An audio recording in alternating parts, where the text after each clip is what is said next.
Oasis Audio presents Tarzan the Terrible by Edgar Rice Burroughs. Read for you by Ben Dooley. Forward. I don't remember my introduction to Tarzan. It's as if he's always been in my life, a part of my family. My older brothers were great comic book readers and always had stacks of gold key Tarzan comics scattered around our house. Their vivid covers lured me from stack to stack, my 5-year-old self deliriously exploring amid the four-color newsprint jungles. We spent rainy Saturday afternoons watching Tarzan Theater on TV, which reran the classic Johnny Weissmuller films. I built a plastic Tarzan model kit. It was like paradise.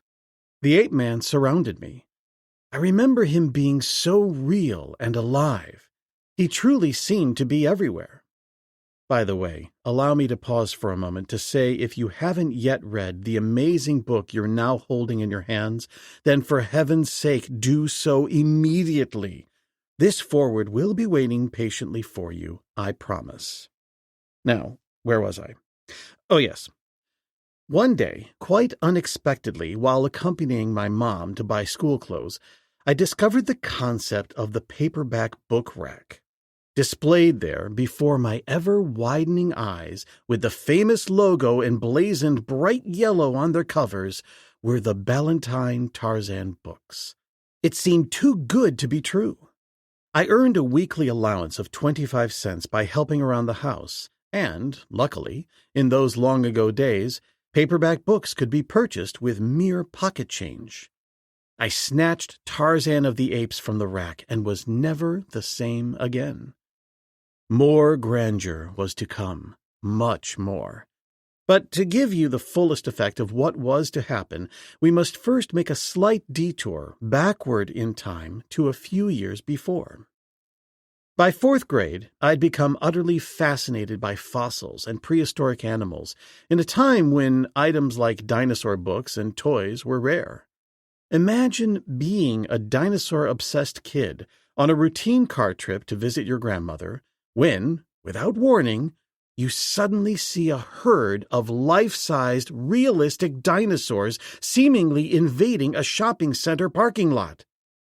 No, they weren't escaped denizens from the Earth's core. It was the Sinclair Dinosaurs Traveling Exhibit, once a part of the World's Fair. Before that moment, I hadn't known that they existed. Unbelievably, my dad, who never understood my interest in such things, stopped the car so I could scamper out to explore the mighty beasts in my own close-up adventure. I vividly remember how utterly real the Triceratops, Tyrannosaurus Rex, and their brethren had seemed, almost expecting them to come alive, roaring, stomping, and jaw-snapping at any moment. It was the greatest day of my kid life. All right, then. Fast forward in time to my first encounter with this book. Ultimately, it was a visit to the paperback rack like no other. I was spellbound, reeling with the echoing thrill of my primordial parking lot adventure as I hurried to the cashier, plunking down my quarters for the next newly printed book in the series. I had obtained Tarzan the Terrible.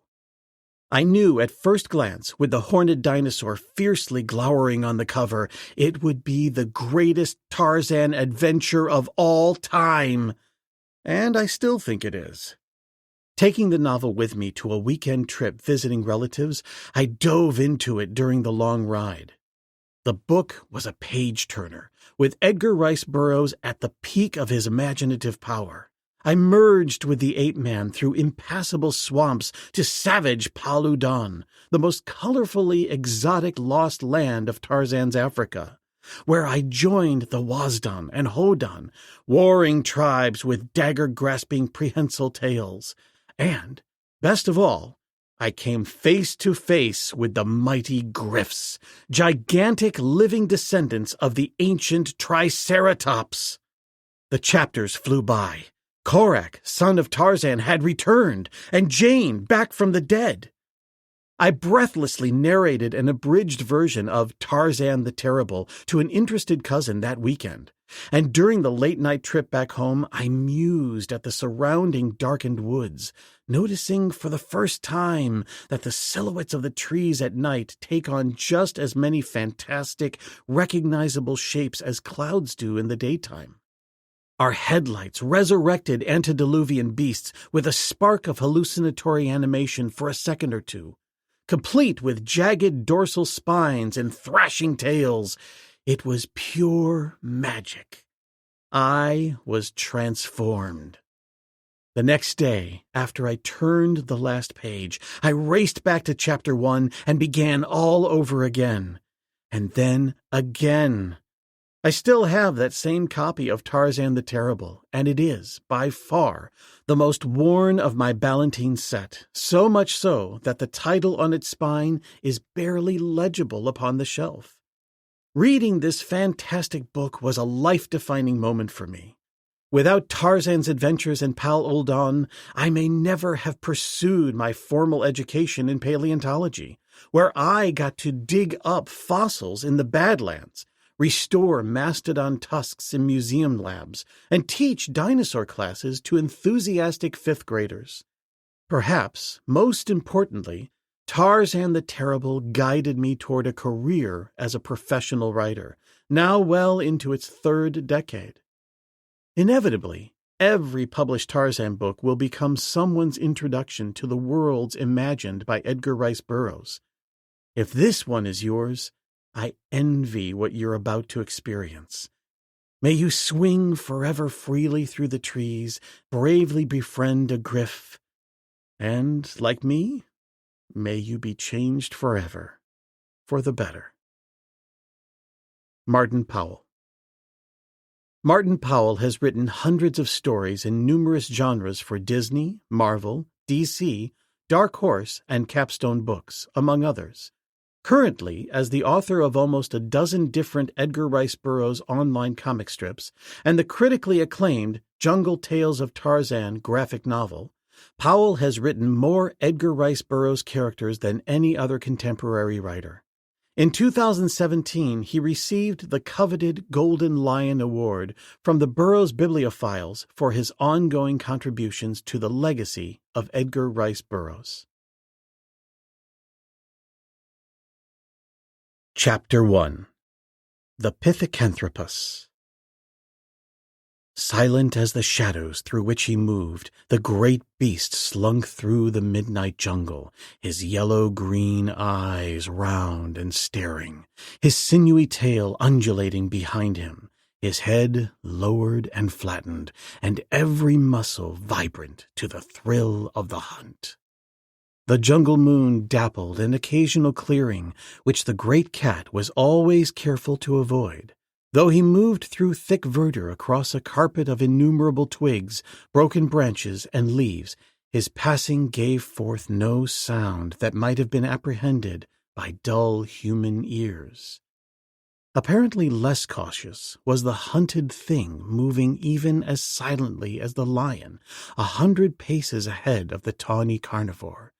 For instead of skirting the moon-splashed natural clearings, it passed directly across them, and by the tortuous record of its spoor, it might indeed be guessed that it sought these avenues of least resistance, as well it might, since, unlike its grim stalker, it walked erect upon 2 feet.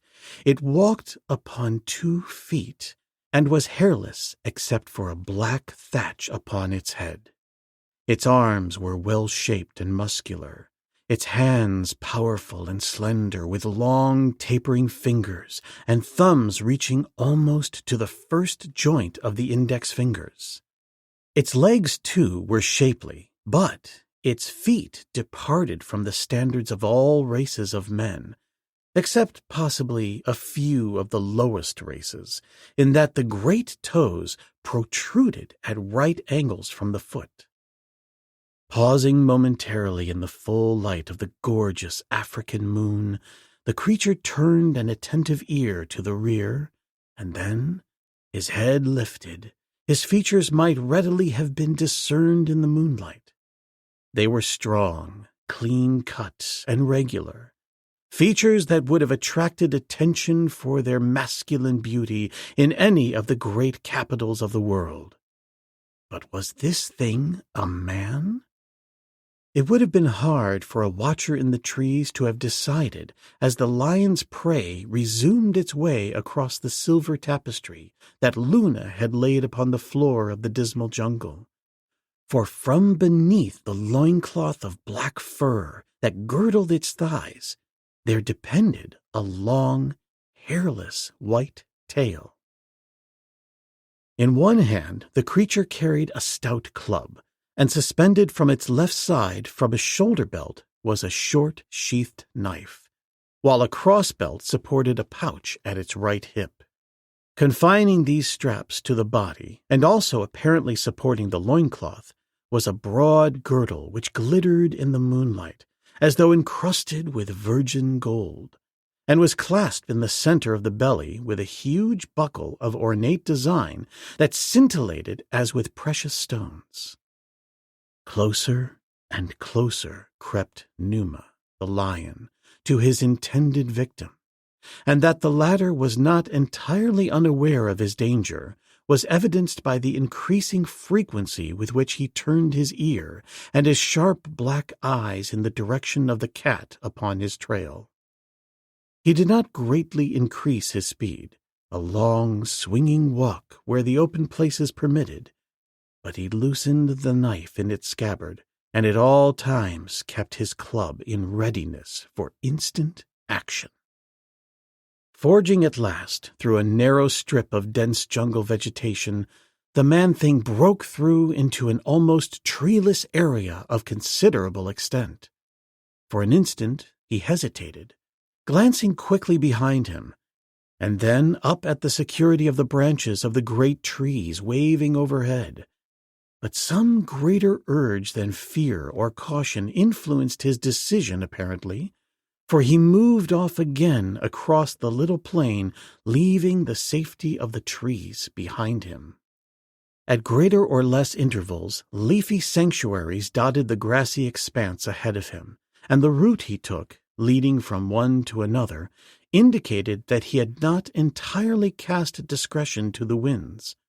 But after the second tree had been left behind, the distance to the next was considerable, and it was then that Numa walked from the concealing cover of the jungle and, seeing his quarry apparently helpless before him, raised his tail stiffly erect and charged.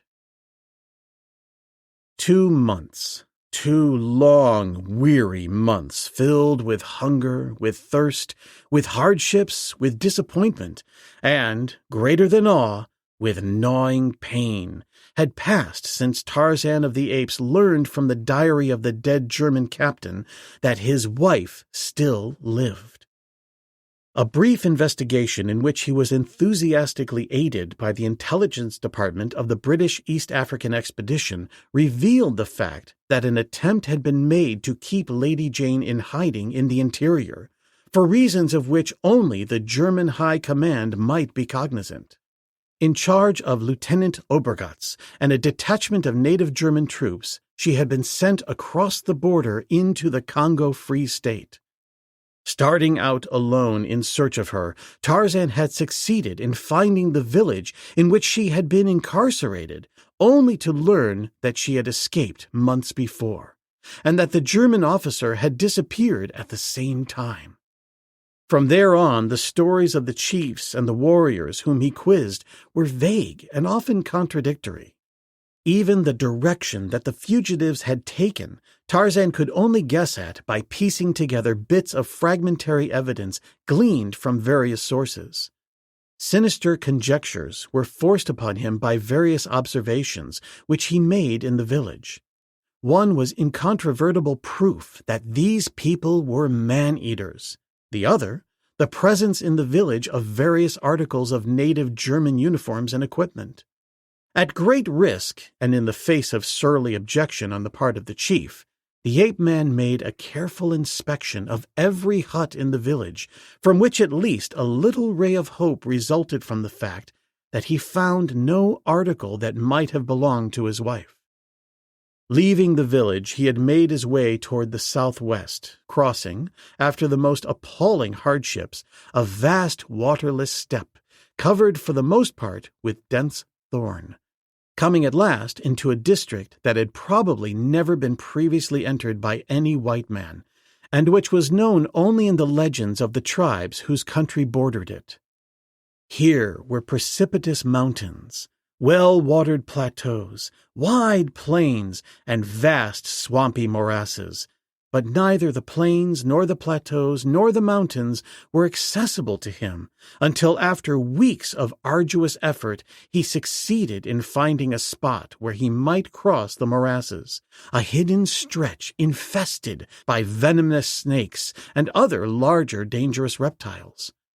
On several occasions he glimpsed at distances or by night what might have been titanic reptilian monsters, but as there were hippopotami, rhinoceri, and elephants in great numbers in and about the marsh, he was never positive that the forms he saw were not of these. When at last he stood upon firm ground after crossing the morasses, he realized why it was that for perhaps countless ages this territory had defied the courage and handiwork of the heroic races of the outer world that had, after innumerable reverses and unbelievable suffering, penetrated to practically every other region, from pole to pole. From the abundance and diversity of the game, it might have appeared that every known species of bird and beast and reptile had sought here a refuge wherein they might take their last stand against the encroaching multitudes of men that had steadily spread themselves over the surface of the earth, wresting the hunting grounds from the lower orders, from the moment that the first ape shed his hair and ceased to walk upon his knuckles.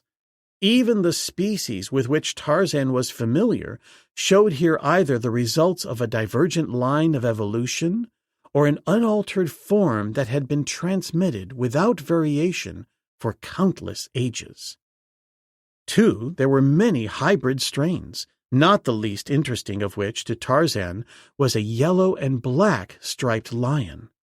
Smaller than the species with which Tarzan was familiar, but still a most formidable beast, since it possessed, in addition to sharp saber-like canines, the disposition of a devil. To Tarzan it presented evidence that tigers had once roamed the jungles of Africa, possibly giant saber-tooths of another epoch, and these apparently had crossed with lions with the resultant terrors that he occasionally encountered at the present day. The true lions of this new, old world differed but little from those with which he was familiar. In size and conformation they were almost identical, but instead of shedding the leopard spots of cubhood, they retained them through life as definitely marked as those of the leopard. 2 months of effort had revealed no slightest evidence that she he sought had entered this beautiful yet forbidding land. His investigation, however, of the cannibal village and his questioning of other tribes in the neighborhood had convinced him that if Lady Jane still lived, it must be in this direction that he seek her, since by a process of elimination he had reduced the direction of her flight to only this possibility. How she had crossed the morass he could not guess, and yet something within seemed to urge upon him belief that she had crossed it, and that if she still lived, it was here that she must be sought. But this unknown, untraversed wild was of vast extent. Grim, forbidding mountains blocked his way, torrents tumbling from rocky fastness impeded his progress, and at every turn he was forced to match wits and muscles with the great carnivora that he might procure sustenance. Time and again Tarzan and Numa stalked the same quarry, and now one, now the other bore off the prize. Seldom, however, did the ape-man go hungry, for the country was rich in game animals, and birds and fish, in fruit, and the countless other forms of vegetable life upon which the jungle-bred man may subsist. Tarzan often wondered why, in so rich a country, he found no evidences of man, and had at last come to the conclusion that the parched, thorn-covered steppe and the hideous morasses had formed a sufficient barrier to protect this country effectively from the inroads of mankind. After days of searching, he had succeeded finally in discovering a pass through the mountains, and coming down upon the opposite side, had found himself in a country practically identical with that which he had left. The hunting was good, and at a waterhole in the mouth of a canyon where it debouched upon a tree-covered plain, Bara the deer fell an easy victim to the ape-man's cunning. It was just at dusk. The voices of great four-footed hunters rose now and again from various directions, and as the canyon afforded among its trees no comfortable retreat, the ape-man shouldered the carcass of the deer and started downward onto the plain. At its opposite side rose lofty trees, a great forest which suggested to his practiced eye a mighty jungle. Toward this the ape-man bent his step, but when midway of the plain he discovered standing alone such a tree as best suited him for a night's abode, swung lightly to its branches, and, presently, a comfortable resting place. Here he ate the flesh of Bara, and when satisfied, carried the balance of the carcass to the opposite side of the tree, where he deposited it far above the ground in a secure place. Returning to his crotch, he settled himself for sleep, and in another moment the roars of the lions and the howlings of the lesser cats fell upon deaf ears. The usual noises of the jungle composed rather than disturbed the ape-man, but an unusual sound, however imperceptible to the awakened ear of civilized man, seldom failed to impinge upon the consciousness of Tarzan, however deep his slumber.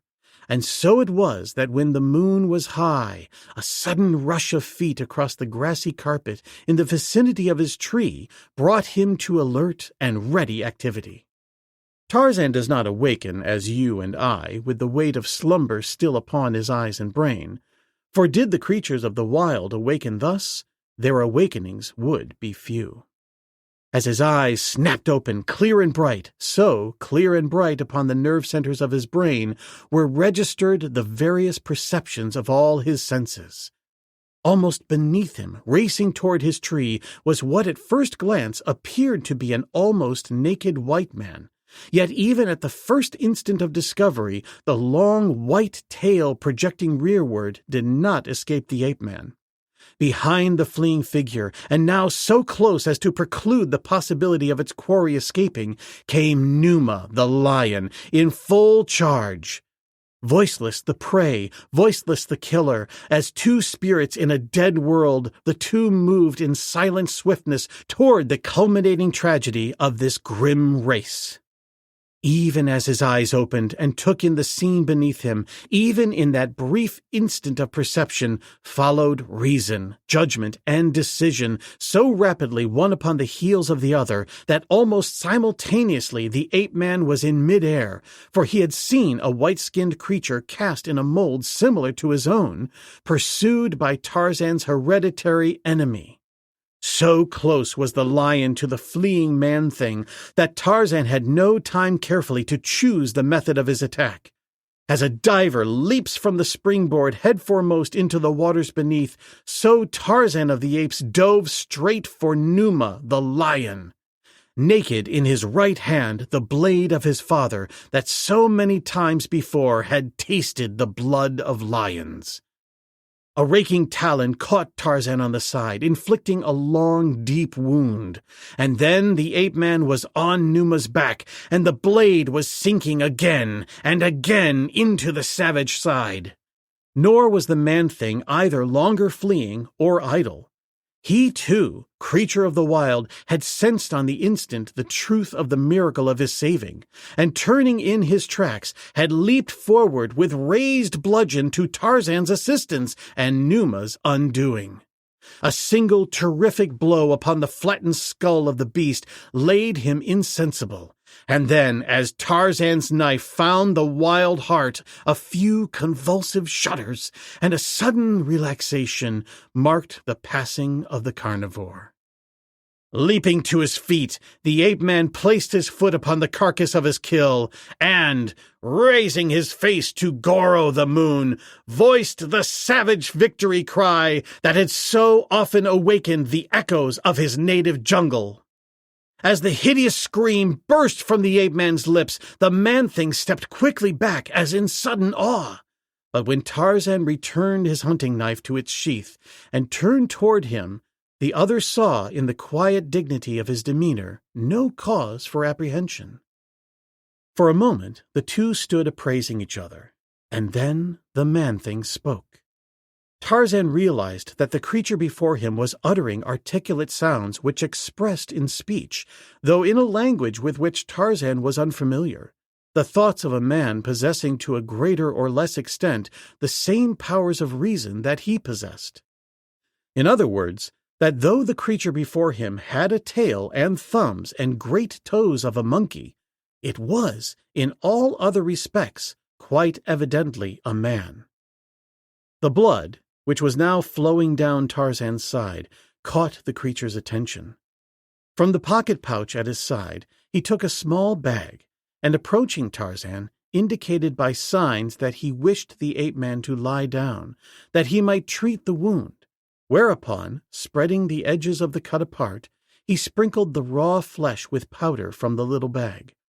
The pain of the wound was as nothing to the exquisite torture of the remedy, but, accustomed to physical suffering, the ape-man withstood it stoically, and in a few moments not only had the bleeding ceased, but the pain as well. In reply to the soft and far from unpleasant modulations of the other's voice, Tarzan spoke in various tribal dialects of the interior, as well as in the language of the great apes, but it was evident that the man understood none of these. Seeing that they could not make each other understood, the Pithecanthropus advanced toward Tarzan, and placing his left hand over his own heart, laid the palm of his right hand over the heart of the ape-man. To the latter the action appeared as a form of friendly greeting, and, being versed in the ways of uncivilized races, he responded in kind, as he realized it was doubtless intended that he should. His actions seemed to satisfy and please his newfound acquaintance, who immediately fell to talking again, and finally, with his head tipped back, sniffed the air in the direction of the tree above them, and then, suddenly pointing toward the carcass of Bara, the deer, he touched his stomach in a sign language which even the densest might interpret.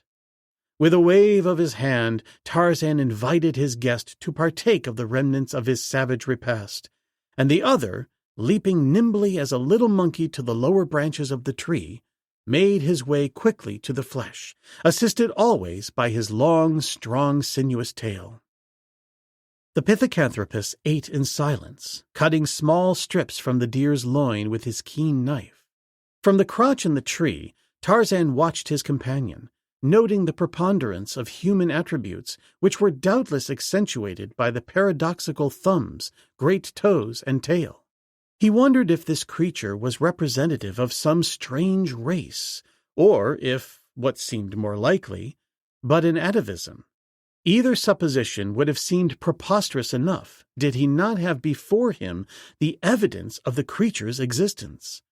There he was, however, a tailed man with distinctly arboreal hands and feet. His trappings, gold-encrusted and jewel-studded, could have been wrought only by skilled artisans. But whether they were the work of this individual, or of others like him, or of an entirely different race, Tarzan could not, of course, determine.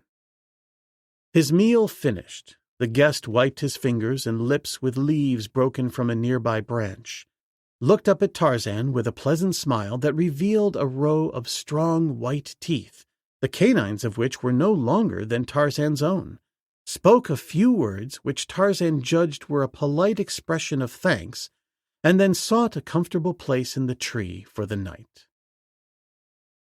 The earth was shadowed in the darkness which precedes the dawn, when Tarzan was awakened by a violent shaking of the tree in which he had found shelter. As he opened his eyes, he saw that his companion was also astir, and glancing around quickly to apprehend the cause of the disturbance, the ape-man was astounded at the sight which met his eyes. The dim shadow of a colossal form reared close beside the tree, and he saw that it was the scraping of the giant body against the branches that had awakened him. That such a tremendous creature could have approached so closely without disturbing him filled Tarzan with both wonderment and chagrin. In the gloom, the ape-man at first conceived the intruder to be an elephant, yet, if so, one of greater proportions than any he had ever seen before.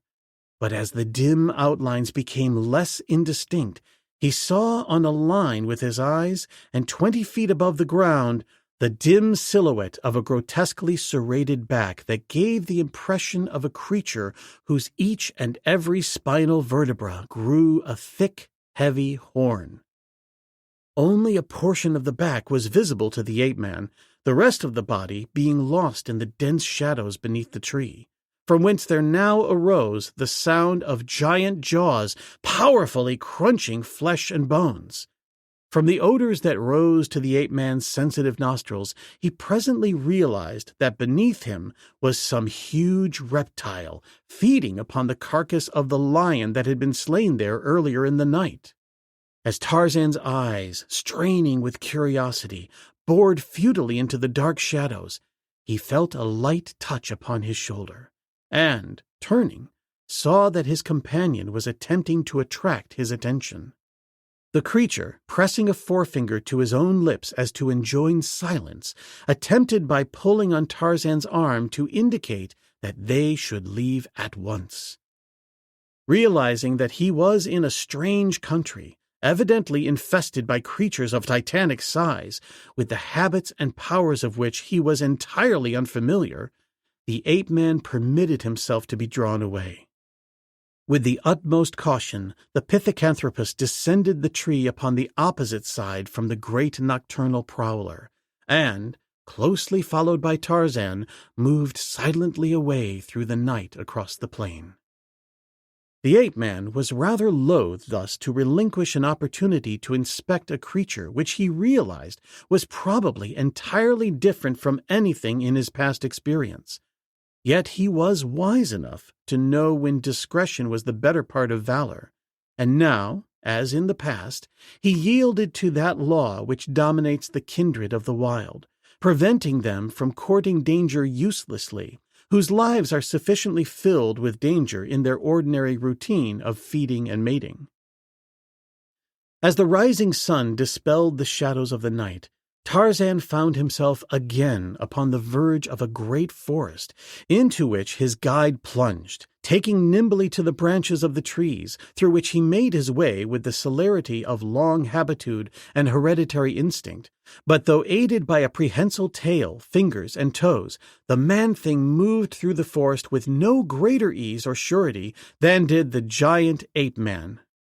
It was during this journey that Tarzan recalled the wound in his side inflicted upon him the previous night by the raking talons of Numa the lion, and examining it was surprised to discover that not only was it painless, but along its edges were no indications of inflammation, the results doubtless of the antiseptic powder his strange companion had sprinkled upon it. They had proceeded for a mile or two when Tarzan's companion came to earth upon a grassy slope beneath a great tree, whose branches overhung a clear brook. Here they drank, and Tarzan discovered the water to be not only deliciously pure and fresh, but of an icy temperature that indicated its rapid descent from the lofty mountains of its origin. Casting aside his loincloth and weapons, Tarzan entered the little pool beneath the tree, and after a moment emerged, greatly refreshed and filled with a keen desire to breakfast. As he came out of the pool, he noticed his companion examining him with a puzzled expression upon his face. Taking the ape-man by the shoulder, he turned him around so that Tarzan's back was toward him, and then, Touching the end of Tarzan's spine with his forefinger, he curled his own tail up over his shoulder and, wheeling the ape-man about again, pointed first at Tarzan and then at his own caudal appendage, a look of puzzlement upon his face, the while he jabbered excitedly in his strange tongue. The ape-man realized that probably for the first time his companion had discovered that he was tailless by nature rather than by accident, and so he called attention to his own great toes and thumbs to further impress upon the creature that they were of different species. The fellow shook his head dubiously, as though entirely unable to comprehend why Tarzan should differ so from him, but at last, apparently giving the problem up with a shrug, he laid aside his own harness, skin, and weapons, and entered the pool. His ablutions completed and his meager apparel redonned, he seated himself at the foot of the tree, and motioning Tarzan to a place beside him, opened the pouch that hung at his right side, taking from it strips of dried flesh and a couple of handfuls of thin-shelled nuts with which Tarzan was unfamiliar. Seeing the other break them with his teeth and eat the kernel, Tarzan followed the example thus set him, discovering the meat to be rich and well-flavored. The dried flesh also was far from unpalatable, though it had evidently been jerked without salt, a commodity which Tarzan imagined might be rather difficult to obtain in this locality. As they ate, Tarzan's companion pointed to the nuts, the dried meat, and various other nearby objects, in each instance repeating what Tarzan readily discovered must be the names of these things in the creature's native language.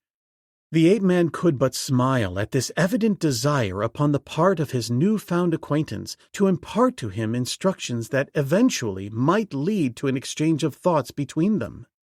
Having already mastered several languages and a multitude of dialects, the ape-man felt that he could readily assimilate another, even though this appeared one entirely unrelated to any with which he was familiar.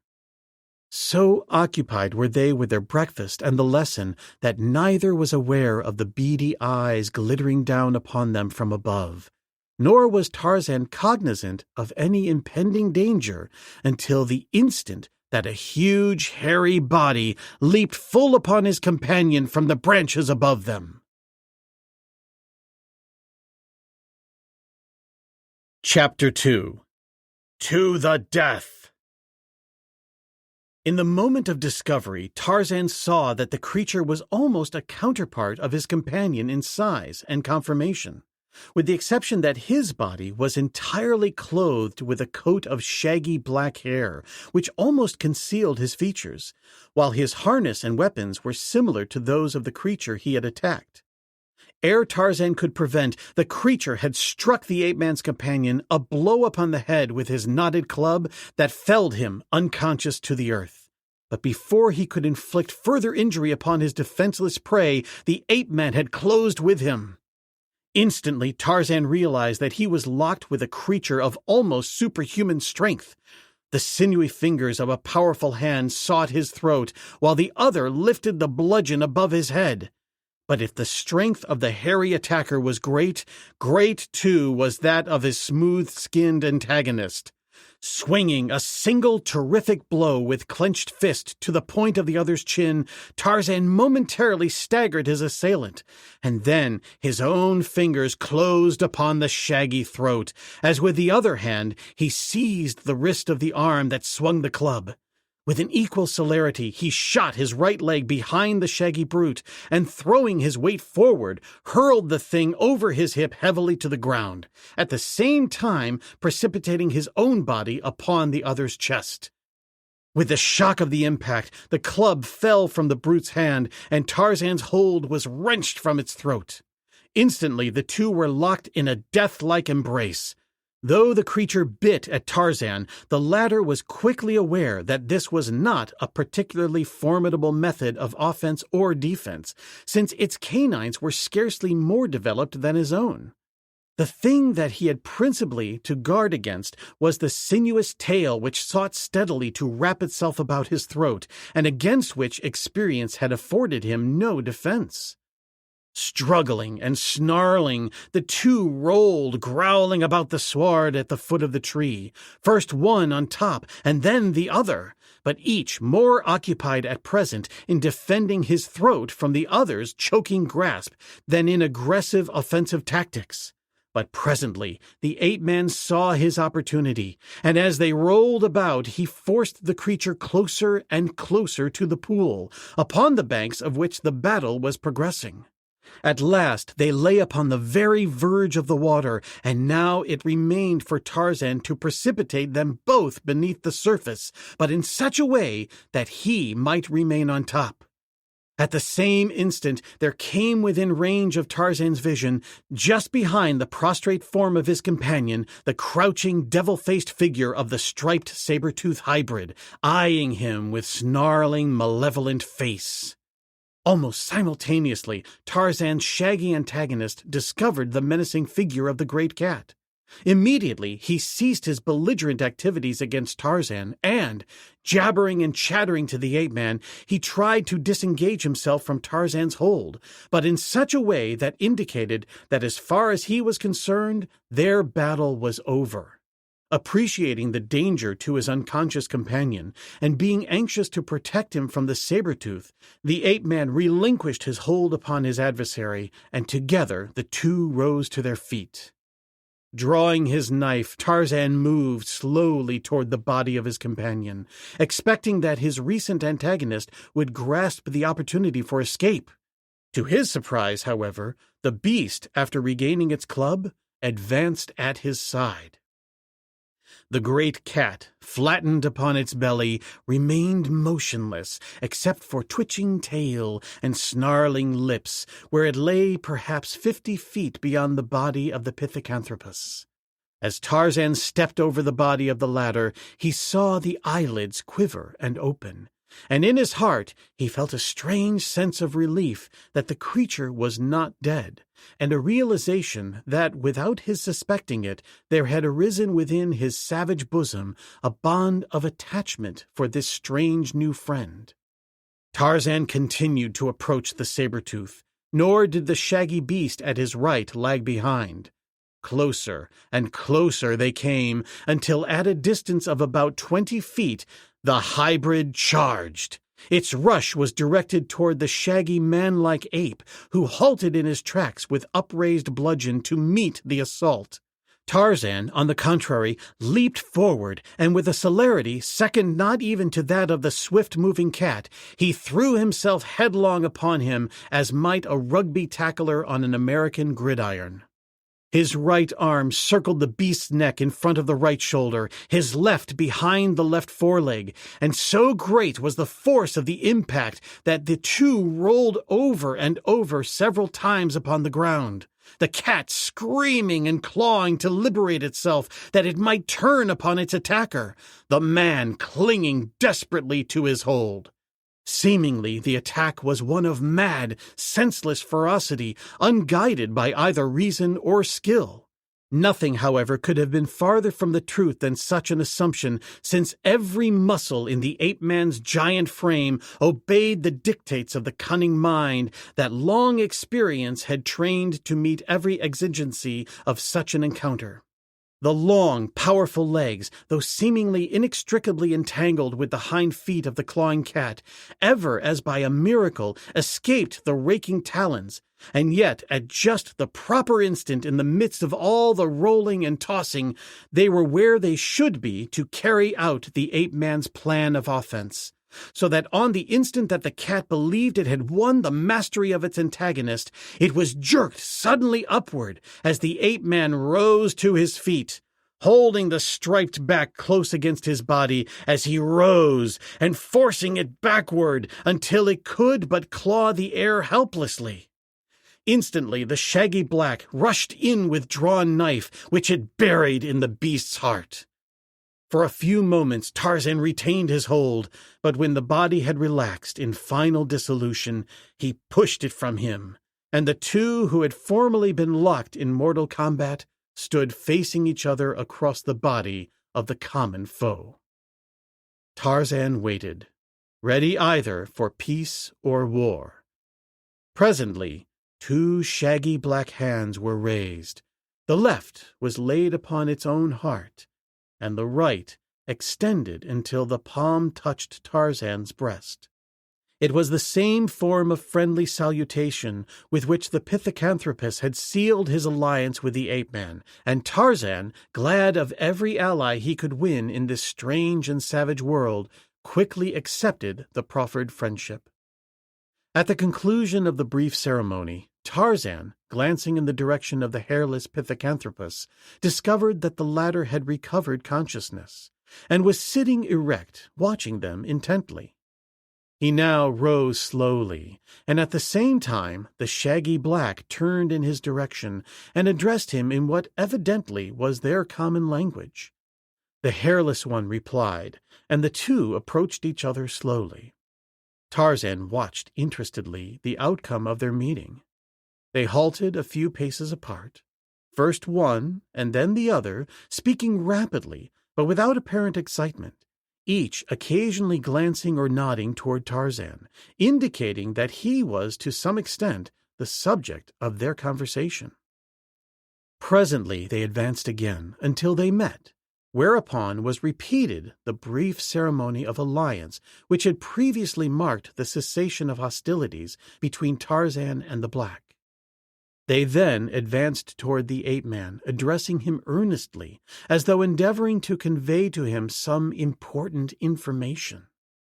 Presently, however, they gave it up as an unprofitable job, and, resorting to sign language, conveyed to Tarzan that they were proceeding upon their way together, and were urging him to accompany them. As the direction they indicated was a route which Tarzan had not previously traversed, he was extremely willing to accede to their request, as he had determined thoroughly to explore this unknown land before definitely abandoning search for Lady Jane therein. For several days their way led through the foothills parallel to the lofty range towering above. Often they were menaced by the savage denizens of this remote fastness, and occasionally Tarzan glimpsed weird forms of gigantic proportions amidst the shadows of the nights. On the 3rd day they came upon a large natural cave in the face of a low cliff, at the foot of which tumbled one of the numerous mountain brooks that watered the plain below and fed the morasses in the lowlands at the country's edge. Here the three took up their temporary abode, where Tarzan's instruction in the language of his companions progressed more rapidly than while on the march. The cave gave evidence of having harbored other man-like forms in the past. Remnants of a crude rock fireplace remained, and the walls and ceiling were blackened with the smoke of many fires. Scratched in the soot, and sometimes deeply into the rock beneath, were strange hieroglyphics and the outlines of beasts and birds and reptiles, some of the latter of weird form, suggesting the extinct creatures of Jurassic times. Some of the more recently made hieroglyphics Tarzan's companions read with interest and commented upon, and then, with the points of their knives, they too added to the possibly age-old record of the blackened walls. Tarzan's curiosity was aroused, but the only explanation at which he could arrive was that he was looking upon possibly the world's most primitive hotel register. At least it gave him a further insight into the development of the strange creatures with which fate had thrown him. Here were men with the tails of monkeys, one of them as hair-covered as any fur-bearing brute of the lower orders, and yet it was evident that they possessed not only a spoken, but a written language. The former he was slowly mastering, and at this new evidence of unlooked-for civilization in creatures possessing so many of the physical attributes of beasts, Tarzan's curiosity was still further piqued, and his desire quickly to master their tongue strengthened, with the result that he fell to with even greater assiduity to the task he had set himself. Already he knew the names of his companions, and the common names of the fauna and flora with which they had most often come in contact. Ta-den, he of the hairless white skin, having assumed the role of tutor, prosecuted his task with a singleness of purpose that was reflected in his pupil's rapid mastery of Taden's mother tongue. Omat, the hairy black, also seemed to feel that there rested upon his broad shoulders a portion of the burden of responsibility for Tarzan's education, with the result that either one or the other of them was almost constantly coaching the ape-man during his waking hours. The result was only what might have been expected, a rapid assimilation of the teachings to the end that before any of them realized it, communication by word of mouth became an accomplished fact. Tarzan explained to his companions the purpose of his mission, but neither could give him any slightest thread of hope to weave into the fabric of his longing. Never had there been in their country a woman such as he described, nor any tailless man other than himself that they ever had seen. "I have been gone from A-lur while Bu, the moon, has eaten 7 times, said Taden. "Many things may happen in 7 times 28 days, but I doubt that your woman could have entered our country across the terrible morasses, which even you found an almost insurmountable obstacle, and if she had, could she have survived the perils that you already have encountered beside those of which you have yet to learn?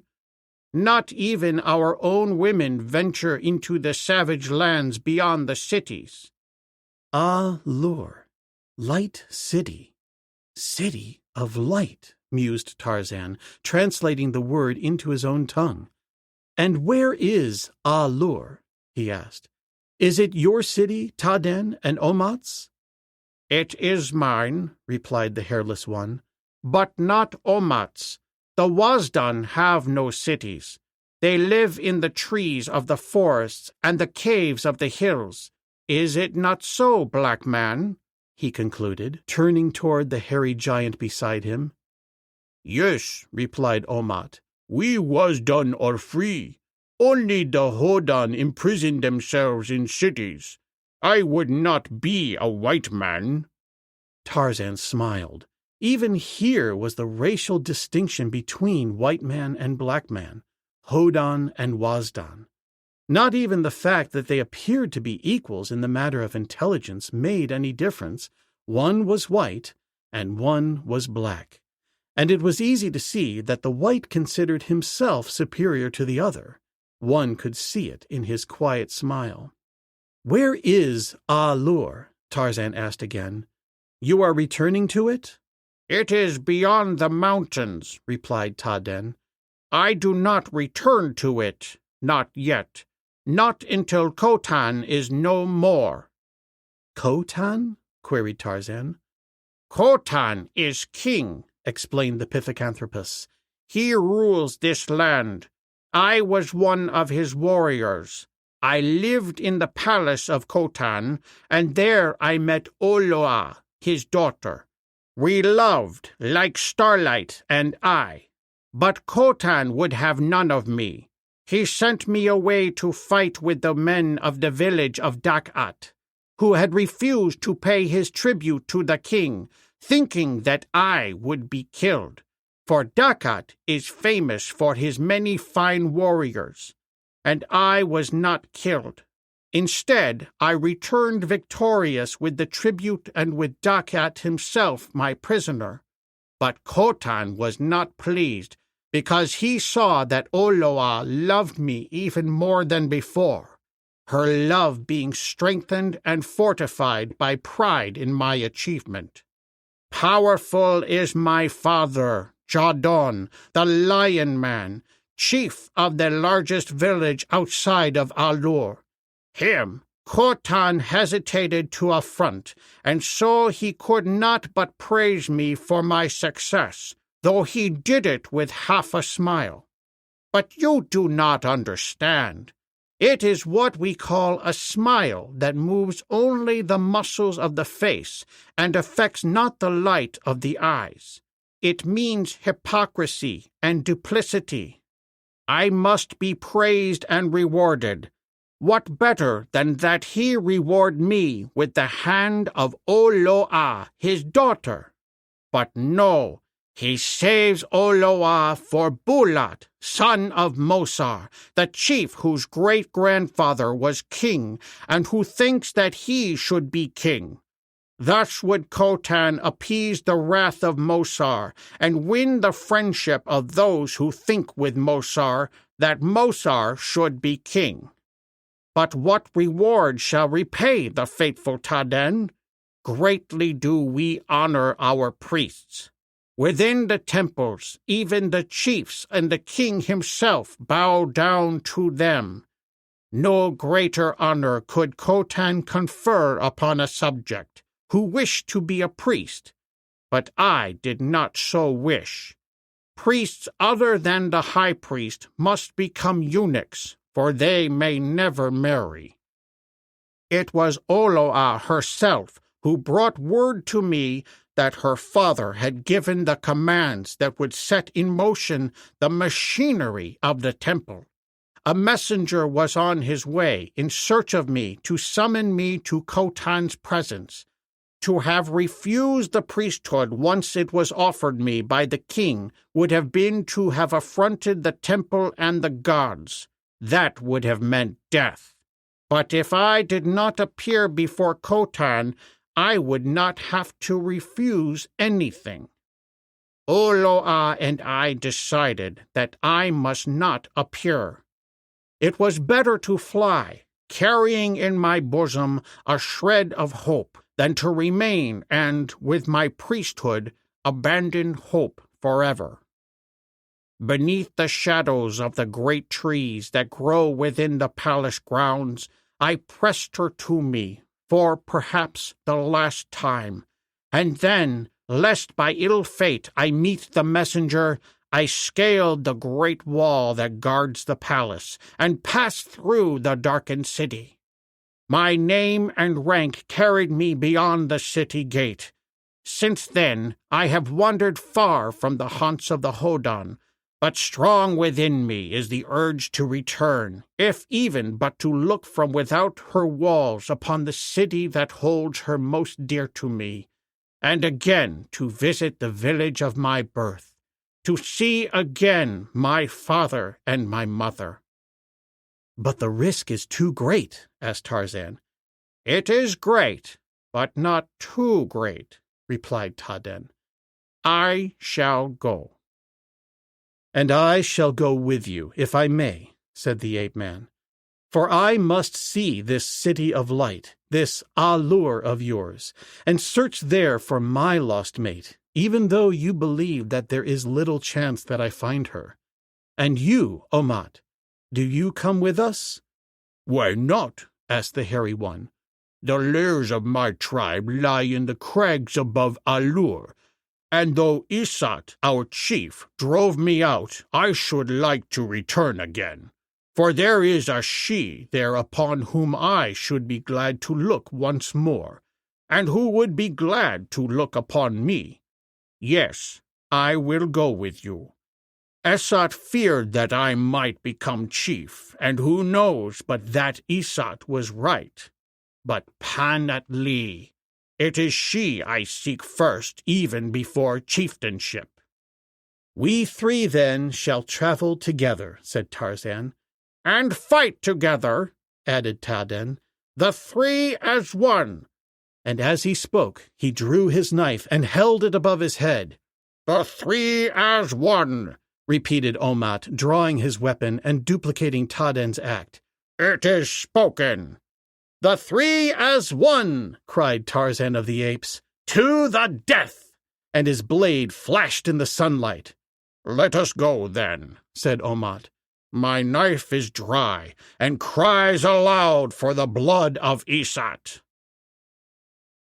The trail over which Taden and Omat led, and which scarcely could be dignified even by the name of trail, was suited more to mountain sheep, monkeys, or birds than to man. But the three that followed it were trained to ways which no ordinary man might essay. Now, upon the lower slopes, it led through dense forests, where the ground was so matted with fallen trees and over-rioting vines and brush that the way held always to the swaying branches high above the tangle. Again, it skirted yawning gorges whose slippery-faced rocks gave but momentary foothold, even to the bare feet that lightly touched them, as the three leaped chamois-like from one precarious foothold to the next. Dizzy and terrifying was the way that Omat chose across the summit, as he led them around the shoulder of a towering crag that rose a sheer 2,000 feet of perpendicular rock above a tumbling river.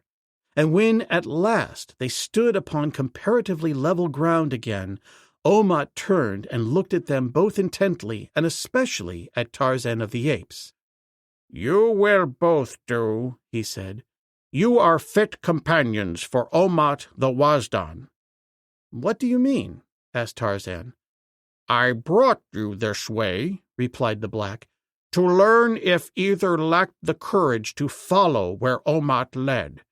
It is here that the young warriors of Esat come to prove their courage.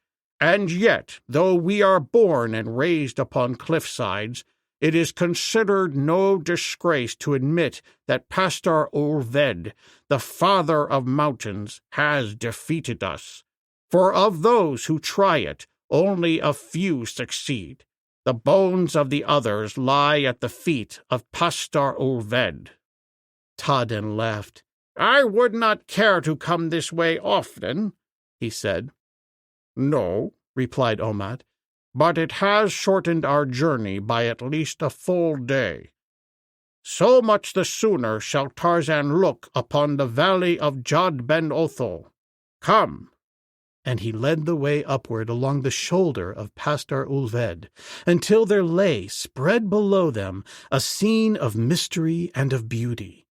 A green valley girt by towering cliffs of marble whiteness, a green valley dotted by deep blue lakes and crossed by the blue trail of a winding river.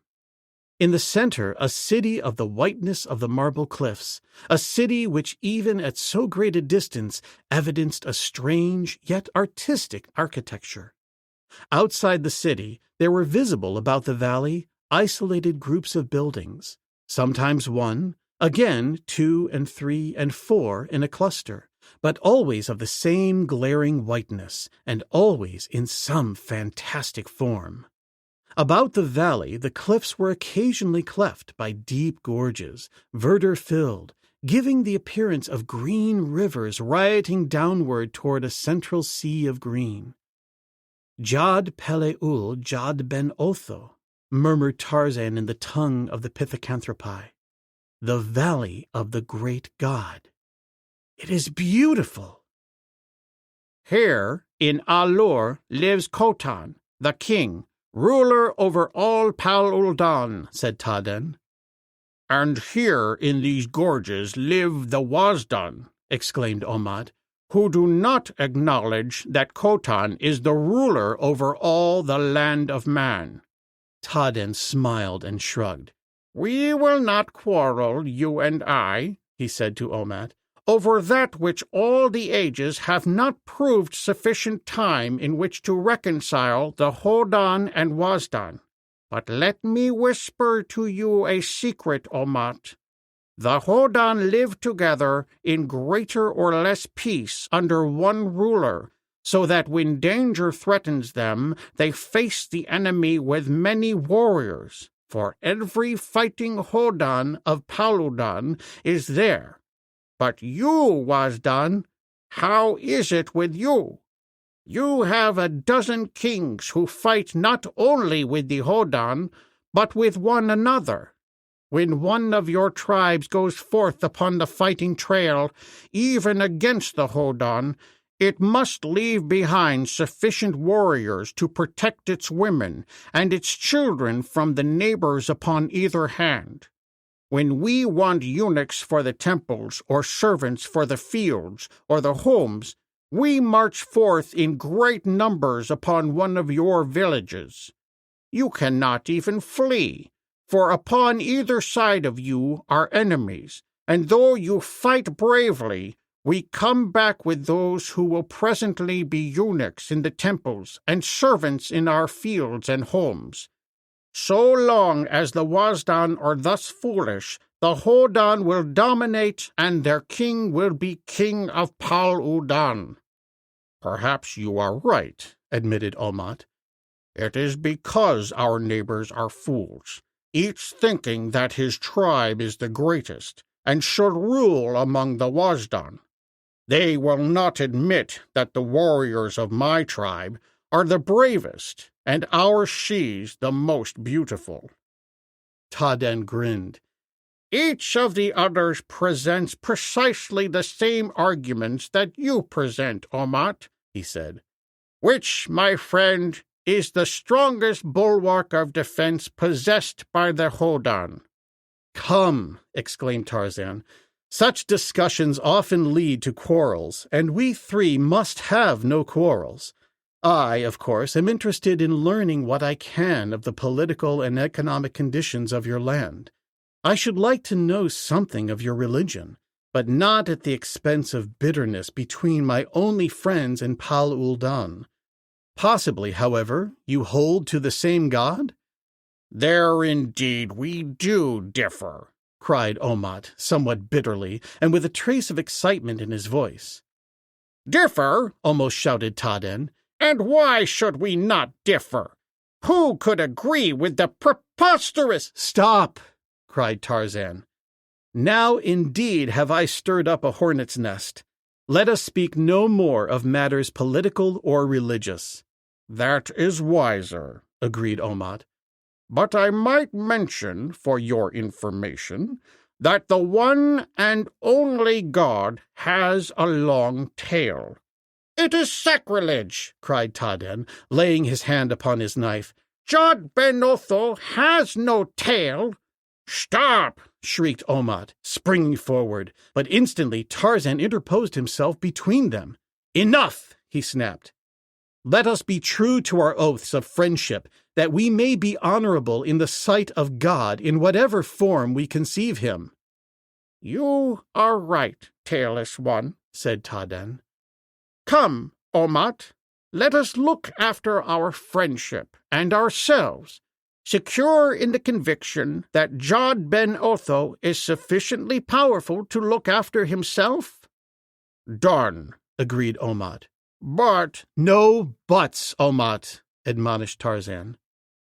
The shaggy black shrugged his shoulders and smiled. "Shall we make our way down toward the valley?" he asked. "The gorge below us is uninhabited. That to the left contains the caves of my people. I would see Panat-Lee once more. Taden would visit his father in the valley below, and Tarzan seeks entrance to A-lur in search of the mate that would be better dead than in the clutches of the Hodan priests of Jod Ben Otho. How shall we proceed?" "Let us remain together as long as possible," urged Taden.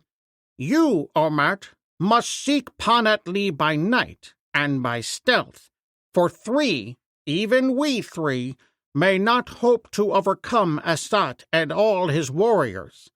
At any time we may go to the village where my father is chief, for Jadon always will welcome the friends of his son.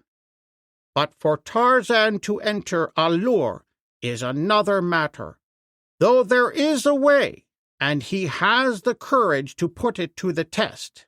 Listen, come close, for Jod Ben Otho has keen ears, and this he must not hear." And with his lips close to the ears of his companions, Taden, the tall tree, son of Jadon, the lion man, unfolded his daring plan. And at the same moment, 100 miles away, a lithe figure, naked but for a loincloth and weapons, moved silently across a thorn-covered, waterless steppe, searching always along the ground before him with keen eyes and sensitive nostrils. Chapter 3. Panat-Lee. Night had fallen upon uncharted Pal Uldan. A slender moon, low in the west, bathed the white faces of the chalk cliffs, presented to her in a mellow, unearthly glow. Black were the shadows in Kor Ulja, gorge of lions, where dwelt the tribe of the same name under Esat, their chief. From an aperture near the summit of the lofty escarpment, a hairy figure emerged, the head and shoulders first, and fierce eyes scanned the cliffside in every direction. It was Esat the chief. To right and left and below he looked, as though to assure himself that he was unobserved, but no other figure moved upon the cliff face, nor did another hairy body protrude from any of the numerous cave mouths from the high-flung abode of the chief to the habitations of the more lowly members of the tribe nearer the cliff's base. Then he moved outward upon the sheer face of the white chalk wall. In the half-light of the baby moon, it appeared that the heavy, shaggy black figure moved across the face of the perpendicular wall in some miraculous manner, but closer examination would have revealed stout pegs, as large around as a man's wrist protruding from holes in the cliff into which they were driven. Esat's 4 hand-like members and his long, sinuous tail permitted him to move with consummate ease whither he chose, a gigantic rat upon a mighty wall. As he progressed upon his way, he avoided the cave mouths, passing either above or below those that lay in his path. The outward appearance of these caves was similar. An opening from 8 to as much as 20 feet long by 8 high and 4 to 6 deep was cut into the chalk-like rock of the cliff. In the back of this large opening, which formed what might be described as the front veranda of the home, was an opening about 3 feet wide and 6 feet high, evidently forming the doorway to the interior apartment or apartments. On either side of this doorway were smaller openings, which it were easy to assume were windows through which light and air might find their way to the inhabitants. Similar windows were also dotted over the cliff face between the entrance porches, suggesting that the entire face of the cliff was honeycombed with apartments. From many of these smaller apertures, small streams of water trickled down the escarpment, and the wall above others was blackened as by smoke. Where the water ran, the wall was eroded to a depth of from a few inches to as much as a foot, suggesting that some of the tiny streams had been trickling downward to the green carpet of vegetation below for ages. In this primeval setting, the great Pithecanthropus aroused no jarring discord, for he was as much a part of it as the trees that grew upon the summit of the cliff, or those that hid their feet among the dank ferns in the bottom of the gorge. Now he paused before an entranceway, and listened, and then, noiselessly as the moonlight upon the trickling waters, he merged with the shadows of the outer porch. At the doorway leading into the interior, he paused again, listening, and then, quietly pushing aside the heavy skin that covered the aperture, he passed within a large chamber hewn from the living rock. From the far end, through another doorway, shone a light dimly.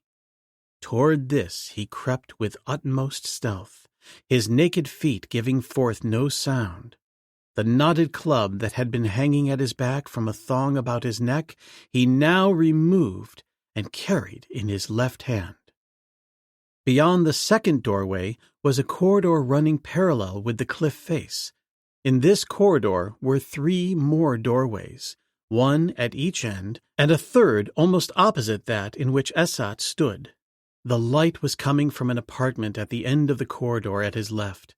A sputtering flame rose and fell in a small stone receptacle that stood upon a table or bench of the same material. A monolithic bench fashioned at the time the room was excavated, rising massively from the floor of which it was a part.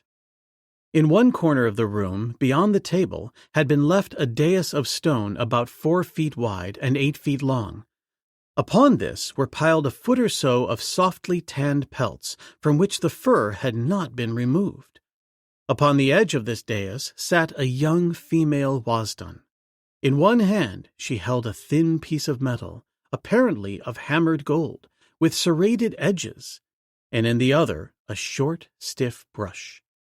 With these she was occupied in going over her smooth, glossy coat, which bore a remarkable resemblance to plucked sealskin.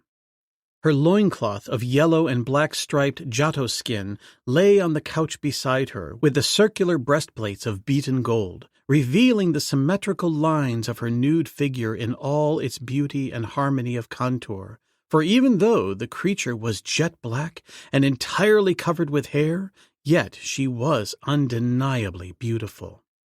That she was beautiful in the eyes of Esat, the chief, was evidenced by the gloating expression upon his fierce countenance and the increased rapidity of his breathing. Moving quickly forward, he entered the room, and as he did so, the young she looked up. Instantly her eyes filled with terror, and as quickly she seized the loincloth and with a few deft movements adjusted it about her. As she gathered up her breastplates, Esat rounded the table and moved quickly toward her. "What do you want?" she whispered, though she knew full well. "Panatli," he said, "your chief has come for you." "It was for this that you sent away my fathers and my brothers to spy upon the Korlulul. I will not have you. Leave the cave of my ancestors." Esat smiled. It was the smile of a strong and wicked man who knows his power. Not a pleasant smile at all. "I will leave, Panatli," he said, "but you shall go with me to the cave of Esat, the chief, to be envied of the Shis of Korulja. Come!" "Never!" cried Panatli. "I hate you. Sooner would I mate with a Hodan than with you, beater of women, murderer of babes." A frightful scowl distorted the features of the chief. "She Giotto," he cried, "I will tame you. I will break you. Esat, the chief, takes what he will, and who dares question his right or combat his least purpose will first serve that purpose and then be broken as I break this." And he picked a stone platter from the table and broke it in his powerful hands. "You might have been first and most favored in the cave of the ancestors of Esat, but now shall you be last and least, and when I am done with you, you shall belong to all of the men of Esat's cave. Thus for those who spurn the love of their chief." He advanced quickly to seize her, and as he laid a rough hand upon her, she struck him heavily upon the side of his head with her golden breastplates. Without a sound, Esat the chief sank to the floor of the apartment. For a moment, Panatli bent over him, her improvised weapon raised to strike again should he show signs of returning consciousness, her glossy breasts rising and falling with her quickened breathing. Suddenly she stooped and removed Esat's knife with its scabbard and shoulder belt.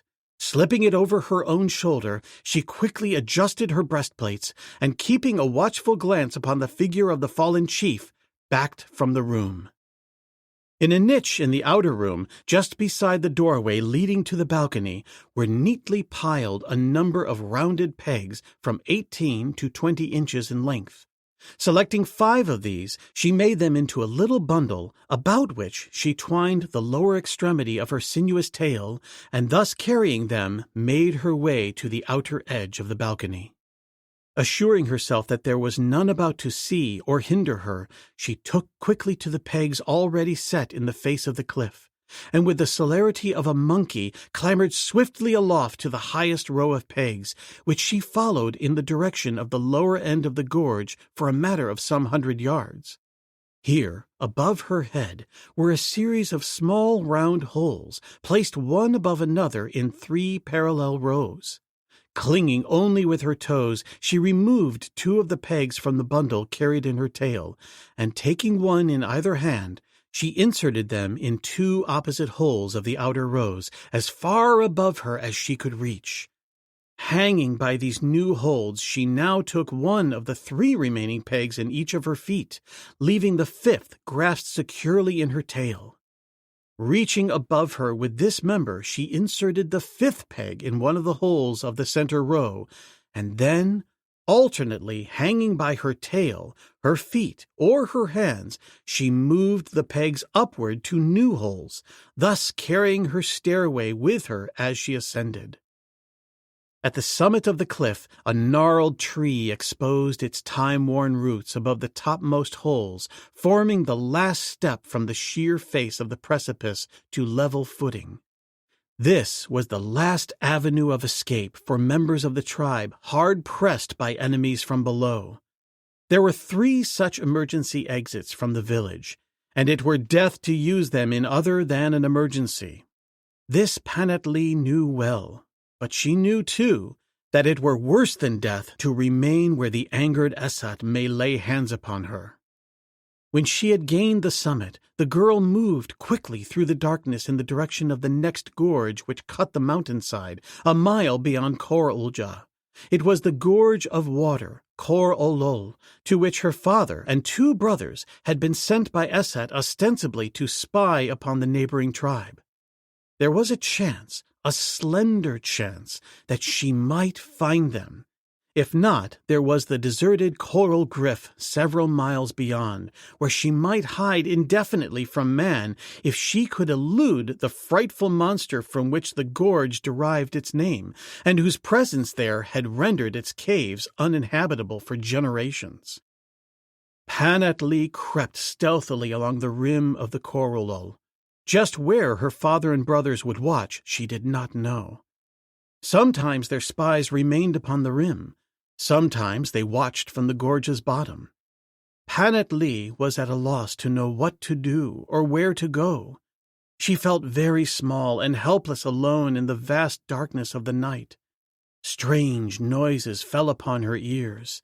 They came from the lonely reaches of the towering mountains above her, from far away in the invisible valley, and from the nearer foothills, and once, in the distance, she heard what she thought was the bellow of a bull gryf. It came from the direction of the coral gryf. She shuddered. Presently there came to her keen ears another sound.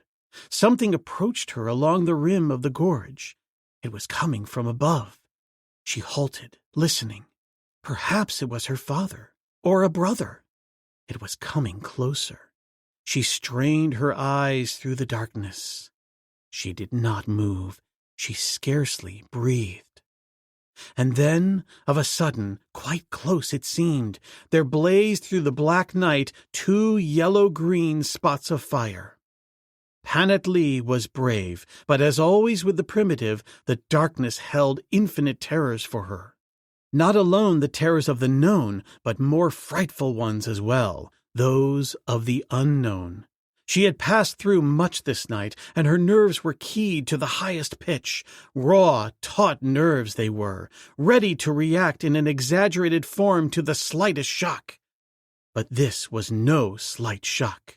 To hope for a father and a brother, and to see death instead glaring out of the darkness. Yes, Panat-Lee was brave, but she was not of iron. With a shriek that reverberated among the hills, she turned and fled along the rim of Korolol, and behind her, swiftly, came the devil-eyed lion of the mountains of Paludan. Panat-Lee was lost. Death was inevitable. Of this there could be no doubt.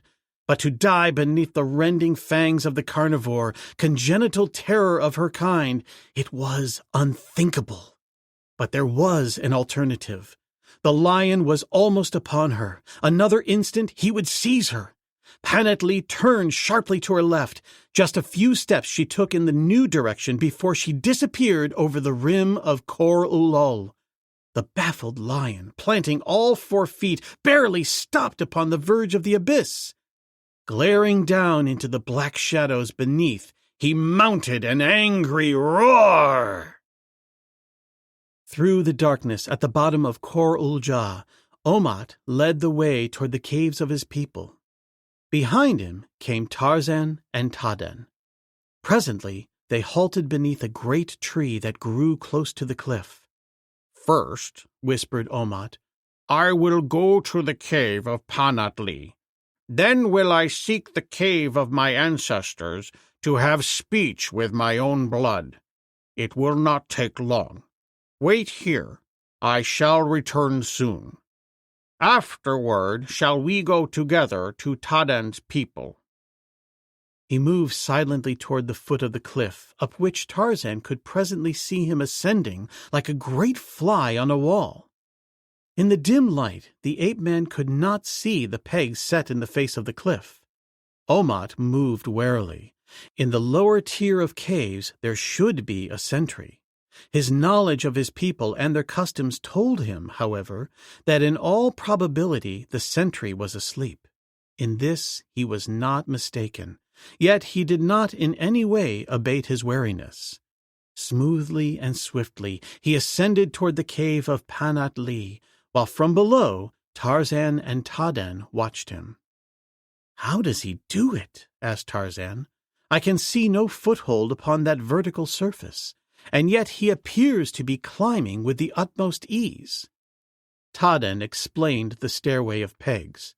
"You could ascend easily," he said, "although a tail would be of great assistance."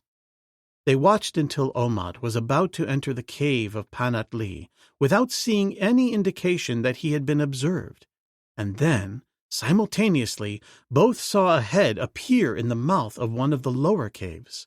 It was quickly evident that its owner had discovered Omat, for immediately he started upward in pursuit. Without a word, Tarzan and Tadan sprang forward toward the foot of the cliff. The pithecanthropus was the first to reach it, and the ape-man saw him spring upward for a handhold on the lowest peg above him. Now Tarzan saw other pegs roughly paralleling each other in zigzag rows up the cliff face. He sprang and caught one of these, pulled himself upward by one hand until he could reach a second with his other hand, and when he had ascended far enough to use his feet, discovered that he could make rapid progress. Tadan was outstripping him, however, for these precarious ladders were no novelty to him, and, further, he had an advantage in possessing a tail. Nevertheless, the ape-man gave a good account of himself, being presently urged to redoubled efforts by the fact that the Wazdan above Tadan glanced down and discovered his pursuers just before the Hodan overtook him. Instantly, a wild cry shattered the silence of the gorge, a cry that was immediately answered by hundreds of savage throats as warrior after warrior emerged from the entrance to his cave. The creature who had raised the alarm had now reached the recess before Panat-Lee's cave, and here he halted and turned to give battle to Tadan. Unslinging his club, which he had hung down his back from a thong about his neck, he stood upon the level floor of the entranceway, effectually blocking Tadan's ascent. From all directions, the warriors of Kor-ul-Ja were swarming toward the interlopers. Tarzan, who had reached a point on the same level with Tadan, but a little to the latter's left, saw that nothing short of a miracle could save them. Just at the ape-man's left was the entrance to a cave that either was deserted or whose occupants had not as yet been aroused, for the level recess remained unoccupied. Resourceful was the alert mind of Tarzan of the Apes, and quick to respond were the trained muscles. In the time that you or I might give to debating an action, he would accomplish it, and now, though only seconds separated his nearest antagonist from him, in the brief span of time at his disposal, he had stepped into the recess, unslung his long rope, and leaning far out, shot the sinuous noose with the precision of long habitude toward the menacing figure wielding its heavy club above Tadan. There was a momentary pause of the rope hand as the noose sped toward its goal, a quick movement of the right wrist that closed it upon its victim as it settled over his head, and then a surging tug as, seizing the rope in both hands, Tarzan threw back upon it all the weight of his great frame. Voicing a terrified shriek, the Wazdan lunged head foremost from the recess above Tadan. Tarzan braced himself for the coming shock when the creature's body should have fallen the full length of the rope, and as it did, there was a snap of the vertebrae that rose sickeningly in the momentary silence that had followed the doomed man's departing scream. Unshaken by the stress of the suddenly arrested weight at the end of the rope, Tarzan quickly pulled the body to his side that he might remove the noose from about its neck, for he could not afford to lose so priceless a weapon. During the several seconds that had elapsed since he cast the rope, the Wazdan warriors had remained inert, as though paralyzed by wonder or by terror. Now again one of them found his voice and his head, and straightway, shrieking invectives at the strange intruder, started upward for the ape-man, urging his fellows to attack. This man was the closest to Tarzan, but for him the ape-man could easily have reached Tadan's side, as the latter was urging him to do. Tarzan raised the body of the dead Wazdan above his head, held it poised there for a moment as with face raised to the heavens he screamed forth the horrid challenge of the bull apes of the tribe of Kerchak, and with all the strength of his giant sinews he hurled the corpse heavily upon the ascending warrior. So great was the force of the impact that not only was the Wazdan torn from his hold, but two of the pegs to which he clung were broken short in their sockets. As the two bodies, the living and the dead, hurtled downward toward the foot of the cliff, a great cry arose from the Wazdan. "Jad Guru Don! Jad Guru Don! Jad Guru Don!" he screamed, and then, "Kill him! Kill him!" And now Tarzan stood in the recess beside Tadan. "Jad Guru Don!" repeated the latter, smiling. "The terrible man! Tarzan the terrible! They may kill you, but they will never forget you." "They shall not kill—" "What have we here?" Tarzan's statement as to what they should not do was interrupted by a sudden ejaculation as two figures, locked in death-like embrace, stumbled through the doorway of the cave to the other porch. One was Omat, the other a creature of his own kind, but with a rough coat, the hairs of which seemed to grow straight outward from the skin, stiffly, unlike Omat's sleek covering. The two were quite evidently well matched, and equally evident was the fact that each was bent upon murder. They fought almost in silence, except for an occasional low growl as one or the other acknowledged thus some new hurt. Tarzan, following a natural impulse to aid his ally, leaped forward to enter the dispute, only to be checked by a grunted admonition from Omat. "Back," he said. "This fight is mine alone." The ape-man understood and stepped aside. "It is a gunbar," explained Tadan. "A chief battle. This fellow must be Esat, the chief. If Omat kills him without assistance, Omat may become chief." Tarzan smiled. It was the law of his own jungle. The law of the tribe of Kerchak, the bull ape, the ancient law of primitive man that needed but the refining influences of civilization to introduce the higher dagger and the poison cup. Then his attention was drawn to the outer edge of the vestibule. Above it appeared the shaggy face of one of Esat's warriors. Tarzan sprang to intercept the man, but Tadan was there ahead of him. "Back!" cried the Hodan to the newcomer. "It is Gunbar!" The fellow looked scrutinizingly at the two fighters, then turned his face downward toward his fellows. "Back!" he cried. "It is Gunbar between Esat and Omat." Then he looked back at Tadan and Tarzan. "Who are you?" he asked. "We are Omat's friends," replied Tadan. The fellow nodded. "We will attend to you later," he said, and disappeared below the edge of the recess. The battle upon the ledge continued with unabated ferocity, Tarzan and Tadan having difficulty in keeping out of the way of the contestants, who tore and beat at each other with hands and feet and lashing tails. Esat was unarmed. Panatli had seen to that, but at Omat's side swung a sheathed knife, which he made no effort to draw. That would have been contrary to their savage and primitive code, for the chief battle must be fought with nature's weapons. Sometimes they separated for an instant, only to rush upon each other again with all the ferocity and nearly the strength of mad bulls. Presently one of them tripped the other, but in that vice-like embrace one could not fall alone. Esat dragged Omat with him, toppling upon the brink of the niche. Even Tarzan held his breath. There they surged to and fro, perilously for a moment, and then the inevitable happened. The two, locked in murderous embrace, rolled over the edge and disappeared from the ape-man's view. Tarzan voiced a suppressed sigh, for he had liked Omat, and then, with Taden, approached the edge and looked over. Far below, in the dim light of the coming dawn, two inert forms should be lying stark in death. But to Tarzan's amazement, such was far from the sight that met his eyes. Instead, there were the two figures, still vibrant with life and still battling only a few feet below him. Clinging always to the pegs with two holds, a hand and a foot, or a foot and a tail, they seemed as much at home upon the perpendicular wall as upon the level surface of the vestibule.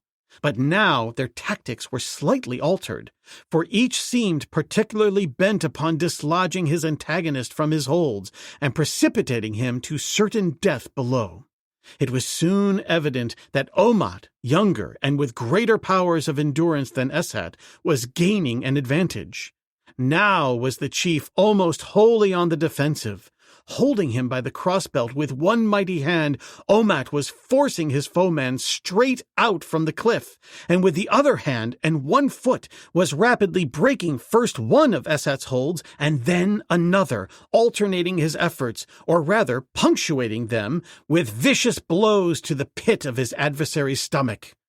Rapidly was Esat weakening, and with the knowledge of impending death there came, as there comes to every coward and bully under similar circumstances, a crumbling of the veneer of bravado which had long masqueraded as courage, and with it crumbled his code of ethics. Now was Esat no longer chief of Coral Jah. Instead, he was a whimpering craven battling for life. Clutching at Omat, clutching at the nearest pegs, he sought any support that would save him from that awful fall. And as he strove to push aside the hand of death, whose cold fingers he already felt upon his heart, his tail sought Omat's side and the handle of the knife that hung there. Tarzan saw, and even as Esat drew the blade from its sheath, he dropped cat-like to the pegs beside the battling men. Esat's tail had drawn back for the cowardly fatal thrust. Now many others saw the perfidious act, and a great cry of rage and disgust arose from the savage throats. But as the blade sped toward its goal, the ape-man seized the hairy member that wielded it. And at the same instant, Omat thrust the body of Esat from him with such force that its weakened holds were broken, and it hurtled downward, a brief meteor of screaming fear, to death. Chapter 4. Tarzan Jad Guru. As Tarzan and Omat clambered back to the vestibule of Panatli's cave and took their stand beside Taden in readiness for whatever eventuality might follow the death of Esat, the sun that topped the eastern hills touched also the figure of a sleeper upon a distant thorn-covered step, awakening him to another day of tireless tracking along a faint and rapidly disappearing spoor. For a time, silence reigned in the Coral Jah. The tribesmen waited, looking now down upon the dead thing that had been their chief, now at one another, and now at Omat, and the two who stood upon his either side. Presently, Omat spoke. "I am Omat," he cried. "Who will say that Omat is not Gund of Coral Jah?" He waited for a taker of his challenge. One or two of the larger young bucks fidgeted restlessly and eyed him, but there was no reply. "Then Omat is Gund," he said with finality. Now tell me, where are Panatli, her father, and her brothers?" An old warrior spoke. "Panatli should be in her cave. Who should know that better than you, who are there now? Her father and her brothers were sent to watch Corolol, but neither of these questions arouse any tumult in our breasts. There is one that does. Can Omat be chief of Koroljah, and yet stand at bay against his own people with a Hodan and that terrible man at his side? That terrible man who has no tail? Hand the strangers over to your people to be slain, as is the way of the Wazdan, and then may Omat be gunned." Neither Tarzan nor Taden spoke then. They but stood watching Omat and waiting for his decision, the ghost of a smile upon the lips of the ape-man. Taden, at least, knew that the old warrior had spoken the truth. The Wazdan entertain no strangers and take no prisoners of an alien race. Then spoke Omat. "Always there is change," he said. "Even the old hills of Paludan appear never twice alike. The brilliant sun, a passing cloud, the moon, a mist, the changing seasons, the sharp clearness following a storm. These things bring each a new change in our hills. From birth to death, day by day, there is constant change in each of us. Change, then, is one of Jad Ben Otho's laws. And now I, Omat, your Gund, bring another change. Strangers who are brave men and good friends shall no longer be slain by the Wazdan of Koroljah." There were growls and murmurings and a restless moving among the warriors as each eyed the others to see who would take the initiative against Omat, the iconoclast. "Cease your mutterings," admonished the new Gund. "I am your chief. My word is your law. You had no part in making me chief. Some of you helped Esat to drive me from the cave of my ancestors. The rest of you permitted it. I owe you nothing. Only these two, whom you would have me kill, were loyal to me. I am Gund, and if there be any who doubts it, let him speak. He cannot die younger." Tarzan was pleased. Here was a man after his own heart. He admired the fearlessness of Omat's challenge, and he was a sufficiently good judge of men to know that he had listened to no idle bluff. Omat would back up his words to the death if necessary, and the chances were that he would not be the one to die. Evidently, the majority of the Koroljayans entertained the same conviction. "I will make you a good Gund," said Omat, seeing that no one appeared inclined to dispute his rights. "Your wives and daughters will be safe. They were not safe while Esat ruled. Go now to your crops and your hunting. I leave to search for Panatli. Aban will be Gund while I am away. Look to him for guidance, and to me for an accounting when I return. And may Jad Ben Otho smile upon you." He turned toward Tarzan and the Hodan. "And you, my friends," he said, "are free to go among my people. The cave of my ancestors is yours. Do what you will."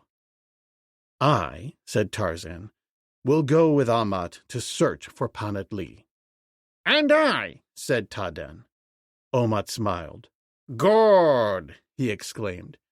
"And when we have found her, we shall go together upon Tarzan's business and Taden's. Where first shall we search?" He turned toward his warriors. Who knows where she may be? None knew other than that Panatlee had gone to her cave with the others the previous evening. There was no clue, no suggestion as to her whereabouts. "Show me where she sleeps," said Tarzan. "Let me see something that belongs to her, an article of her apparel. Then, doubtless, I can help you." Two young warriors climbed closer to the ledge upon which Omat stood. They were Insad and Odan. It was the latter who spoke. "Gun of Koroja," he said. "we will go with you to search for Panatlee." It was the first acknowledgment of Omat's chieftainship, and immediately following it, the tenseness that had prevailed seemed to relax. The warriors spoke aloud instead of in whispers, and the women appeared from the mouths of caves as with the passing of a sudden storm. Insad and Odan had taken the lead, and now all seemed glad to follow. Some came to talk with Omat and to look more closely at Tarzan. Others, heads of caves, gathered their hunters and discussed the business of the day.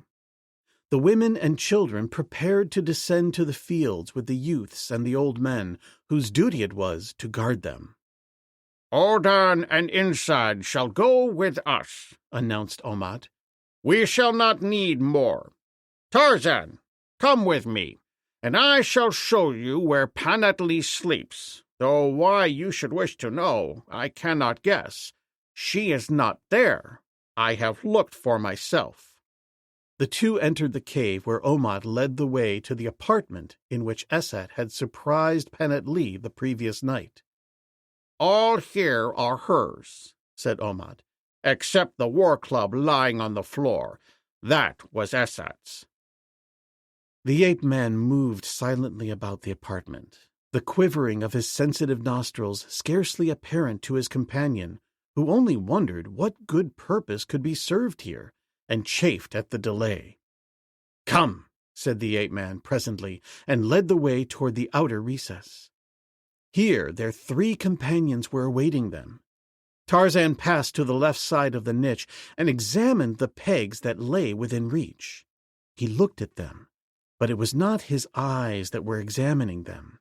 Keener than his keen eyes was that marvelously trained sense of scent that had first been developed in him during infancy under the tutorage of his foster mother, Kala, the she-ape, and further sharpened in the grim jungles by that master-teacher, the instinct of self-preservation. From the left side of the niche, he turned to the right.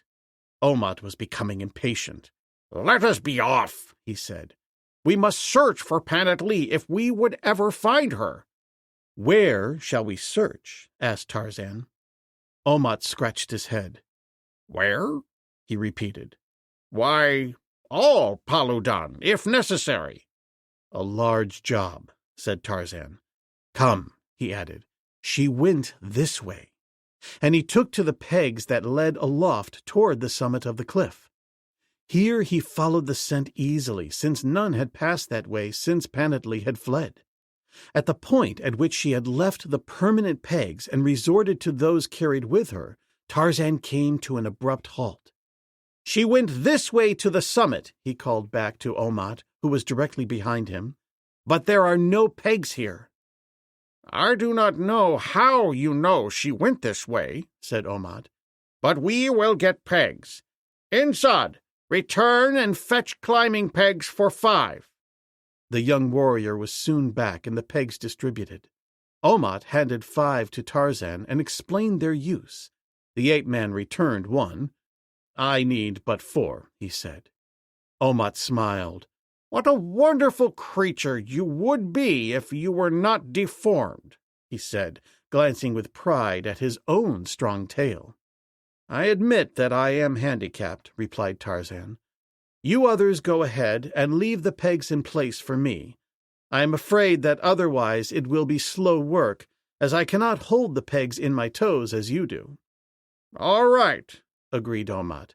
"Taden, Insad, and I will go first. You follow, and Odan bring up the rear and collect the pegs. We cannot leave them here for our enemies." Can't your enemies bring their own pegs? Asked Tarzan. Yes, but it delays them and makes easier our defense, and they do not know which of all the holes you see are deep enough for pegs. The others are made to confuse our enemies and are too shallow to hold a peg. At the top of the cliff, beside the gnarled tree, Tarzan again took up the trail. Here the scent was fully as strong as upon the pegs, and the ape-man moved rapidly across the ridge in the direction of the coralol. Presently he paused and turned toward Omat. Here she moved swiftly, running at top speed, and Omat, she was pursued by a lion. "You can read that in the grass?" asked Odan as the others gathered about the ape-man. Tarzan nodded. I do not think the lion got her, he added, but that we shall determine quickly. No, he did not get her. Look. And he pointed toward the southwest, down the ridge. Following the direction indicated by his finger, the others presently detected a movement in some bushes a couple of 100 yards away. "What is it?" asked Omat. "It is she!" And he started toward the spot. Wait, advised Tarzan. It is the lion which pursued her. You can see him? asked Taden. No, I can smell him. The others looked their astonishment and incredulity, but of the fact that it was indeed a lion they were not left long in doubt. Presently the bushes parted, and the creature stepped out in full view, facing them. It was a magnificent beast, large and beautifully maned, with the brilliant leopard spots of its kind well marked and symmetrical. For a moment it eyed them, and then, still chafing at the loss of its prey earlier in the morning, it charged. The Paladonians unslung their clubs and stood waiting the onrushing beast. Tarzan of the Apes drew his hunting knife and crouched in the path of the fanged fury.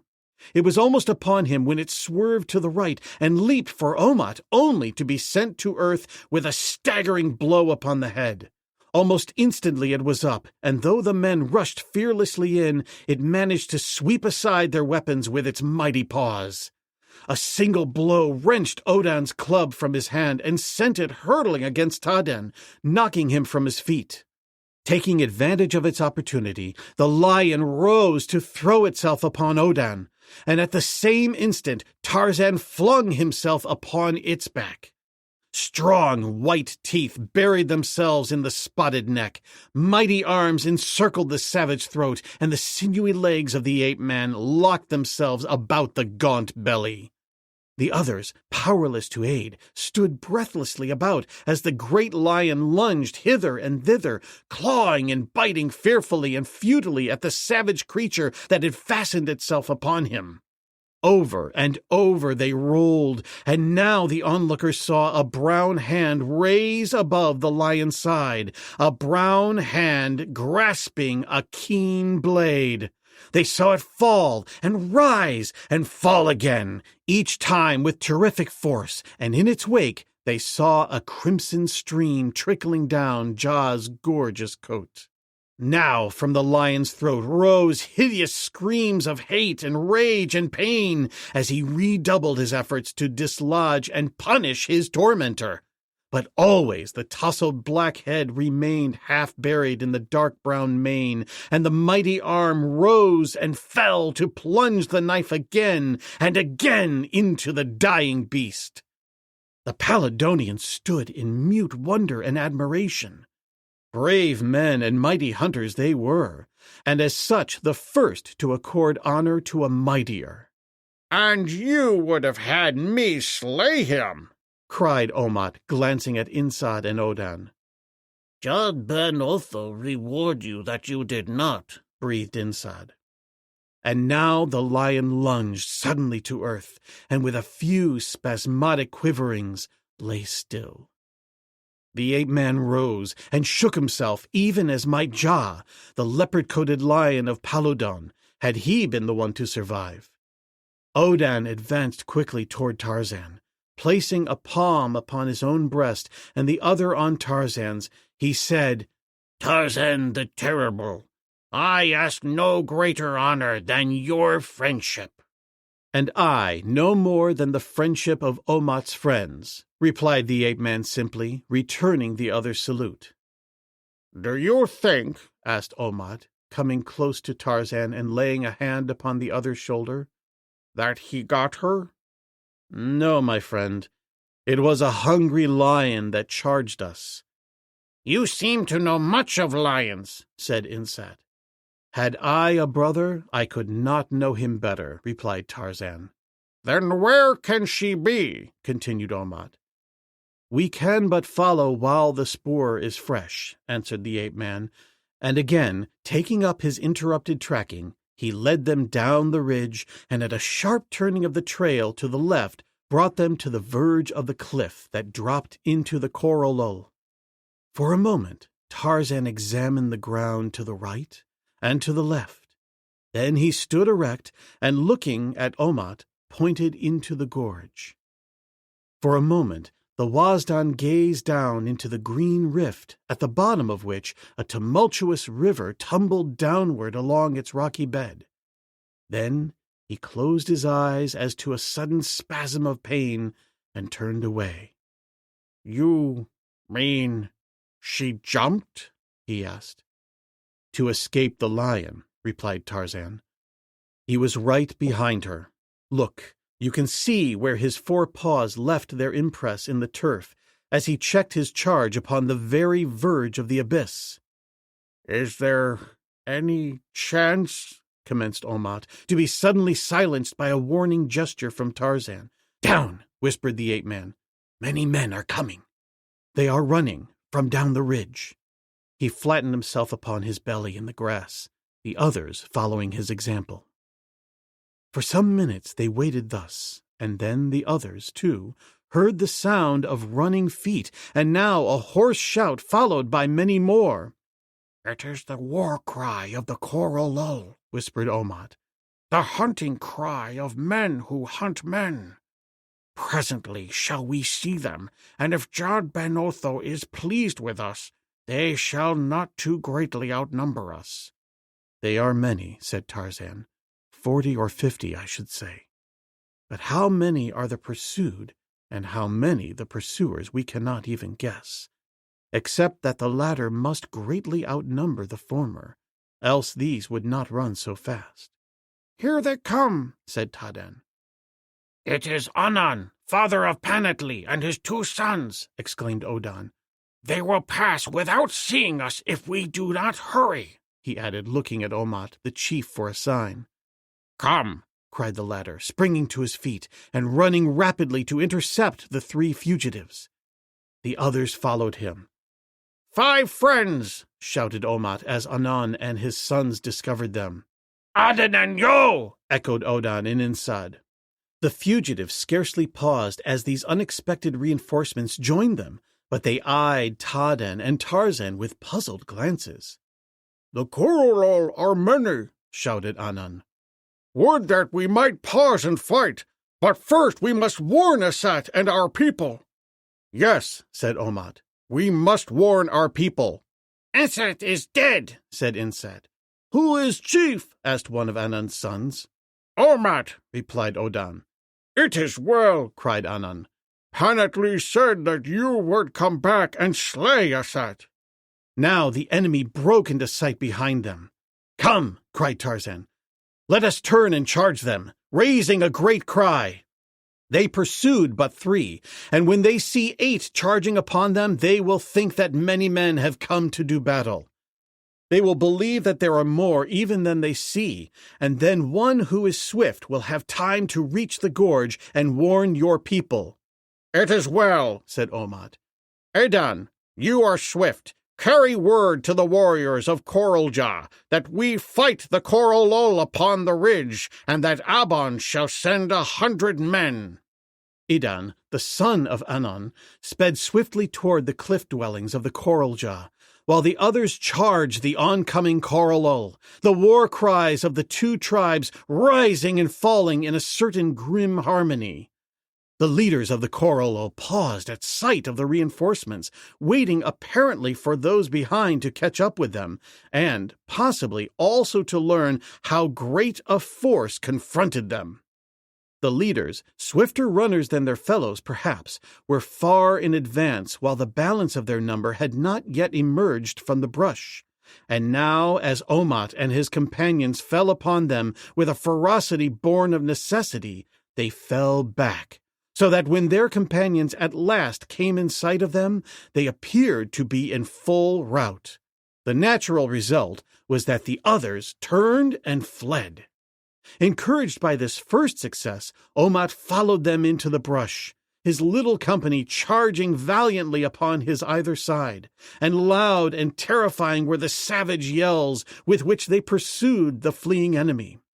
The brush, while not growing so closely together as to impede progress, was of such height as to hide the members of the party from one another when they became separated by even a few yards. The result was that Tarzan, always swift and always keen for battle, was soon pursuing the enemy far in the lead of the others, a lack of prudence which was to prove his undoing. The warriors of Kololol, doubtless as valorous as their foemen, retreated only to a more strategic position in the brush, nor were they long in guessing that the number of their pursuers was fewer than their own. They made a stand then where the brush was densest. An ambush it was, and into this ran Tarzan of the Apes. They tricked him neatly. Yes, sad is the narration of it. They tricked the wily jungle lord. But then they were fighting on their own ground, every foot of which they knew as you know your front parlor, and they were following their own tactics, of which Tarzan knew nothing. A single black warrior appeared to Tarzan a laggard in the rear of the retreating enemy, and thus retreating, he lured Tarzan on. At last, he turned at bay, confronting the ape-man with bludgeon and drawn knife, and as Tarzan charged him, a score of burly Wazdan leaped from the surrounding brush. Instantly, but too late, the giant Tarmangani realized his peril.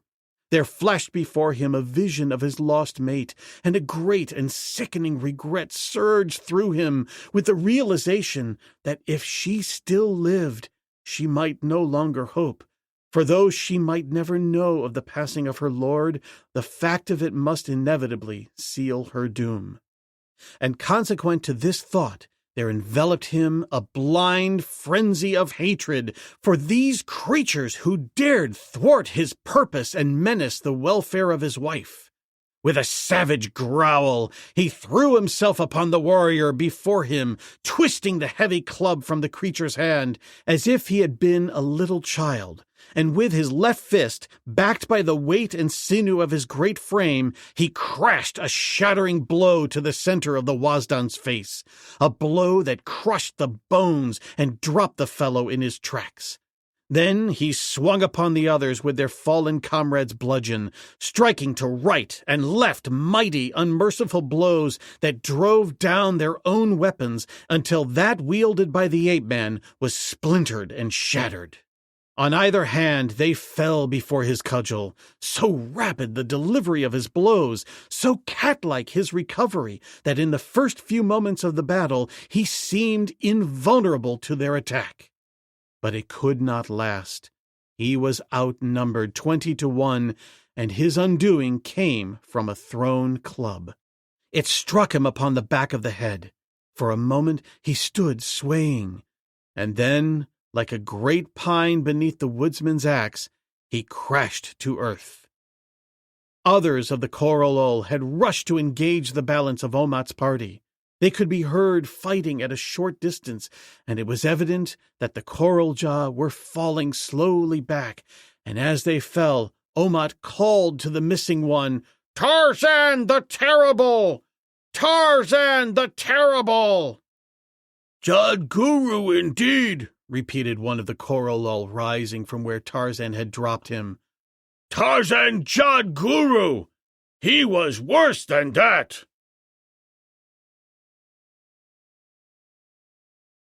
Chapter 5. in the coral gryf.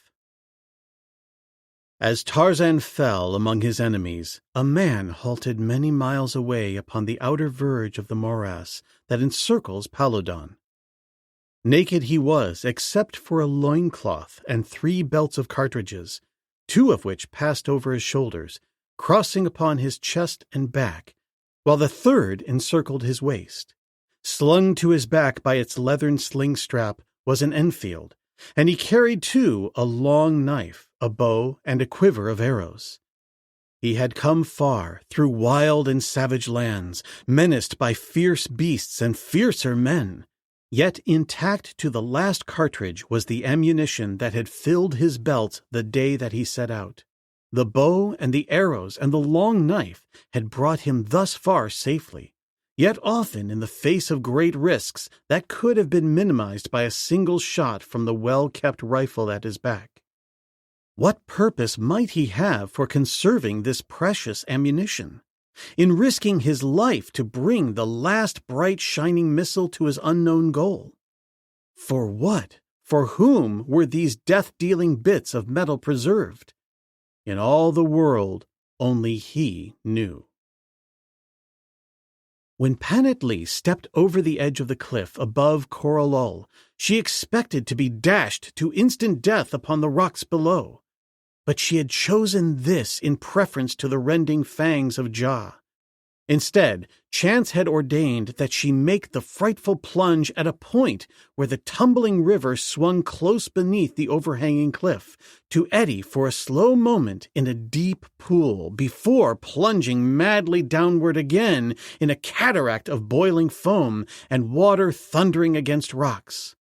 Into this icy pool the girl shot, and down beneath the watery surface until, half-choked, yet fighting bravely, she battled her way once more to air. Swimming strongly, she made the opposite shore, and there dragged herself out upon the bank to lie panting and spent, until the approaching dawn warned her to seek concealment, for she was in the country of her people's enemies.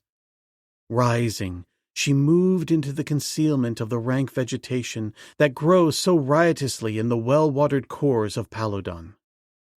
Hidden amidst the plant life from the sight of any who might chance to pass along the well-beaten trail that skirted the river, Panatlee sought rest and food, the latter growing in abundance all about her in the form of fruits and berries and succulent tubers which she scooped from the earth with the knife of the dead Asat.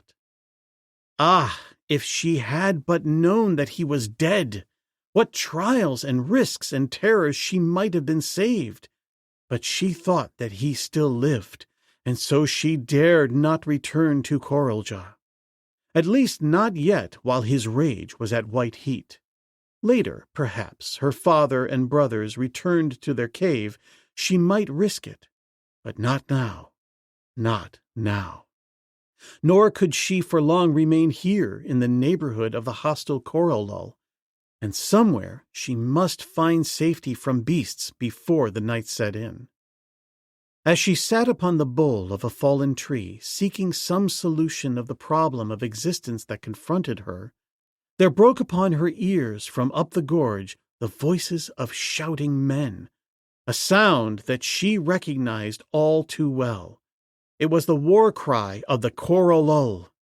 Closer and closer it approached her hiding place. Then, through the veil of foliage, she caught glimpses of 3 figures fleeing along the trail, and behind them the shouting of the pursuers rose louder and louder as they neared her. Again she caught sight of the fugitives crossing the river below the cataract, and again they were lost to sight. And now the pursuers came into view, shouting Coralol warriors, fierce and implacable, 40, perhaps 50 of them. She waited breathless, but they did not swerve from the trail and passed her, unguessing that an enemy she lay hid within a few yards of them. Once again she caught sight of the pursued, 3 Wasdan warriors clambering the cliff face at a point where portions of the summit had fallen away, presenting a steep slope that might be ascended by such as these. Suddenly her attention was riveted upon the three. Could it be? Oh, Jod Ben Otho! Had she but known a moment before! When they passed, she might have joined them, for they were her father and two brothers. Now it was too late. With bated breath and tense muscles, she watched the race. Would they reach the summit? Would the Coralul overhaul them? They climbed well, but oh, so slowly. Now one lost his footing in the loose shale and slipped back. The Coralul were ascending. One hurled his club at the nearest fugitive. The great god was pleased with the brother of Panatlee, for he caused the club to fall short of its target, and to fall, rolling and bounding, back upon its owner, carrying him from his feet and precipitating him to the bottom of the gorge. Standing now, her hands pressed tight above her golden breastplates, Panatlee watched the race for life. Now one, her older brother, reached the summit, and clinging there to something that she could not see, he lowered his body and his long tail to the father beneath him. The latter, seizing this support, extended his own tail to the son below, the one who had slipped back, and thus, upon a living ladder of their own making, the three reached the summit and disappeared from view before the Coralul overtook them. But the latter did not abandon the chase. On they went until they too had disappeared from sight, and only a faint shouting came down to Panatlee to tell her that the pursuit continued. The girl knew that she must move on. At any moment now might come a hunting party, combing the gorge for the smaller animals that fed or bedded there. Behind her were Esat and the returning party of Coralul that had pursued her kin. Before her, across the next ridge, was the coral gryf, the lair of terrifying monsters that brought the chill of fear to every inhabitant of Paloldan. Below her, in the valley, was the country of the Hodan, where she could look for only slavery or death. Here were the Coralul, the ancient enemies of her people, and everywhere were the wild beasts that eat the flesh of man. For but a moment she debated, and then, turning her face toward the southeast, she set out across the gorge of water toward the coral gryf. At least there were no men there. As it is now, so it was in the beginning, back to the primitive progenitor of man which is typified by Panatlee and her kind today. Of all the hunters that a woman fears, man is the most relentless, the most terrible. To the dangers of man, she preferred the dangers of the gryf. Moving cautiously, she reached the foot of the cliff at the far side of Coralul, and here, toward noon, she found a comparatively easy ascent. Crossing the ridge, she stood at last upon the brink of Coral Gryf, the horror place of the folklore of her race. Dank and mysterious grew the vegetation below. Giant trees waved their plumed tops almost level with the summit of the cliff, and over all brooded an ominous silence. Panatlee lay upon her belly, and stretching over the edge, scanned the cliff face below her. She could see caves there, and the stone pegs which the ancients had fashioned so laboriously by hand. She had heard of these in the firelight tales of her childhood, and of how the gryfs had come from the morasses across the mountains, and of how at last the people had fled after many had been seized and devoured by the hideous creatures, leaving their caves untenanted for no man living knew how long. Some said that Jod Ben Otho, who has lived forever, was still a little boy.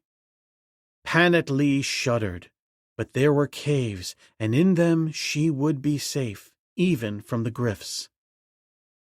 She found a place where the stone pegs reached to the very summit of the cliff, left there, no doubt, in the final exodus of the tribe, when there was no longer need of safeguarding the deserted caves against invasion.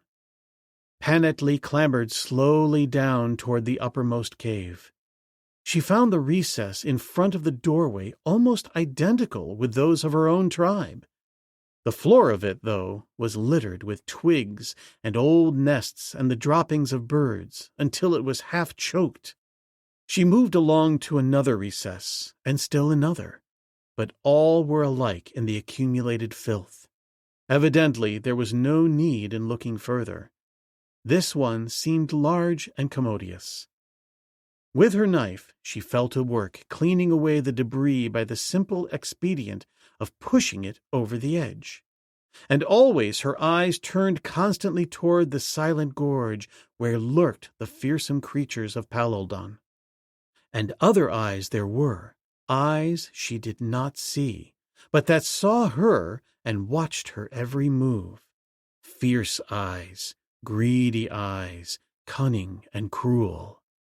They watched her, and a red tongue licked flabby, pendulous lips.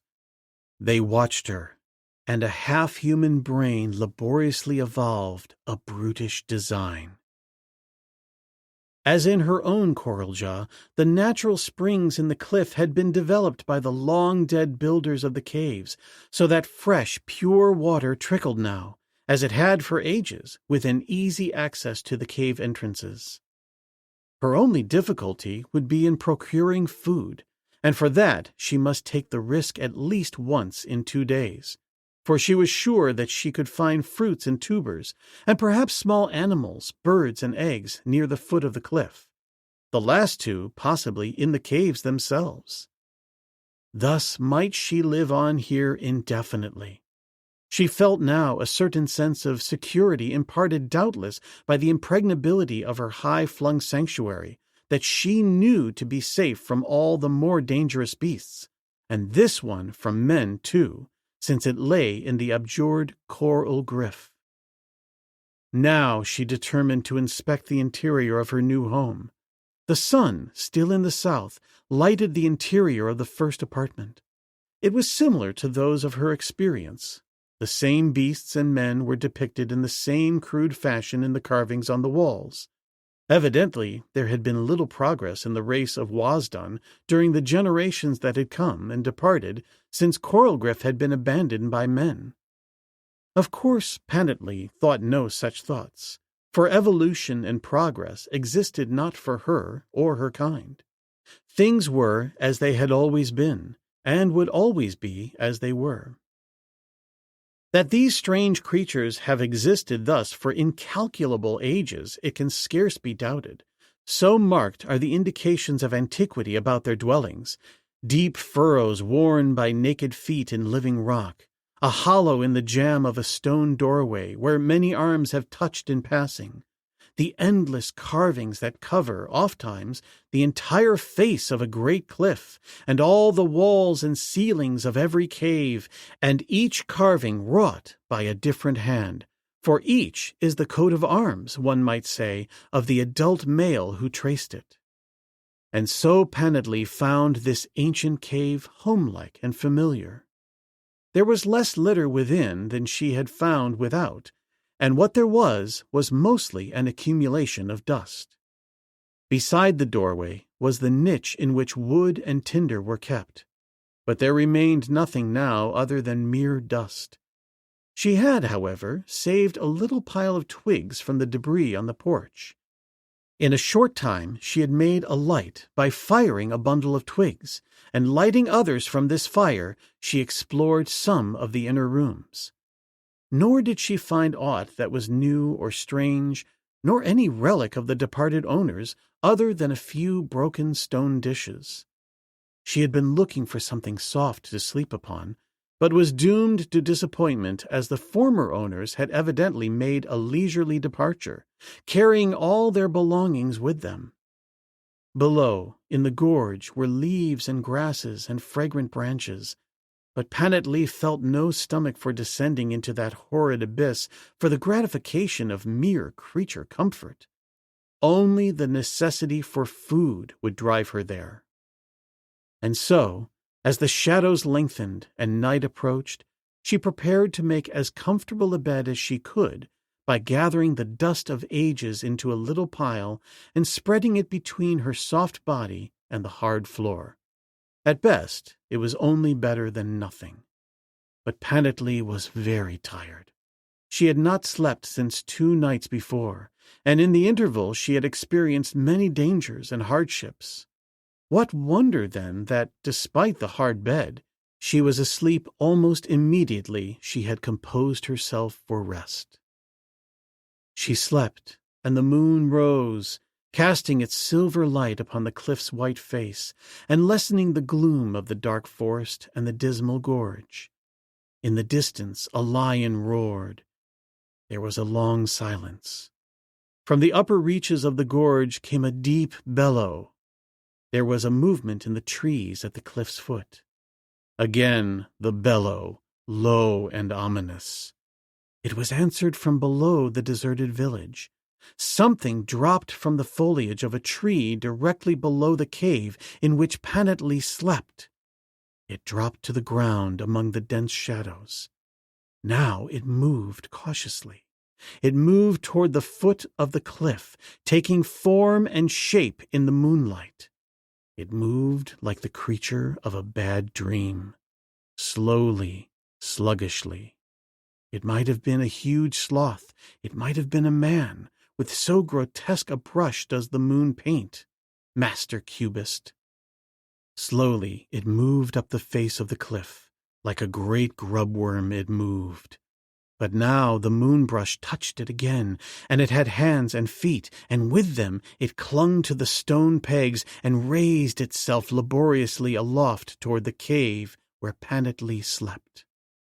From the lower reaches of the gorge came again the sound of bellowing, and it was answered from above the village. Tarzan of the Apes opened his eyes. He was conscious of a pain in his head, and at first that was about all. A moment later, grotesque shadows, rising and falling, focused his arousing perceptions.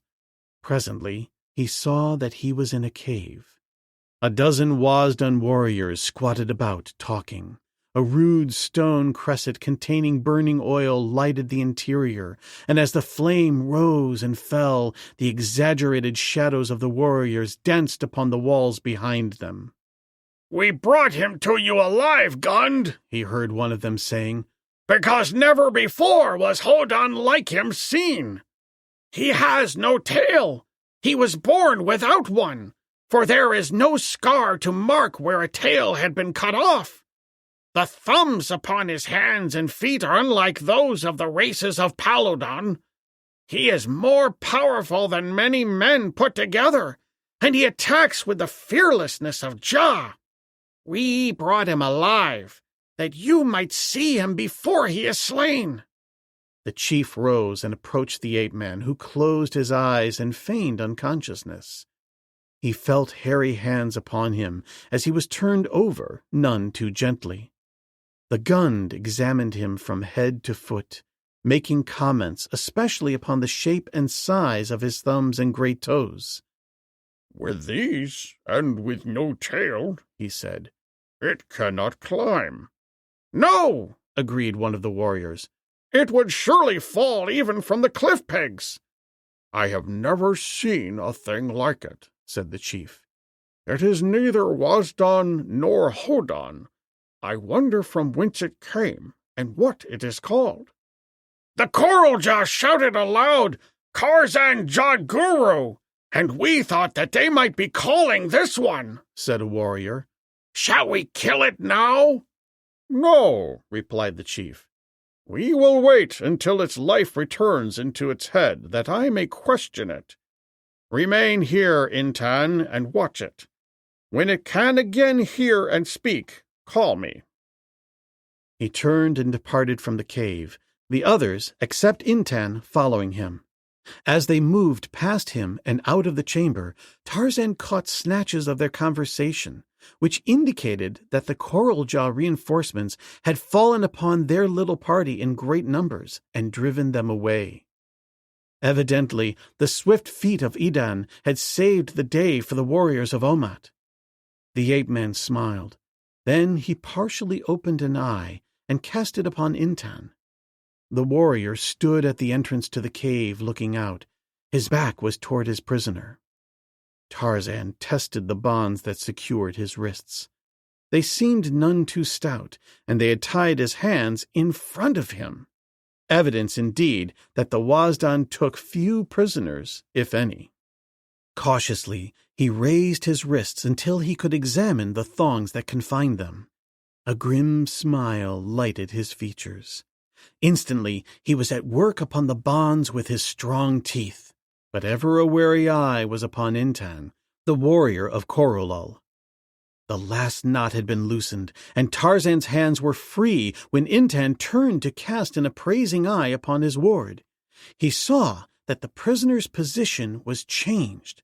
He no longer lay upon his back as they had left him, but upon his side, and his hands were drawn up against his face. Intan came closer and bent down. The bonds seemed very loose upon the prisoner's wrists. He extended his hands to examine them with his fingers, and instantly the two hands leaped from their bonds, one to seize his own wrist, the other his throat. So unexpected the cat-like attack that Intan had not even time to cry out before steel fingers silenced him. The creature pulled him suddenly forward so that he lost his balance and rolled over upon the prisoner and to the floor beyond to stop with Tarzan upon his breast. Intan struggled to release himself, struggled to draw his knife, but Tarzan found it before him. The Wazdan's tail leaped to the other's throat, encircling it. He, too, could choke.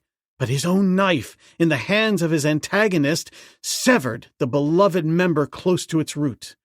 The Wazdan's struggles became weaker. A film was obscuring his vision. He knew that he was dying, and he was right. A moment later, he was dead. Tarzan rose to his feet and placed one foot upon the breast of his dead foe. How the urge seized him to roar forth the victory cry of his kind! But he dared not. He discovered that they had not removed his rope from his shoulders, and that they had replaced his knife in its sheath. It had been in his hand when he was felled. Strange creatures.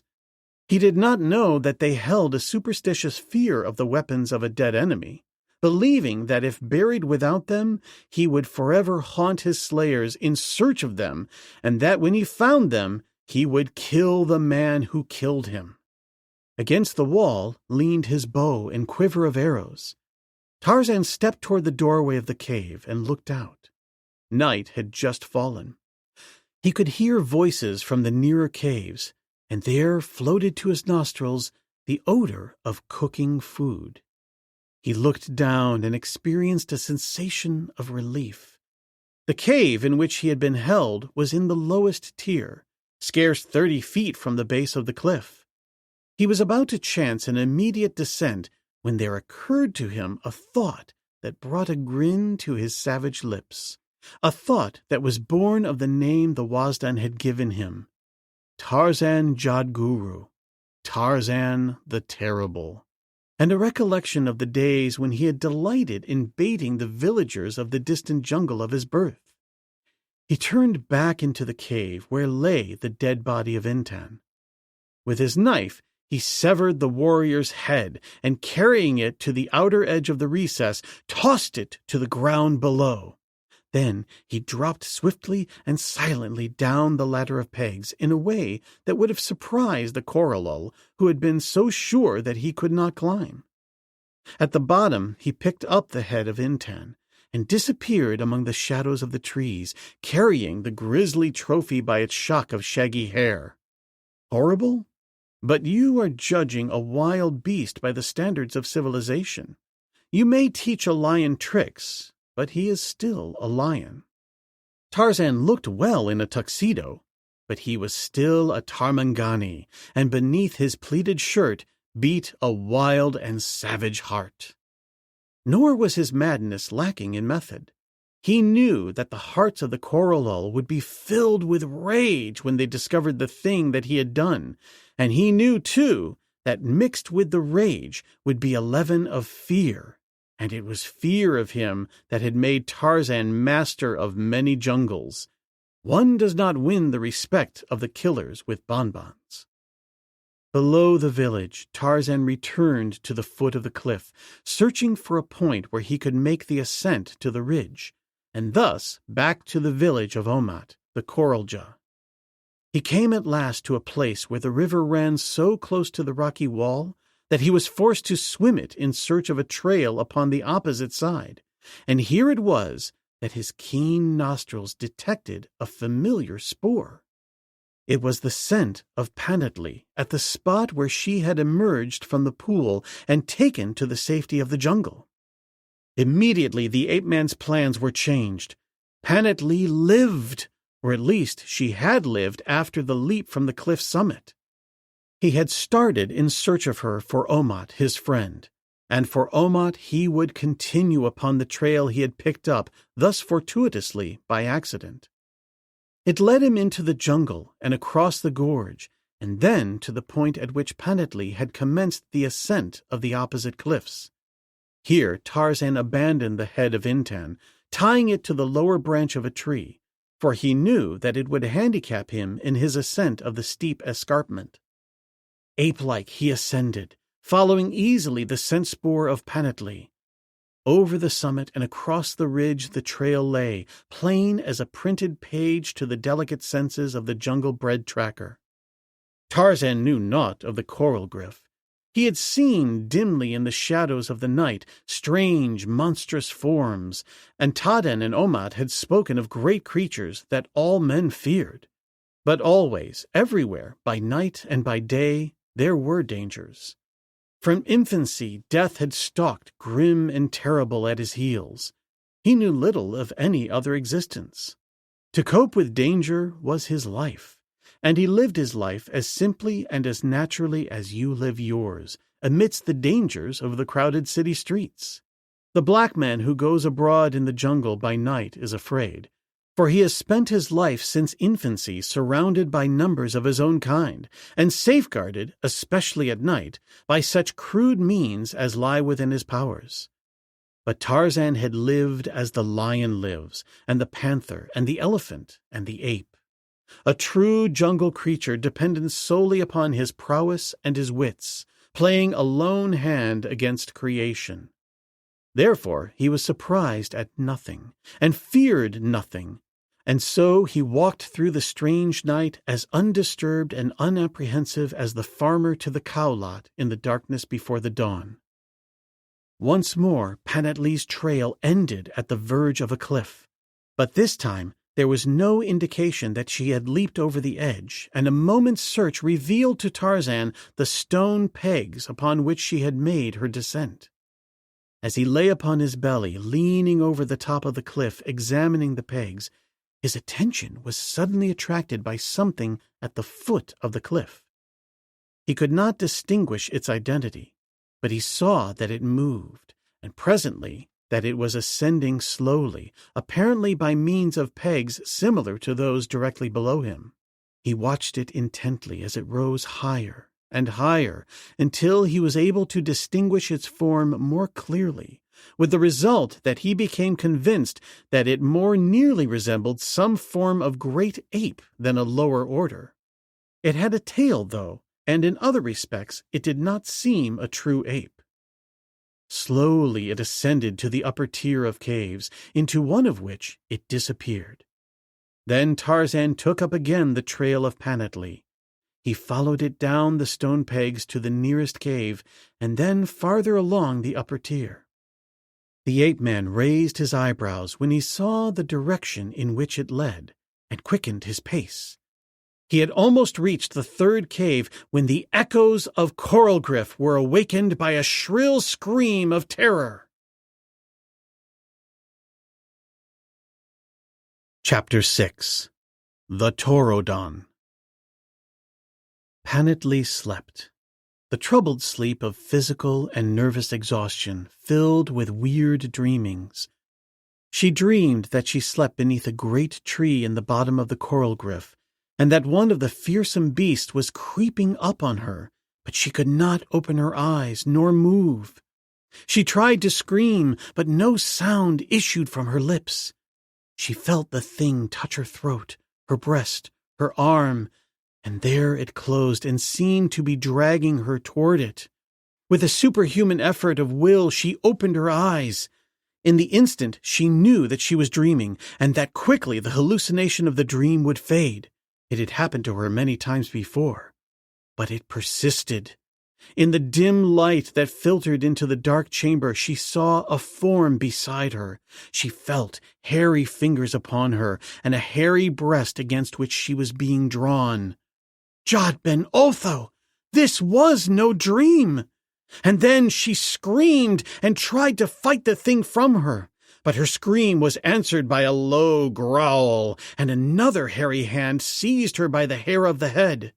The beast rose now upon its hind legs and dragged her from the cave to the moonlit recess without, and at the same instant she saw the figure of what she took to be a hodan rise above the outer edge of the niche.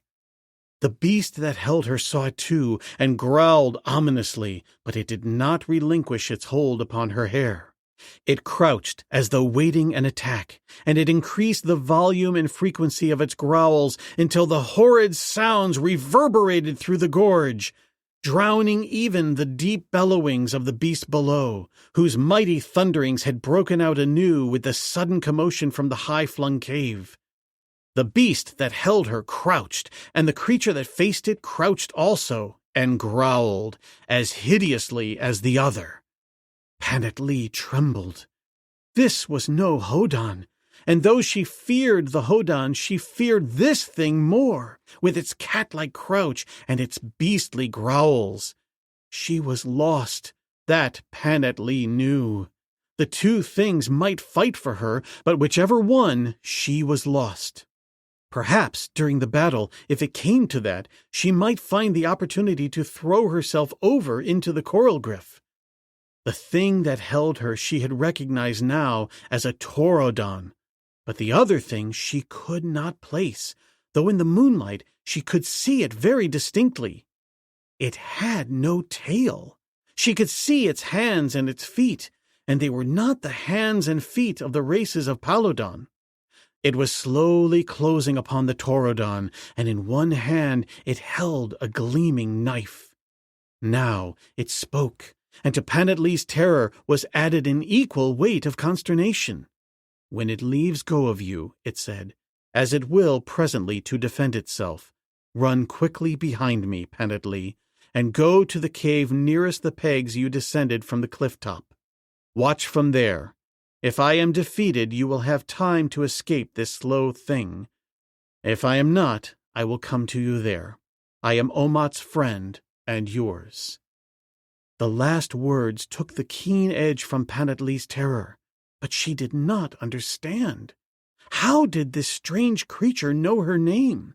How did it know that she had descended the pegs by a certain cave? It must then have been here when she came. Panat-Lee was puzzled. "Who are you?" she asked, "and from whence do you come?" "I am Tarzan," he replied, "and just now I came from Omat, Gund of Coraljaw, in search of you." Omat? Gund of Coraljaw? What wild talk was this? She would have questioned him further, but now he was approaching the taurodon, and the latter was screaming and growling so loudly as to drown the sound of her voice. And then it did what the strange creature had said it would do. It released its hold upon her hair as it prepared to charge. Charge it did, and in those close quarters there was no room to fence for openings. Instantly the two beasts locked in deadly embrace, each seeking the other's throat. Panat-Lee watched, taking no advantage of the opportunity to escape which their preoccupation gave her. She watched and waited, for into her savage little brain had come the resolve to pin her faith to this strange creature who had unlocked her heart with those 4 words, "I am Omat's friend." And so she waited, with drawn knife, the opportunity to do her bit in the vanquishing of the taurodon. That the newcomer could do it unaided she well knew to be beyond the realms of possibility, for she knew well the prowess of the beast-like man with whom it fought. There were not many of them in Palodon. But what few there were a terror to the women of the Wasdan and the Hodan, for the old Taurodon bulls roamed the mountains and the valleys of Palodan between rutting seasons, and woe betide the women who fell in their paths. With his tail, the Taurodon sought one of Tarzan's ankles, and finding it, tripped him.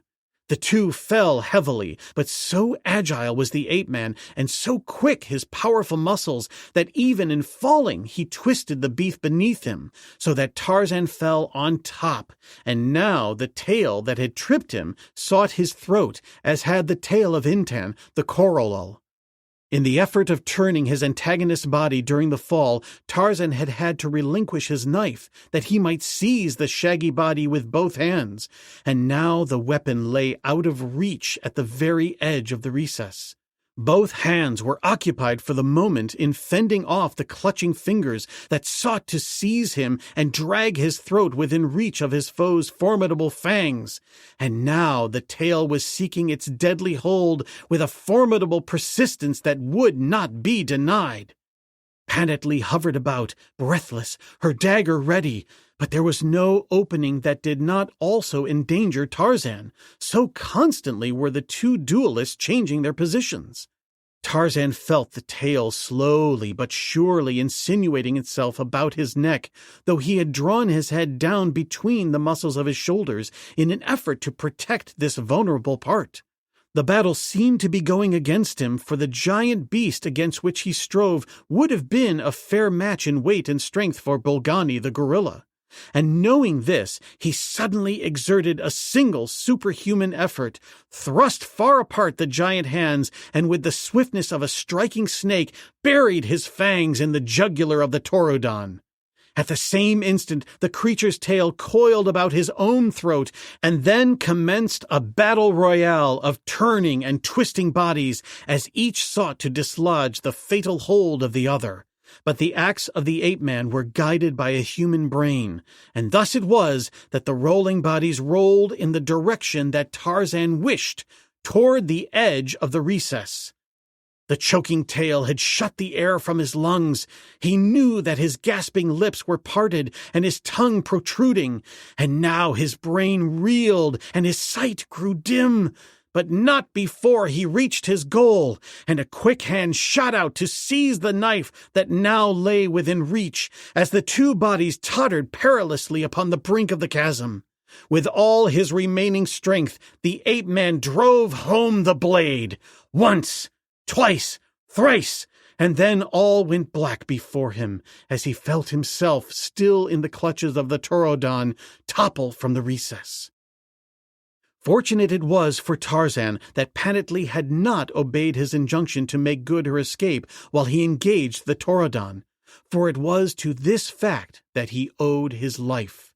Close beside the struggling forms during the brief moments of the terrific climax, she had realized every detail of the danger to Tarzan with which the emergency was fraught. And as she saw the two rolling over the outer edge of the niche, she seized the ape-man by an ankle, at the same time throwing herself prone upon the rocky floor. The muscles of the Taurodon relaxed in death with the last thrust of Tarzan's knife, and with its hold upon the ape-man released, it shot from sight into the gorge below.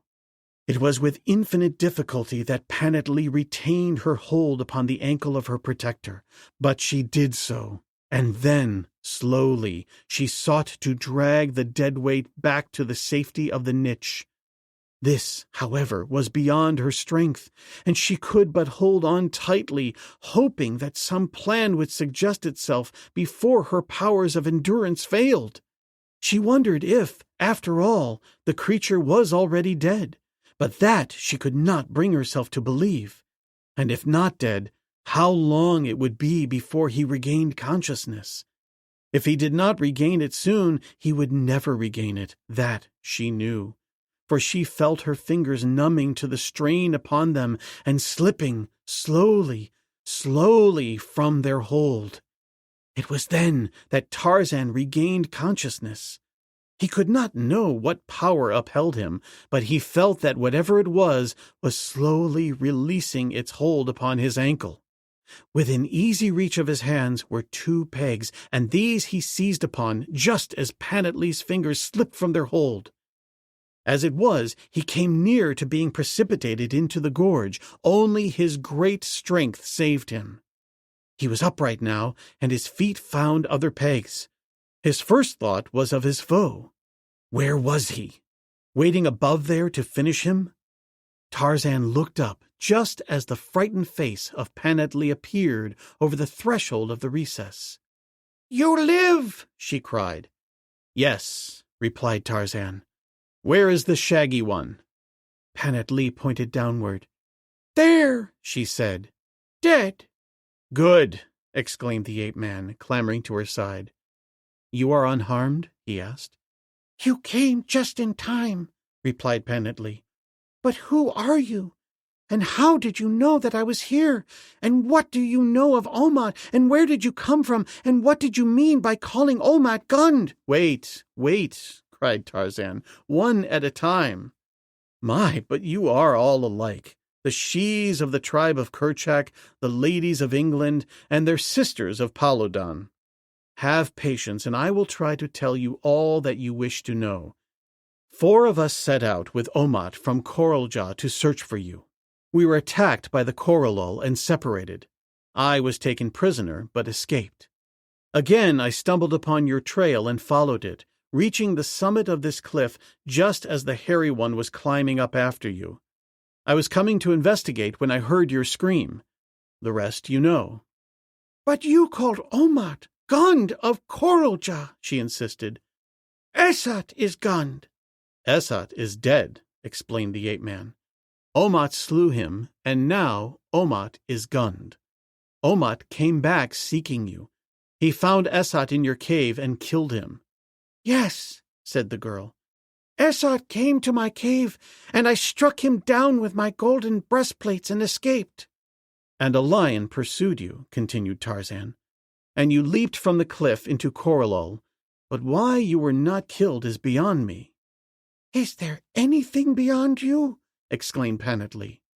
"How could you know that a lion pursued me and that I leaped from the cliff and not know that it was the pool of deep water below that saved me?" "I would have known that too, had not the Coralol come then and prevented me continuing upon your trail. But now I would ask you a question. By what name do you call the thing with which I just fought?" "It was a Taurodon," she replied. "I have seen but one before.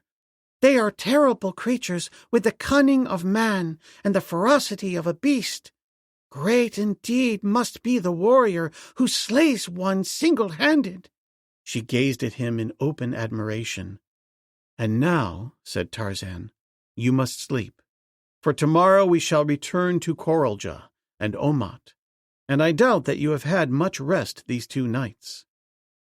Panatlee, lulled by a feeling of security, slept peacefully into the morning, while Tarzan stretched himself upon the hard floor of the recess just outside her cave.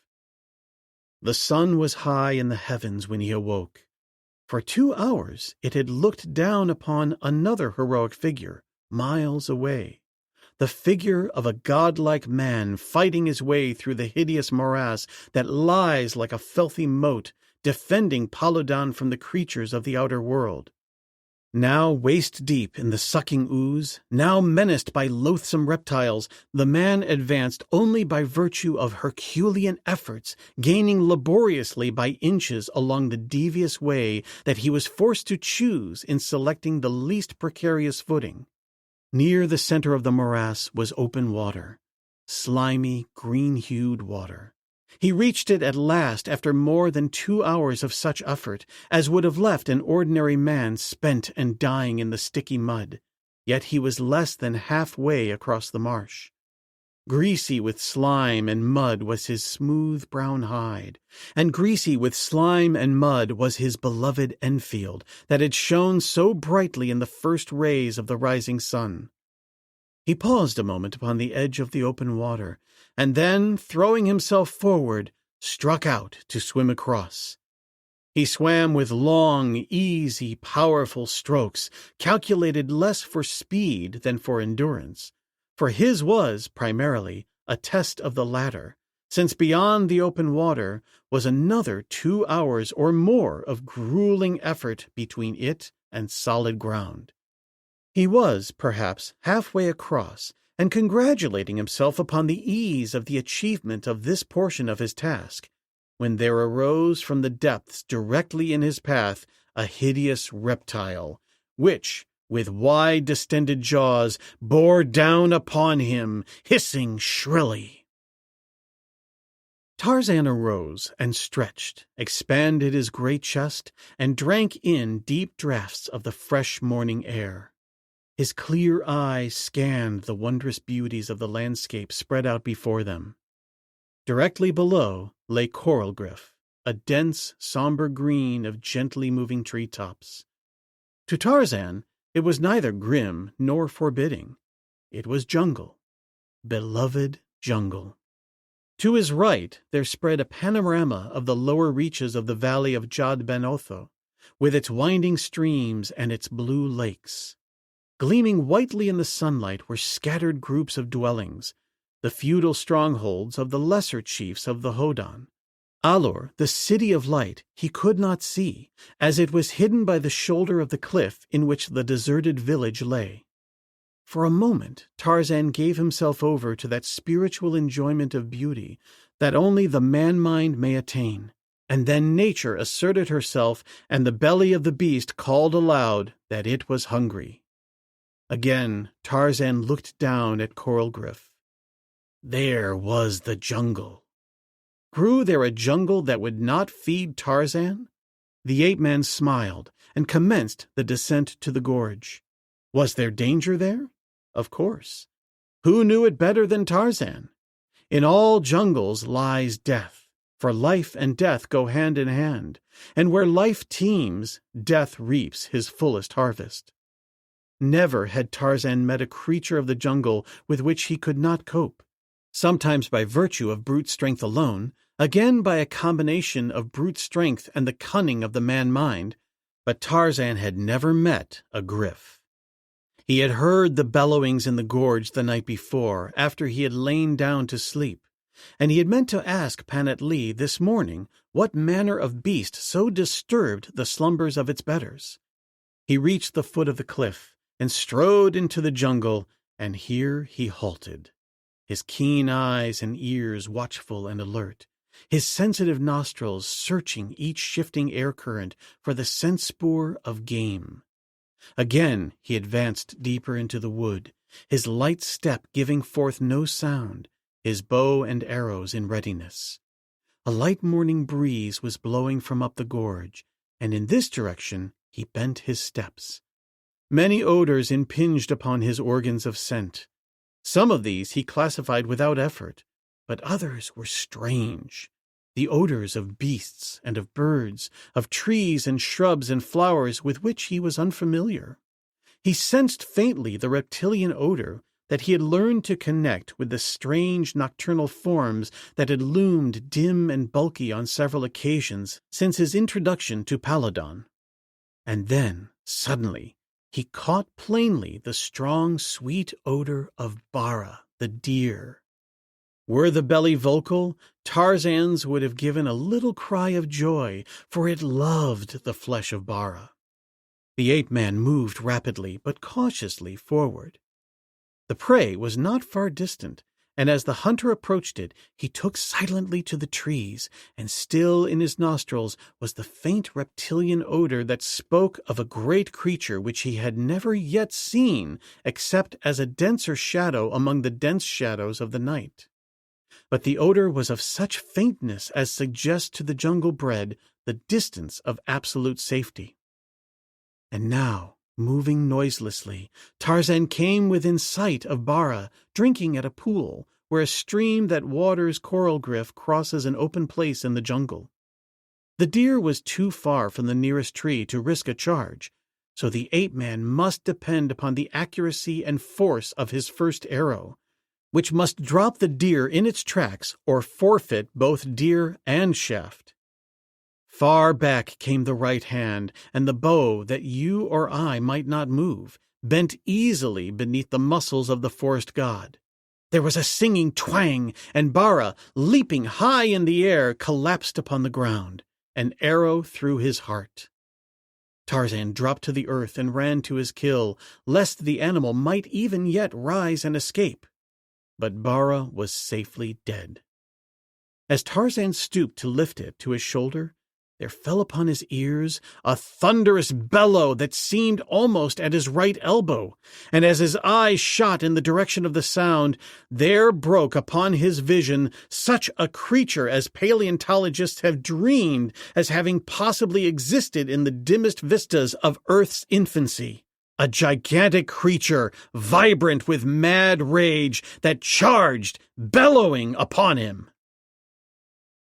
When Panatlee awoke, she looked out upon the niche in search of Tarzan. He was not there. She sprang to her feet and rushed out, looking down into Coral Gryf, guessing that he had gone down in search of food, and there she caught a glimpse of him disappearing into the forest. For an instant she was panic-stricken. She knew that he was a stranger in Paludan, and that so he might not realize the dangers that lay in that gorge of terror. Why did she not call to him to return? You or I might have done so, but no Paludan, for they know the ways of the Gryf. They know the weak eyes and the keen ears, and that at the sound of a human voice they come. To have called to Tarzan then would have but been to invite disaster, and so she did not call. Instead, afraid though she was, she descended into the gorge for the purpose of overhauling Tarzan and warning him in whispers of his danger. It was a brave act, since it was performed in the face of countless ages of inherited fear of the creatures that she might be called upon to face. Men have been decorated for less. Panatlee, descended from a long line of hunters, assumed that Tarzan would move upwind, and in this direction she sought his tracks, which she soon found well marked, since he had made no effort to conceal them. She moved rapidly until she reached the point at which Tarzan had taken to the trees. Of course she knew what had happened, since her own people were semi-arboreal, but she could not track him through the trees, having no such well-developed sense of scent as he. She could but hope that he had continued on upwind, and in this direction she moved, her heart pounding in terror against her ribs, her eyes glancing first in one direction and then another. She had reached the edge of a clearing when two things happened. She caught sight of Tarzan bending over a dead deer, and at the same instant a deafening roar sounded almost beside her. It terrified her beyond description, but it brought no paralysis of fear. Instead, it galvanized her into instant action, with the result that Panatlee swarmed up the nearest tree to the very loftiest branch that would sustain her weight. Then she looked down. The thing that Tarzan saw charging him when the warning bellow attracted his surprised eyes loomed terrifically monstrous before him. Monstrous and awe-inspiring. But it did not terrify Tarzan. It only angered him, for he saw that it was beyond even his powers to combat, and that meant that it might cause him to lose his kill, and Tarzan was hungry. There was but a single alternative to remaining for annihilation, and that was flight, swift and immediate. And Tarzan fled, but he carried the carcass of Bara, the deer, with him. He had not more than a dozen paces start, but on the other hand, the nearest tree was almost as close. His greatest danger lay, he imagined, in the great towering height of the creature pursuing him, for even though he reached the tree, he would have to climb high in an incredibly short time, as, unless appearances were deceiving, the thing could reach up and pluck him down from any branch under 30 feet above the ground, and possibly from those up to 50 feet, if it reared up on its hind legs. But Tarzan was no sluggard, and though the gryf was incredibly fast despite its great bulk, it was no match for Tarzan. And when it comes to climbing, the little monkeys gaze with envy upon the feats of the ape-man. And so it was that the bellowing gryf came to a baffled stop at the foot of the tree, and even though he reared up and sought to seize his prey among the branches, as Tarzan guessed he might, he failed in this also. And then, well out of reach, Tarzan came to a stop, and there, just above him, he saw Panatlee sitting wide-eyed and trembling. "How came you here?" he asked. She told him. "You came to warn me," he said. "It was very brave and unselfish of you. I am chagrined that I should have been thus surprised. The creature was upwind from me, and yet I did not sense its near presence until it charged. I cannot understand it." "It is not strange," said Panatlee. "That is one of the peculiarities of the gryf. It is said that man never knows of its presence until it is upon him. So silently does it move despite its great size." "But I should have smelled it," cried Tarzan disgustedly. "Smelled it?" ejaculated Panatlee. "Smelled it?" "Certainly. How do you suppose I found this deer so quickly? And I sensed the gryf, too, but faintly, as at a great distance." Tarzan suddenly ceased speaking and looked down at the bellowing creature below them. His nostrils quivered as though searching for a scent. "Ah!" he exclaimed. "I have it!" "What?" asked Panatlee. "I was deceived because the creature gives off practically no odor," explained the ape-man. "What I smelled was the faint aroma that doubtless permeates the entire jungle because of the long presence of many of the creatures. It is the sort of odor that would remain for a long time, faint as it is." "Panatlee, did you ever hear of a triceratops? No? Well, this thing that you call a gryf is a triceratops, and it has been extinct for hundreds of thousands of years. I have seen its skeleton in the museum in London, and a figure of one restored. I always thought that the scientists who did such work depended principally upon an overwrought imagination, but I see that I was wrong. This living thing is not an exact counterpart of the restoration that I saw, but it is so similar as to be easily recognizable. And then, too, we must remember that during the ages that have elapsed since the paleontologist's specimen lived, many changes might have been wrought by evolution in the living line that has quite evidently persisted in Palodon." "Triceratops? London? Paleo? I don't know what you are talking about," cried Panatlee. Tarzan smiled and threw a piece of dead wood at the face of the angry creature below them. Instantly, the great bony hood over the neck was erected, and a mad bellow rolled upward from the gigantic body. Full 20 feet at the shoulder the thing stood, a dirty slate blue in color except for its yellow face with the blue bands encircling the eyes, the red hood with the yellow lining and the yellow belly. The 3 parallel lines of bony protuberances down the back gave a further touch of color to the body, those following the line of the spine being red, while those on either side are yellow. The 5 and 3-toed hoofs of the ancient horned dinosaurs had become talons in the gryf, but the 3 horns, 2 large ones above the eyes and a median horn on the nose, had persisted through all the ages. Weird and terrible as was its appearance, Tarzan could not but admire the mighty creature looming big below him, its 75 feet of length majestically typifying those things which all his life the ape-man had admired: courage and strength. In that massive tail alone was the strength of an elephant. The wicked little eyes looked up at him, and the horny beak opened to disclose a full set of powerful teeth. "Herbivorous," murmured the ape-man. "Your ancestors may have been, but not you." And then to Panatlee, "Let us go now. At the cave we will have deer meat, and then back to Coralja and Omat." The girl shuddered. "Go," she repeated. "We will never go from here." "Why not?" asked Tarzan. For answer she but pointed to the gryf. "Nonsense!" exclaimed the man. "It cannot climb. We can reach the cliff through the trees and be back in the cave before it knows what has become of us." "You do not know the gryf," replied Panatlee gloomily.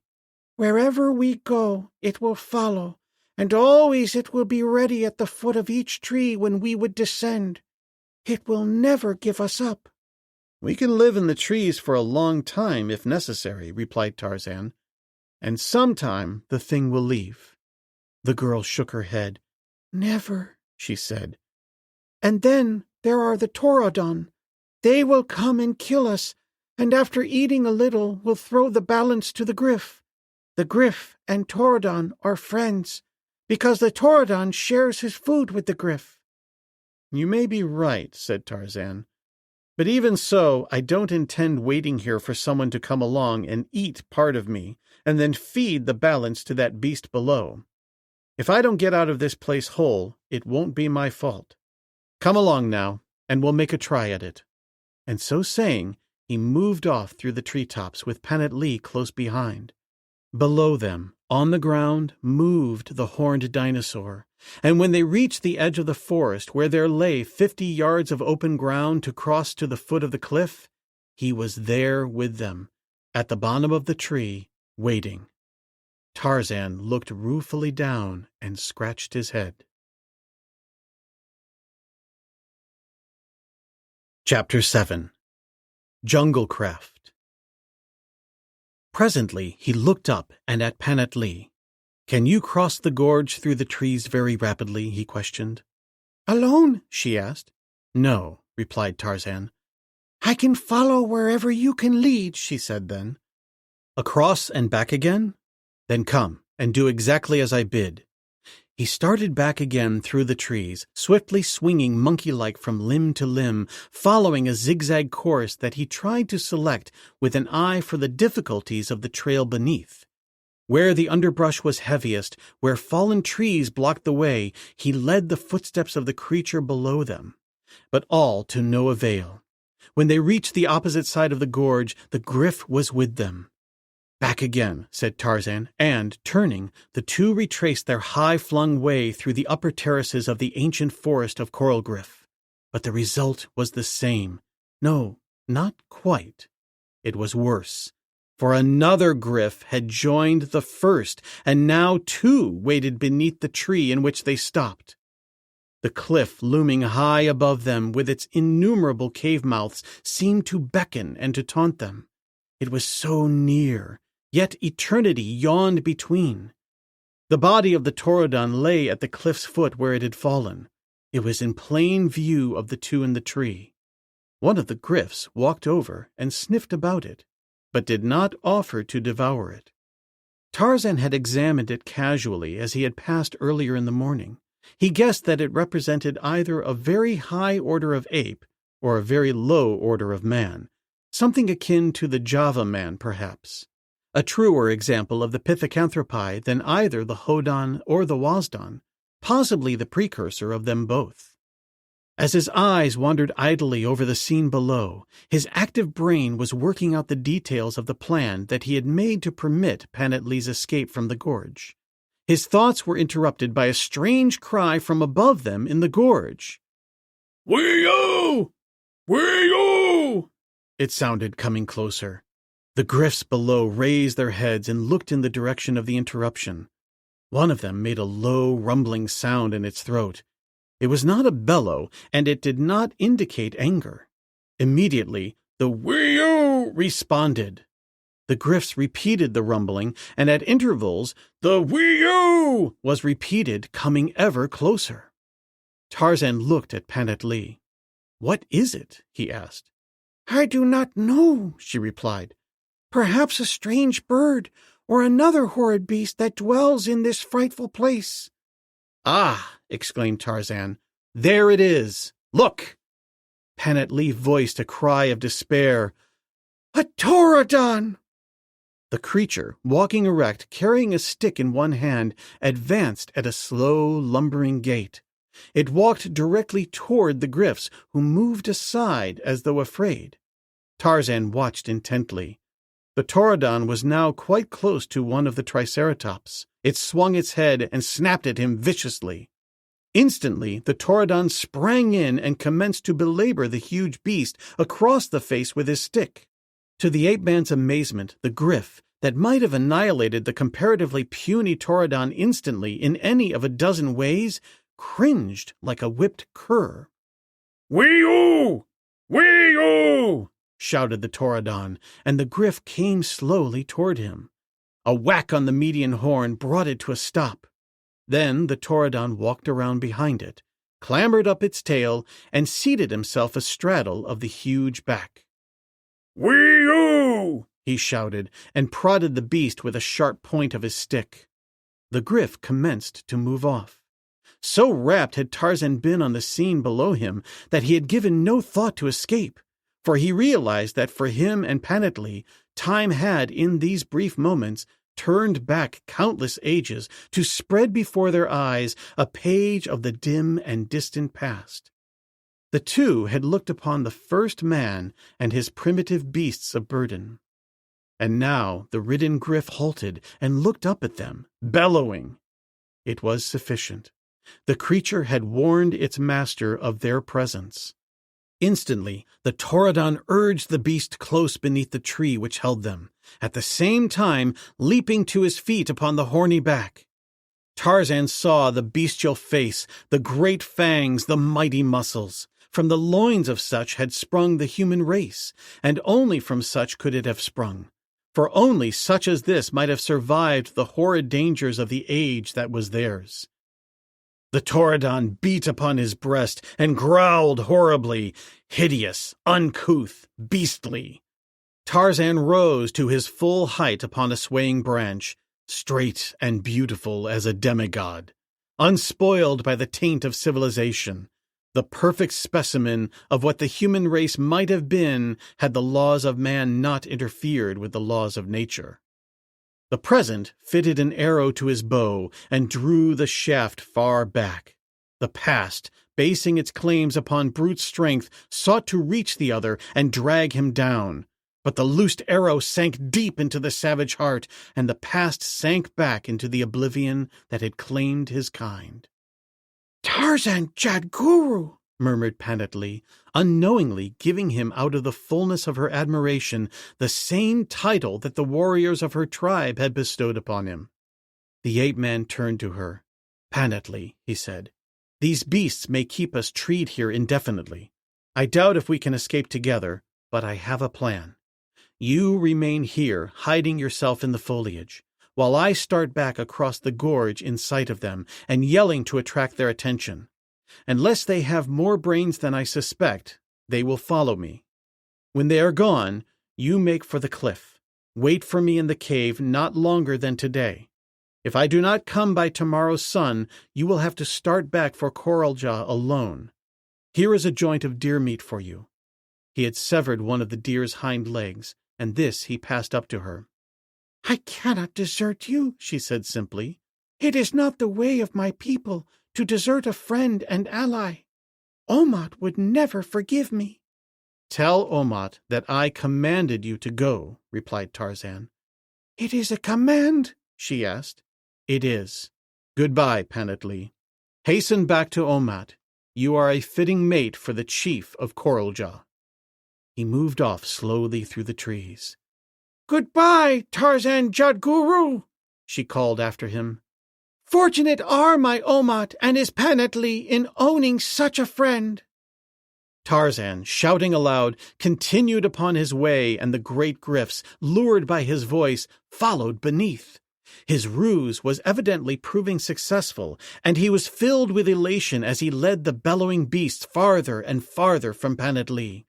He hoped that she would take advantage of the opportunity afforded her for escape. Yet, at the same time, he was filled with concern as to her ability to survive the dangers which lay between Coral Gryf and Coraljaw. There were lions and Taurodons and the unfriendly tribe of Coralul to hinder her progress, though the distance in itself to the cliffs of her people was not great. He realized her bravery and understood the resourcefulness that she must share in common with all primitive people, who, day by day, must contend face to face with nature's law of the survival of the fittest, unaided by any of the numerous artificial protections that civilization has thrown around its brood of weaklings. Several times during the crossing of the gorge, Tarzan endeavored to outwit his keen pursuers, but all to no avail. Double as he would, he could not throw them off his track, and ever as he changed his course, they changed theirs to conform. Along the verge of the forest upon the southeastern side of the gorge, he sought some point at which the trees touched some negotiable portion of the cliff. But though he traveled far both up and down the gorge, he discovered no such easy avenue of escape. The ape-man finally commenced to entertain an idea of the hopelessness of his case, and to realize to the full why the coral gryf had been religiously abjured by the races of Palladon for all these many ages. Night was falling, and though since early morning he had sought diligently a way out of his cul-de-sac, he was no nearer to liberty than at the moment the first bellowing gryf had charged him, as he stooped over the carcass of his kill. But with the falling of night came renewed hope, for in common with the great cats, Tarzan was, to a greater or lesser extent, a nocturnal beast. It is true that he could not see by night as well as they, but that lack was largely recompensed for by the keenness of his scent and the highly developed sensitiveness of his other organs of perception. As the blind follow and interpret their braille characters with deft fingers, so Tarzan reads the book of the jungle with feet and hands and eyes and ears and nose, each contributing its share to the quick and accurate translation of the text. But again he was doomed to be thwarted by one vital weakness. He did not know the gryf, and before the night was over he wondered if the things never slept. For wheresoever he moved, they moved also, and always they barred his road to liberty. Finally, just before dawn, he relinquished his immediate effort and sought rest in a friendly tree crotch in the safety of the middle terrace. Once again was the sun high when Tarzan awoke, rested and refreshed. Keen to the necessities of the moment, he made no effort to locate his jailers, lest in the act he might apprise them of his movements. Instead, he sought cautiously and silently to melt away among the foliage of the trees. His first move, however, was heralded by a deep bellow from below. Among the numerous refinements of civilization that Tarzan had failed to acquire was that of profanity. And possibly it is to be regretted, since there are circumstances under which it is at least a relief to pent emotion. And it may be that in effect Tarzan resorted to profanity if there can be physical as well as vocal swearing, since immediately the bellow announced that his hopes had been again frustrated, he turned quickly, and seeing the hideous face of the gryf below him, seized a large fruit from a nearby branch and hurled it viciously at the horned snout. The missile struck full between the creature's eyes, resulting in a reaction that surprised the ape-man. It did not arouse the beast to a show of revengeful rage as Tarzan had expected and hoped. Instead, the creature gave a single vicious side snap at the fruit as it bounded from his skull, and then turned sulkily away, walking off a few steps. There was that in the act that recalled immediately to Tarzan's mind similar action on the preceding day when the Pterodon had struck one of the creatures across the face with his staff. And instantly there sprung to the cunning and courageous brain a plan of escape from his predicament that might have blanched the cheek of the most heroic. The gambling instinct is not strong among creatures of the wild. The chances of their daily life are sufficient stimuli for the beneficial excitement of their nerve centers. It has remained for civilized man, protected in a measure from the natural dangers of existence, to invent artificial stimulants in the form of cards and dice and roulette wheels. Yet, when necessity bids, there are no greater gamblers than the savage denizens of the jungle, the forest, and the hills, for as lightly as you roll the ivory cubes upon the green cloth, they will gamble with death, their own lives the stake. And so Tarzan would gamble now, pitting the seemingly wild deductions of his shrewd brain against all the proofs of the bestial ferocity of his antagonist that his experience of them had adduced. against all the age-old folklore and legend that had been handed down for countless generations and passed on to him through the lips of Panat-Lee. Yet, as he worked in preparation for the greatest play that man can make in the game of life, he smiled. Nor was there any indication of haste or excitement or nervousness in his demeanor. First, he selected a long, straight branch about 2 inches in diameter at its base. This he cut from the tree with his knife, removed the smaller branches and twigs until he had fashioned a pole about 10 feet in length. This he sharpened at the smaller end. The staff finished to his satisfaction, he looked down upon the Triceratops. "Wee-oo!" he cried. Instantly the beasts raised their heads and looked at him. From the throat of one of them came faintly a low rumbling sound. "Wee-oo!" repeated Tarzan, and hurled the balance of the carcass of the deer to them. Instantly the gryfs fell upon it with much bellowing, one of them attempting to seize it and keep it from the other. But finally the second obtained a hold, and an instant later it had been torn asunder and greedily devoured. Once again they looked up at the ape-man, and this time they saw him descending to the ground. One of them started toward him. Again Tarzan repeated the weird cry of the Taurodon. The gryf halted in his track, apparently puzzled, while Tarzan slipped lightly to the earth and advanced toward the nearer beast, his staff raised menacingly and the call of the first man upon his lips. Would the cry be answered by the low rumbling of the beast of burden or the horrid bellow of the man-eater? Upon the answer to this question hung the fate of the ape-man. Panat-Lee was listening intently to the sounds of the departing gryfs as Tarzan led them cunningly from her, and when she was sure that they were far enough away to ensure her safe retreat, she dropped swiftly from the branches to the ground and sped like a frightened deer across the open space to the foot of the cliff, stepped over the body of the Taurodon who had attacked her the night before, and was soon climbing rapidly up the ancient stone pegs of the deserted cliff village. In the mouth of the cave, near that which she had occupied, she kindled a fire and cooked a haunch of venison that Tarzan had left her, and from one of the trickling streams that ran down the face of the escarpment she obtained water to satisfy her thirst. All day she waited, hearing in the distance, and sometimes close at hand, the bellowing of the gryfs, which pursued the strange creature that had dropped so miraculously into her life. For him she felt the same keen, almost fanatical loyalty that many another had experienced for Tarzan of the Apes. Beast and human, he had held them to him with bonds that were stronger than steel, those of them that were clean and courageous, and the weak and the helpless. But never could Tarzan claim among his admirers the coward, the ingrate, or the scoundrel. From such, both man and beast, he had won fear and hatred. To Panat-Lee, he was all that was brave and noble and heroic, and too, he was Omat's friend, the friend of the man she loved. For any one of these reasons, Panat-Lee would have died for Tarzan, for such is the loyalty of the simple-minded children of nature. It has remained for civilization to teach us to weigh the relative rewards of loyalty and its antithesis. The loyalty of the primitive is spontaneous, unreasoning, unselfish, and such was the loyalty of Panat-Lee for the Tarmangani. And so it was that she waited that day and night, hoping that he would return, that she might accompany him back to Omat.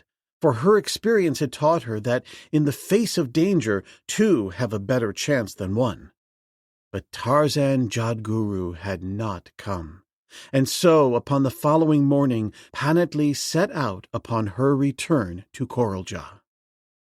She knew the dangers, and yet she faced them with the stolid indifference of her race. When they directly confronted and menaced her would be time enough to experience fear or excitement or confidence. In the meantime, it was unnecessary to waste nerve energy by anticipating them. She moved, therefore, through her savage land with no greater show of concern than might mark your sauntering to a corner drugstore for a sundae. But this is your life, and that is Panatli's. And even now, as you read this, Panatli may be sitting upon the edge of the recess of Omat's cave, while the Ja and the Jato roar from the gorge below and from the ridge above, and the Korolol threaten upon the south, and the Hodan from the valley of Jadbenotho far below. For Panatli still lives, and preens her silky coat of jet beneath the tropical moonlight of Paludon. But she was not to reach Korolja this day, nor the next, nor for many days after, though the danger that threatened her was neither Wazdan enemy nor savage beast. She came without misadventure to the Korolol, and after descending its rocky southern wall, without catching the slightest glimpse of the hereditary enemies of her people, she experienced a renewal of confidence that was little short of practical assurance that she would successfully terminate her venture, and be restored once more to her own people and the lover she had not seen for so many long and weary moons.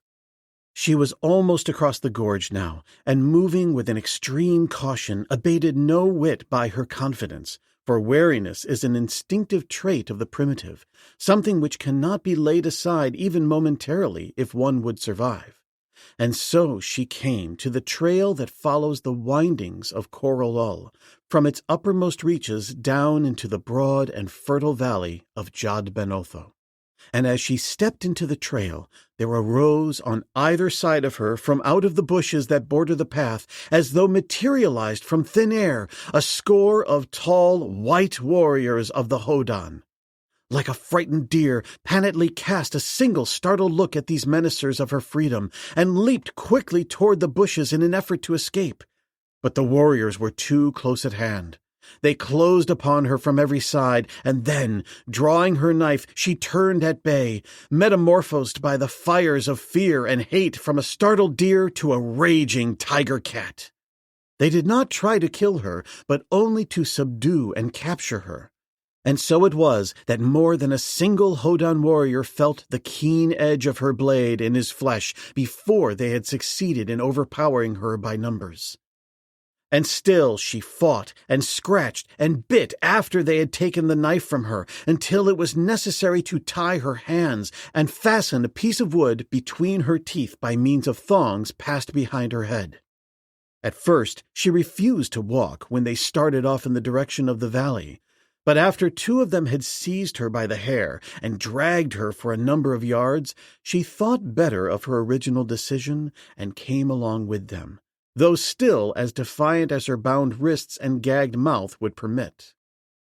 Near the entrance to Korolol, they came upon another body of their warriors, with which were several Wazdan prisoners from the tribe of Korolol. It was a raiding party, come up from a Hodan city of the valley after slaves. This Panatli knew, for the occurrence was by no means unusual. During her lifetime, the tribe to which she belonged had been sufficiently fortunate, or powerful, to withstand successfully the majority of such raids made upon them. But yet Panatli had known of friends and relatives who had been carried into slavery by the Hodan, and she knew, too, another thing which gave her hope, as doubtless it did to each of the other captives, that occasionally the prisoners escaped from the cities of the hairless whites. After they had joined the other party, the entire band set forth into the valley, and presently, from the conversation of her captors, Panatli knew that she was headed for A-lur, the city of light, while in the cave of his ancestors, Omat, chief of the Korolja, bemoaned the loss of both his friend and she that was to have been his mate. Chapter 8. A-lur. As the hissing reptile bore down upon the stranger swimming in the open water near the center of the morass on the frontier of Paludon, it seemed to the man that this indeed must be the futile termination of an arduous and danger-filled journey. It seemed, too, equally futile to pit his puny knife against this frightful creature. Had he been attacked on land, it is possible that he might, as a last resort, have used his Enfield, Though he had come thus far through all these weary, danger-ridden miles without recourse to it, though again and again had his life hung in the balance in the face of the savage denizens of forest, jungle, and steppe. For whatever it may have been for which he was preserving his precious ammunition, he evidently held it more sacred even than his life. For as yet he had not used a single round, and now the decision was not required of him, since it would have been impossible for him to have unslung his Enfield, loaded and fired with the necessary celerity while swimming. Though his chance for survival seemed slender, and hope at its lowest ebb, he was not minded, therefore, to give up without a struggle. Instead, he drew his blade and awaited the oncoming reptile. The creature was like no living thing he ever before had seen, although possibly it resembled a crocodile in some respects more than it did anything with which he was familiar. As this frightful survivor of some extinct progenitor charged upon him with distended jaws, there came to the man quickly a full consciousness of the futility of endeavoring to stay the mad rush or pierce the armor-coated hide with his little knife. The thing was almost upon him now, and whatever form of defense he chose must be made quickly. There seemed but a single alternative to instant death, and this he took at almost the instant the great reptile towered directly above him. With the celerity of a seal, he dove headforemost beneath the oncoming body, and at the same instant, turning upon his back, he plunged his blade into the soft, cold surface of the slimy belly, as the momentum of the hurling reptile carried it swiftly over him. And then, with powerful strokes, he swam on beneath the surface for a dozen yards before he rose. A glance showed him the stricken monster plunging madly in pain and rage upon the surface of the water behind him. That it was writhing in its death agonies was evidenced by the fact that it made no effort to pursue him, and so, to the accompaniment of the shrill screaming of the dying monster, the man won at last to the farther edge of the open water, to take up once more the almost superhuman effort of crossing the last stretch of clinging mud which separated him from the solid ground of Paludan. A good 2 hours it took him to drag his now weary body through the clinging, stinking muck, but at last, mud-covered and spent, he dragged himself out upon the soft grasses of the bank. 100 yards away, a stream, winding its way down from the distant mountains, emptied into the morass, and, after a short rest, he made his way to this, and seeking a quiet pool, bathed himself, and washed the mud and slime from his weapons, accoutrements, and loincloth.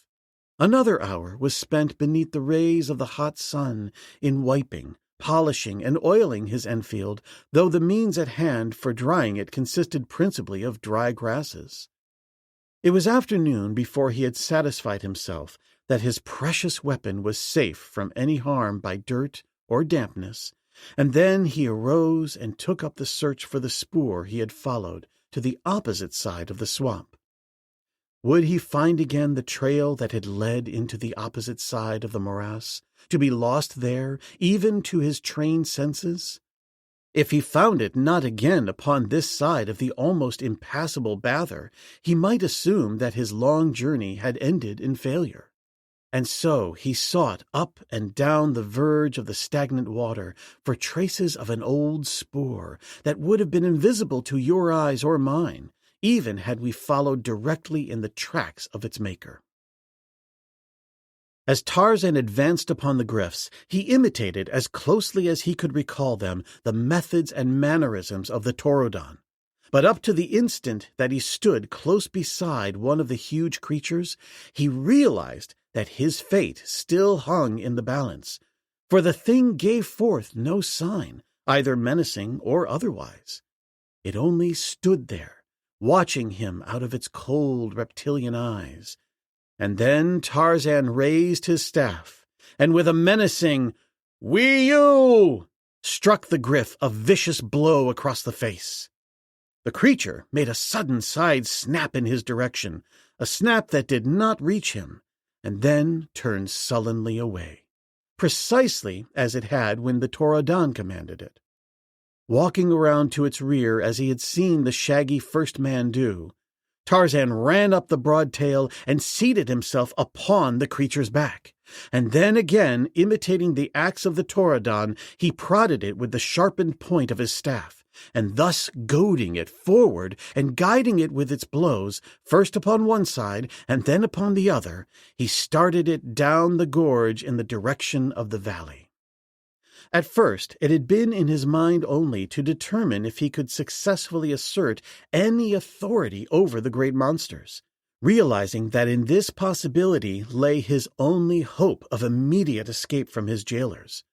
But once seated upon the back of his titanic mount, the ape-man experienced a sensation of a new thrill that recalled to him the day in his boyhood that he had first clambered to the broad head of Tantor, the elephant.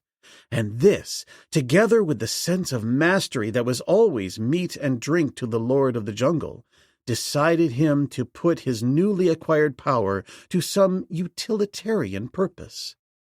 Panatlee, he judged, must either have already reached safety or met with death. At least, no longer could he be of service to her, while below Coral Gryf in the soft green valley lay A-lur, the city of light, which, since he had gazed upon it from the shoulder of Pastor Alved, had been his ambition and his goal. Whether or not its gleaming walls held the secret of his lost mate, he could not even guess. But if she lived at all within the precincts of Paludan, it must be among the Hodan, since the hairy black men of this forgotten world took no prisoners. And so to A-lur he would go. And how more effectively than upon the back of this grim and terrible creature that the races of Paludan held in such awe? A little mountain stream tumbles down from Coral Gryf to be joined in the foothills with that which empties the waters of Coralul into the valley, forming a small river which runs southwest, eventually entering the valley's largest lake at the city of A-lur, through the center of which the stream passes. An ancient trail, well marked by countless generations of naked feet of man and beast, leads down toward A-lur beside the river, and along this Tarzan guided the Gryf. Once clear of the forests which ran below the mouth of the gorge, Tarzan caught occasional glimpses of the city gleaming in the distance far below him. The country through which he passed was resplendent with the riotous beauties of tropical verdure. Thick, lush grasses grew waist-high upon either side of the trail, and the way was broken now and again by patches of open park-like forest, or perhaps a little patch of dense jungle where the trees overarched the way and trailing creepers depended in graceful loops from branch to branch. At times, the ape-man had difficulty in commanding obedience upon the part of his unruly beast, but always, in the end, its fear of the relatively puny goad urged it on to obedience. Late in the afternoon, as they approached the confluence of the stream they were skirting, and another which appeared to come from the direction of Coraljaw, the ape-man, emerging from one of the jungle patches, discovered a considerable party of Hodan upon the opposite bank. Simultaneously they saw him and the mighty creature he bestrode. For a moment they stood in wide-eyed amazement, and then, in answer to the command of their leader, they turned and bolted for the shelter of the nearby wood. The ape-man had but a brief glimpse of them, but it was sufficient indication that there were Wazdan with them, doubtless prisoners taken in one of the raids upon the Wazdan villages of which Taden and Omat had told him. At the sound of their voices, the Gryf had bellowed terrifically and started in pursuit even though a river intervened. But by dint of much prodding and beating, Tarzan had succeeded in heading the animal back onto the path, though thereafter, for a long time, it was sullen and more intractable than ever. As the sun dropped nearer the summit of the western hills, Tarzan became aware that his plan to enter A-lur upon the back of a Gryf was likely doomed to failure, since the stubbornness of the great beast was increasing momentarily, doubtless due to the fact that its huge belly was crying out for food. The ape-man wondered if the Taurodons had any means of picketing their beasts for the night, but as he did not know, and as no plan suggested itself, he determined that he should have to trust to the chance of finding it again in the morning. There now arose in his mind a question as to what would be their relationship when Tarzan had dismounted. Would it again revert to that of hunter and quarry, or would fear of the goad continue to hold its supremacy over the natural instinct of the hunting flesh-eater? Tarzan wondered, but as he could not remain upon the gryf forever, and as he preferred dismounting and putting the matter to a final test while it was still light, he decided to act at once. How to stop the creature he did not know, as up to this time his sole desire had been to urge it forward. By experimenting with his staff, however, he found that he could bring it to a halt by reaching forward and striking the thing upon its beak-like snout. Close by grew a number of leafy trees, in any one of which the ape-man could have found sanctuary. But it had occurred to him that should he immediately take to the trees, it might suggest to the mind of the gryf that the creature that had been commanding him all day feared him, with the result that Tarzan would once again be held a prisoner by the Triceratops. And so, when the gryf halted, Tarzan slid to the ground, struck the creature a careless blow across the flank as though in dismissal, and walked indifferently away. From the throat of the beast came a low, rumbling sound, and without even a glance at Tarzan, it turned and entered the river where it stood drinking for a long time. Convinced that the gryf no longer constituted a menace to him, the ape-man, spurred on himself by the gnawing of hunger, unslung his bow, and selecting a handful of arrows, set forth cautiously in search of food, evidence of the near presence of which was being borne up to him by a breeze from downriver. 10 minutes later, he had made his kill. Again, one of the Palladon specimens of antelope, all species of which Tarzan had known since childhood as Bara the deer, since in the little primer that had been the basis of his education, the picture of a deer had been the nearest approach to the likeness of the antelope, from the giant eland to the smaller bushbuck of the hunting grounds of his youth. Cutting off a haunch, he cached it in a nearby tree, and throwing the balance of the carcass across his shoulder, trotted back toward the spot at which he had left the gryf. The great beast was just emerging from the river when Tarzan, seeing it, issued the weird cry of the Taurodon. The creature looked in the direction of the sound, voicing at the same time the low rumble with which it answered the call of its master. Twice Tarzan repeated his cry before the beast moved slowly toward him, and when it had come within a few paces, he tossed the carcass of the deer to it, upon which it fell with greedy jaws. If anything will keep it within call, mused the ape-man, as he returned to the tree in which he had cached his own portion of his kill, it is the knowledge that I will feed it. But as he finished his repast and settled himself comfortably for the night high among the swaying branches of his eyrie, he had little confidence that he would ride into A-lur the following day upon his prehistoric steed. When Tarzan awoke early the following morning, he dropped lightly to the ground and made his way to the stream. Removing his weapons and loincloth, he entered the cold waters of the little pool, and after his refreshing bath, returned to the tree to breakfast upon another portion of Bara, the deer, adding to his repast some fruits and berries which grew in abundance nearby. His meal over, he sought the ground again, and, raising his voice in the weird cry that he had learned, he called aloud on the chance of attracting the gryf. But though he waited for some time and continued calling, there was no response, and he was finally forced to the conclusion that he had seen the last of his great mount of the preceding day. And so he set his face toward A-lur, pinning his faith upon his knowledge of the Hodan tongue, his great strength, and his native wit. Refreshed by food and rest, the journey toward A-lur, made in the cool of the morning along the bank of the joyous river, he found delightful in the extreme. Differentiating him from his fellows of the savage jungle were many characteristics other than those physical and mental. Not the least of these were in a measure spiritual, and one that had doubtless been as strong as another in influencing Tarzan's love of the jungle had been his appreciation of the beauties of nature. The apes cared more for a grubworm in a rotten log than for all the majestic grandeur of the forest giants waving above them. The only beauties that Numa acknowledged were those of his own person as he paraded them before the admiring eyes of his mate. But in all the manifestations of the creative power of nature, of which Tarzan was cognizant, he appreciated the beauties. As Tarzan neared the city, his interest became centered upon the architecture of the outlying buildings, which were hewn from the chalk-like limestone of what had once been a group of low hills, similar to the many grass-covered hillocks that dotted the valley in every direction.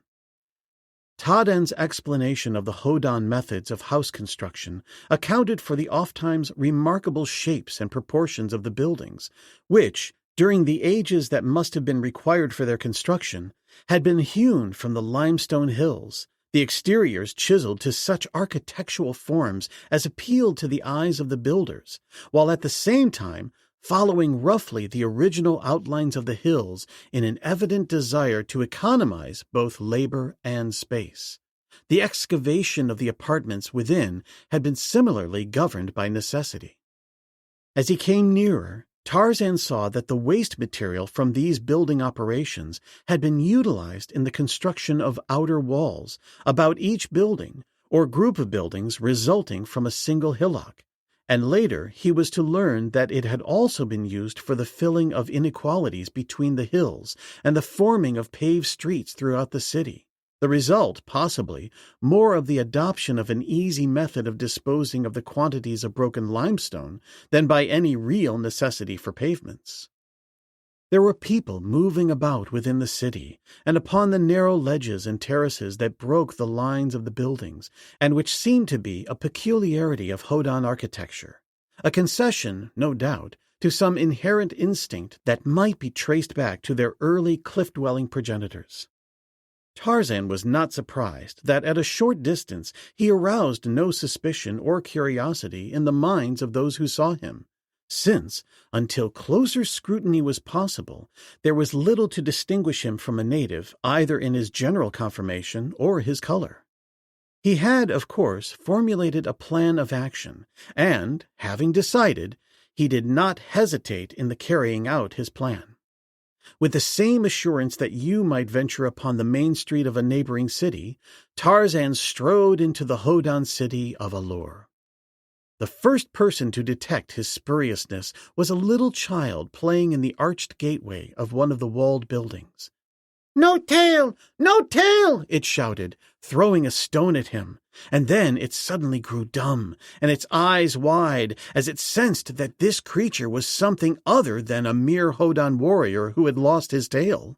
With a gasp, the child turned and fled screaming into the courtyard of its home. Tarzan continued on his way, fully realizing that the moment was imminent when the fate of his plan would be decided. Nor had he long to wait, since at the next turning of the winding street he came face to face with a Hodan warrior. He saw the sudden surprise in the latter's eyes, followed instantly by a look of suspicion. But before the fellow could speak, Tarzan addressed him. "I am a stranger from another land," he said. "I would speak with Khotan, your king." The fellow stepped back, laying his hand upon his knife. "There are no strangers that come to the gates of A-lur," he said, "other than as enemies or slaves." "I come neither as a slave nor an enemy," replied Tarzan. "I come directly from Jad ben Otho. Look!" And he held out his hands that the Hodan might see how greatly they differed from his own, and then wheeled about that the other might see that he was tailless. For it was upon this fact that his plan had been based, due to his recollection of the quarrel between Tadan and Omat, in which the Wazdan had claimed that Jad ben Otho had a long tail, while the Hodan had been equally willing to fight for his faith in the taillessness of his god. The warriors' eyes widened, and an expression of awe crept into them, though it was still tinged with suspicion. "Jod ben Otho," he murmured, and then, "It is true that you are neither Hodan nor Wasdan, and it is also true that Jod ben Otho has no tail. Come," he said, "I will take you to Kodan, for this is a matter in which no common warrior may interfere. Follow me." And still clutching the handle of his knife, and keeping a wary side glance upon the ape-man, he led the way through A-lur. The city covered a large area.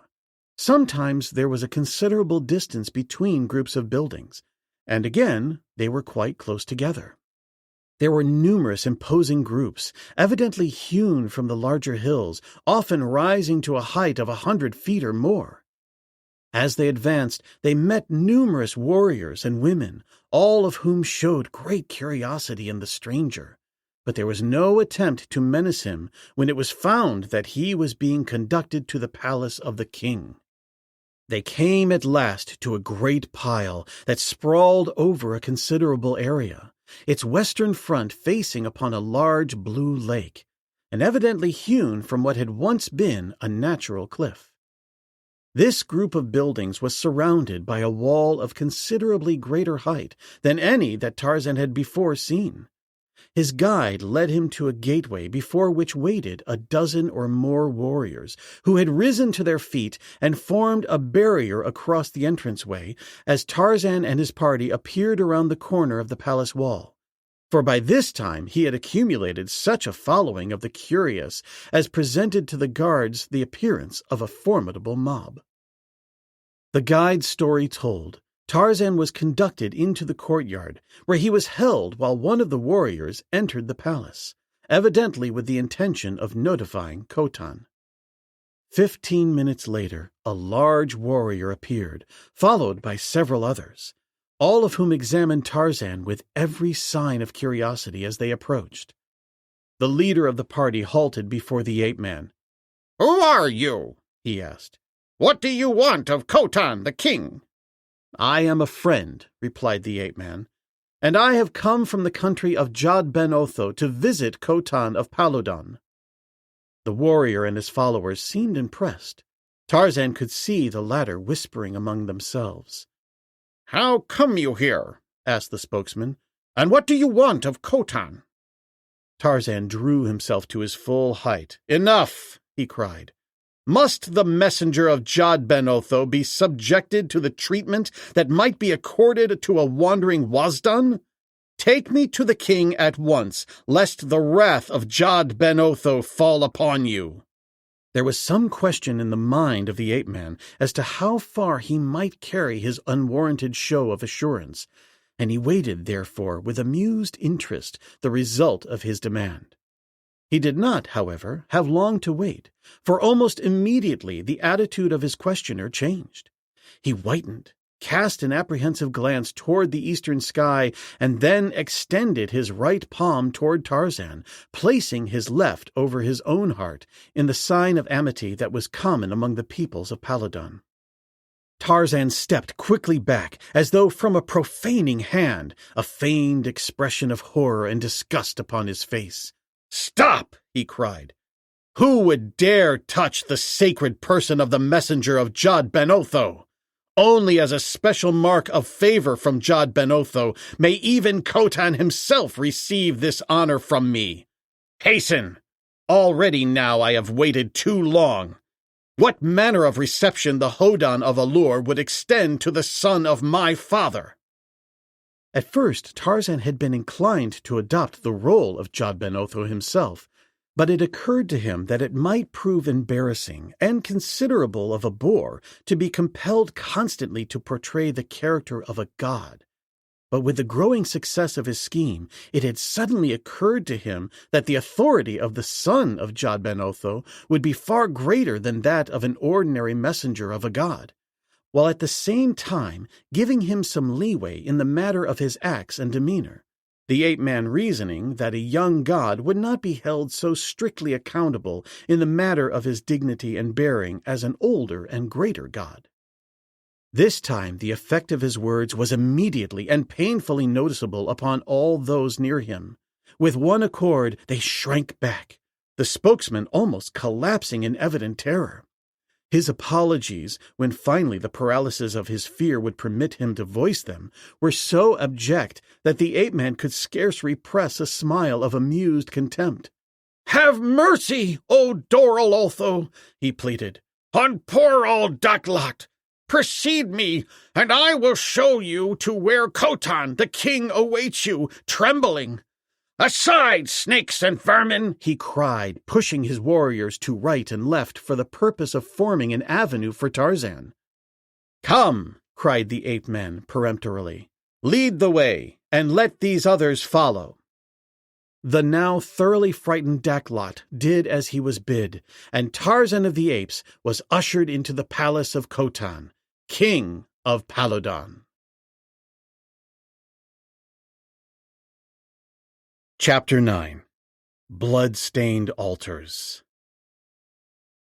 The entrance through which he caught his first glimpse of the interior was rather beautifully carved in geometric designs, and within the walls were similarly treated, though as he proceeded from one apartment to another, he found also the figures of animals, birds, and men taking their places among the more formal figures of the mural decorator's art. Stone vessels were much in evidence, as well as ornaments of gold and the skins of many animals, but nowhere did he see an indication of any woven fabric, indicating that in that respect, at least, the Hodan were still low on the scale of evolution. And yet, the proportions and symmetry of the corridors and apartments bespoke a degree of civilization. The way led through several apartments and long corridors, up at least 3 flights of stone stairs, and finally out upon a ledge upon the western side of the building overlooking the blue lake. Along this ledge, or arcade, his guide led him for 100 yards, to stop at last before a wide entranceway leading into another apartment of the palace.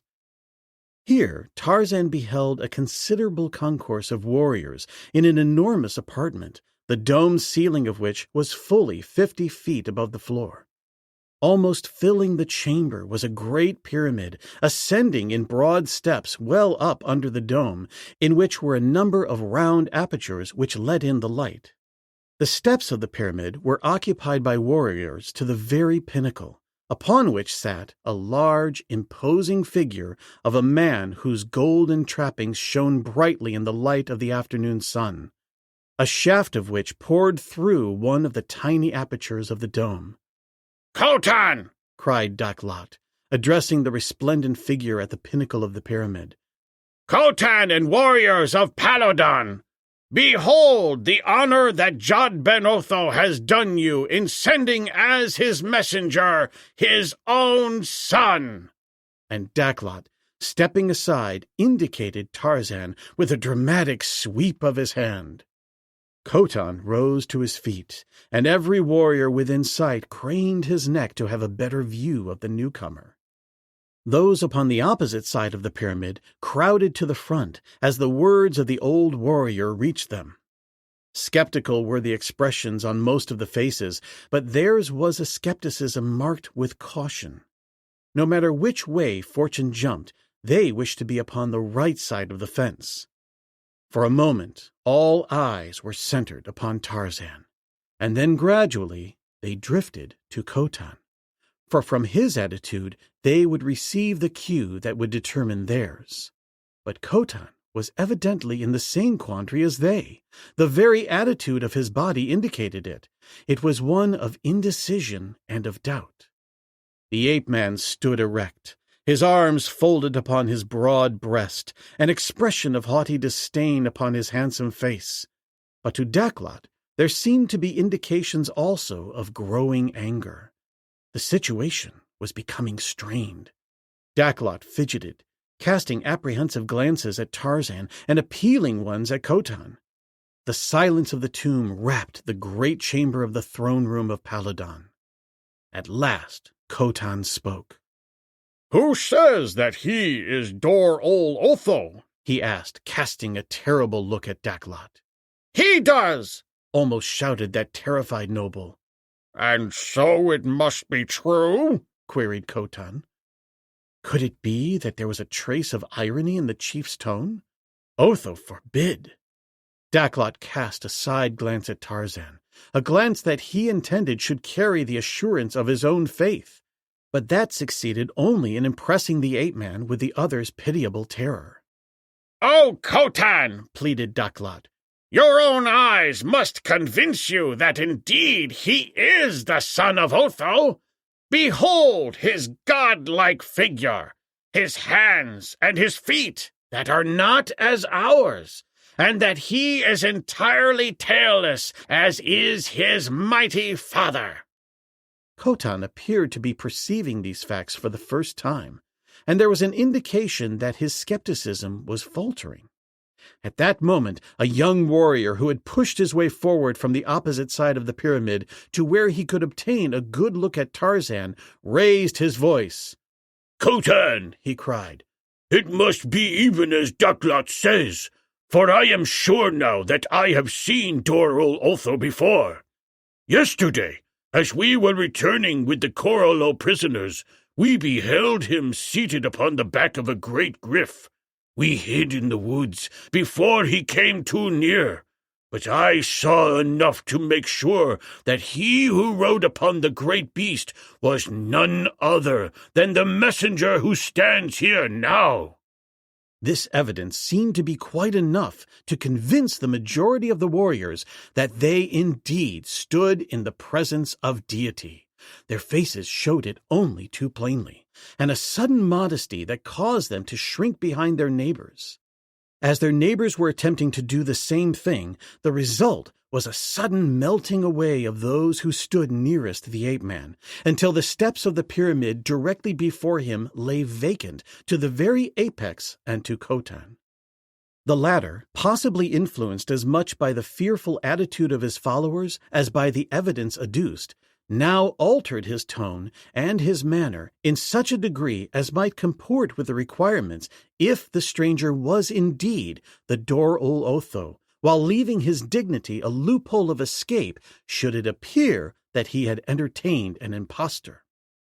"If indeed you are the Dorul Otho," he said, addressing Tarzan, "you will know that our doubts were but natural, since we have received no sign from Jad Ben Otho that he intended honoring us so greatly. Nor how could we know even that the great god had a son? If you are he, all Paladon rejoices to honor you. If you are not he, swift and terrible shall be the punishment of your temerity. I, Khotan, king of Paladon, have spoken." "And spoken well, as a king should speak," said Tarzan, breaking his long silence, "who fears and honors the god of his people. It is well that you insist that I indeed be the Dorul Otho, before you accord me the homage that is my due. Jad Ben Otho charged me specifically to ascertain if you were fit to rule his people. My first experience of you indicates that Jad Ben Otho chose well when he breathed the spirit of a king into the babe at your mother's breast." The effect of this statement, made so casually, was marked in the expressions and excited whispers of the now awestruck assemblage. At last they knew how kings were made. It was decided by Jad Ben Otho while the candidate was still a suckling babe. Wonderful! A miracle! And this divine creature in whose presence they stood knew all about it. Doubtless he even discussed such matters with their god daily. If there had been an atheist among them before, or an agnostic, there was none now, for had they not looked with their own eyes upon the Son of God? "It is well, then," continued the ape-man, "that you should assure yourself that I am no impostor. Come closer that you may see that I am not as our men. Furthermore, it is not meet that you stand upon a higher level than the son of your god." There was a sudden scramble to reach the floor of the throne room. Nor was Khotan far behind his warriors, though he managed to maintain a certain majestic dignity as he descended the broad stairs that countless naked feet had polished to a gleaming smoothness through the ages. "And now," said Tarzan as the king stood before him, "you can have no doubt that I am not of the same race as you. Your priests have told you that Jad Ben Otho is tailless. Tailless, therefore, must be the race of gods that spring from his loins. But enough of such proofs as these. You know the power of Jad Ben Otho, how his lightnings gleaming out of the sky carry death as he wills it, how the rains come at his bidding, and the fruits and the berries and the grains, the grasses, the trees, and the flowers spring to life at his divine direction. You have witnessed birth and death, and those who honor their God honor him because he controls these things. How would it fare then with an impostor who claimed to be the son of this all-powerful God? This, then, is all the proof that you require, for as he would strike you down should you deny me, so would he strike down one who wrongfully claimed kinship with him." This line of argument being unanswerable must needs be convincing.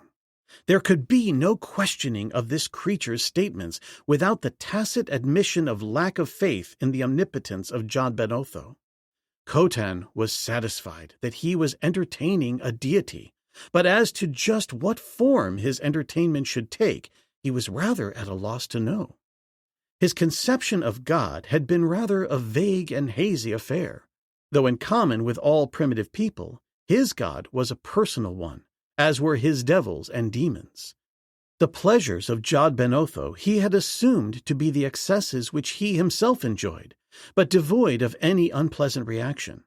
It therefore occurred to him that the Dorul Otho would be greatly entertained by eating large quantities of everything that Khotan liked best, and that he had found most injurious. And there was also a drink that the women of the Hodan made by allowing corn to soak in the juices of succulent fruits, to which they had added certain other ingredients best known to themselves. Khotan knew by experience that a single draught of this potent liquor would bring happiness and surcease from worry, while several would cause even a king to do things and enjoy things that he would never even think of doing or enjoying while not under the magical influence of the potion. But unfortunately, the next morning brought suffering in direct ratio to the joy of the preceding day. A god, Khotan reasoned, could experience all the pleasure without the headache, but for the immediate present he must think of the necessary dignities and honors to be accorded his immortal guest. No foot other than a king's had touched the surface of the apex of the pyramid in the throne room at A-lur during all the forgotten ages through which the kings of Paladan had ruled from its high eminence. So what higher honor could Khotan offer than to give place beside him to the Dorul Otho? And so he invited Tarzan to ascend the pyramid and take his place upon the stone bench that topped it. As they reached the step below the sacred pinnacle, Khotan continued as though to mount to his throne, but Tarzan laid a detaining hand upon his arm. "None may sit upon a level with the gods," he admonished, stepping confidently up and seating himself upon the throne. The abashed Khotan showed his embarrassment, an embarrassment he feared to voice, lest he incur the wrath of the King of Kings. "But," added Tarzan, "a god may honor his faithful servant by inviting him to a place at his side. Come, Khotan, thus would I honor you in the name of Jad Ben Otho." The ape-man's policy had for its basis an attempt not only to arouse the fearful respect of Khotan, but to do it without making of him an enemy at heart. For he did not know how strong a hold the religion of the Hodan had upon them, for since the time he had prevented Taden and Omat from quarreling over a religious difference, the subject had been utterly taboo among them. He was therefore quick to note the evident, though wordless, resentment of Khotan at the suggestion that he entirely relinquish his throne to his guest. On the whole, however, the effect had been satisfactory, as he could see from the renewed evidence of awe upon the faces of the warriors. At Tarzan's direction, the business of the court continued, where it had been interrupted by his advent. It consisted principally in the settling of disputes between warriors. There was present one who stood upon the step just below the throne, and which Tarzan was to learn was the place reserved for the higher chiefs of the allied tribes, which made up Khotan's kingdom. The one who attracted Tarzan's attention was a stalwart warrior of powerful physique and massive lion-like features. He was addressing Khotan on a question that is as old as government, and that will continue in unabated importance until man ceases to exist. It had to do with a boundary dispute with one of his neighbors. The matter itself held little or no interest for Tarzan, but he was impressed by the appearance of the speaker, and when Khotan addressed him as Jadon, the ape-man's interest was permanently crystallized, for Jadon was the father of Tadan. That the knowledge would benefit him in any way seemed rather a remote possibility, since he could not reveal to Jadon his friendly relations with his son without admitting the falsity of his claims to godship. When the affairs of the audience were concluded, Khotan suggested that the son of Jad ben Otho might wish to visit the temple in which were performed the religious rites coincident to the worship of the great god. And so the ape-man was conducted by the king himself, followed by the warriors of his court, through the corridors of the palace toward the northern end of the group of buildings within the royal enclosure. The temple itself was really a part of the palace, and similar in architecture. There were several ceremonial places of varying sizes, the purposes of which Tarzan could only conjecture. Each had an altar in the west end, and another in the east, and were oval in shape, their longest diameter lying due east and west. Each was excavated from the summit of a small hillock, and all were without roofs. The western altars invariably were a single block of stone, the top of which was hollowed into an oblong basin. Those at the eastern ends were similar blocks of stone with flat tops, and these latter, unlike those at the opposite ends of the ovals, were invariably stained or painted a reddish-brown. Nor did Tarzan need to examine them closely to be assured of what his keen nostrils already had told him, that the brown stains were dried and drying human blood. Below these temple courts were corridors and apartments reaching far into the bowels of the hills, dim, gloomy passages that Tarzan glimpsed as he was led from place to place on his tour of inspection of the temple.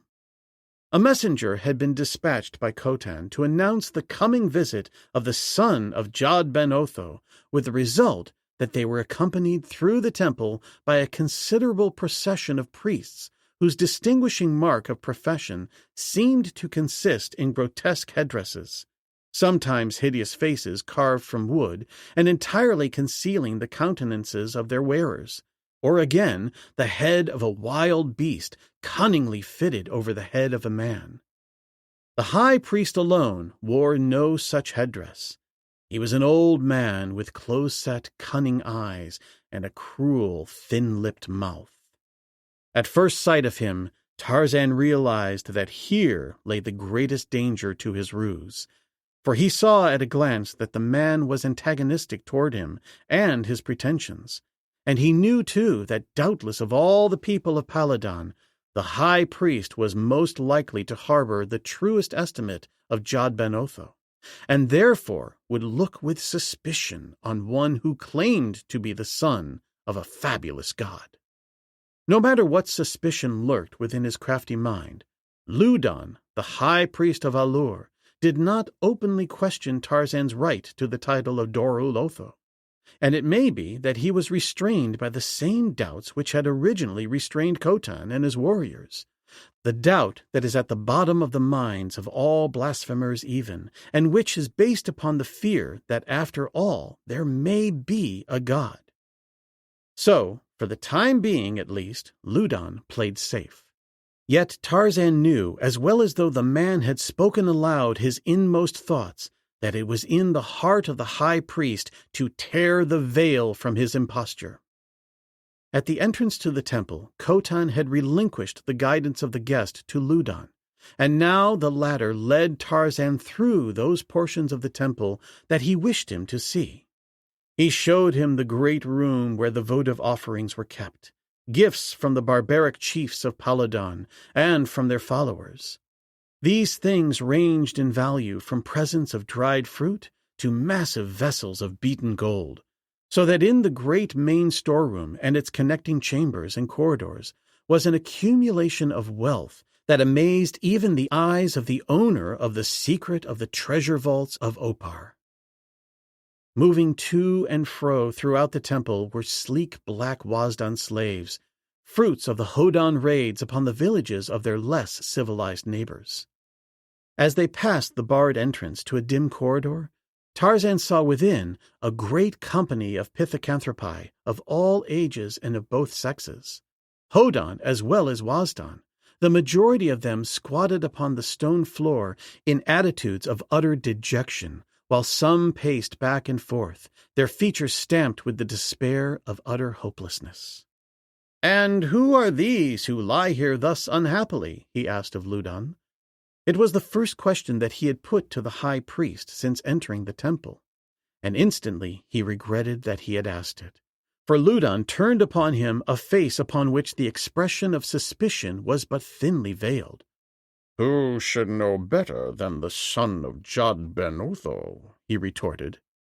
The questions of Dor-ul-Otho are not with impunity answered with other questions, said the ape-man quietly, and it may interest Ludan, the high priest, to know that the blood of a false priest upon the altar of his temple is not displeasing in the eyes of Jad Ben Otho.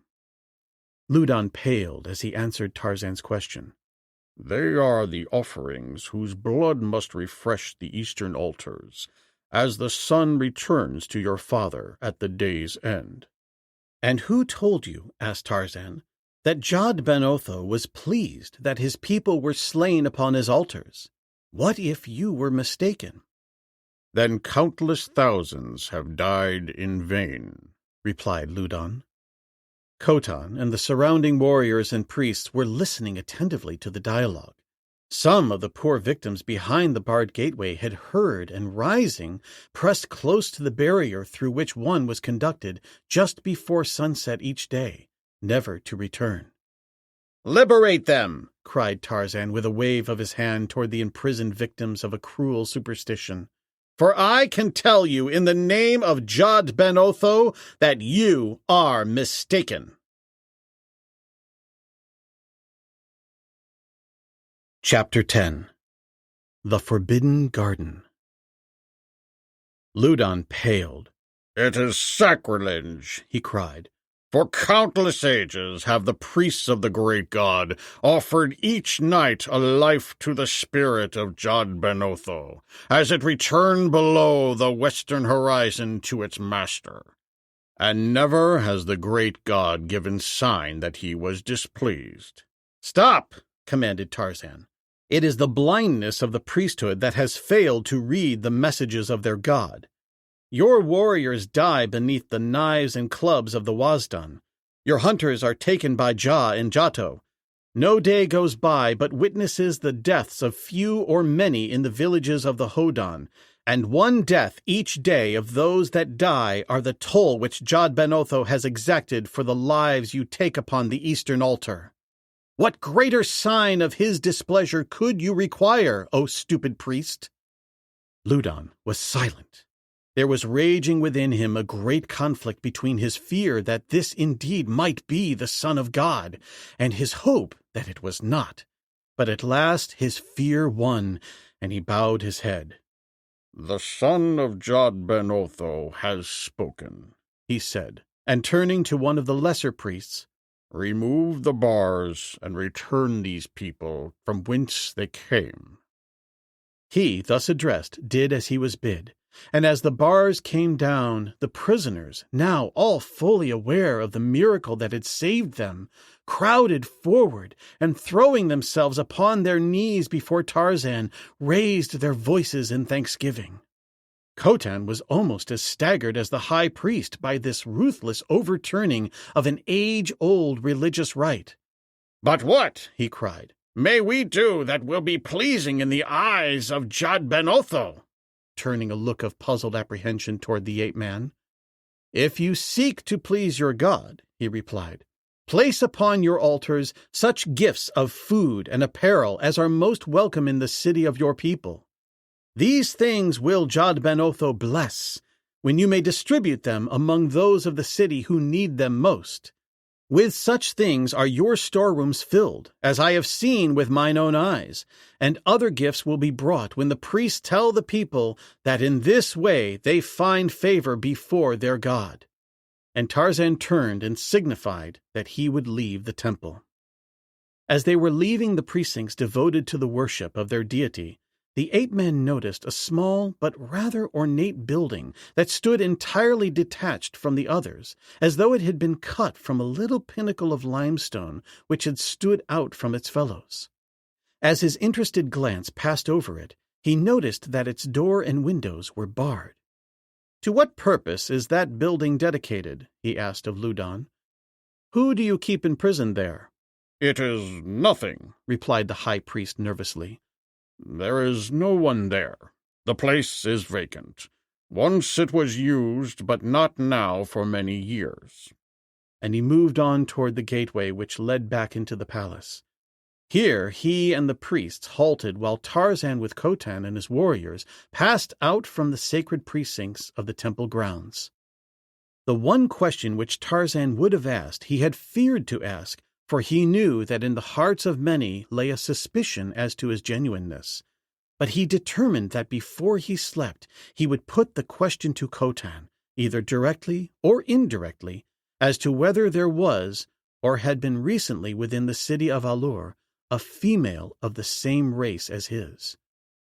As their evening meal was being served to them in the banquet hall of Khotan's palace by a part of the army of black slaves upon whose shoulders fell the burden of all the heavy and menial tasks of the city, Tarzan noticed that there came to the eyes of one of the slaves what was apparently an expression of startled recognition, as he looked upon the ape-man for the first time in the banquet hall of Khotan. And again, later, he saw the fellow whisper to another slave and nod his head in his direction. The ape-man did not recall ever having seen this Wazdan before, and he was at a loss to account for an explanation of the fellow's interest in him. And presently the incident was all but forgotten. Khotan was surprised and inwardly disgusted to discover that this godly guest had no desire to gorge himself upon rich foods, and that he would not even so much as taste the villainous brew of the Hodan. To Tarzan, the banquet was a dismal and tiresome affair, since so great was the interest of the guests in gorging themselves with food and drink that they had no time for conversation, the only vocal sounds being confined to a continuous grunting which, together with their table manners, reminded Tarzan of a visit he had once made to the famous Berkshire herd of His Grace, the Duke of Westminster at Woodhouse, Chester. One by one the diners succumbed to the stupefying effects of the liquor, with the result that the grunting gave place to snores. So presently Tarzan and the slaves were the only conscious creatures in the banquet hall. Rising, the ape-man turned to a tall black who stood behind him. "I would sleep," he said. "Show me to my apartment." As the fellow conducted him from the chamber, the slave who had shown surprise earlier in the evening at sight of him spoke again at length to one of his fellows. The latter cast a half-frightened look in the direction of the departing ape-man. "If you are right," he said, "they should reward us with our liberty. But if you are wrong, O Jad Ben Otho, what will be our fate?" "But I am not wrong," cried the other. "Then there is but one to tell this to, for I have heard that he looked sour when this Doral Otho was brought to the temple, and that while the so-called son of Jad Ben Otho was there, he gave this one every cause to fear and hate him. I mean Loudon, the high priest." "You know him?" asked the other slave. "I have worked in the temple," replied his companion. "Then go to him at once, and tell him, but be sure to exact the promise of our freedom for the proof." And so a black Wasdan came to the temple gate and asked to see Ludan, the high priest, on a matter of great importance. And though the hour was late, Ludan saw him. And when he had heard his story, he promised him and his friend not only their freedom, but many gifts if they could prove the correctness of their claims. And as the slave talked with the high priest in the temple at A-lur, the figure of a man groped its way around the shoulder of Pastor Ulved, and the moonlight glistened from the shiny barrel of an Enfield that was strapped to the naked back, and brass cartridges shed tiny rays of reflected light from their polished cases where they hung in the bandoliers across the broad brown shoulders and the lean waist. Tarzan's guide conducted him to a chamber overlooking the blue lake, where he found a bed similar to that which he had seen in the villages of the Wasdan, merely a raised dais of stone upon which was piled great quantities of furry pelts. And so he lay down to sleep, the question that he most wished to put still unasked and unanswered. With the coming of a new day he was awake, and wandering about the palace and the palace grounds before there was sign of any of the inmates of the palace other than slaves, or at least he saw no others at first, though presently he stumbled upon an enclosure which lay almost within the center of the palace grounds, surrounded by a wall that piqued the ape-man's curiosity, since he had determined to investigate as fully as possible every part of the palace and its environs. This place, whatever it might be, was apparently without doors or windows, but that it was at least partially roofless was evidenced by the sight of the waving branches of a tree which spread above the top of the wall near him. Finding no other method of access, the ape-man uncoiled his rope, and throwing it over the branch of the tree where it projected beyond the wall, was soon climbing with the ease of a monkey to the summit. There he found that the wall surrounded an enclosed garden, in which grew trees and shrubs and flowers in riotous profusion. Without waiting to ascertain whether the garden was empty, or contained Hodan, Wasdan, or wild beasts, Tarzan dropped lightly to the sward on the inside, and without further loss of time commenced a systematic investigation of the enclosure. His curiosity was aroused by the very evident fact that the place was not for general use, even by those who had free access to other parts of the palace grounds. And so there was added to its natural beauties an absence of mortals which rendered its exploration all the more alluring to Tarzan, since it suggested that in such a place might he hope to come upon the object of his long and difficult search. In the garden were tiny artificial streams and little pools of water, flanked by flowering bushes, as though it had all been designed by the cunning hand of some master gardener. So faithfully did it carry out the beauties and contours of nature upon a miniature scale. The interior surface of the wall was fashioned to represent the white cliffs of Paladon, broken occasionally by small replicas of the verdure-filled gorges of the original. Filled with admiration and thoroughly enjoying each new surprise which the scene offered, Tarzan moved slowly around the garden, and as always, he moved silently.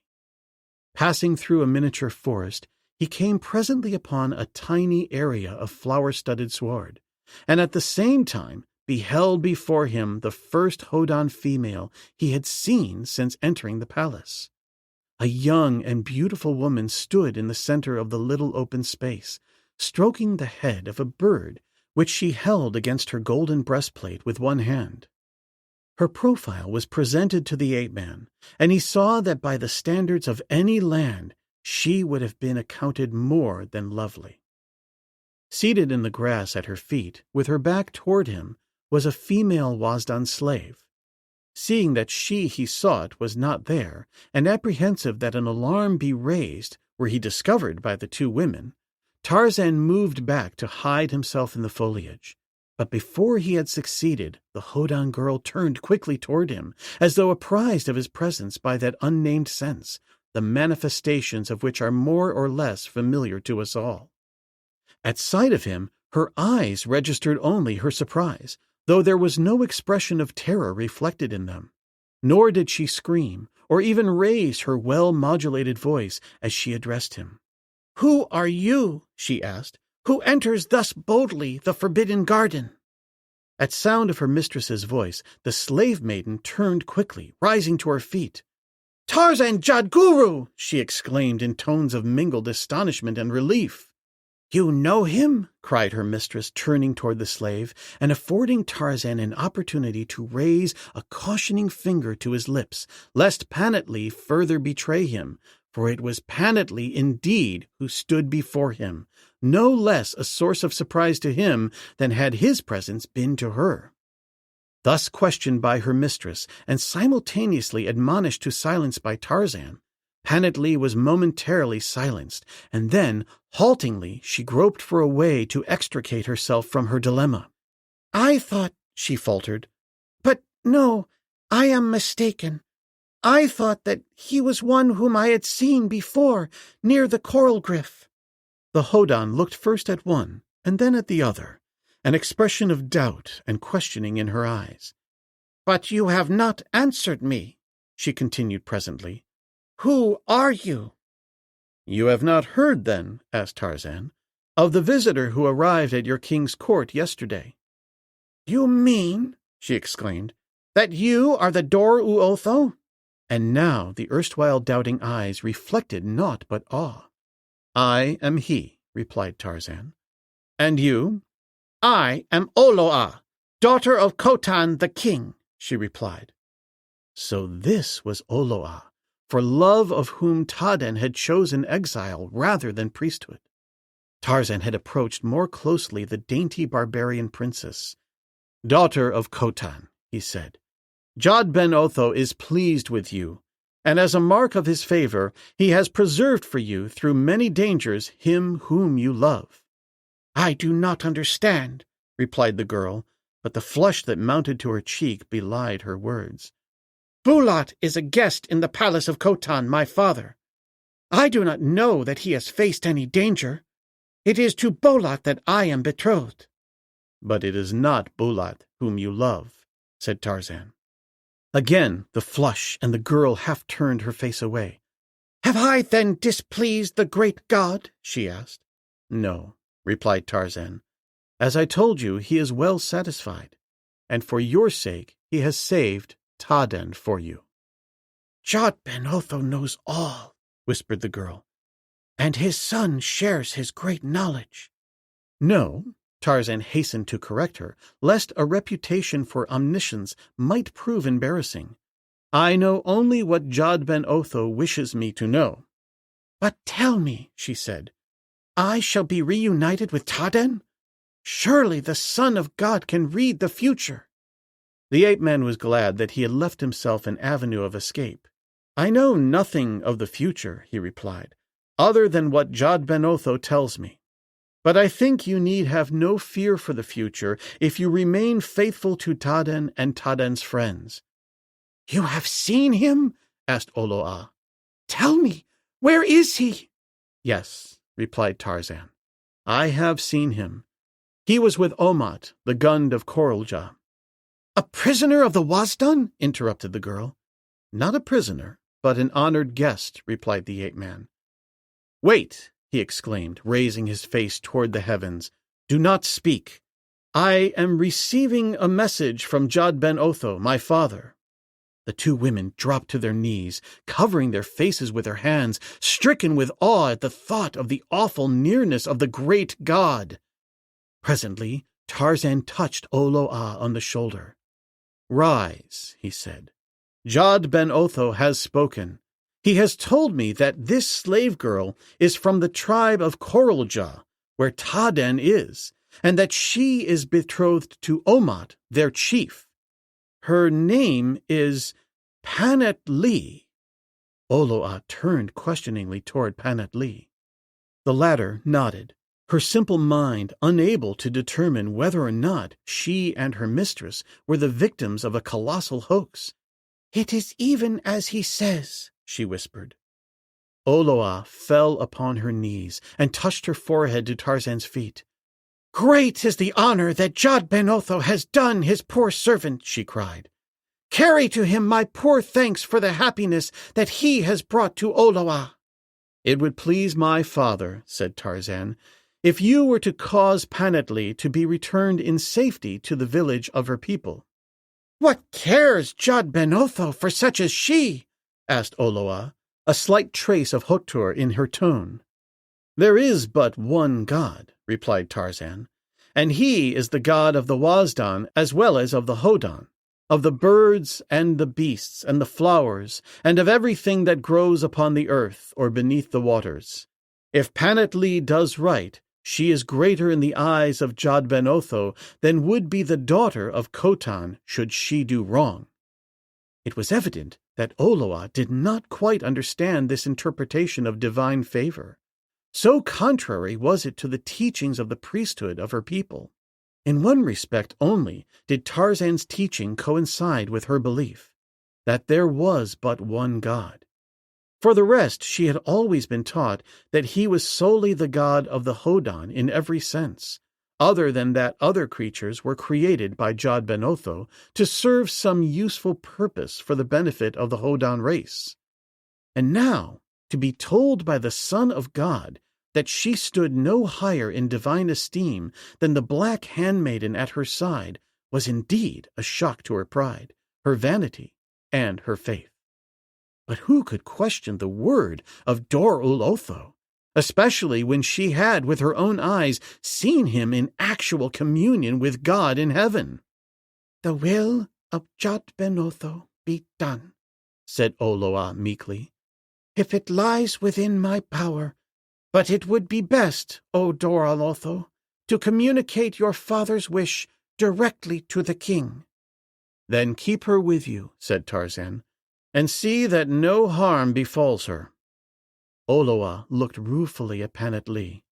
"She was brought to me but yesterday," she said, "and never have I had a slave woman who pleased me better. I shall hate to part with her."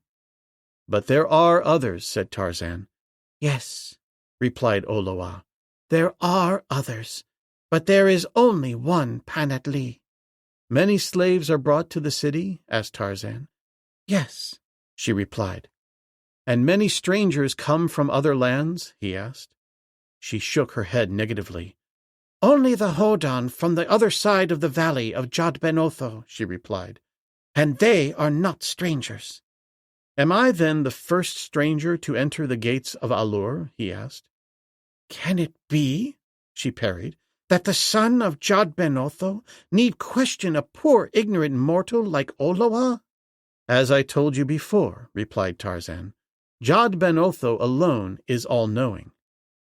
"Then if he wished you to know this thing," retorted Oloa quickly, "you would know it." Inwardly, the ape-man smiled that this little heathen's astuteness should beat him at his own game. Yet, in a measure, her evasion of the question might be an answer to it.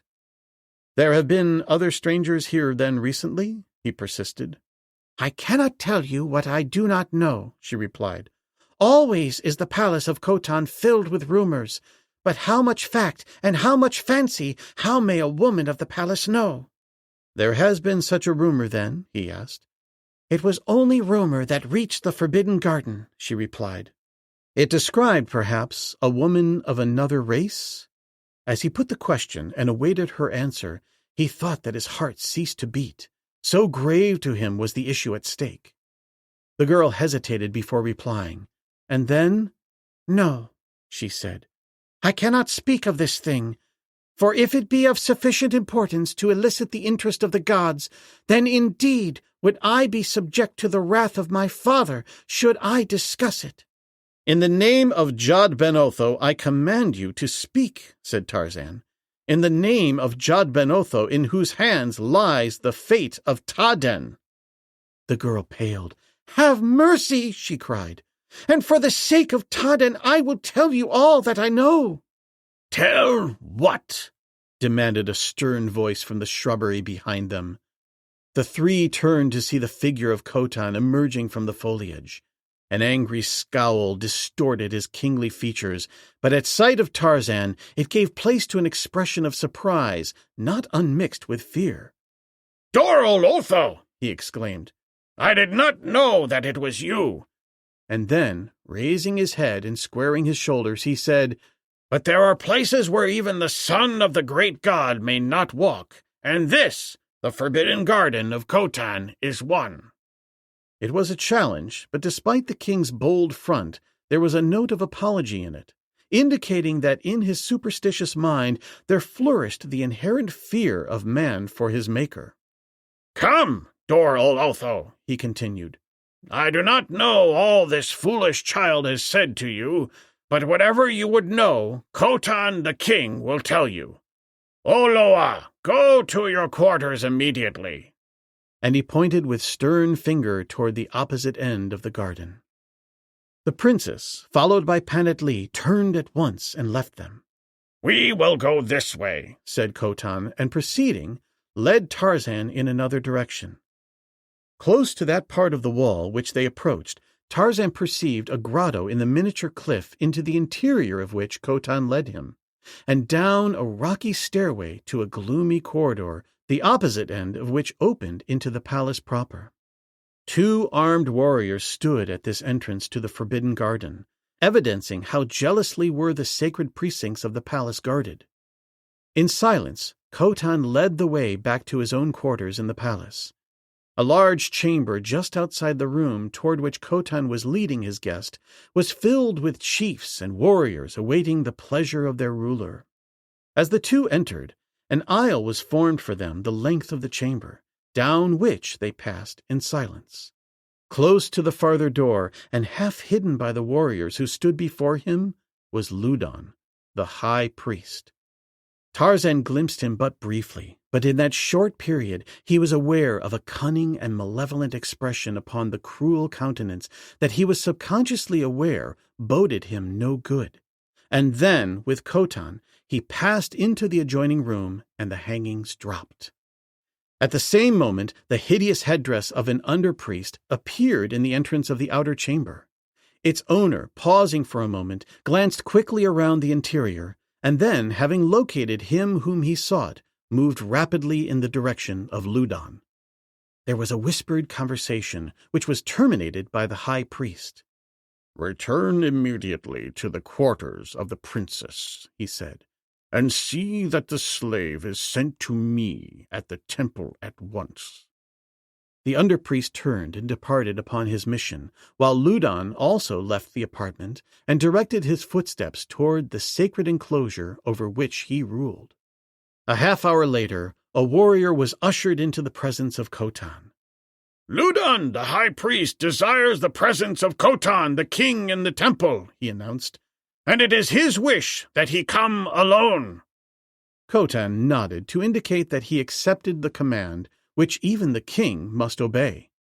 "I will return presently, Dor Otho," he said to Tarzan, "and in the meantime, my warriors and my slaves are yours to command." Chapter 11. The Sentence of Death.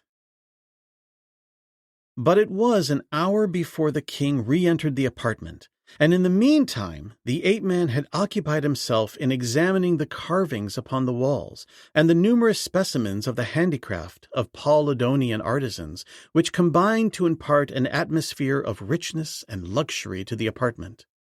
The limestone of the country, close-grained and of marble whiteness, yet worked with comparative ease with crude implements, had been wrought by cunning craftsmen into bowls and urns and vases of considerable grace and beauty. Into the carved designs of many of these, virgin gold had been hammered, presenting the effect of a rich and magnificent cloison.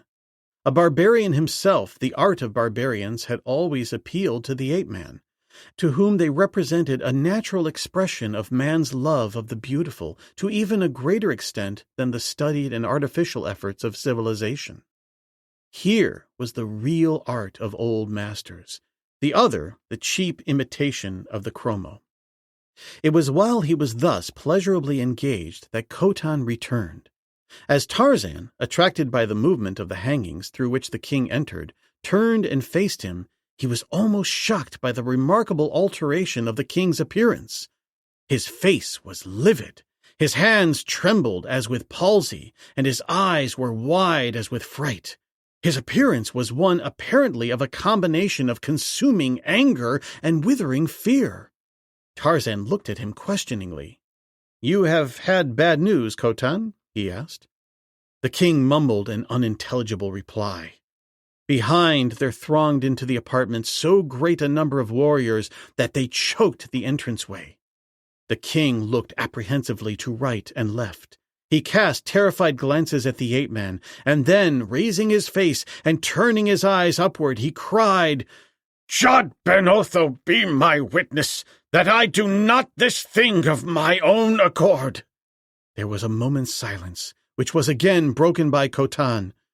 "Seize him!" he cried to the warriors about him, "for Ludan the high priest swears that he is an impostor." To have offered armed resistance to this great concourse of warriors in the very heart of the palace of their king would have been worse than fatal. Already Tarzan had come far by his wits, and now that within a few hours he had had his hopes and his suspicions partially verified by the vague admissions of Oloa, he was impressed with the necessity of inviting no mortal risk that he could avoid. "Stop!" he cried, raising his palm against them. "What is the meaning of this?" "Ludan claims he has proof that you are not the son of Jod Ben Otho," replied Khotan. "He demands that you be brought to the throne room to face your accusers. If you are what you claim to be, none knows better than you that you need have no fear in acquiescing to his demands. But remember always that in such matters the high priest commands the king, and that I am only the bearer of these commands, not their author." Tarzan saw that Khotan was not entirely convinced of his duplicity, as was evidenced by his palpable design to play safe. "Let not your warriors seize me," he said to Khotan, "lest Jod Ben Otho, mistaking their intention, strike them dead." The effect of his words was immediate upon the men in the front rank of those who faced him, each seeming suddenly to acquire a new modesty that compelled him to self-effacement behind those directly in the rear, a modesty that became rapidly contagious. The ape-man smiled. "Fear not," he said. "I will go willingly to the audience chamber to face the blasphemers who accuse me." Arrived at the great throne room, a new complication arose. Khotan would not acknowledge the right of Ludan to occupy the apex of the pyramid, and Ludan would not consent to occupying an inferior position, while Tarzan, to remain consistent with his high claims, insisted that no one should stand above him, but only to the ape-man was the humor of the situation apparent. To relieve the situation, Jadon suggested that all three of them occupy the throne. But this suggestion was repudiated by Khotan, who argued that no mortal other than a king of Paladan had ever sat upon the high eminence, and that furthermore there was not room for three there. "But who," said Tarzan, "is my accuser, and who is my judge?" "Ludan is your accuser," explained Khotan. "And Ludan is your judge," cried the high priest. "I am to be judged by him who accuses me then," said Tarzan. "It were better to dispense then with any formalities and ask Ludan to sentence me." His tone was ironical, and his sneering face, looking straight into that of the high priest, but caused the latter's hatred to rise to still greater proportions. It was evident that Khotan and his warriors saw the justice of Tarzan's implied objection to this unfair method of dispensing justice. "Only Khotan can judge in the throne room of his palace," said Jadon. "Let him hear Ludan's charges and the testimony of his witnesses, and then let Khotan's judgment be final." Khotan, however, was not particularly enthusiastic over the prospect of sitting in trial upon one who might, after all, very possibly be the son of his god, and so he temporized, seeking for an avenue of escape. "It is purely a religious matter," he said, "and it is traditional that the kings of Paladon interfere not in questions of the church." "Then let the trial be held in the temple," cried one of the chiefs, for the warriors were as anxious as their king to be relieved of all responsibility in the matter. This suggestion was more than satisfactory to the high priest, who inwardly condemned himself for not having thought of it before. "It is true," he said. "This man's sin is against the temple. Let him be dragged thither, then, for trial." "The son of Jod Ben Otho will be dragged nowhere," cried Tarzan. "But when this trial is over, it is possible that the corpse of Ludan, the high priest, will be dragged from the temple of the god he would desecrate. Think well, then, Ludan, before you commit this folly." His words, intended to frighten the high priest from his position, failed utterly in consummating their purpose. Ludan showed no terror at the suggestion the ape-man's words implied. Here is one, thought Tarzan, who, knowing more of his religion than any of his fellows, realizes fully the falsity of my claims, as he does the falsity of the faith he preaches. He realized, however, that his only hope lay in seeming indifference to the charges. Khotan and the warriors were still under the spell of their belief in him, and upon this fact must he depend in the final act of the drama that Ludan was staging for his rescue from the jealous priest, whom he knew had already passed sentence upon him in his own heart. With a shrug, he descended the steps of the pyramid. "It matters not to Dor-ul-Otho," he said, "where Ludan enrages his god. For Jod Ben Otho can reach as easily into the chambers of the temple as into the throne room of Khotan." Immeasurably relieved by this easy solution of their problem, the king and the warriors thronged from the throne room toward the temple grounds. Their faith in Tarzan increased by his apparent indifference to the charges against him. Ludan led them to the largest of the altar courts. Taking his place behind the western altar, he motioned Khotan to a place upon the platform at the left hand of the altar, and directed Tarzan to a similar place at the right. As Tarzan ascended the platform, his eyes narrowed angrily at the sight which met them. The basin, hollowed in the top of the altar, was filled with water, in which floated the naked corpse of a newborn babe. "What means this?" he cried angrily, turning upon Ludan. The latter smiled malevolently. "That you do not know," he replied, "is but added evidence of the falsity of your claim. He who poses as the Son of God did not know that as the last rays of the setting sun flood the eastern altar of the temple, the lifeblood of an adult reddens the white stone for the edification of Jod Ben Otho, and that when the sun rises again from the body of its maker, it looks first upon this western altar, and rejoices in the death of a newborn babe each day, the ghost of which accompanies it across the heavens by day, as the ghost of the adult returns with it to Jod Ben Otho at night. Even the little children of the Hodan know these things, while he who claims to be the son of Jod Ben Otho knows them not.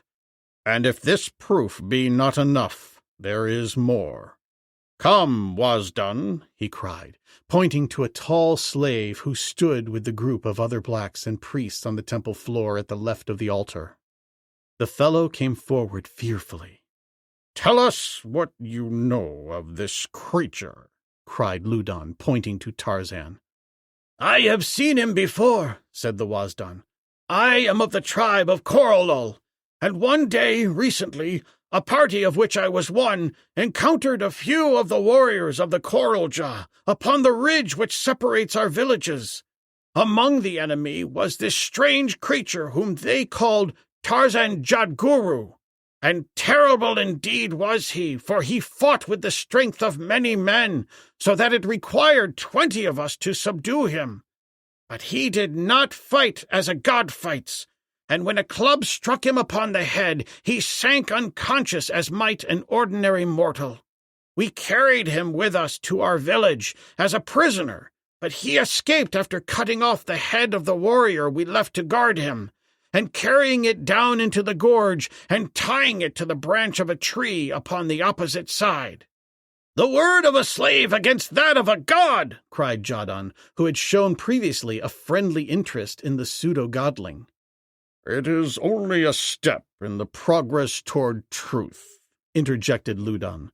"Possibly the evidence of the only princess in the house of Khotan will have greater weight with the great chief from the north, though the father of a son who fled the holy offer of the priesthood may not receive with willing ears any testimony against another blasphemer." Jadon's hand leapt to his knife, but the warriors next to him laid detaining fingers upon his arms. "You are in the temple of Jad Ben Otho, Jadon," they cautioned, and the great chief was forced to swallow Ludon's affront, though it left in his heart bitter hatred of the high priest. And now Khotan turned toward Ludon. "What knoweth my daughter of this matter?" he asked. "You would not bring a princess of my house to testify thus publicly?" "No," replied Ludon, "not in person. But I have here one who will testify for her." He beckoned to an underpriest. "Fetch the slave of the princess," he said. His grotesque headdress adding a touch of the hideous to the scene, the priest stepped forward, dragging the reluctant Panat-Lee by the wrist. "The Princess Oloa was alone in the Forbidden Garden with but this one slave," explained the prince, "when there suddenly appeared from the foliage nearby this creature who claims to be the Dor-ul-Otho. When the slave saw him, the princess says that she cried aloud in startled recognition and called the creature by name, Tarzan Jadguru, the same name that the slave from Korolol gave him. This woman is not from Korolol, but from Korolja, the very tribe which the Korolol says the creature was associating when he first saw him. And further, the princess said that when this woman, whose name is Panat-Lee, was brought to her yesterday, she told a strange story of having been rescued from a Torodon in the coral gryf by a creature such as this, whom she spoke of then as Tarzan Jadguru, and of how the two were pursued in the bottom of the gorge by two monster gryfs, and how the man led them away while Panat-Lee escaped, only to be taken prisoner in the Korolol as she was seeking to return to her own tribe. "Is it not plain now," cried Ludon, "that this creature is no god? Did he tell you that he was the son of God?" he almost shouted, turning suddenly upon Panat-Lee.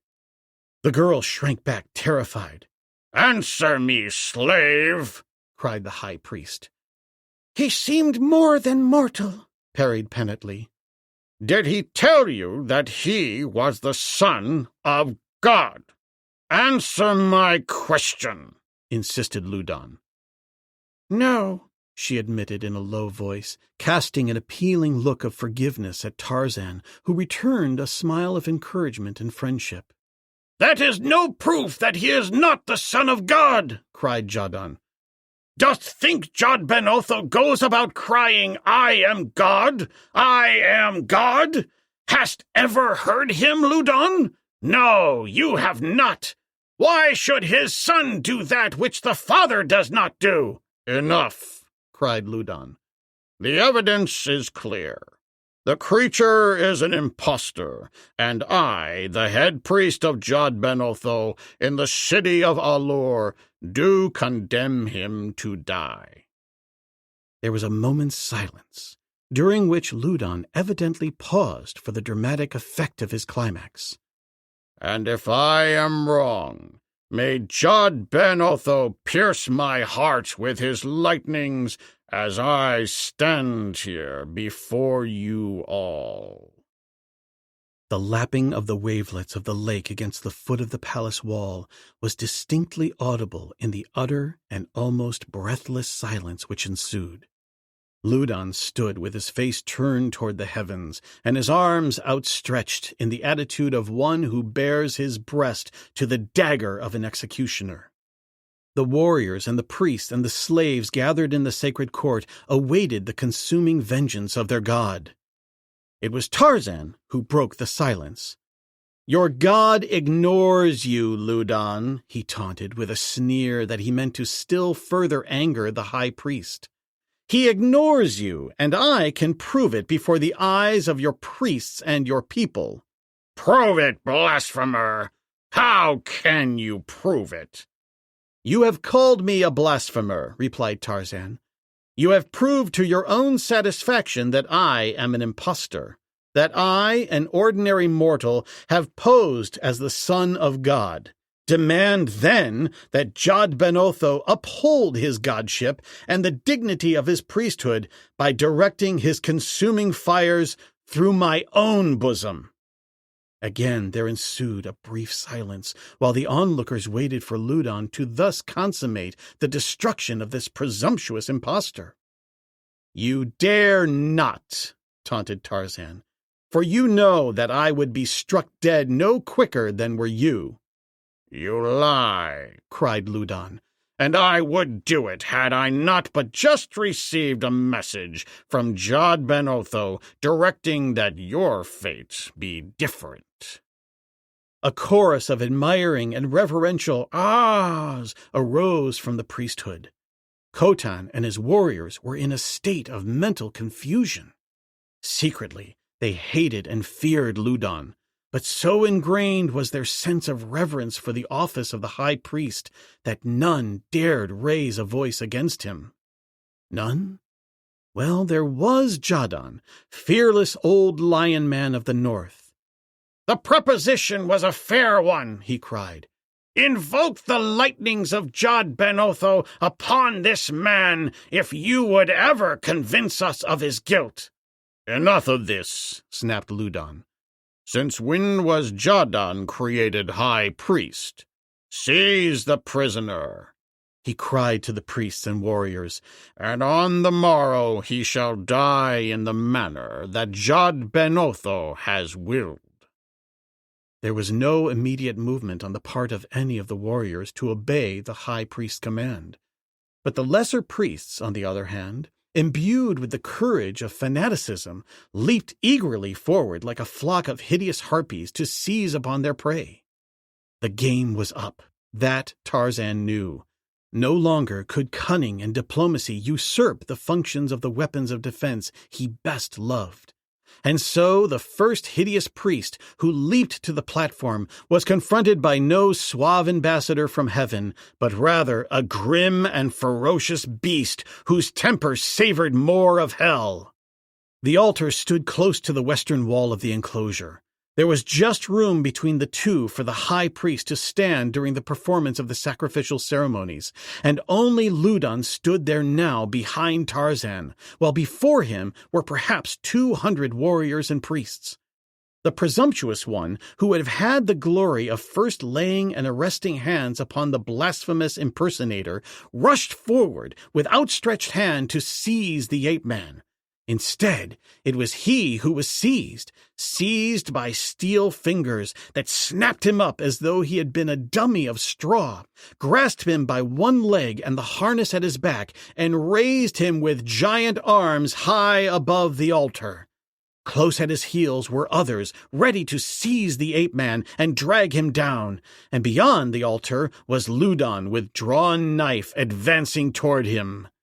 There was no instant to waste, nor was it the way of the ape-man to fritter away precious moments in the uncertainty of belated decision.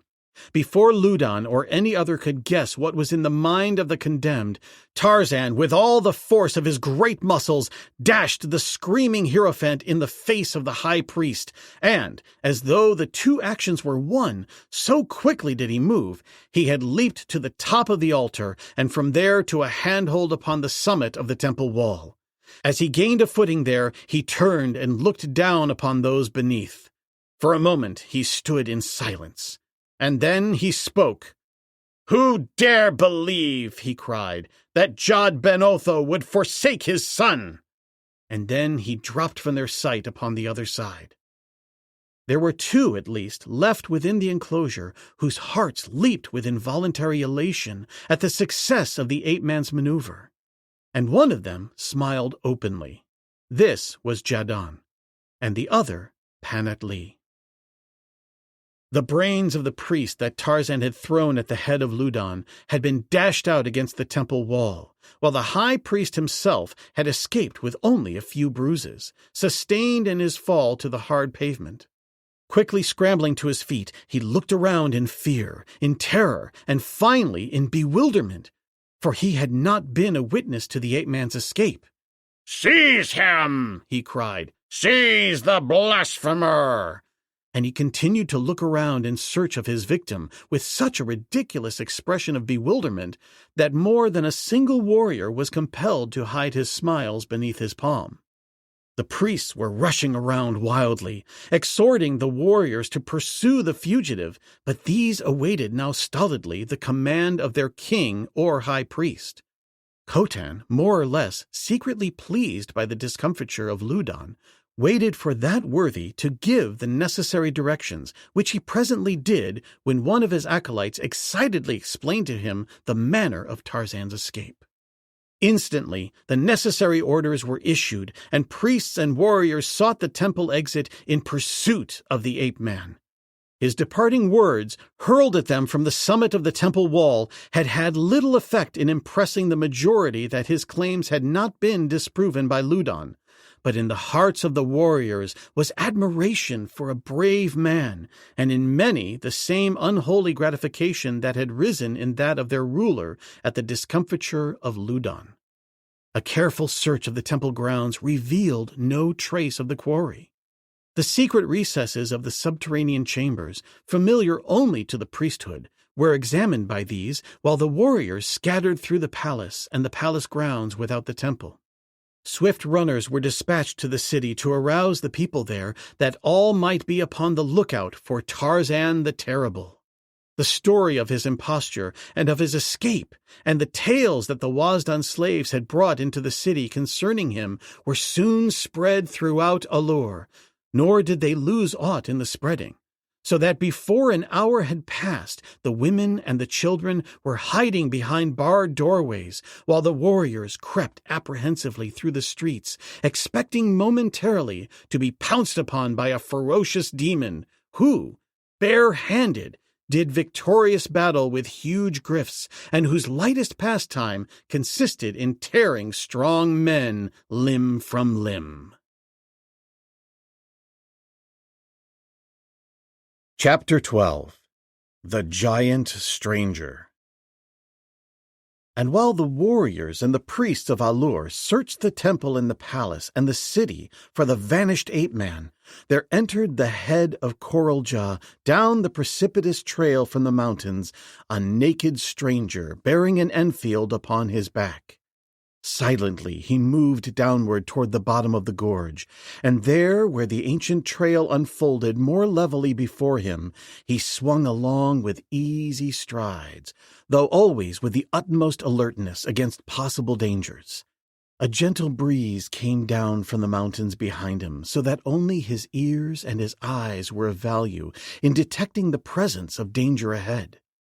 Generally, the trail followed along the banks of the winding brooklet at the bottom of the gorge, but in some places where the waters tumbled over a precipitous ledge, the trail made a detour along the side of the gorge, and again it wound in and out among rocky outcroppings, and presently, where it rounded sharply the projecting shoulder of a cliff, the stranger came suddenly face to face with one who was ascending the gorge. Separated by 100 paces, the two halted simultaneously. Before him, the stranger saw a tall white warrior, naked but for a loincloth, crossbelts, and a girdle. The man was armed with a heavy knotted club and a short knife, the latter hanging in its sheath at his left hip from the end of one of his crossbelts, the opposite belt supporting a leathern pouch at his right side. It was Tarzan hunting alone in the gorge of his friend, the chief of Coraljaw. He contemplated the stranger with surprise, but no wonder, since he recognized in him a member of the race with which his experience of Tarzan the Terrible had made him familiar, and also, thanks to his friendship for the ape-man, he looked upon the newcomer without hostility. The latter was the first to make outward sign of his intentions, raising his palm toward Tarzan in that gesture which has been a symbol of peace from pole to pole since man ceased to walk upon his knuckles. Simultaneously, he advanced a few paces and halted. Tarzan, assuming that one so like Tarzan the Terrible must be a fellow tribesman of his lost friend, was more than glad to accept this overture of peace, the sign of which he returned in kind as he ascended the trail to where the other stood. "Who are you?" he asked, but the newcomer only shook his head to indicate that he did not understand. By signs, he tried to carry to the Hodan the fact that he was following a trail that led him over a period of many days from some place beyond the mountains, and Tarzan was convinced that the newcomer sought Tarzan Jadguru. He wished, however, that he might discover whether as friend or foe. The stranger perceived the Hodan's prehensile thumbs and great toes and his long tail with an astonishment which he sought to conceal. But greater than all was the sense of relief that the first inhabitant of this strange country whom he had met had proven friendly. So greatly would he have been handicapped by the necessity for forcing his way through a hostile land. Tarzan, who had been hunting for some of the smaller mammals, the meat of which is especially relished by the Hodan, forgot his intended sport in the greater interest of his new discovery. He would take the stranger to Omat, and possibly together the two would find some way of discovering the true intentions of the newcomer. And so again, through signs, he apprised the other that he would accompany him, and together they descended toward the cliffs of Omat's people. As they approached these, they came upon the women and children working under guard of the old men and the youths, gathering the wild fruits and herbs which constitute a part of their diet, as well as tending the small acres of growing crops which they cultivate. The fields lay in small level patches that had been cleared of trees and brush. Their farm implements consisted of metal-shod poles, which bore a closer resemblance to spears than to tools of peaceful agriculture. Supplementing these were others with flattened blades that were neither hoes nor spades, but instead possessed the appearance of an unhappy attempt to combine the two implements in one. At first sight of these people, the stranger halted and unslung his bow, for these creatures were black as night, their bodies entirely covered with hair. But Tarzan, interpreting the doubt in the other's mind, reassured him with a gesture and a smile. The Wazdan, however, gathered around excitedly jabbering questions in a language which the stranger discovered his guide understood, though it was entirely unintelligible to the former. They made no attempt to molest him, and he was now sure that he had fallen among a peaceful and friendly people. It was but a short distance now to the caves, and when they reached these, Tarzan led the way aloft upon the wooden pegs, assured that this creature whom he had discovered would have no more difficulty in following him than had Tarzan the Terrible. Nor was he mistaken, for the other mounted with ease until presently the two stood within the recess before the cave of Omat the chief. The latter was not there, and it was mid-afternoon before he returned. But in the meantime, many warriors came to look upon the visitor, and in each instance the latter was more thoroughly impressed with the friendly and peaceable spirit of his hosts, little guessing that he was being entertained by a ferocious and warlike tribe who never before the coming of Tarzan and Tarzan had suffered a stranger among them. At last Omat returned, and the guest sensed intuitively that he was in the presence of a great man among these people, possibly a chief or king, for not only did the attitude of the other black warriors indicate this, but it was written also in the mien and bearing of the splendid creature who stood looking at him, while Tarzan explained the circumstances of their meeting. "And I believe, Omat," concluded the Hodan, "that he seeks Tarzan the Terrible." At the sound of that name, the first intelligible word that had fallen upon the ears of the stranger since he had come among them, his face lightened. "Tarzan!" he cried. "Tarzan of the apes!" And by signs he tried to tell them that it was he whom he sought. They understood, and also they guessed from the expression of his face that he sought Tarzan from motives of affection rather than the reverse. But of this Omat wished to make sure. He pointed to the stranger's knife, and repeating Tarzan's name, seized Tarzan and pretended to stab him, immediately turning questioningly toward the stranger. The latter shook his head vehemently, and then, first placing a hand above his heart, he raised his palm in the symbol of peace. "He is a friend of Tarzan Jadguru," exclaimed Tarzan. "Either a friend or a great liar," replied Omat. "Tarzan," continued the stranger, "you know him? He lives? Oh God, if I could only speak your language!" And again, reverting to sign language, he sought to ascertain where Tarzan was. He would pronounce the name and point in different directions, in the cave, down the gorge, back toward the mountains, or out upon the valley below. And each time he would raise his brows questioningly and voice the universal "eh?" of interrogation, which they could not fail to understand. But always Omat shook his head and spread his palms in a gesture which indicated that while he understood the question, he was ignorant as to the whereabouts of the ape-man. And then the black chief attempted as best he might to explain to the stranger what he knew of the whereabouts of Tarzan. He called the newcomer Jardan, which in the language of Palaldan means stranger, and he pointed to the sun and said, "As." This he repeated several times, and then he held up one hand with the fingers outspread, and touching them one by one, including the thumb, repeated the word Adanan, until the stranger understood that he meant 5. Again he pointed to the sun, and describing an arc with his forefinger, starting at the eastern horizon and terminating at the western, he repeated again the words Az Adanan.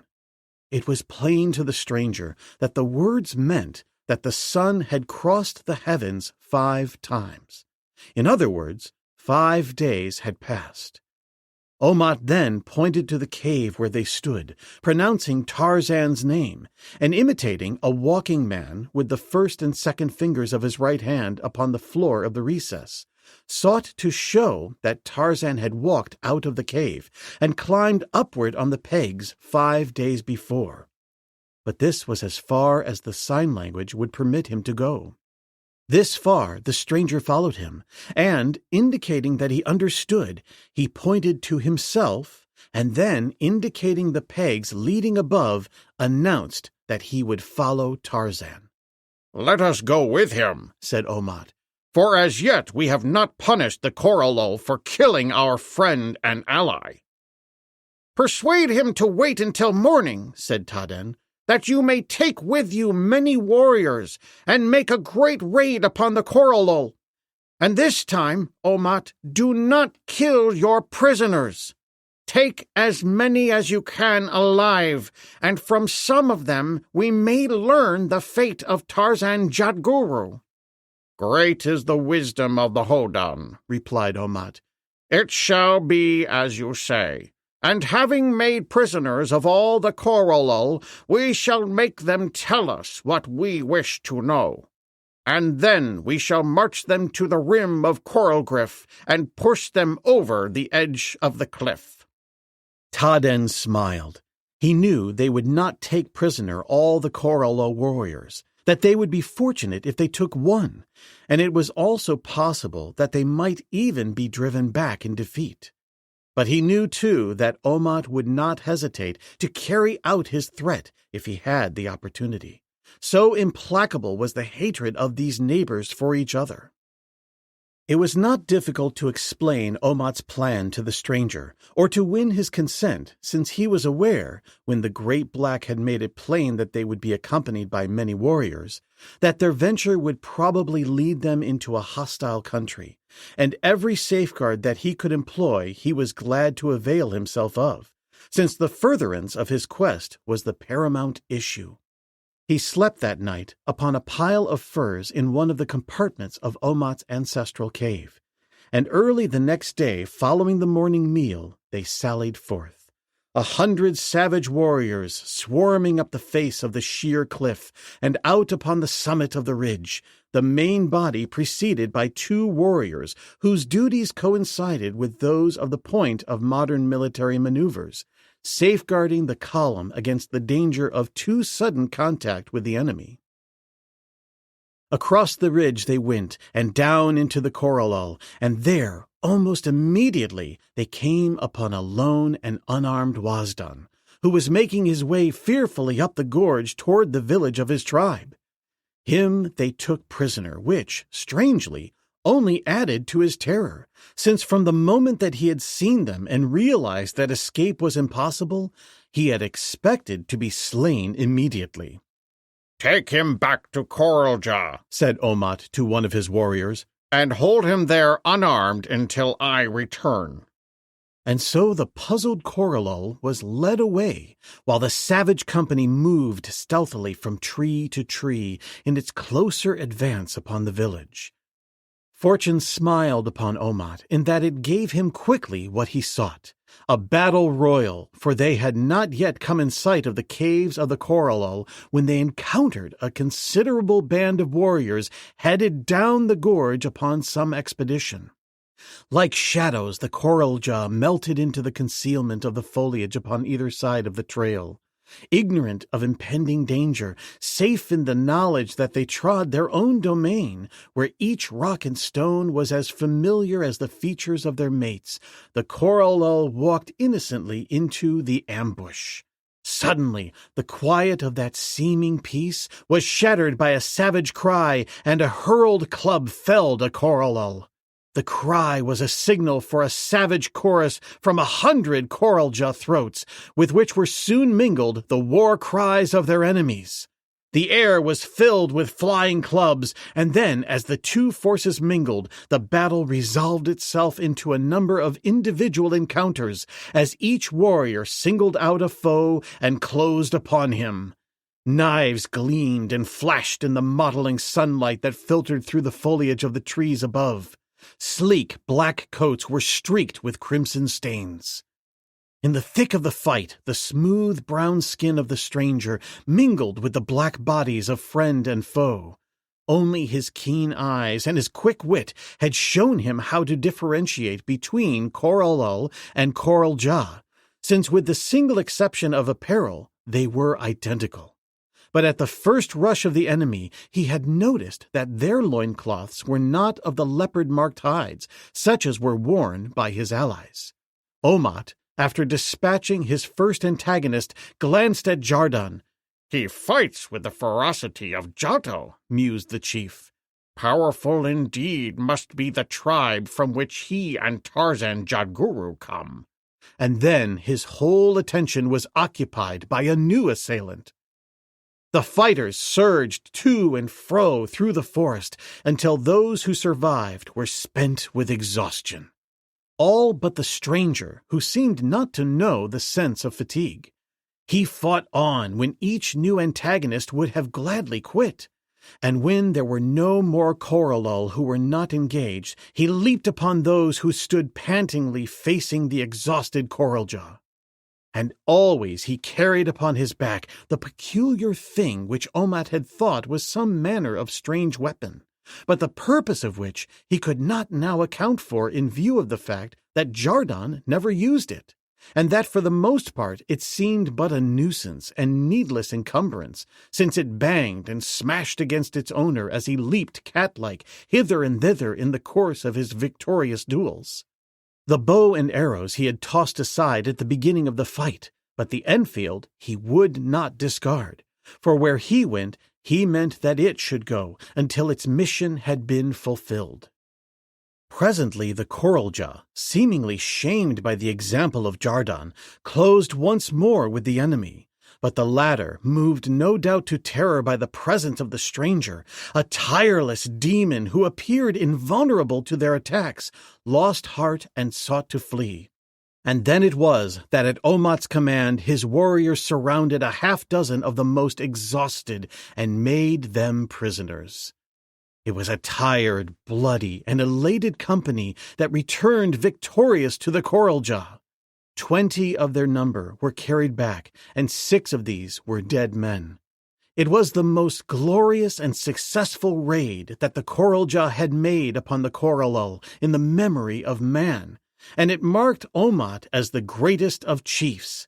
But that fierce warrior knew that advantage had lain upon his side largely because of the presence of his strange ally. Nor did he hesitate to give credit where credit belonged, with the result that Jardan and his exploits were upon the tongue of every member of the tribe of Coraljaw, and great was the fame of the race that could produce 2 such as he and Tarzan Jadguru. And in the gorge of the Coralul beyond the ridge the survivors spoke in bated breath of this second demon that had joined forces with their ancient enemy.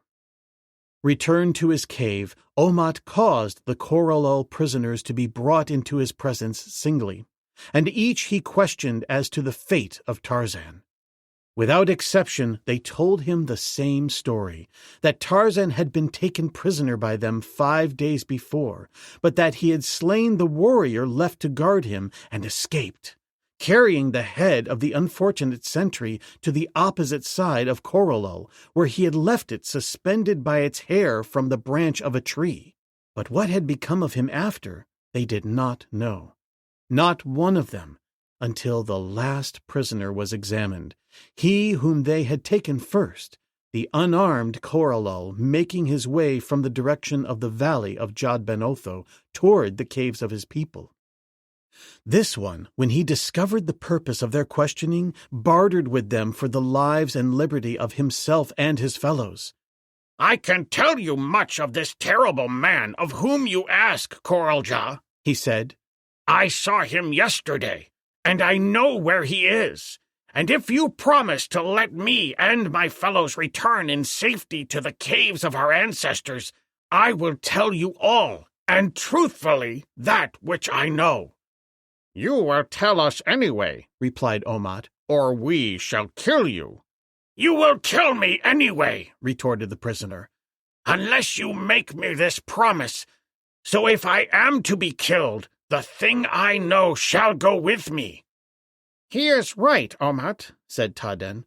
"Promise him that they shall have their liberty." "Very well," said Omat. "Speak, Coralul, and when you have told me all, you and your fellows may return unharmed to your tribe." "It was thus," commenced the prisoner. 3 days since I was hunting with a party of my fellows near the mouth of Coralul, not far from where you captured me this morning, when we were surprised and set upon by a large number of Hodan, who took us prisoners and carried us to A-lur, where a few were chosen to be slaves, and the rest were cast into a chamber beneath the temple, where are held for sacrifice the victims that are offered by the Hodan to Jad Ben Otho upon the sacrificial altars of the temple of A-lur. It seemed then that indeed was my fate sealed, and that lucky were those who had been selected for slaves among the Hodan, for they at least might hope to escape. Those in the chamber with me must be without hope. But yesterday, a strange thing happened. There came to the temple, accompanied by all the priests, and by the king and many of his warriors, one whom all did great reverence. And when he came to the barred gateway leading to the chamber in which we wretched ones awaited our fate, I saw to my surprise that it was none other than that terrible man who had so recently been a prisoner in the village of Coralul, he whom you call Tarzan Jadguru, but whom they addressed as Dor-ol-Otho.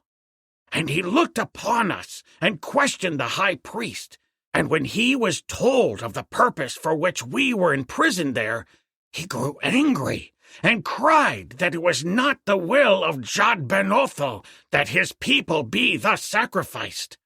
And he commanded the high priest to liberate us, and this was done. The Hodan prisoners were permitted to return to their homes, and we were led beyond the city of A-lur and set upon our way toward Coralul.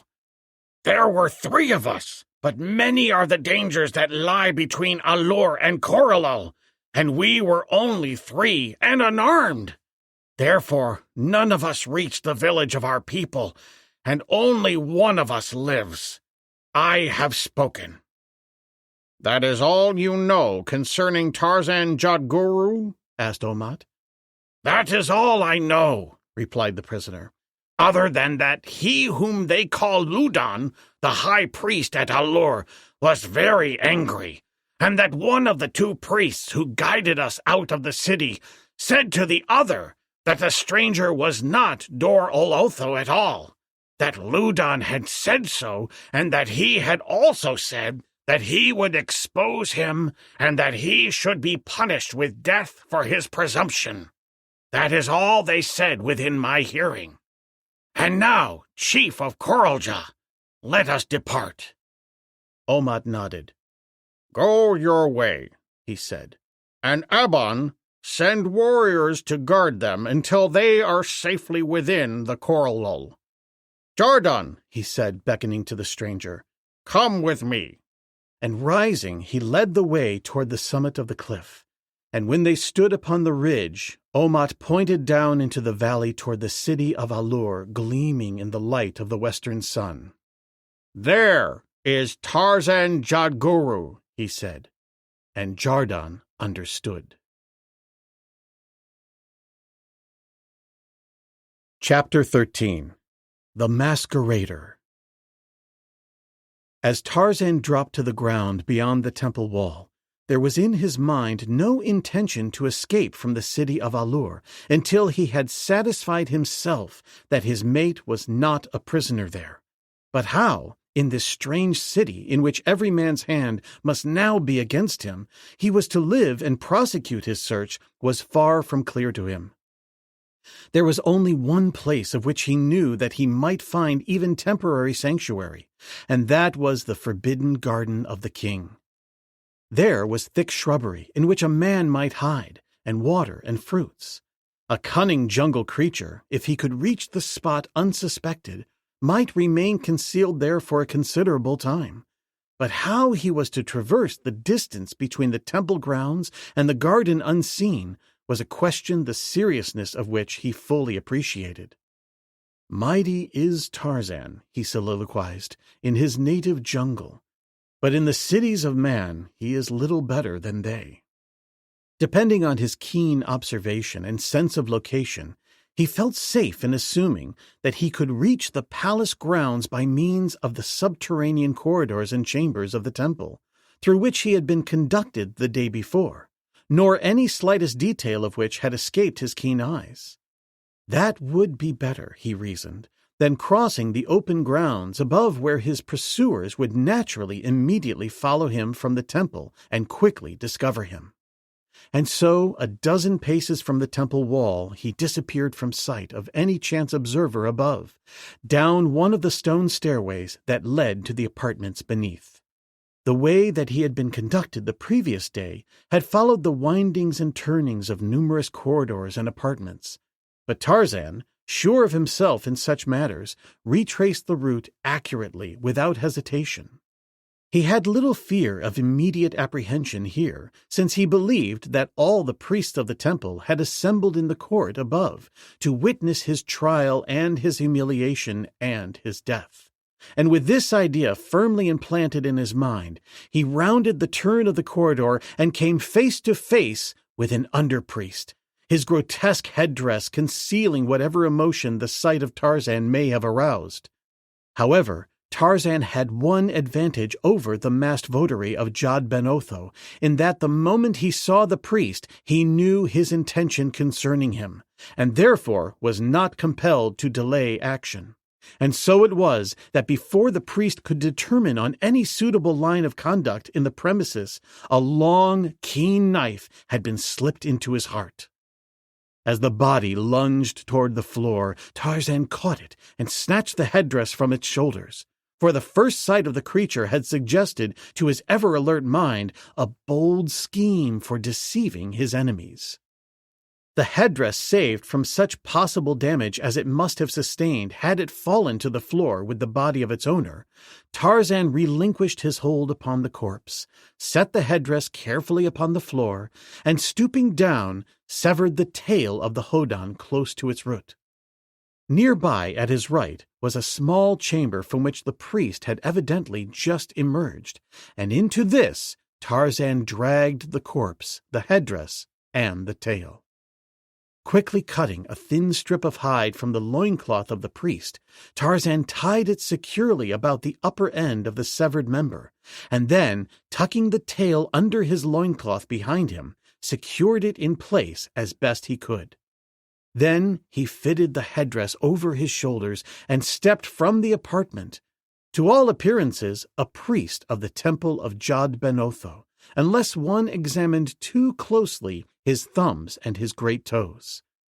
He had noticed that among both the hodan and the wasdan, it was not at all unusual that the end of the tail be carried in one hand, and so he caught his own tail up thus, lest the lifeless appearance of it dragging along behind him should arouse suspicion. Passing along the corridor and through the various chambers, he emerged at last into the palace grounds beyond the temple. The pursuit had not yet reached this point, though he was conscious of a commotion not far behind him. He met now both warriors and slaves, but none gave him more than a passing glance, a priest being too common a sight about the palace. And so, passing the guards unchallenged, he came at last to the inner entrance to the forbidden garden, and there he paused and scanned quickly that portion of the beautiful spot that lay before his eyes. To his relief, it seemed unoccupied, and congratulating himself upon the ease with which he had so far outwitted the high powers of A-lur, he moved rapidly to the opposite end of the enclosure. Here he found a patch of flowering shrubbery that might safely have concealed a dozen men. Crawling well within, he removed the uncomfortable headdress and sat down to await whatever eventualities fate might have in store for him, the while he formulated plans for the future.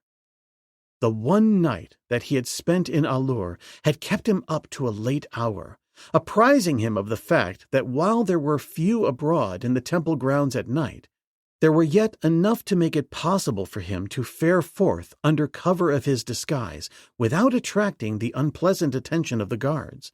And, too, he had noticed that the priesthood constituted a privileged class that seemed to come and go at will and unchallenged throughout the palace as well as the temple. Altogether, then, he decided, night furnished the most propitious hours for his investigation. By day, he could lie up in the shrubbery of the forbidden garden, reasonably free from detection. From beyond the garden he heard the voices of men calling to one another both far and near, and he guessed that diligent was the search that was being prosecuted for him. The idle moments afforded him an opportunity to evolve a more satisfactory scheme for attaching his stolen caudal appendage. He arranged it in such a way that it might be quickly assumed or discarded, and this done he fell to examining the weird mask that had so effectively hidden his features. The thing had been very cunningly wrought from a single block of wood, very probably a section of a tree, upon which the features had been carved, and afterward the interior hollowed out until only a comparatively thin shell remained. 2 semicircular notches had been rounded out from opposite sides of the lower edge. These fitted snugly over his shoulders, aprons of wood extending downward a few inches upon his chest and back. From these aprons hung long tassels or switches of hair tapering from the outer edges toward the center, which reached below the bottom of his torso. It required but the most cursory examination to indicate to the ape-man that these ornaments consisted of human scalps, taken, doubtless, from the heads of the sacrifices upon the Eastern altars. The headdress itself had been carved to depict in formal design a hideous face that suggested both man and gryf. There were the 3 white horns, the yellow face with the blue bands encircling the eyes, and the red hood which took the form of the posterior and anterior aprons. As Tarzan sat within the concealing foliage of the shrubbery, meditating upon the hideous priest mask which he held in his hands, he became aware that he was not alone in the garden. He sensed another presence, and presently his trained ears detected the slow approach of naked feet across the sward. At first, he suspected that it might be one stealthily searching the forbidden garden for him, but a little later the figure came within the limited area of his vision, which was circumscribed by stems of foliage and flowers. He saw then that it was the Princess Oloa, and that she was alone and walking with bowed head as though in meditation. Sorrowful meditation, for there were traces of tears upon her lids. Shortly after, his ears warned him that others had entered the garden. Men they were, and their footsteps proclaimed that they walked neither slowly nor meditatively. They came directly toward the princess, and when Tarzan could see them, he discovered that both were priests. "Oloa, Princess of Paladon," said one, addressing her, "the stranger who told us that he was the son of Jod Ben Otho has but just fled from the wrath of Ludan, the high priest, who exposed him and all his wicked blasphemy. The temple and the palace and the city are being searched, and we have been sent to search the forbidden garden, since Khotan, the king, said that only this morning he found him here, though how he passed the guards he could not guess." "He is not here," said Oloa. "I have been in the garden for some time, and have seen nor heard no other than myself. However, search it if you will." "No," said the priest who had before spoken. "it is not necessary, since he could not have entered without your knowledge and the connivance of the guards, and even had he, the priest who preceded us must have seen him." "What priest?" asked Oloa. "One passed the guard shortly before us," explained the man. "I did not see him," said Oloa. "Doubtless he left by another exit," remarked the second priest. "Yes, doubtless," acquiesced Oloa. "But it is strange that I did not see him." The 2 priests made their obeisance and turned to depart. "Stupid as Buto the rhinoceros," soliloquized Tarzan, who considered Buto a very stupid creature indeed. It should be easy to outwit such as these. The priests had scarce departed when there came the sound of feet running rapidly across the garden in the direction of the princess to an accompaniment of rapid breathing, as of one almost spent either from fatigue or excitement. "Panatli!" exclaimed Oloa. "What has happened? You look terrified as the doe for which you were named." "O Princess of Paladon!" cried Panatli. "They would have killed him in the temple. They would have killed the wondrous stranger who claimed to be the Doral Otho." "But he escaped," said Oloa. "You were there. Tell me about it." "The head priest would have had him seized and slain, but when they rushed upon him, he hurled one in the face of Ludan with the same ease that you might cast your breastplates at me. And then he leaped upon the altar, and from there to the top of the temple wall, and disappeared below." They are searching for him, but, O Princess, I pray that they do not find him." "And why do you pray that?" asked Oloa. "Has not one who has so blasphemed earned death?" "Ah, but you do not know him," replied Panatlee. "And you do then," retorted Oloa quickly. "This morning you betrayed yourself, and then attempted to deceive me. The slaves of Oloa do not do such things with impunity. He is then the same Tarzan Jadguru of whom you told me?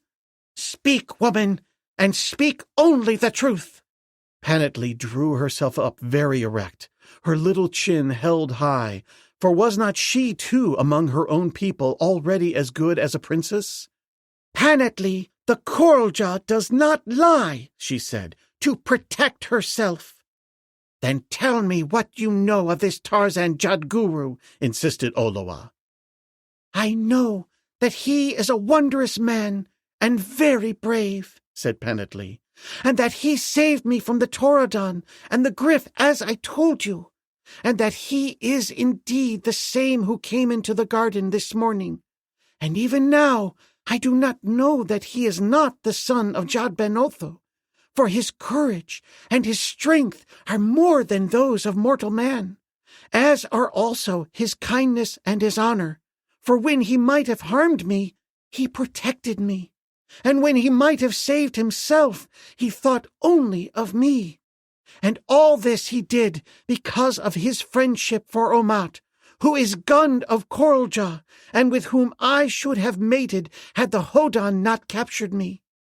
"He was indeed a wonderful man to look upon," mused Oloa, "and he was not as are other men, not alone in the conformation of his hands and feet, or the fact that he was tailless, but that there was that about him which made him seem different in ways more important than these. And," supplemented Panatlee, her savage little heart loyal to the man who had befriended her, and hoping to win for him the consideration of the princess, even though it might not avail him. "And," she said, "did he not know all about Taden and even his whereabouts? Tell me, O Princess, could a mortal know such things as these?" "Perhaps he saw Taden," suggested Oloa. "But how would he know that you loved Taden?" parried Panatlee. "I tell you, my princess, that if he is not a god, he is at least more than Hodan or Wazdan. He followed me from the cave of Esat in Coraljaw, across Coralul and 2 wide ridges to the very cave in Coral Gryf where I hid. Though many hours had passed since I had come that way, and my bare feet left no impress upon the ground. What mortal man could do such things as these? And where, in all Palodon, would virgin maid find friend and protector in a strange male other than he? Perhaps Ludan may be mistaken. Perhaps he is a god," said Oloa, influenced by her slave's enthusiastic championing of the stranger. "But whether god or man, he is too wonderful to die," cried Panatlee. "Would that I might save him! If he lived, he might even find a way to give you your Taden, princess." "Ah, if he only could," sighed Oloa. "But alas, it is too late, for tomorrow I am to be given to Bulat." "He who came to your quarters yesterday with your father?" asked Panatlee. "Yes, the one with the awful round face and the big belly," exclaimed the princess disgustedly. "He is so lazy, he will neither hunt nor fight. To eat and to drink is all that Bulat is fit for, and he thinks of naught else except these things and his slave women. But come, Panatlee, gather for me some of these beautiful blossoms. I would have them spread around my couch tonight, that I may carry away with me in the morning the memory of the fragrance that I love best, and which I know that I shall not find in the village of Mosar, the father of Bulat. I will help you, Panatlee, and we will gather armfuls of them, for I love to gather them as I love nothing else. They were Taden's favorite flowers." The two approached the flowering shrubbery where Tarzan hid. But as the blooms grew plentifully upon every bush, the ape-man guessed there would be no necessity for them to enter the patch far enough to discover him. With little exclamations of pleasure as they found particularly large or perfect blooms, the two moved from place to place upon the outskirts of Tarzan's retreat. "Oh, look, Panatlee!" cried Oloa presently. "There is the king of them all! Never did I see so wonderful a flower. No! I will get it myself. It is so large and wonderful, no other hand shall touch it." And the princess wound in among the bushes toward the point where the great flower bloomed upon a bush above the ape-man's head. So sudden and unexpected her approach that there was no opportunity to escape, and Tarzan sat silently, trusting that fate might be kind to him and lead Khotan's daughter away before her eyes dropped from the high-growing bloom to him. But as the girl cut the long stem with her knife, she looked down straight into the smiling face of Tarzan Jad-Guru. With a stifled scream, she drew back, and the ape-man rose and faced her. "Have no fear, princess," he assured her. "It is the friend of Taden who salutes you," raising his fingers to his lips. Panatlee came now excitedly forward. "Oh, Jad Ben Otho, it is he!" "And now that you have found me," queried Tarzan, "will you give me up to Ludan the high priest?" Panatlee threw herself upon her knees at Oloa's feet. "Princess, princess," she beseeched, "do not discover him to his enemies." "But Khotan, my father," whispered Oloa fearfully, "if he knew of my perfidy, his rage would be beyond naming. Even though I am a princess, Ludan might demand that I be sacrificed to appease the wrath of Jad Ben Otho, and between the two of them I should be lost." "But they need never know," cried Panatlee, "that you have seen him, unless you tell them yourself. For as Jad Ben Otho is my witness, I will never betray you." "Oh, tell me, stranger," implored Oloa, "are you indeed a god?" "Jad Ben Otho is not more so," replied Tarzan truthfully. "But why do you seek to escape, then, from the hands of mortals if you are a god?" she asked. "When gods mingle with mortals," replied Tarzan, "they are no less vulnerable than mortals. Even Jad Ben Otho, should he appear before you in the flesh, might be slain." "You have seen Taden and spoken with him?" she asked with apparent irrelevancy. "Yes, I have seen him and spoken with him," replied the ape-man. "For the duration of a moon I was with him constantly." "And—" she hesitated. "He—" She cast her eyes toward the ground, and a flush mantled her cheek. "He still loves me?" And Tarzan knew that she had been won over. "Yes," he said. "Taden speaks only of Oloa, and he waits and hopes for the day when he can claim her." "But tomorrow they give me to Bulat," she said sadly. "May it be always tomorrow," replied Tarzan, "for tomorrow never comes." "Ah, but this unhappiness will come, and for all the tomorrows of my life I must pine in misery for the Taden who will never be mine." "But for Ludan I might have helped you," said the ape-man. "And who knows that I may not help you yet?" "Ah, if you only could, Dorolotho," cried the girl. "And I know that you would if it were possible, for Panatlee has told me how brave you are, and at the same time how kind." "Only Jad Ben Otho knows what the future may bring," said Tarzan. "And now you two go your way, lest someone should discover you and become suspicious."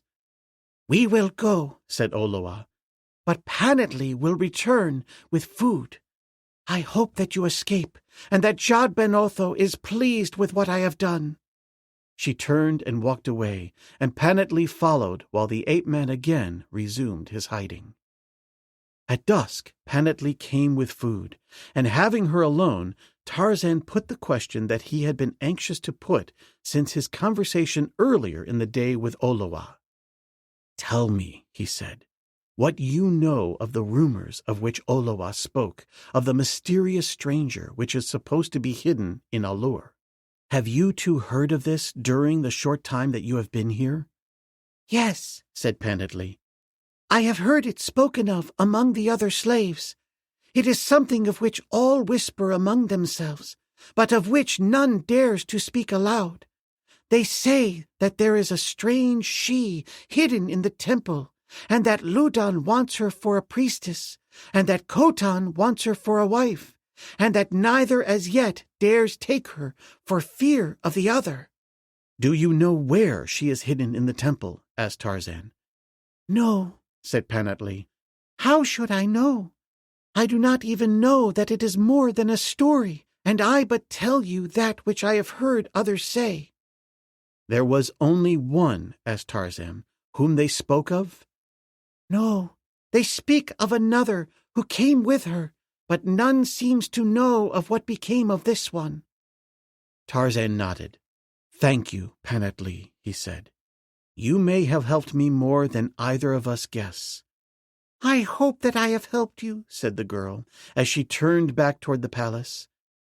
"And I hope so too," exclaimed Tarzan emphatically. Chapter 14. The Temple of the Gryf. When night had fallen, Tarzan donned the mask and the dead tail of the priest he had slain in the vaults beneath the temple. He judged that it would not do to attempt again to pass the guard, especially so late at night, as it would be likely to arouse comment and suspicion. And so he swung into the tree that overhung the garden wall, and from its branches dropped to the ground beyond. Avoiding too grave risk of apprehension, the ape-man passed through the grounds to the court of the palace, approaching the temple from the side opposite to that at which he had left it at the time of his escape.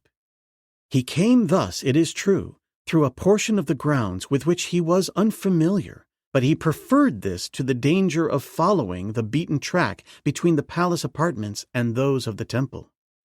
Having a definite goal in mind, and endowed as he was with an almost miraculous sense of location, he moved with great assurance through the shadows of the temple yard. Taking advantage of the denser shadows close to the walls, and of what shrubs and trees there were, he came without mishap at last to the ornate building concerning the purpose of which he had asked Ludan, only to be put off with the assertion that it was forgotten. Nothing strange in itself, but given possible importance by the apparent hesitancy of the priest to discuss its use, and the impression the ape-man had gained at the time that Ludan lied. And now he stood at last alone before the structure which was 3 stories in height, and detached from all the other temple buildings. It had a single barred entrance which was carved from the living rock in representation of the head of a gryf, whose wide open mouth constituted the doorway. The head, hood, and front paws of the creature were depicted as though it lay crouching with its lower jaw on the ground beneath its outspread paws. Small oval windows, which were likewise barred, flanked the doorway. Seeing that the coast was clear, Tarzan stepped into the darkened entrance, where he tried the bars, only to discover that they were ingeniously locked in place by some device with which he was unfamiliar, and that they also were probably too strong to be broken, even if he could have risked the noise which would have resulted. Nothing was visible within the darkened interior, and so, momentarily baffled, he sought the windows. Here also the bars refused to yield up their secret. But again Tarzan was not dismayed, since he had counted upon nothing different. If the bars would not yield to his cunning, they would yield to his giant strength if there proved no other means of ingress. But first he would assure himself that this latter was the case. Moving entirely around the building, he examined it carefully. There were other windows, but they were similarly barred. He stopped often to look and listen, but he saw no one. and the sounds that he heard were too far away to cause him any apprehension. He glanced above him at the wall of the building. Like so many of the other walls of the city, palace, and temple, it was ornately carved, and there were, too, the peculiar ledges that ran sometimes in a horizontal plane and again were tilted at an angle, giving ofttimes an impression of irregularity and even crookedness to the buildings. It was not a difficult wall to climb, at least not difficult for the ape-man, but he found the bulky and awkward headdress a considerable handicap, and so he laid it aside upon the ground at the foot of the wall. Nimbly he ascended to find the windows of the second floor not only barred, but curtained within. He did not delay long at the second floor, since he had in mind an idea that he would find the easiest entrance through the roof, which he had noticed was roughly dome-shaped, like the throne room of Khotan. Here there were apertures. He had seen them from the ground, and if the construction of the interior resembled even slightly that of the throne room, bars would not be necessary upon these apertures, since no one could reach them from the floor of the room. There was but a single question. Would they be large enough to admit the broad shoulders of the ape-man?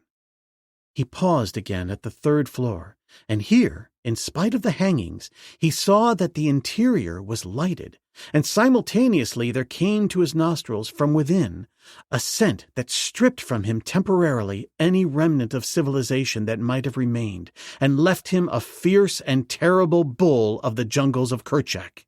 So sudden and complete was the metamorphosis that there almost broke from the savage lips the hideous challenge of his kind, but the cunning brute mind saved him this blunder. And now he heard voices within, the voice of Ludan he could have sworn, demanding. And haughty and disdainful came the answering words, though utter hopelessness spoke in the tones of this other voice, which brought Tarzan to the pinnacle of frenzy. The dome, with its possible apertures, was forgotten. Every consideration of stealth and quiet was cast aside as the ape-man drew back his mighty fist and struck a single terrific blow upon the bars of the small window before him, a blow that sent the bars and the casing that held them clattering to the floor of the apartment within. Instantly, Tarzan dove headforemost through the aperture, carrying the hangings of antelope hide with him to the floor below. Leaping to his feet, he tore the entangling pelt from about his head, only to find himself in utter darkness and in silence. He called aloud a name that had not passed his lips for many weary months. "Jane! Jane!" he cried. "Where are you?" But there was only silence in reply. Again and again he called, groping with outstretched hands through the Stygian blackness of the room, his nostrils assailed and his brain tantalized by the delicate effluvia that had first assured him that his mate had been within this very room. And he had heard her dear voice combating the base demands of the vile priest. Ah, if he had but acted with greater caution! If he had but continued to move with quiet and stealth, he might even at this moment be holding her in his arms, while the body of Ludan beneath his foot spoke eloquently of vengeance achieved. But there was no time now for idle self-reproaches. He stumbled blindly forward, groping for he knew not what, till suddenly the floor beneath him tilted, and he shot downward into a darkness even more utter than that above. He felt his body strike a smooth surface, and he realized that he was hurtling downward as through a polished chute, while from above there came the mocking tones of a taunting laugh, and the voice of Ludan screamed after him, "Return to thy father, O Dor-ol Othau!" The ape-man came to a sudden and painful stop upon a rocky floor. Directly before him was an oval window crossed by many bars, and beyond he saw the moonlight playing on the waters of the blue lake below. Simultaneously, he was conscious of a familiar odor in the air of the chamber, which a quick glance revealed in the semi-darkness as of considerable proportion. It was the faint but unmistakable odor of the gryf, and now Tarzan stood silently listening. At first he detected no sounds other than those of the city that came to him through the window overlooking the lake. But presently, faintly, as though from a distance, he heard the shuffling of padded feet along a stone pavement, and as he listened, he was aware that the sound approached. Nearer and nearer it came, and now even the breathing of the beast was audible. Evidently attracted by the noise of his descent into its cavernous retreat, it was approaching to investigate. He could not see it, but he knew that it was not far distant, and then, deafeningly, there reverberated through those gloomy corridors the mad bellow of the gryf. Aware of the poor eyesight of the beast, and his own eyes now grown accustomed to the darkness of the cavern, the ape-man sought to elude the infuriated charge which he well knew no living creature could withstand. Neither did he dare risk the chance of experimenting upon this strange gryf with the tactics of the Taurodon that he had found so efficacious upon that other occasion when his life and liberty had been the stakes for which he cast. In many respects, the conditions were dissimilar. Before, in broad daylight, he had been able to approach the gryf under normal conditions in its natural state, and the gryf itself was one that he had seen subjected to the authority of man, or at least of a man-like creature. But here he was confronted by an imprisoned beast in the full swing of a furious charge, and he had every reason to suspect that this gryf might never have felt the restraining influence of authority, confined as it was in this gloomy pit to serve likely but the single purpose that Tarzan had already seen so graphically portrayed in his own experience of the past few moments. To elude this creature, then, upon the possibility of discovering some loophole of escape from his predicament, seemed to the ape-man the wisest course to pursue. Too much was at stake to risk an encounter that might be avoided, an encounter the outcome of which there was every reason to apprehend would seal the fate of the mate that he had just found, only to lose again so harrowingly. Yet high as his disappointment and chagrin ran, hopeless as his present estate now appeared, there tingled in the veins of the savage lord a warm glow of thanksgiving and elation. She lived! After all these weary months of hopelessness and fear, he had found her. She lived! To the opposite side of the chamber, silently as the wraith of a disembodied soul, the swift jungle creature moved from the path of the charging titan that, guided solely in the semi-darkness by its keen ears, bore down upon the spot toward which Tarzan's noisy entrance into its lair had attracted it. Along the further wall the ape-man hurried. Before him now appeared the black opening of the corridor from which the beast had emerged into the larger chamber. Without hesitation, Tarzan plunged into it. Even here his eyes, long accustomed to darkness that would have seemed total to you or to me, saw dimly the floor and the walls within a radius of a few feet, enough at least to prevent him plunging into any unguessed abyss, or dashing himself upon solid rock at a sudden turning. The corridor was both wide and lofty, which indeed it must be to accommodate the colossal proportions of the creature whose habitat it was, and so Tarzan encountered no difficulty in moving with reasonable speed along its winding trail. He was aware as he proceeded that the trend of the passage was downward, though not steeply, but it seemed interminable, and he wondered to what distant subterranean lair it might lead. There was a feeling that perhaps, after all, he might better have remained in the larger chamber and risked all on the chance of subduing the gryf, where there was at least sufficient room and light to lend to the experiment some slight chance of success. To be overtaken here in the narrow confines of the black corridor, where he was assured the gryf could not see him at all, would spell almost certain death. And now he heard the thing approaching from behind. Its thunderous bellows fairly shook the cliff from which the cavernous chambers were excavated. To halt and meet this monstrous incarnation of fury with a futile wee-oo seemed to Tarzan the height of insanity, and so he continued along the corridor, increasing his pace as he realized that the gryf was overhauling him. Presently, the darkness lessened, and at the final turning of the passage, he saw before him an area of moonlight. With renewed hope, he sprang rapidly forward and emerged from the mouth of the corridor to find himself in a large circular enclosure, the towering white walls of which rose high upon every side. Smooth, perpendicular walls, upon the sheer face of which was no slightest foothold. To his left lay a pool of water, one side of which lapped the foot of the wall at this point. It was, doubtless, the wallow and the drinking pool of the gryf. And now the creature emerged from the corridor, and Tarzan retreated to the edge of the pool to make his last stand. There was no staff with which to enforce the authority of his voice, but yet he made his stand, for there seemed naught else to do. Just beyond the entrance to the corridor, the gryf paused, turning its weak eyes in all directions as though searching for its prey. This then seemed the psychological moment for his attempt, and raising his voice in peremptory command, the ape-man voiced the weird wee-oo of the Pterodon. Its effect upon the gryf was instantaneous and complete. With a terrific bellow, it lowered its 3 horns and dashed madly in the direction of the sound.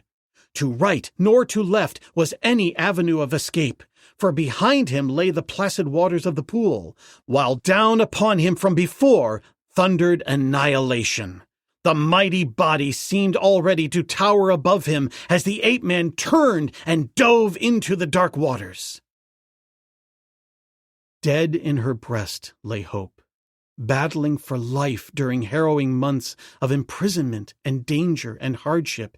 It had fitfully flickered and flamed, only to sink after each renewal to smaller proportions than before. And now it had died out entirely, leaving only cold, charred embers that Jane Clayton knew would never again be rekindled. Hope was dead as she faced Loudon, the high priest, in her prison quarters in the temple of the gryf at A-lur. Both time and hardship had failed to leave their impress upon her physical beauty. The contours of her perfect form, the glory of her radiant loveliness had defied them. Yet to these very attributes she owed the danger which now confronted her, for Loudon desired her. From the lesser priests she had been safe, but from Loudon she was not safe, for Loudon was not as they, since the high priestship of Paludon may descend from father to son. Khotan, the king, had wanted her, and all that had so far saved her from either was the fear of each for the other. But at last Loudon had cast aside discretion and had come in the silent watches of the night to claim her. Haughtily had she repulsed him, seeking ever to gain time, though what time might bring her of relief or renewed hope she could not even remotely conjecture. A leer of lust and greed shone hungrily upon his cruel countenance as he advanced across the room to seize her.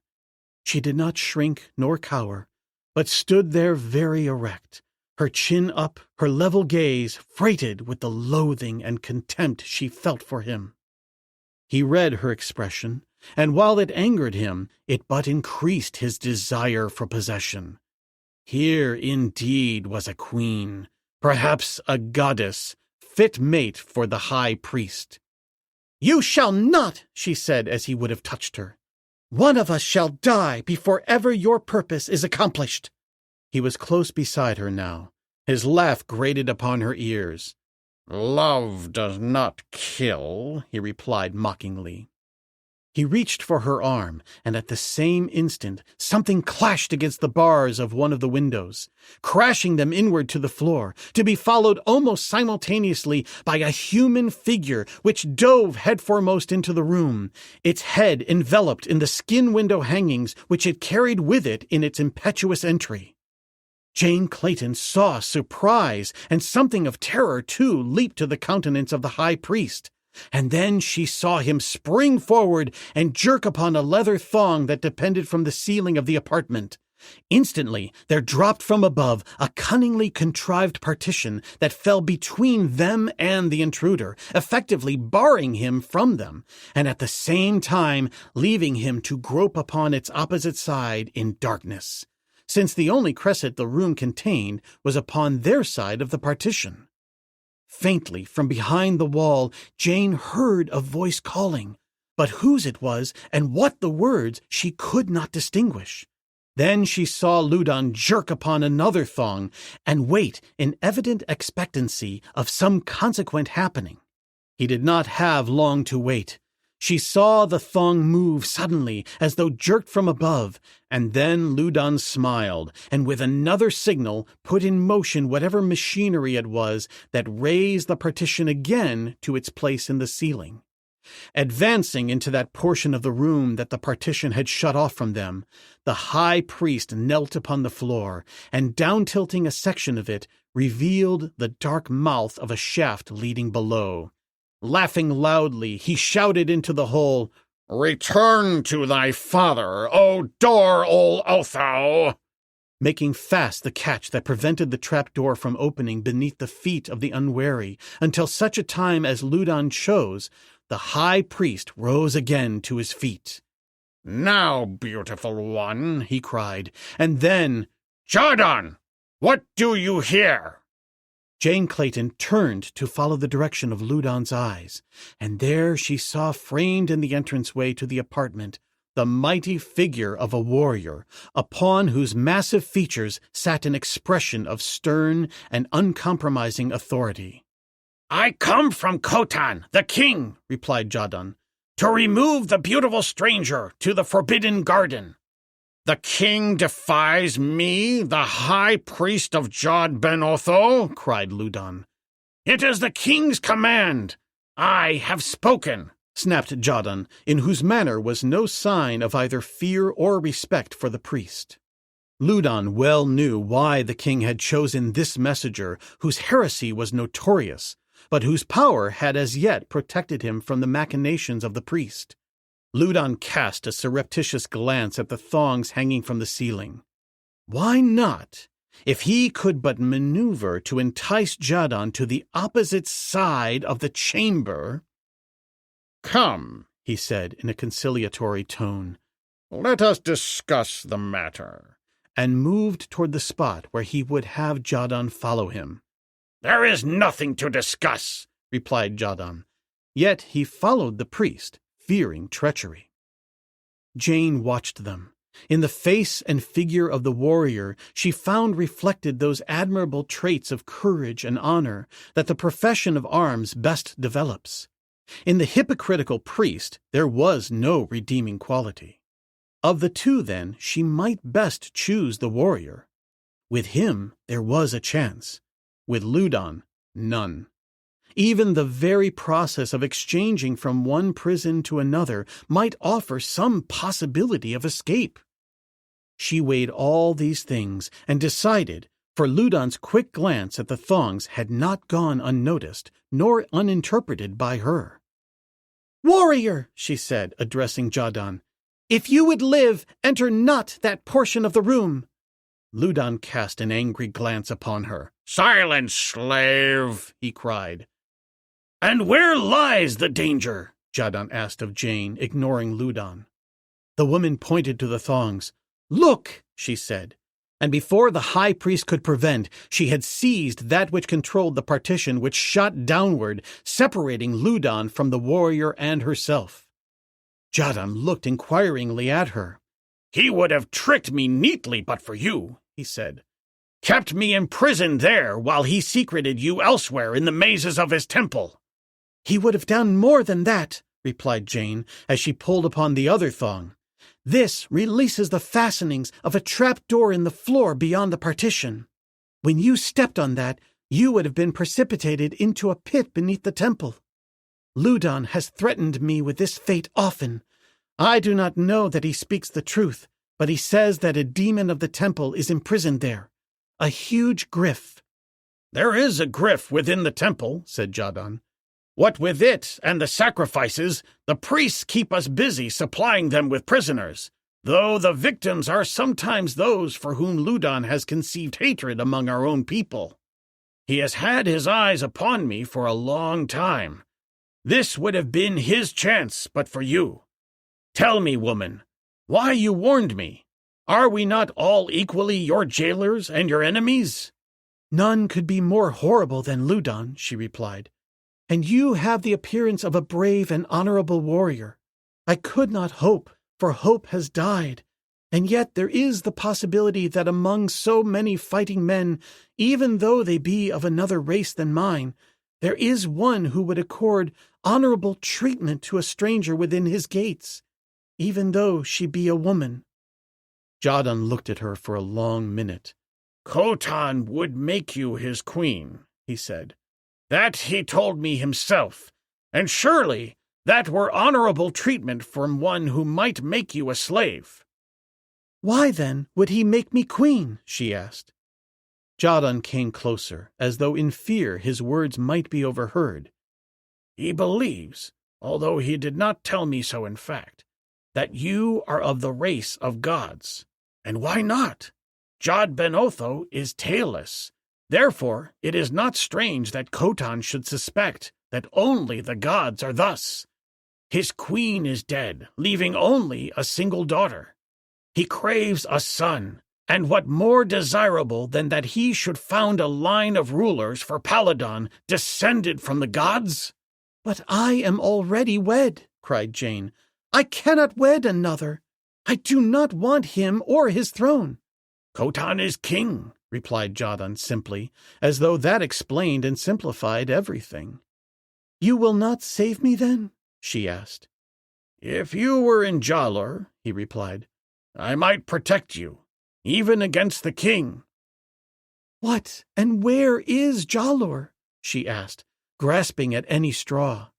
"It is the city where I rule," he answered. "I am chief there, and of all the valley beyond." "Where is it?" she insisted. "Is it far?" "No," he replied, smiling. "It is not far, but do not think of that. You could never reach it. There are too many to pursue and capture you. If you wish to know, however, it lies up the river that empties into Jod Ben Lol, whose waters kiss the walls of A-lur. Up the western fork it lies with water upon 3 sides. Impregnable city of Paladon, alone of all the cities, it has never been entered by a foeman, since it was built there while Jod Ben Otho was a boy." "And there I would be safe?" she asked. "Perhaps," he replied. "Ah, dead hope! Upon what slender provocation would you seek to glow again?" She sighed and shook her head, realizing the inutility of hope. Yet the tempting bait dangled before her mind's eye. A-lur! "You are wise," commented Jadon, interpreting her sigh. "Come now, we will go to the quarters of the princess beside the Forbidden Garden. There you will remain with Oloa, the king's daughter. It will be better than this prison you have occupied." "And Khotan?" she asked, a shudder passing through her slender frame. "There are ceremonies," explained Jadon, "that may occupy several days before you become queen, and one of them may be difficult of arrangement." He laughed then. "What?" she asked.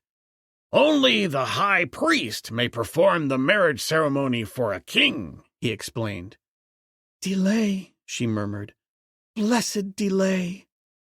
Tenacious indeed of life is hope, even though it be reduced to cold and lifeless char, a veritable phoenix. Chapter 15. The King is Dead. As they conversed, Jadon had led her down the stone stairway that leads from the upper floors of the Temple of the Gryf to the chambers and the corridors that honeycomb the rocky hills from which the temple and the palace are hewn. And now they passed from one to the other through a doorway, upon one side of which 2 priests stood guard, and upon the other 2 warriors. The former would have halted Jadon when they saw who it was that accompanied him, for well known throughout the temple was the quarrel between king and high priest for possession of this beautiful stranger. "Only by order of Ludon may she pass," said one, placing himself directly in front of Jane Clayton, barring her progress. Through the hollow eyes of the hideous mask, the woman could see those of the priest beneath gleaming with the fires of fanaticism. Jadon placed an arm about her shoulders and laid his hand upon his knife.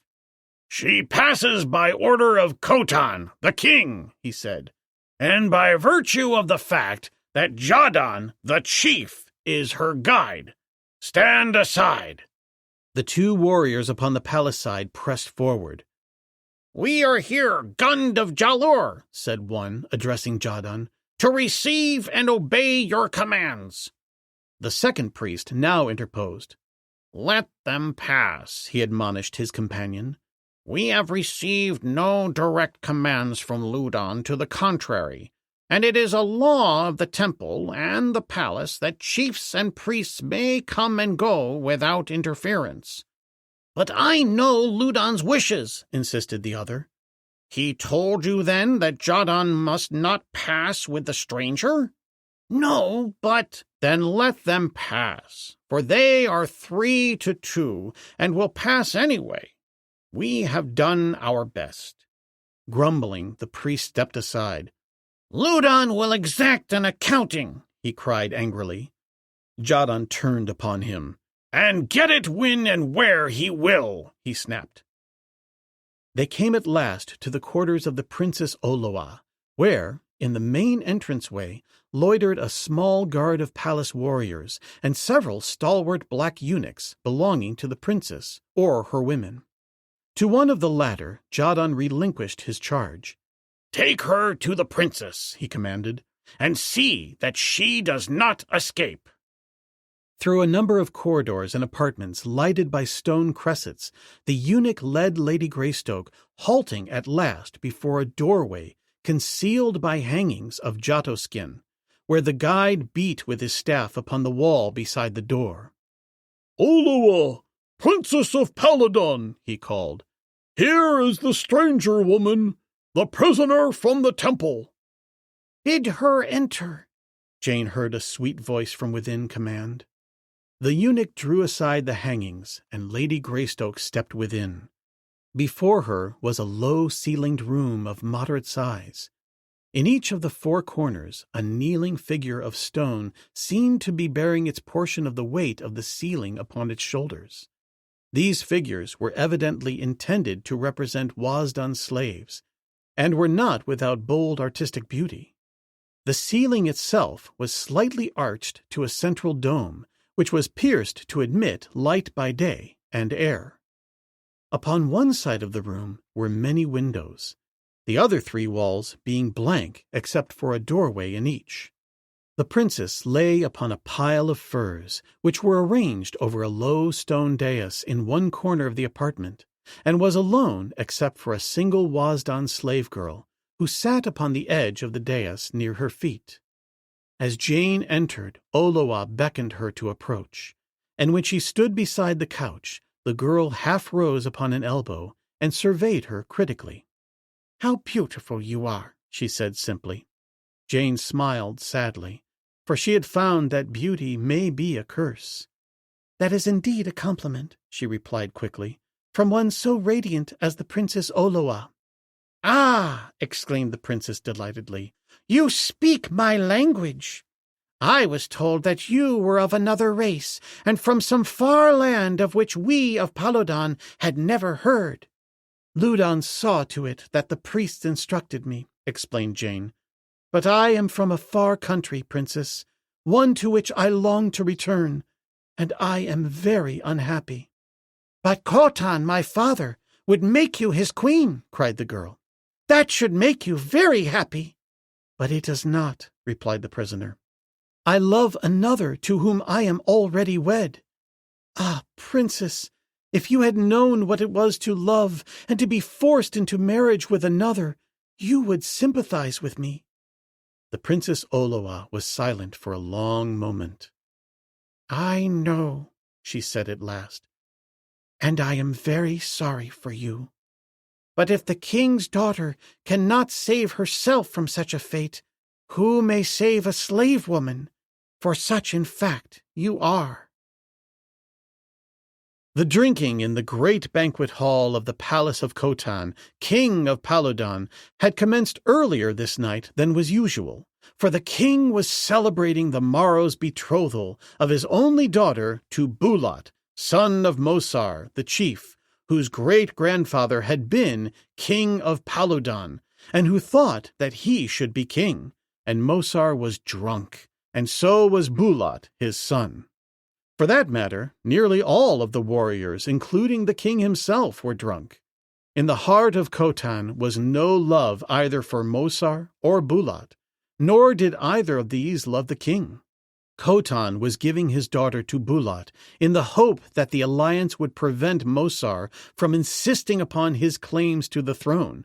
For, next to Jadon, Mosar was the most powerful of the chiefs, and while Khotan looked with fear upon Jadon too, he had no fear that the old lion man would attempt to seize the throne, though which way he would throw his influence and his warriors in the event that Mosar declared war upon Khotan, the king could not guess. Primitive people who are also warlike are seldom inclined toward either tact or diplomacy, even when sober. But drunk, they know not the words, if aroused. It was really Bulat who started it. "This," he said, "I drink to Oloa." And he emptied his tankard at a single gulp. "And this," seizing a full one from a neighbor, "to her son and mine, who will bring back the throne of Palodon to its rightful owners." "The king is not yet dead," cried Khotan, rising to his feet, "nor is Bulat yet married to his daughter, and there is yet time to save Palodon from the spawn of the rabbit breed."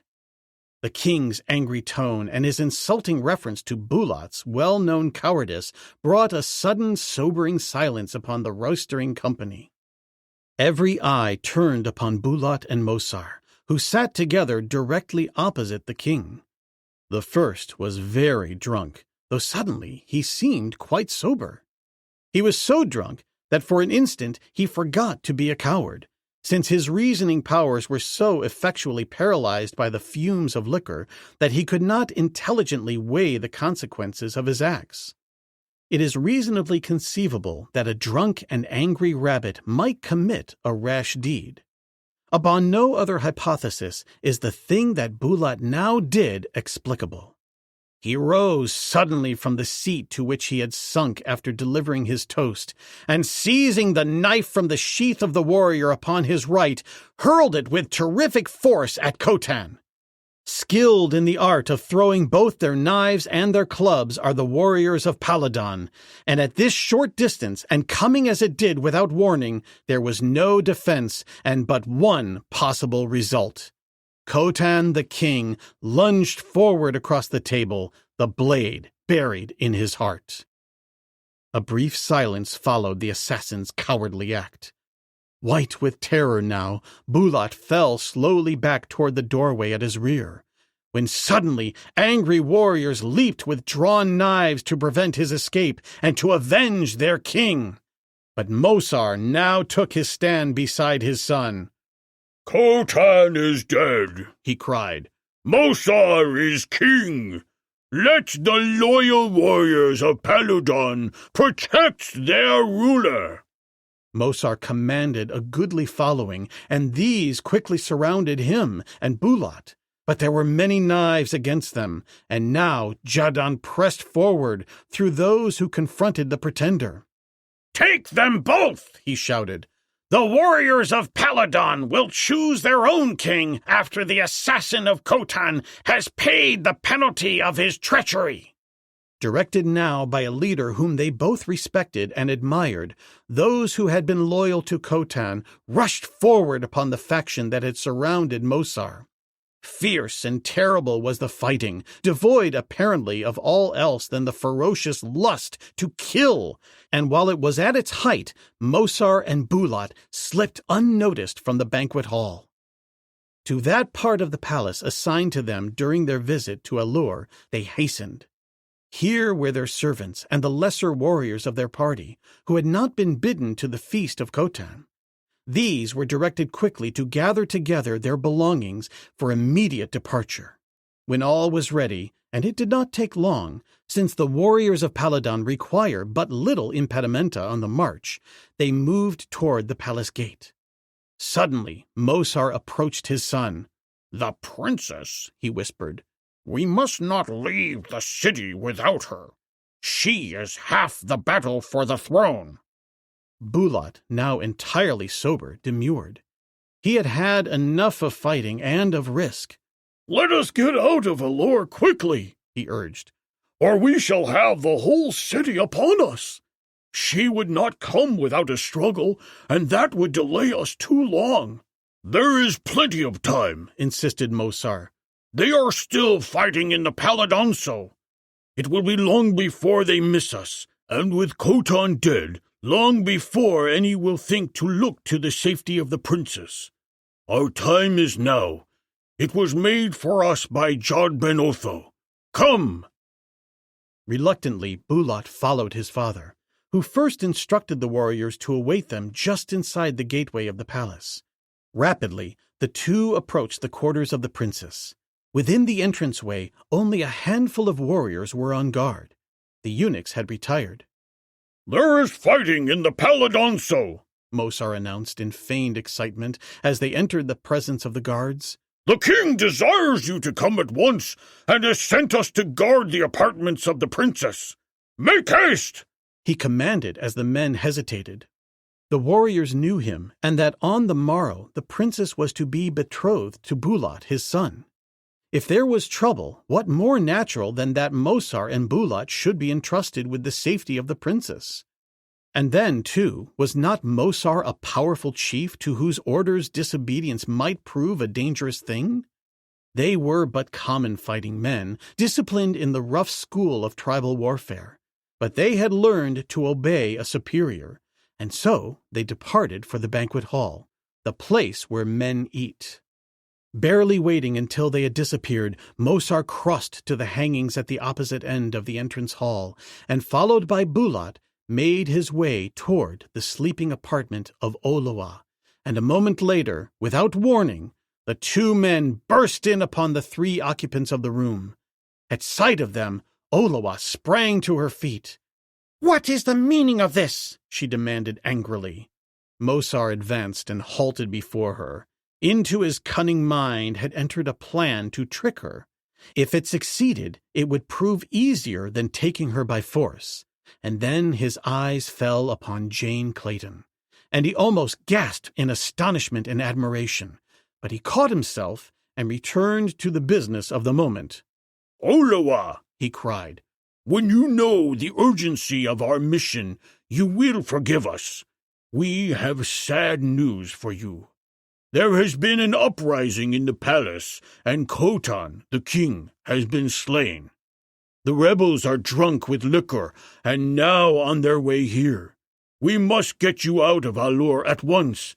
There is not a moment to lose. Come, and quickly." "My father dead?" cried Olowa, and suddenly her eyes went wide. "Then my place is here with my people," she cried.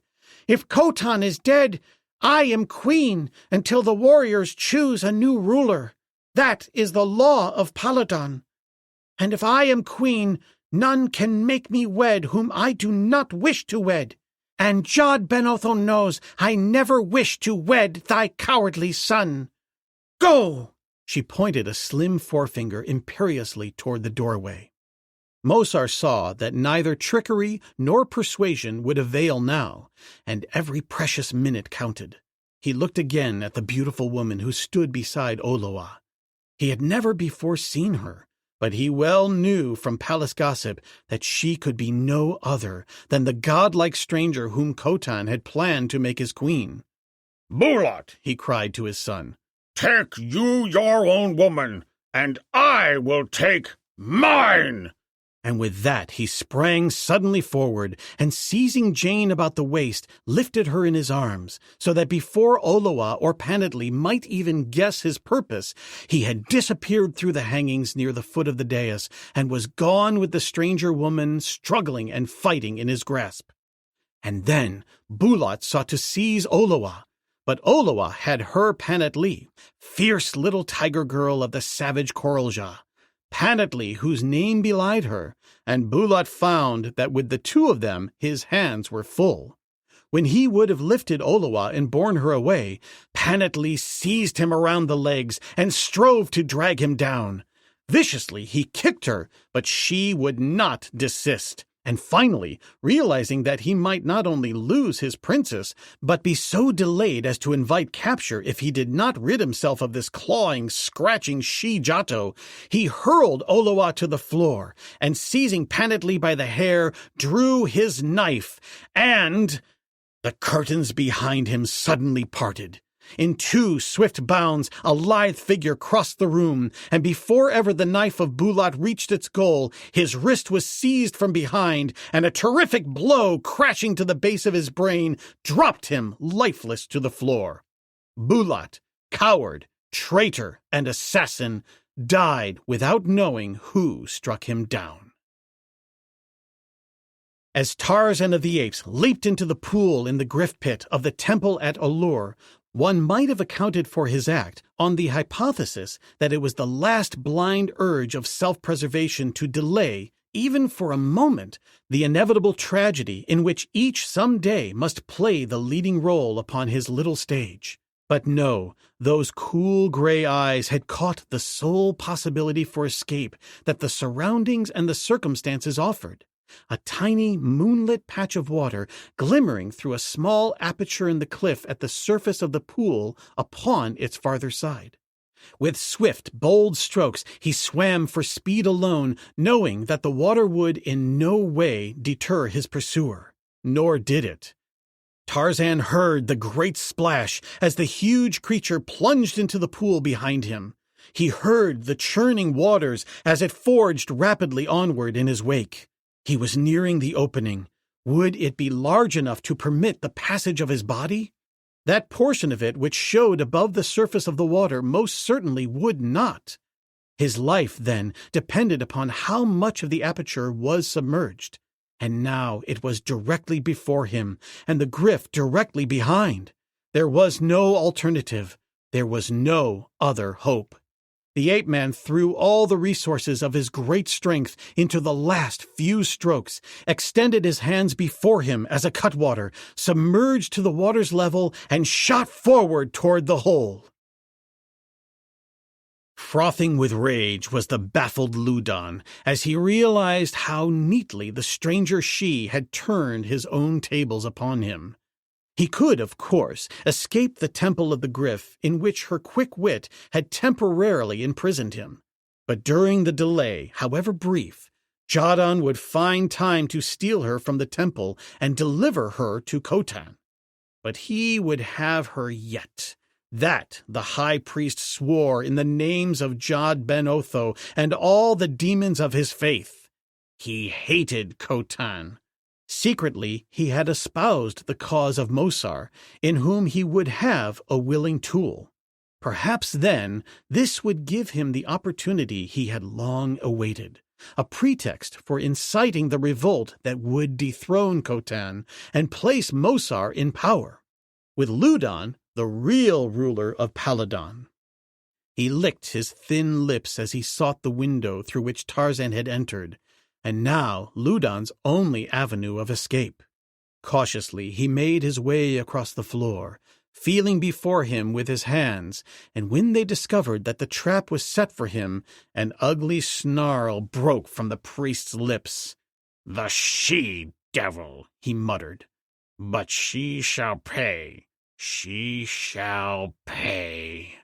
Ah, Jad Ben Otho, how she shall pay for the trick she has played upon Ludan." He crawled through the window and climbed easily downward to the ground. Should he pursue Jadon and the woman, chancing an encounter with the fierce chief, or bide his time until treachery and intrigue should accomplish his design? He chose the latter solution, as might have been expected of such as he. Going to his quarters, he summoned several of his priests, those who were most in his confidence and who shared his ambitions for absolute power of the temple over the palace, all men who hated Khotan. "The time has come," he told them, "when the authority of the temple must be placed definitely above that of the palace. Khotan must make way for Mosar, for Khotan has defied your high priest. Go then, Pansat, and summon Mosar secretly to the temple. And you others go to the city and prepare the faithful warriors that they may be in readiness when the time comes." For another hour they discussed the details of the coup d'etat that was to overthrow the government of Paloldan.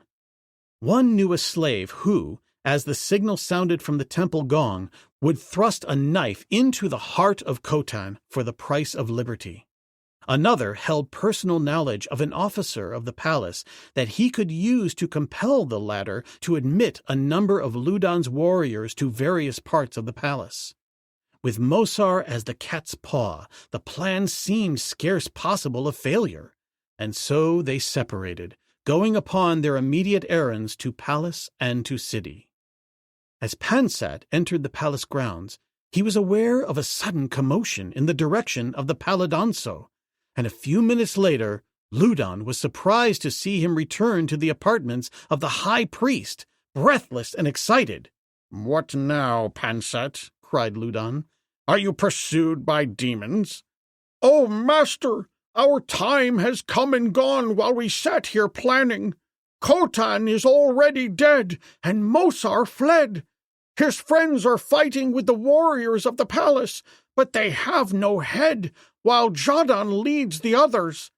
I could learn but little from frightened slaves who had fled at the outburst of the quarrel.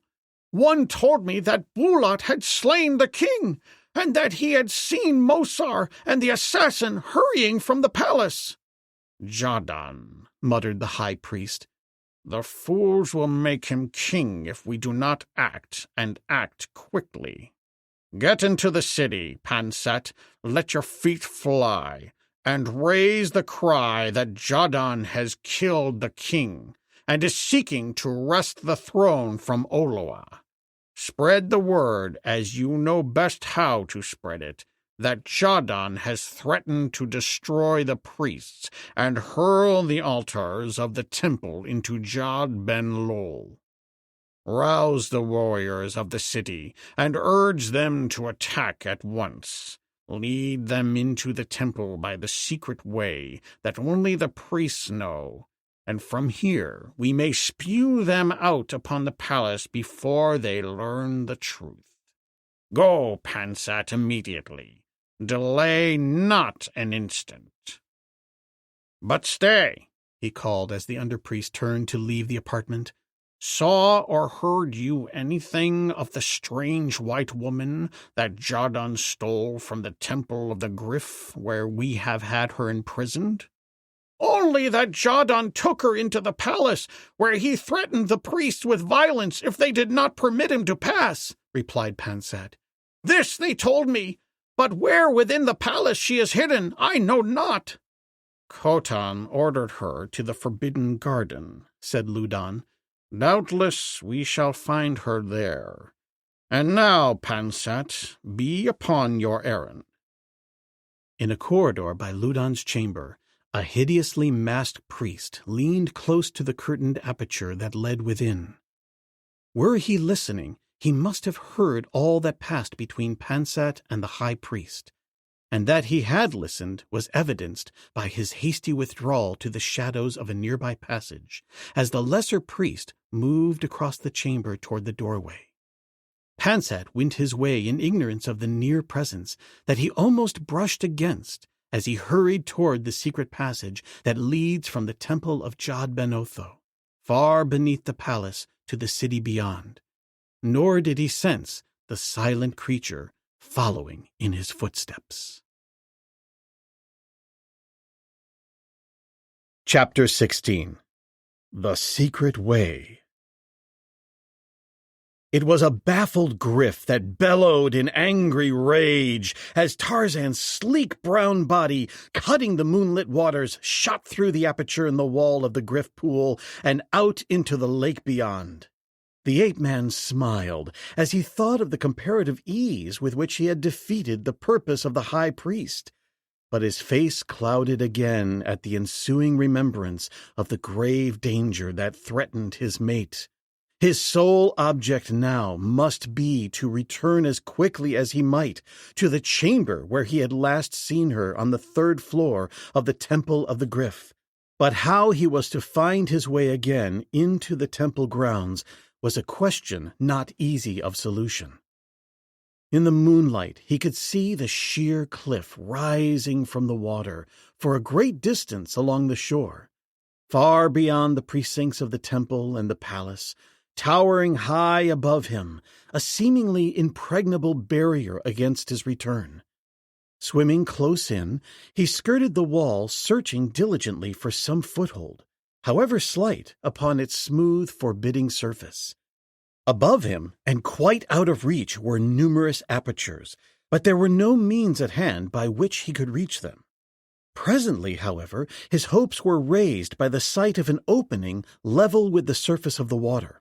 It lay just ahead, and a few strokes brought him to it, cautious strokes that brought forth no sound from the yielding waters. At the nearer side of the opening he stopped and reconnoitered. There was no one in sight. Carefully he raised his body to the threshold of the entranceway, his smooth brown hide glistening in the moonlight as it shed the water in tiny sparkling rivulets.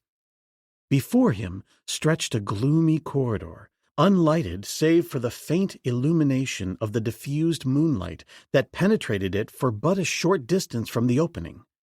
Moving as rapidly as reasonable caution warranted, Tarzan followed the corridor into the bowels of the cave. There was an abrupt turn, and then a flight of steps at the top of which lay another corridor running parallel with the face of the cliff.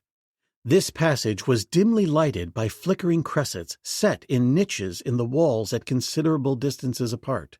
A quick survey showed the ape-man numerous openings upon each side of the corridor, and his quick ears caught sounds that indicated that there were other beings not far distant.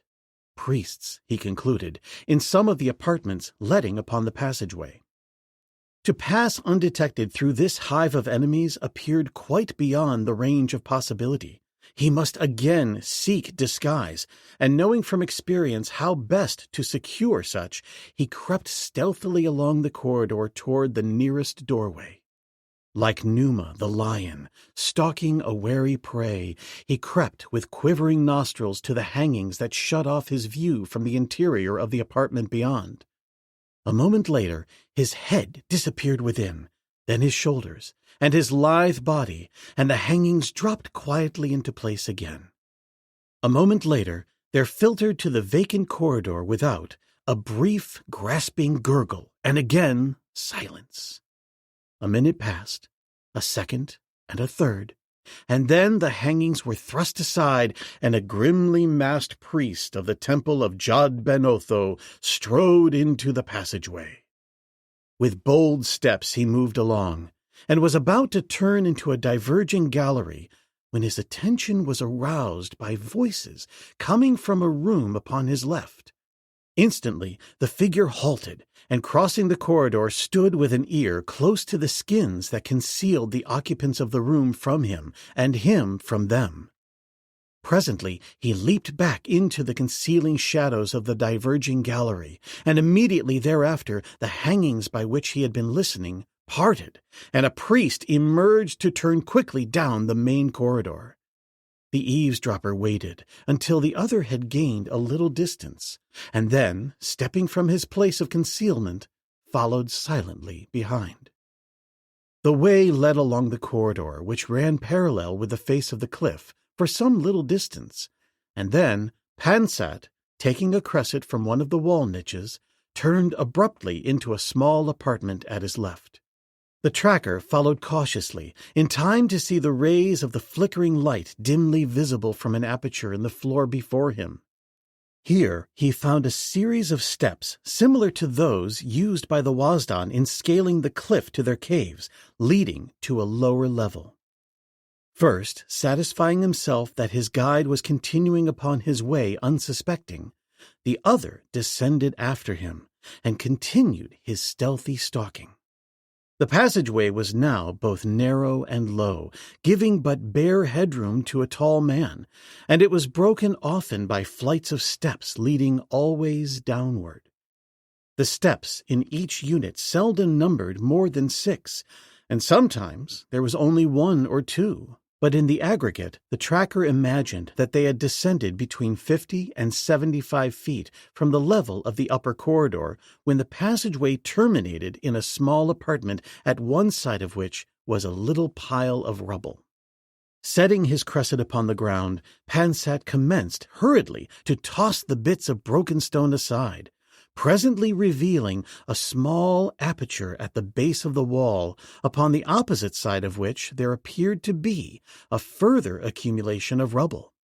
This he also removed, until he had a hole of sufficient size to permit the passage of his body.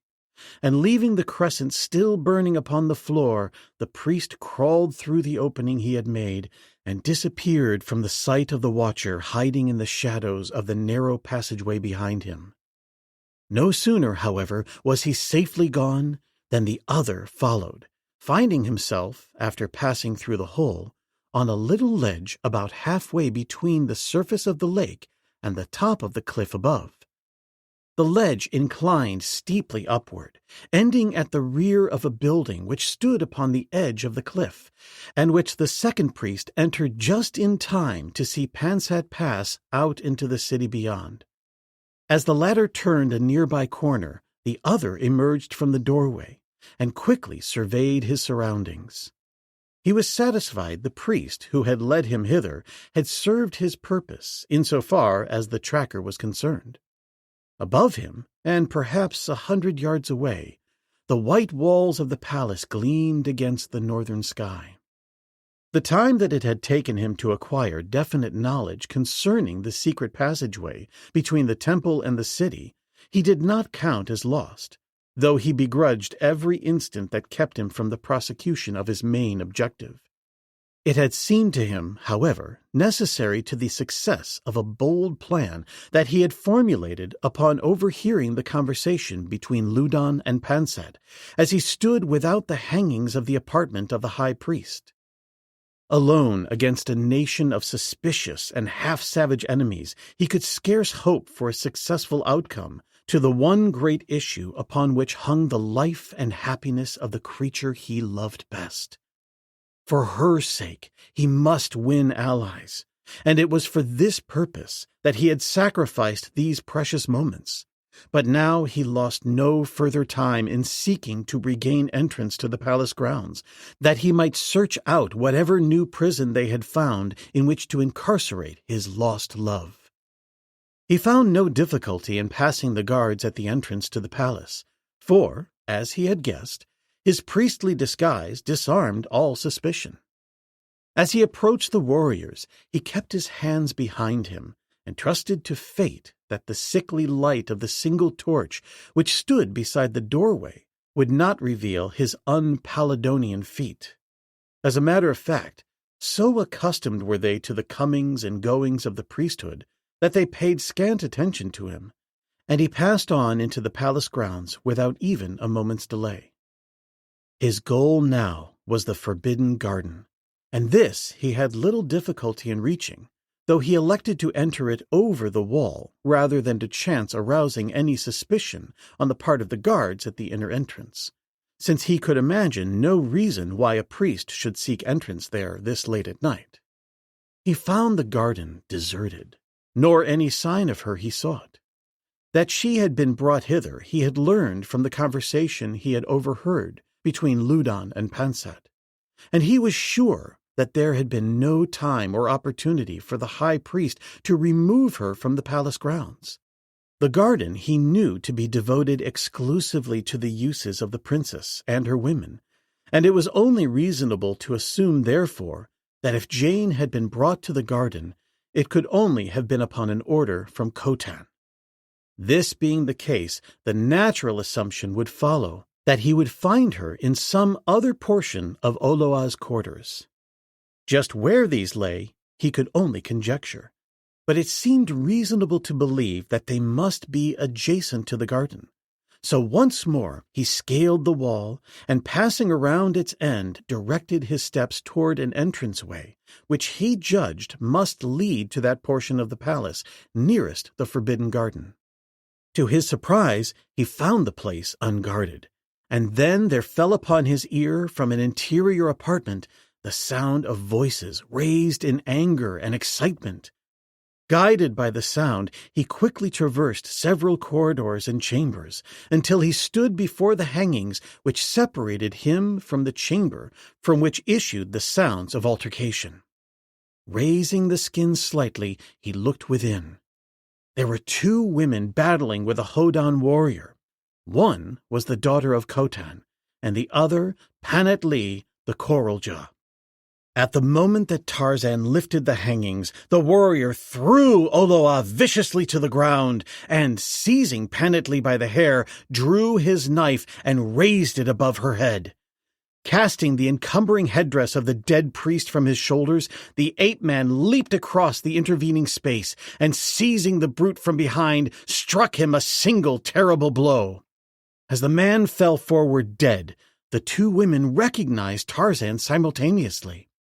Panat-Lee fell upon her knees and would have bowed her head upon his feet had he not, with an impatient gesture, commanded her to rise. He had no time to listen to their protestations of gratitude or answer the numerous questions which he knew would soon be flowing from those two feminine tongues.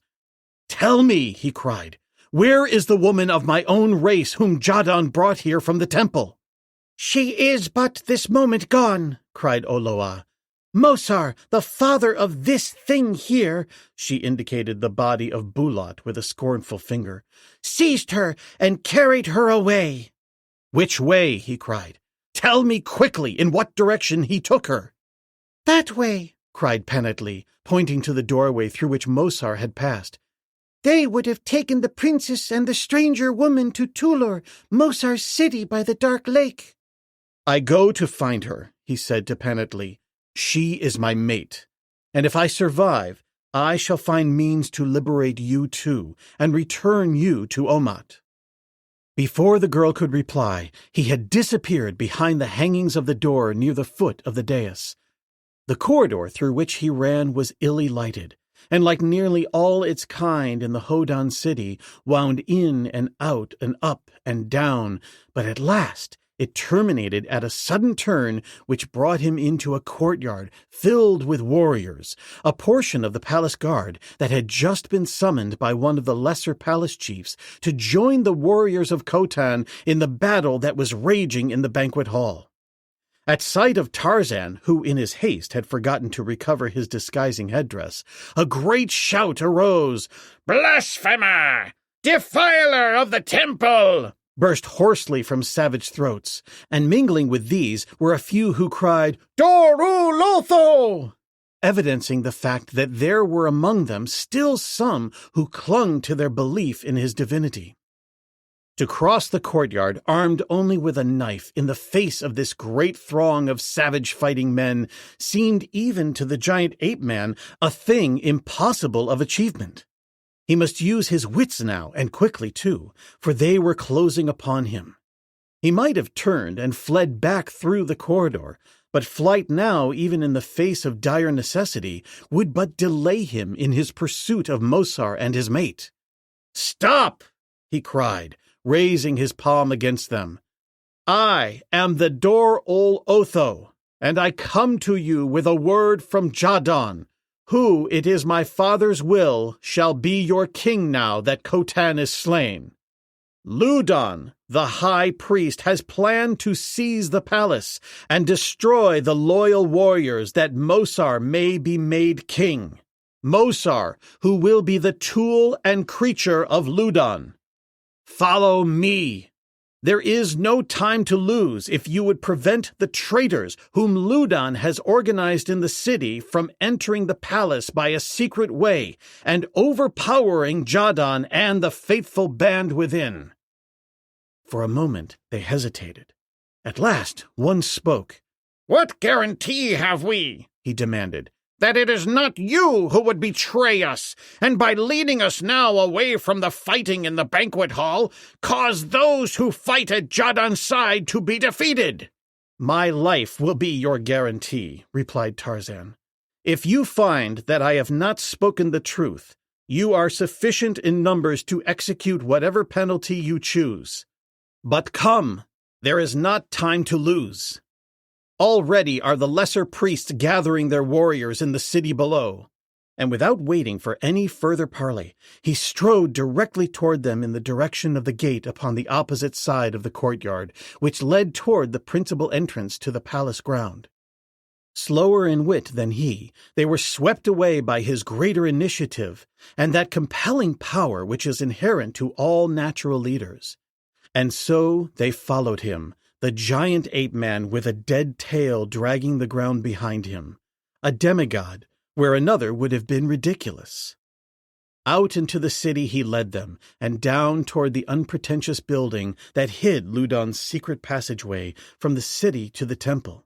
And as they rounded the last turn, they saw before them a gathering of warriors, which was being rapidly augmented from all directions as the traders of A-lur mobilized at the call of the priesthood. "You spoke the truth, stranger," said the chief who marched at Tarzan's side. "For there are the warriors with the priests among them, even as you told us." "And now," replied the ape-man, "that I have fulfilled my promise, I will go my way after Mosar, who has done me a great wrong. Tell Jadon that Jad ben Otho is upon his side, nor do you forget to tell him also that it was the Dor-u-Otho who thwarted Ludan's plan to seize the palace." "I will not forget," replied the chief. "Go your way. We are enough to overpower the traitors." "Tell me," asked Tarzan, "how I may know this city of Tulur." "It lies upon the south shore of the second lake below A-lur," replied the chief. "The lake that is called Jad-in-lo." They were now approaching the band of warriors, who evidently thought that this was another contingent of their own party, since they made no effort either toward defense or retreat. Suddenly, the chief raised his voice in a savage war cry that was immediately taken up by his followers, and simultaneously, as though the cry were a command, the entire party broke into a mad charge upon the surprised rebels.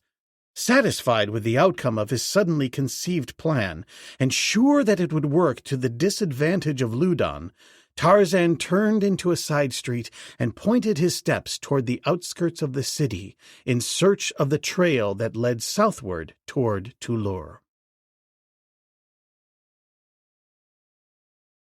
Chapter 17 By Jad Balul. As Mosar carried Jane Clayton from the palace of Khotan, the king, the woman struggled incessantly to regain her freedom. He tried to compel her to walk, but despite his threats and his abuse, she would not voluntarily take a single step in the direction in which he wished her to go. Instead, she threw herself to the ground each time he sought to place her upon her feet, and so, of necessity, he was compelled to carry her, though at last he tied her hands and gagged her to save himself from further lacerations. For the beauty and slenderness of the woman belied her strength and courage. When he came at last to where his men had gathered, he was glad indeed to turn her over to a couple of stalwart warriors, but these too were forced to carry her, since Mosar's fear of the vengeance of Khotan's retainers would brook no delays. And thus they came down out of the hills from which A-lur is carved, to the meadows that skirt the lower end of Jad ben Lul, with Jane Clayton carried between two of Mosar's men. At the edge of the lake, lay a fleet of strong canoes, hollowed from the trunks of trees, their bows and sterns carved in the semblance of grotesque beasts or birds, and vividly colored by some master in that primitive school of art, which fortunately is not without its devotees today. Into the stern of one of these canoes the warriors tossed their captive at a sign from Mosar, who came and stood beside her as the warriors were finding their places in the canoes and selecting their paddles. "Come, beautiful one," he said. "Let us be friends, and you shall not be harmed. You will find Mosar a kind master if you do his bidding." And thinking to make a good impression on her, he removed his gag from her mouth and the thongs from her wrists, knowing well that she could not escape, surrounded as she was by his warriors. And presently, when they were out on the lake, she would be as safely imprisoned as though he held her behind bars. And so the fleet moved off to the accompaniment of the gentle splashing of 100 paddles, to follow the windings of the rivers and lakes through which the waters of the valley of Jod Ben Otho empty into the great morass to the south. The warriors, resting upon one knee, faced the bow, and in the last canoe, Mosar, tiring of his fruitless attempts to win responses from his sullen captive, squatted in the bottom of the canoe with his back toward her, and resting his head upon the gunwale, sought sleep. Thus they moved in silence between the verdure-clad banks of the little river through which the waters of Jod Ben Lul emptied, now in the moonlight, now in dense shadow, where great trees overhung the stream, and at last out upon the waters of another lake, the black shores of which seemed far away under the weird influence of a moonlight night. Jane Clayton sat alert in the stern of the last canoe. For months she had been under constant surveillance, the prisoner first of one ruthless race, and now the prisoner of another. Since the long-gone day that Hauptmann Fritz Schneider and his band of native German troops had treacherously wrought the Kaiser's work of rapine and destruction on the Greystoke bungalow and carried her away to captivity, she had not drawn a free breath. That she had survived unharmed the countless dangers through which she had passed, she attributed solely to the beneficence of a kind and watchful providence. At first, she had been held on the orders of the German High Command with a view of her ultimate value as a hostage, and during these months she had been subjected to neither hardship nor oppression. But when the Germans had become hard-pressed toward the close of their unsuccessful campaign in East Africa, it had been determined to take her farther into the interior, and now there was an element of revenge in their motives, since it must have been apparent that she could no longer be of any possible military value. Bitter indeed were the Germans against that half-savage mate of hers, who had cunningly annoyed and harassed them with a fiendishness of persistence and ingenuity that had resulted in a noticeable loss in morale in the sector he had chosen for his operations. They had to charge against him the lives of certain officers that he had deliberately taken with his own hands, and one entire section of trench that had made possible a disastrous turning movement by the British. Tarzan had out-generaled them at every point. He had met cunning with cunning, and cruelty with cruelties, until they feared and loathed his very name. The cunning trick that they had played upon him in destroying his home, murdering his retainers, and covering the abduction of his wife in such a way as to lead him to believe that she had been killed, they had regretted 1,000 times. For 1,000-fold had they paid the price for their senseless ruthlessness, and now, unable to wreak their vengeance directly upon him, they had conceived the idea of inflicting further suffering upon his mate. In sending her into the interior to avoid the path of the victorious British, they had chosen as her escort Lieutenant Erich Obergatz, who had been second in command of Schneider's company, and who alone of its officers had escaped the consuming vengeance of the ape-man. For a long time Obergatz had held her in a native village, the chief of which was still under the domination of his fear of the ruthless German oppressors. While here only hardships and discomforts assailed her, Obergatz himself being held in leash by the orders of his distant superior. But as time went on, the life in the village grew to be a veritable hell of cruelties and oppressions practiced by the arrogant Prussian upon the villagers and the members of his native command. For time hung heavily upon the hands of the lieutenant, and with idleness combining with the personal discomforts he was compelled to endure, his none too agreeable temper found an outlet first in petty interference with the chiefs, and later in the practice of absolute cruelties upon them. What the self-sufficient German could not see was plain to Jane Clayton, that the sympathies of Obergatz's native soldiers lay with the villagers, and that all were so heartily sickened by his abuse that it needed now but the slightest spark to detonate the mine of revenge and hatred that the pig-headed Hun had been assiduously fabricating beneath his own person.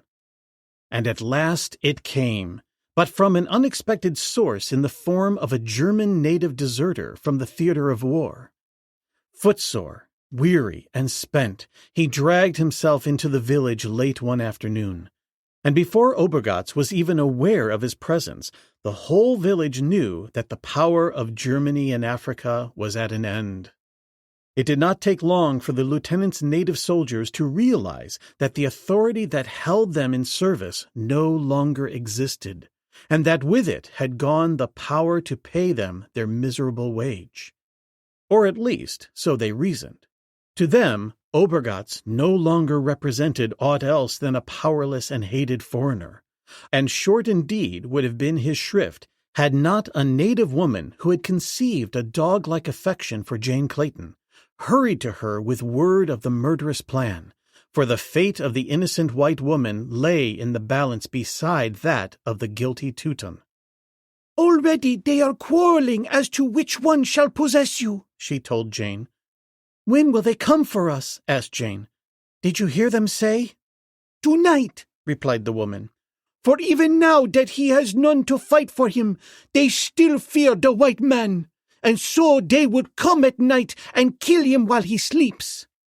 Jane thanked the woman and sent her away lest the suspicion of her fellows be aroused against her when they discovered that the two whites had learned of their intentions.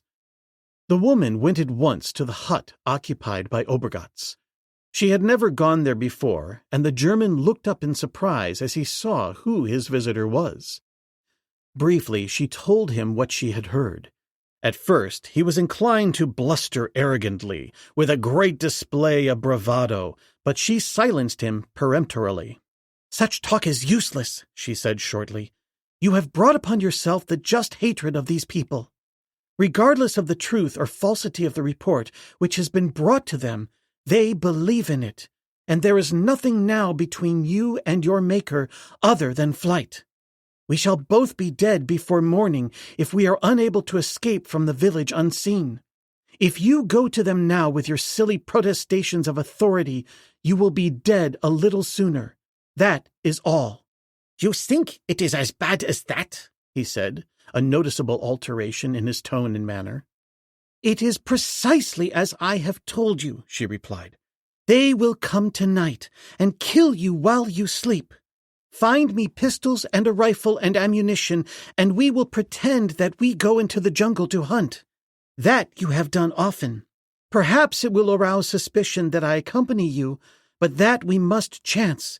And be sure, my dear Herr Lieutenant, to bluster and curse and abuse your servants unless they note a change in your manner, and realizing your fear, know that you suspect their intention. If all goes well, then we can go out into the jungle to hunt, and we need not return. But first and now you must swear never to harm me, or otherwise it would be better that I called the chief and turned you over to him, and then put a bullet into my own head. For unless you swear as I have asked, I were no better alone in the jungle with you than here at the mercies of these wrathful villagers." "I swear," he replied solemnly, "in the names of my God and my Kaiser, that no harm shall befall you at my hands, Lady Greystoke." Very well, she said. We will make this pact to assist each other to return to civilization, but let it be understood that there is and never can be any semblance even of respect for you upon my part. I am drowning, and you are the straw. Carry that always in your mind, German.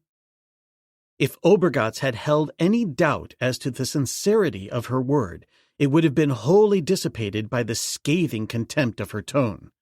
And so, Obergatz, without further parley, got pistols and an extra rifle for Jane, as well as bandoliers of cartridges.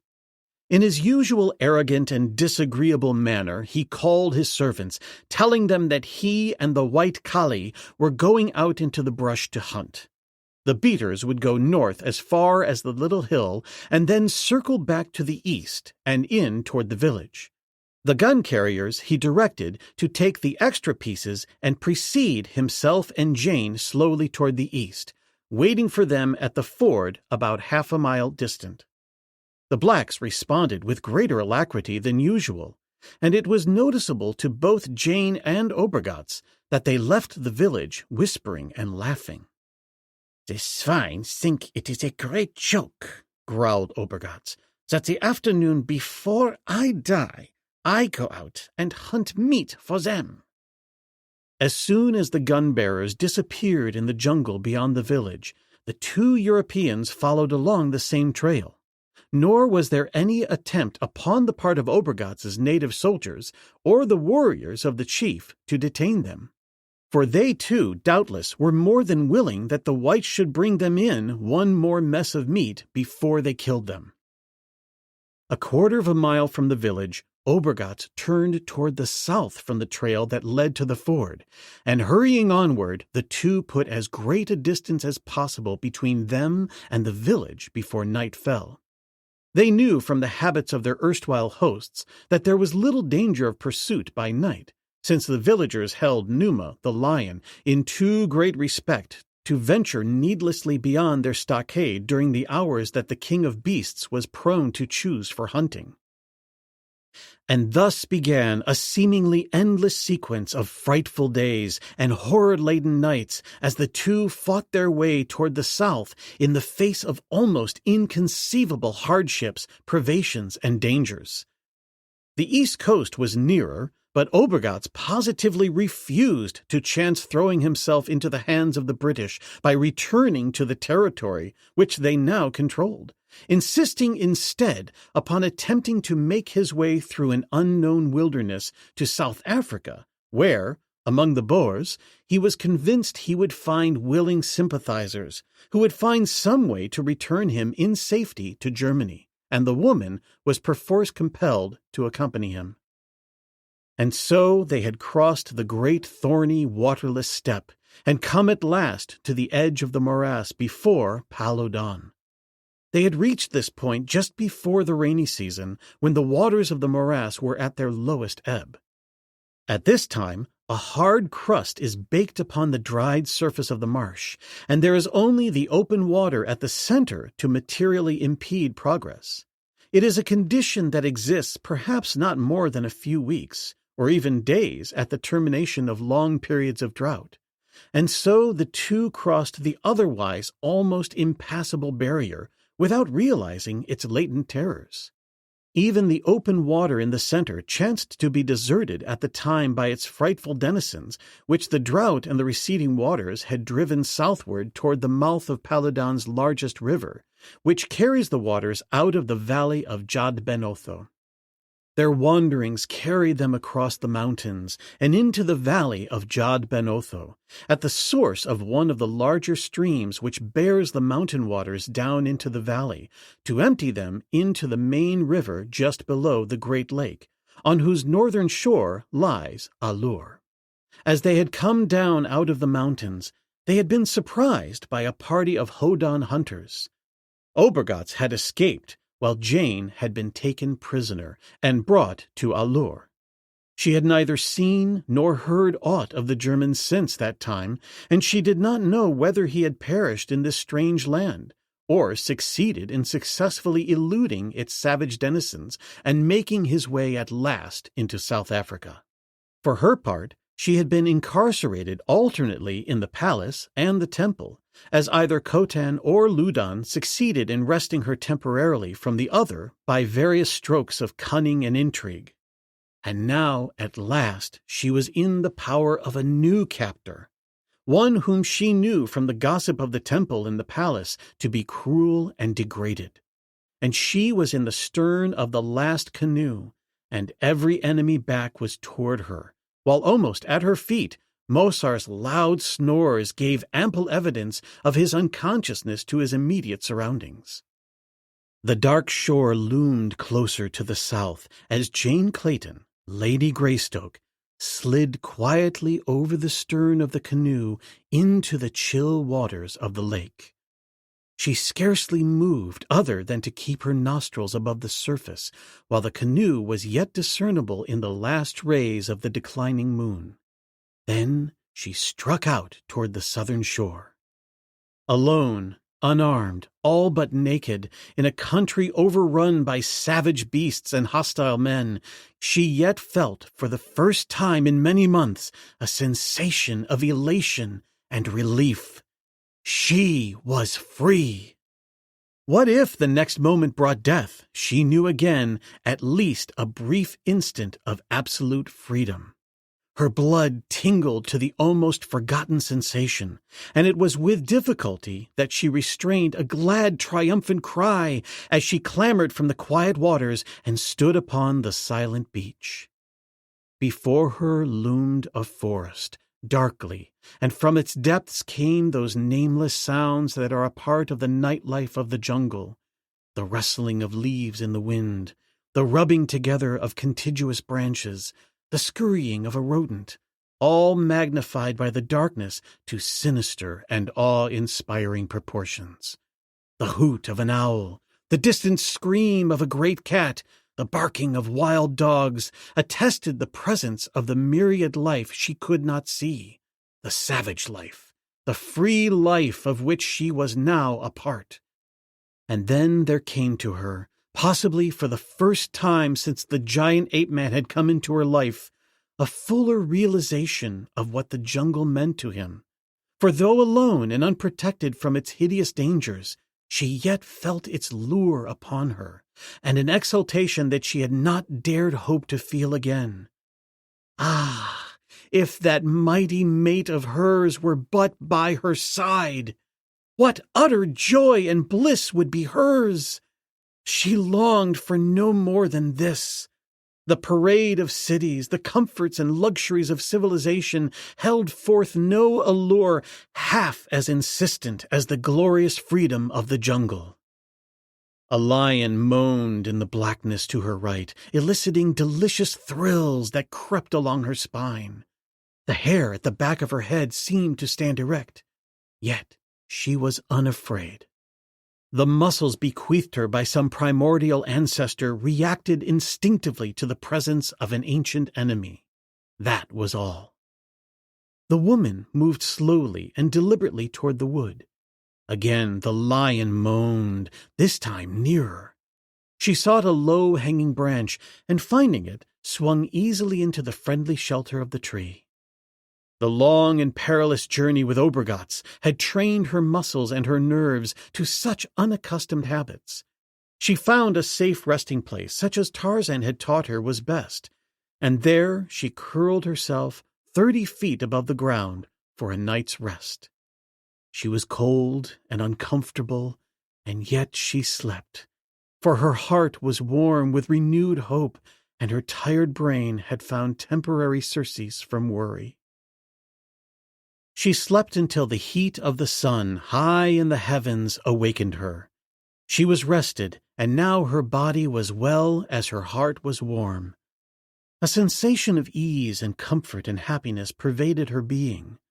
She rose upon her gently swaying couch and stretched luxuriously, her naked limbs and lithe body mottled by the sunlight filtering through the foliage above, combined with the lazy gesture to impart to her appearance something of the leopard. With careful eye she scrutinized the ground below. and with attentive ear she listened for any warning sound that might suggest the near presence of enemies, either man or beast. Satisfied at last that there was nothing close of which she need have fear, she clambered to the ground. She wished to bathe, but the lake was too exposed, and just a bit too far from the safety of the trees for her to risk it, until she became more familiar with her surroundings. She wandered aimlessly through the forest, searching for food, which she found in abundance. She ate and rested, for she had no objective as yet. Her freedom was too new to be spoiled by plannings for the future. The haunts of civilized man seemed to her now as vague and unattainable as the half-forgotten substance of a dream. If she could but live on here in peace, waiting for him. It was the old hope revived. She knew that he would come someday, if he lived. She had always known that, though recently she had believed that he would come too late. If he lived. Yes, he would come if he lived. And if he did not live, she were as well off here as elsewhere, for then nothing mattered, only to wait for the end as patiently as might be. Her wanderings brought her to a crystal brook, and there she drank and bathed beneath an overhanging tree that offered her quick asylum in the event of danger. It was a quiet and beautiful spot, and she loved it from the first. The bottom of the brook was paved with pretty stones and bits of glassy obsidian. As she gathered a handful of the pebbles and held them up to look at them, she noticed that one of her fingers was bleeding from a clean, straight cut. She fell to searching for the cause, and presently discovered it in one of the fragments of volcanic glass, which revealed an edge that was almost razor-like. Jane Clayton was elated. Here, God-given to her hands, was the first beginning with which she might eventually arrive at both weapons and tools. A cutting edge. Everything was possible to him who possessed it, nothing without. She sought until she had collected many of the precious bits of stone, until the pouch that hung at her right side was almost filled. Then she climbed into the great tree to examine them at leisure. There were some that looked like knife blades, and some that could easily be fashioned into spearheads, and many smaller ones that nature seemed to have intended for the tips of savage arrows. The spear she would essay first. That would be easiest. There was a hollow in the bole of the tree in a great crotch high above the ground. Here she cached all of her treasure except a single knife-like sliver. With this, she descended to the ground, and searching out a slender sapling that grew arrow-straight, she hacked and sawed until she could break it off without splitting the wood. It was just the right diameter for the shaft of a spear, a hunting spear such as her beloved Waziri had liked best. How often she had watched them fashioning them, and they had taught her how to use them too, them and the heavy war spears, laughing and clapping their hands as her proficiency increased. She knew the arborescent grasses that yielded the longest and toughest fibers, and these she sought and carried to her tree with the spear shaft that was to be. Clambering to her crotch, she bent to her work, humming softly a little tune. She caught herself and smiled. It was the first time in all these bitter months that song had passed her lips, or such a smile. "I feel," she sighed, "I almost feel that John is near. My John. My Tarzan." She cut the spear shaft to the proper length and removed the twigs and branches and the bark, whittling and scraping at the nubs until the surface was all smooth and straight. Then she split one end and inserted a spear point, shaping the wood until it fitted perfectly. This done, she laid the shaft aside and fell to splitting the thick grass stems and pounding and twisting them until she had separated and partially cleaned the fibers.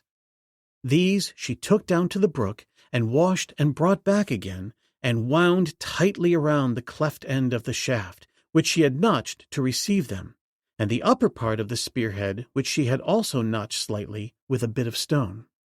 It was a crude spear, but the best that she could attain in so short a time. Later, she promised herself, she should have others, many of them, and they would be spears of which even the greatest of the Waziri spearmen might be proud. Chapter 18. The Lion Pit of A-lur. Though Tarzan searched the outskirts of the city until nearly dawn, he discovered nowhere the spoor of his mate. The breeze coming down from the mountains brought to his nostrils a diversity of scents, but there was not among them the slightest suggestion of her whom he sought. The natural deduction was therefore that she had been taken in some other direction. In his search he had many times crossed the fresh tracks of many men leading toward the lake, and these, he concluded, had probably been made by Jane Clayton's abductors. It had only been to minimize the chance of error by the process of elimination that he had carefully reconnoitered every other avenue leading from A-lur toward the southeast, where lay Mosar's city of A-lur. And now he followed the trail to the shores of Jad Ben Lul, where the party had embarked upon the quiet waters in their sturdy canoes. He found many other craft of the same description moored along the shore, and one of these he commandeered for the purpose of pursuit. It was daylight when he passed through the lake which lies next below Jad Ben Lul, and paddling strongly passed within sight of the very tree in which his lost mate lay sleeping. Had the gentle wind that caressed the bosom of the lake been blowing from a southerly direction, the giant ape-man and Jane Clayton would have been reunited then. But an unkind fate had willed otherwise, and the opportunity passed with the passing of his canoe, which presently his powerful strokes carried out of sight into the stream at the lower end of the lake. Following the winding river which bore a considerable distance to the north before doubling back to empty into Jad Ben Lul, the ape-man missed a portage that would have saved him hours of paddling. It was at the upper end of this portage, where Mosar and his warriors had debarked, that the chief discovered the absence of his captive. As Mosar had been asleep since shortly after their departure from A-lur, and as none of the warriors recalled when she had last been seen, it was impossible to conjecture with any degree of accuracy the place where she had escaped. The consensus of opinion was, however, that it had been in the narrow river connecting Jad Ben Lul with the lake next below it, which is called Jad Bal Lul, which freely translated means the Lake of Gold. Mosar had been very wroth, and having himself been the only one at fault, he naturally sought with great diligence to fix the blame upon another. He would have returned in search of her had he not feared to meet a pursuing company dispatched either by Jadon or the high priest, both of whom, he knew, had just grievances against him. He would not even spare a boatload of his warriors from his own protection to return in quest of the fugitive, but hastened onward with as little delay as possible across the portage and out upon the waters of Jad Ben Lul. The morning sun was just touching the white domes of A-lur when Mosar's paddlers brought their canoes against the shore at the city's edge. Safe once more behind his own walls and protected by many warriors, the courage of the chief returned sufficiently, at least to permit him to dispatch 3 canoes in search of Jane Clayton, and also to go as far as A-lur, if possible, to learn what had delayed Bulat, whose failure to reach the canoes with the balance of the party at the time of the flight from the northern city had in no way delayed Mosar's departure, his own safety being of far greater moment than that of his son. As the 3 canoes reached the portage on their return journey, the warriors who were dragging them from the water were suddenly startled by the appearance of 2 priests carrying a light canoe in the direction of Jad Ben Lul. At first, They thought them the advance guard of a larger force of Ludon's followers, although the correctness of such a theory was belied by their knowledge that priests never accepted the risks or perils of a warrior's vocation, nor even fought until driven into a corner and forced to do so. Secretly, the warriors of Paludan held the emasculated priesthood in contempt, and so, instead of immediately taking up the offensive, as they would have had the two men been warriors from A-lur instead of priests, they waited to question them. At sight of the warriors, the priests made the sign of peace, and upon being asked if they were alone, they answered in the affirmative. The leader of Mosar's warriors permitted them to approach. "What do you here?" he asked. "In the country of Mosar, so far from your own city?" "We carry a message from Ludon, the high priest, to Mosar," explained one. "Is it a message of peace or of war?" asked the warrior. "It is an offer of peace," replied the priest.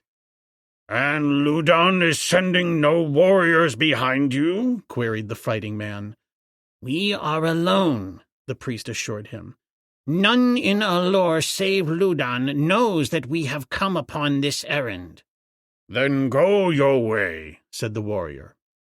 "Who is that?" asked one of the priests suddenly, pointing toward the upper end of the lake at the point where the river from Jod-Bel-Lul entered it.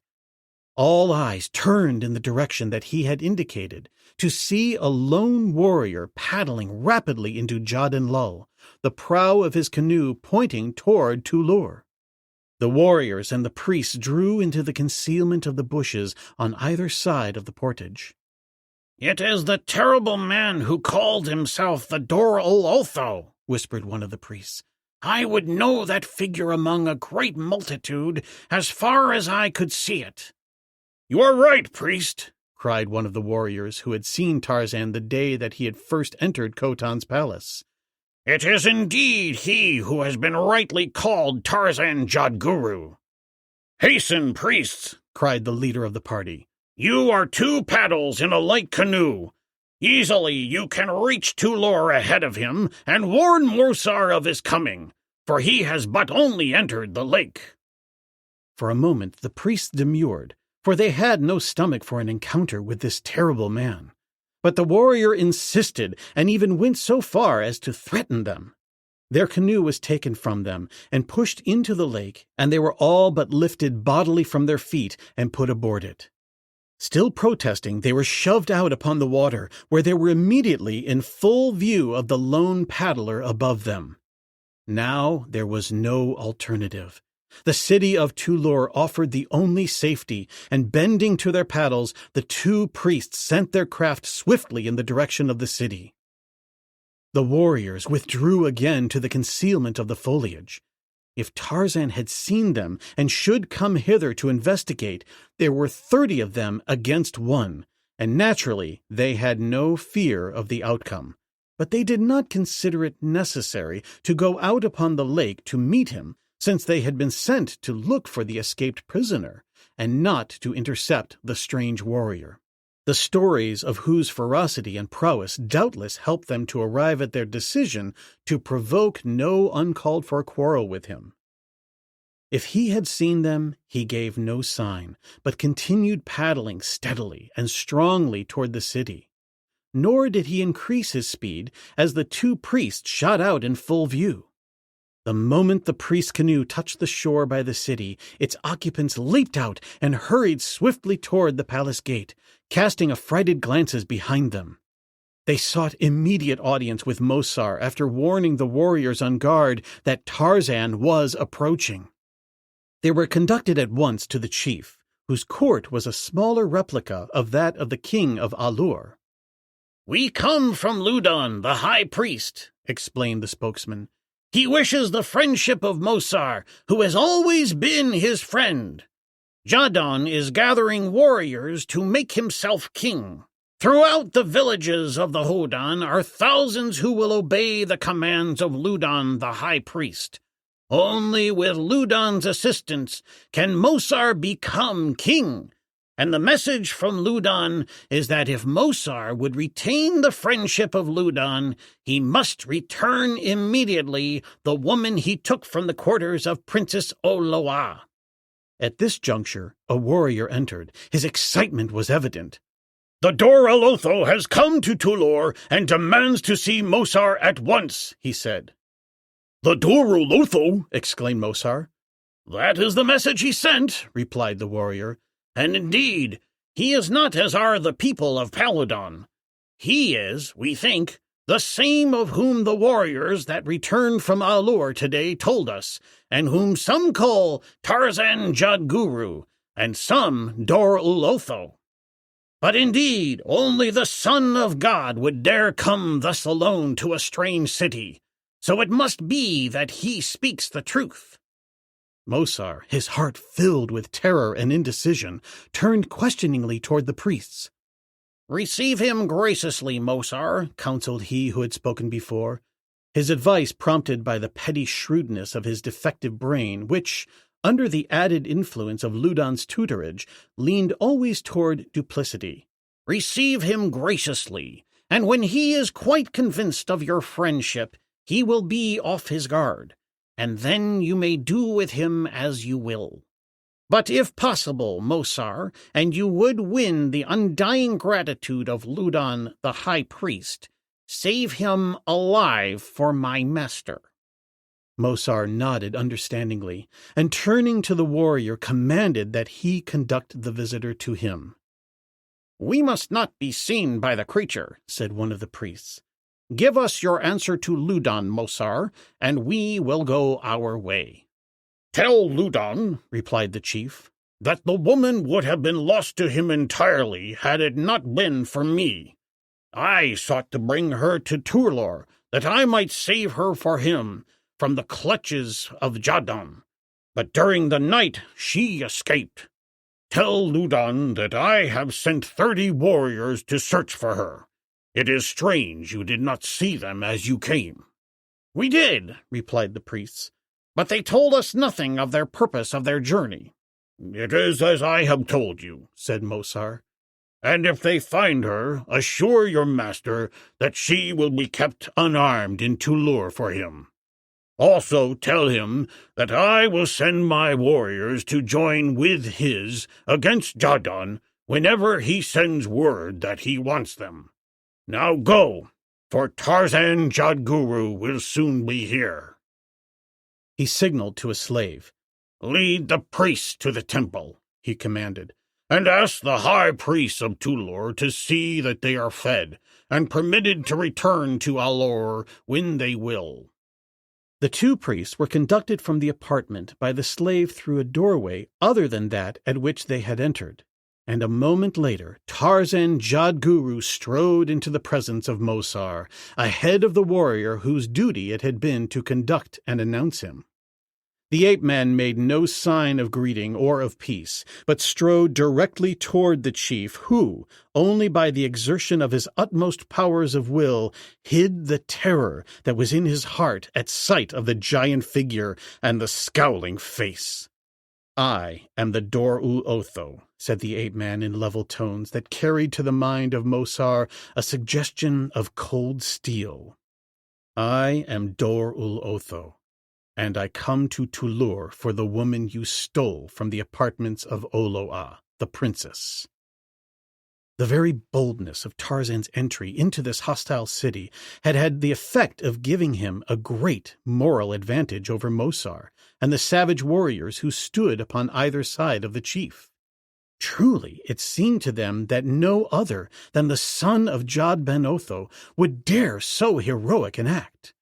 Would any mortal warrior act thus boldly, and alone enter the presence of a powerful chief, and, in the midst of a score of warriors, arrogantly demand an accounting? No, it was beyond reason. Mosar was faltering in his decision to betray the stranger by seeming friendliness. He even paled to a sudden thought. Jad Ben Otho knew everything, even our inmost thoughts.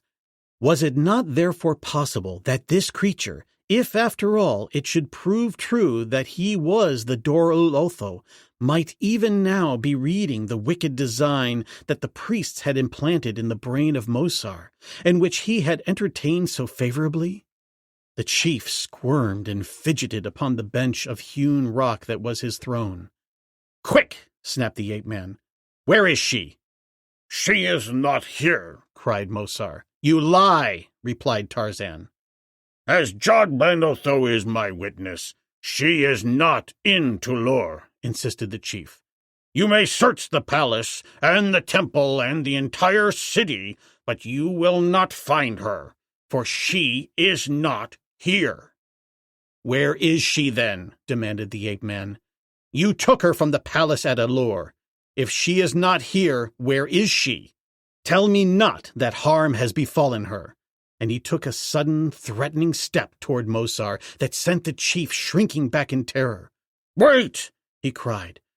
"If you are indeed the Dor-ul Otho, you will know that I speak the truth.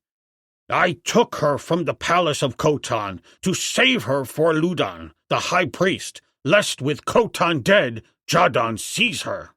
But during the night she escaped from me between here and A-lur, and I have but just sent 3 canoes full manned in search of her." Something in the chief's tone and manner assured the ape-man that he spoke, in part, the truth, and that once again he had braved incalculable dangers and suffered loss of time futilely. "What wanted the priests of Ludan that preceded me here?" demanded Tarzan, chancing a shrewd guess that the 2 he had seen paddling so frantically to avoid a meeting with him had indeed come from the high priest at A-lur. "They came upon an errand similar to yours," replied Mosar, "to demand the return of the woman whom Ludan thought I had stolen from him, thus wronging me as deeply, O Dor-ul Otho, as have you." "I would question the priests," said Tarzan. "Bring them hither." His peremptory and arrogant manner left Mosar in doubt as to whether to be more incensed or terrified, but ever as is the way with such as he concluded that the first consideration was his own safety.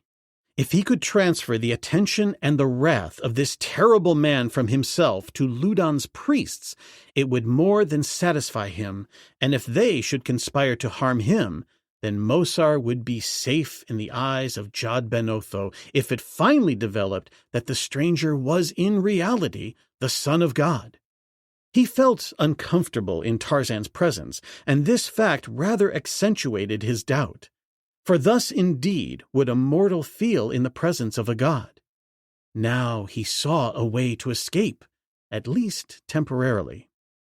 "I will fetch them myself, Dor-ul Otho," he said, and turning, left the apartment. His hurried steps brought him quickly to the temple, for the palace grounds of A-lur, which also included the temple as in all of the Hodan cities, covered a much smaller area than those of the larger city of A-lur. He found Ludan's messengers with the high priest of his own temple, and quickly transmitted to them the commands of the ape-man. "What do you intend to do with him?" asked one of the priests. "I have no quarrel with him," replied Mosar. "He came in peace, and he may depart in peace. For who knows but that he is indeed the Dor-ul Otho?" "We know that he is not," replied Ludan's emissary. "We have every proof that he is only mortal, a strange creature from another country.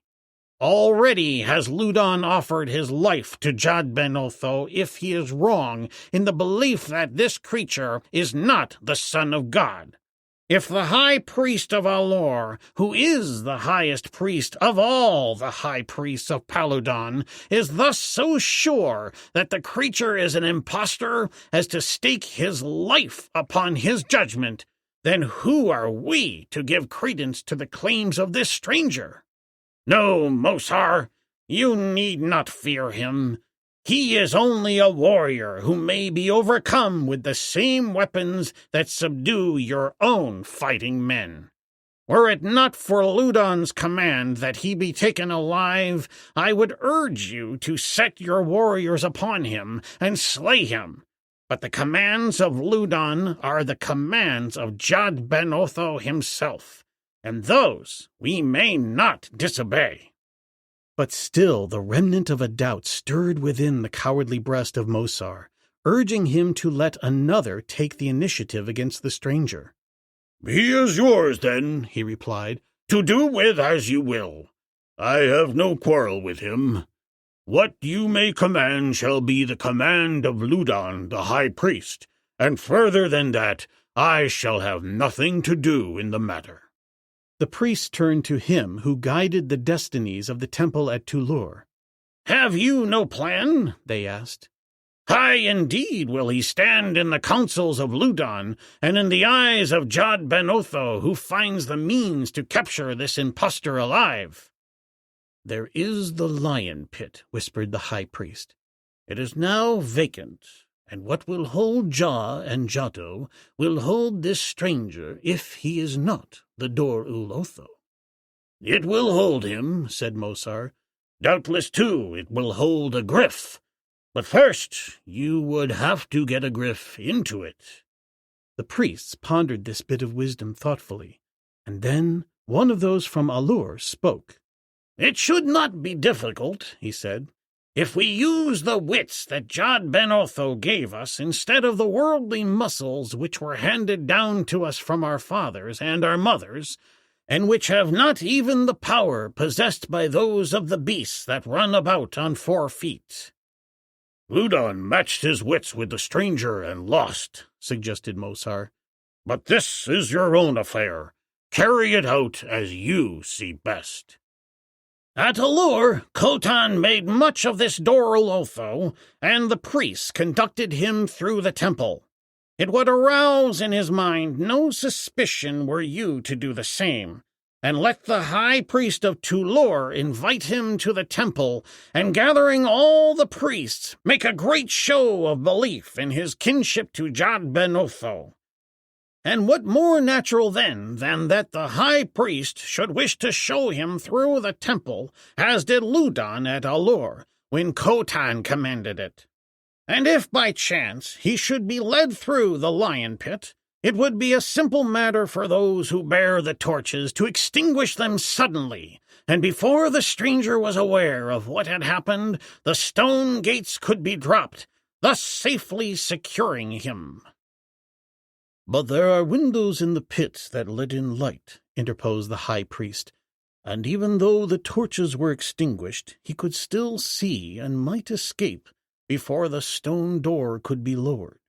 "Send one who will cover the windows tightly with hides," said the priest from A-lur. "The plan is a good one," said Mosar, seeing an opportunity for entirely eliminating himself from any suspicion of complicity. "For it will require the presence of no warriors, and thus, with only priests about him, his mind will entertain no suspicion of harm." They were interrupted at this point by a messenger from the palace, who brought word that the Dor-ul-Otho was becoming impatient, and if the priests from A-lur were not brought to him at once, he would come himself to the temple and get them. Mosar shook his head. He could not conceive of such brazen courage in mortal breast, and glad he was that the plan evolved for Tarzan's undoing did not necessitate his active participation. And so, while Mosar left for a secret corner of the palace by a roundabout way, 3 priests were dispatched to Tarzan, and with whining words that did not entirely deceive him, they acknowledged his kinship to Jad Ben Otho and begged him in the name of the high priest to honor the temple with a visit, when the priests from A-lur would be brought to him and would answer any questions that he put to them. Confident that a continuation of his bravado would best serve his purpose, and also that if suspicion against him should crystallize into conviction on the part of Mosar and his followers, that he would be no worse off in the temple than in the palace, the ape-man haughtily accepted the invitation of the high priest. And so he came into the temple, and was received in a manner befitting his high claims. He questioned the two priests of A-lur, from whom he obtained only a repetition of the story that Mosar had told him, and then the high priest invited him to inspect the temple. They took him first to the altar court, of which there was only one in A-lur. It was almost identical in every respect with those at A-lur. There was a bloody altar at the east end, and a drowning basin at the west, and the grisly fringes upon the headdress of the priests attested the fact that the eastern altar was an active force in the rites of the temple. Through the chambers and corridors beneath they led him, and finally, with torchbearers to light their steps, into a damp and gloomy labyrinth at a low level, and here in a large chamber, the air of which was still heavy with the odor of lions, the crafty priests of A-lur encompassed their shrewd design. The torches were suddenly extinguished. There was a hurried confusion of bare feet moving rapidly across the stone floor. There was a loud crash as of a heavy weight of stone falling upon stone, and then, surrounding the ape-man, naught but the darkness and the silence of the tomb. Chapter 19. Diana of the Jungle. Jane had made her first kill, and she was very proud of it. It was not a very formidable animal, only a hare, but it marked an epoch in her existence. Just as in the dim past the first hunger had shaped the destinies of mankind, so it seemed that this event might shape hers in some new mold. No longer was she dependent upon the wild fruits and vegetables for sustenance. Now she might command meat, the giver of the strength and endurance she would require successfully to cope with the necessities of her primitive existence. The next step was fire. She might learn to eat raw flesh, as had her lord and master, but she shrank from that. The thought even was repulsive. She had, however, a plan for fire. She had given the matter thought, but had been too busy to put it into execution so long as fire could be of no immediate use to her. Now it was different. She had something to cook, and her mouth watered for the flesh of her kill. She would grill it above glowing embers. Jane hastened to her tree.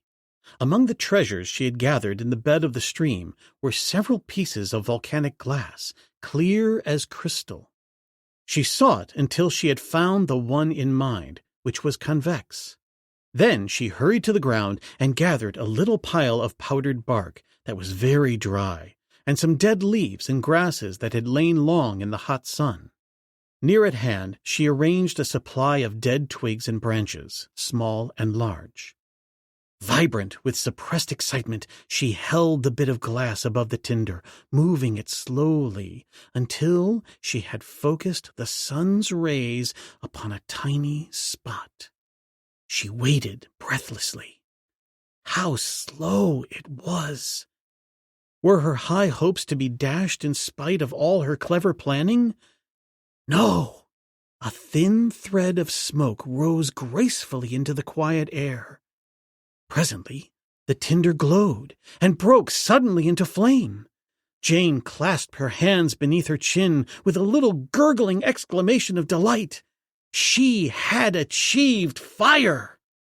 She piled on twigs and then larger branches, and at last dragged a small log to the flames and pushed an end of it into the fire, which was crackling merrily. It was the sweetest sound that she had heard for many a month. But she could not wait for the mass of embers that would be required to cook her hare. As quickly as might be, she skinned and cleaned her kill, burying the hide and entrails. That she had learned from Tarzan. It served two purposes. One was the necessity for keeping a sanitary camp, and the other the obliteration of the scent that most quickly attracts the man-eaters. Then she ran a stick through the carcass and held it above the flames. By turning it often, she prevented burning, and at the same time permitted the meat to cook thoroughly all the way through.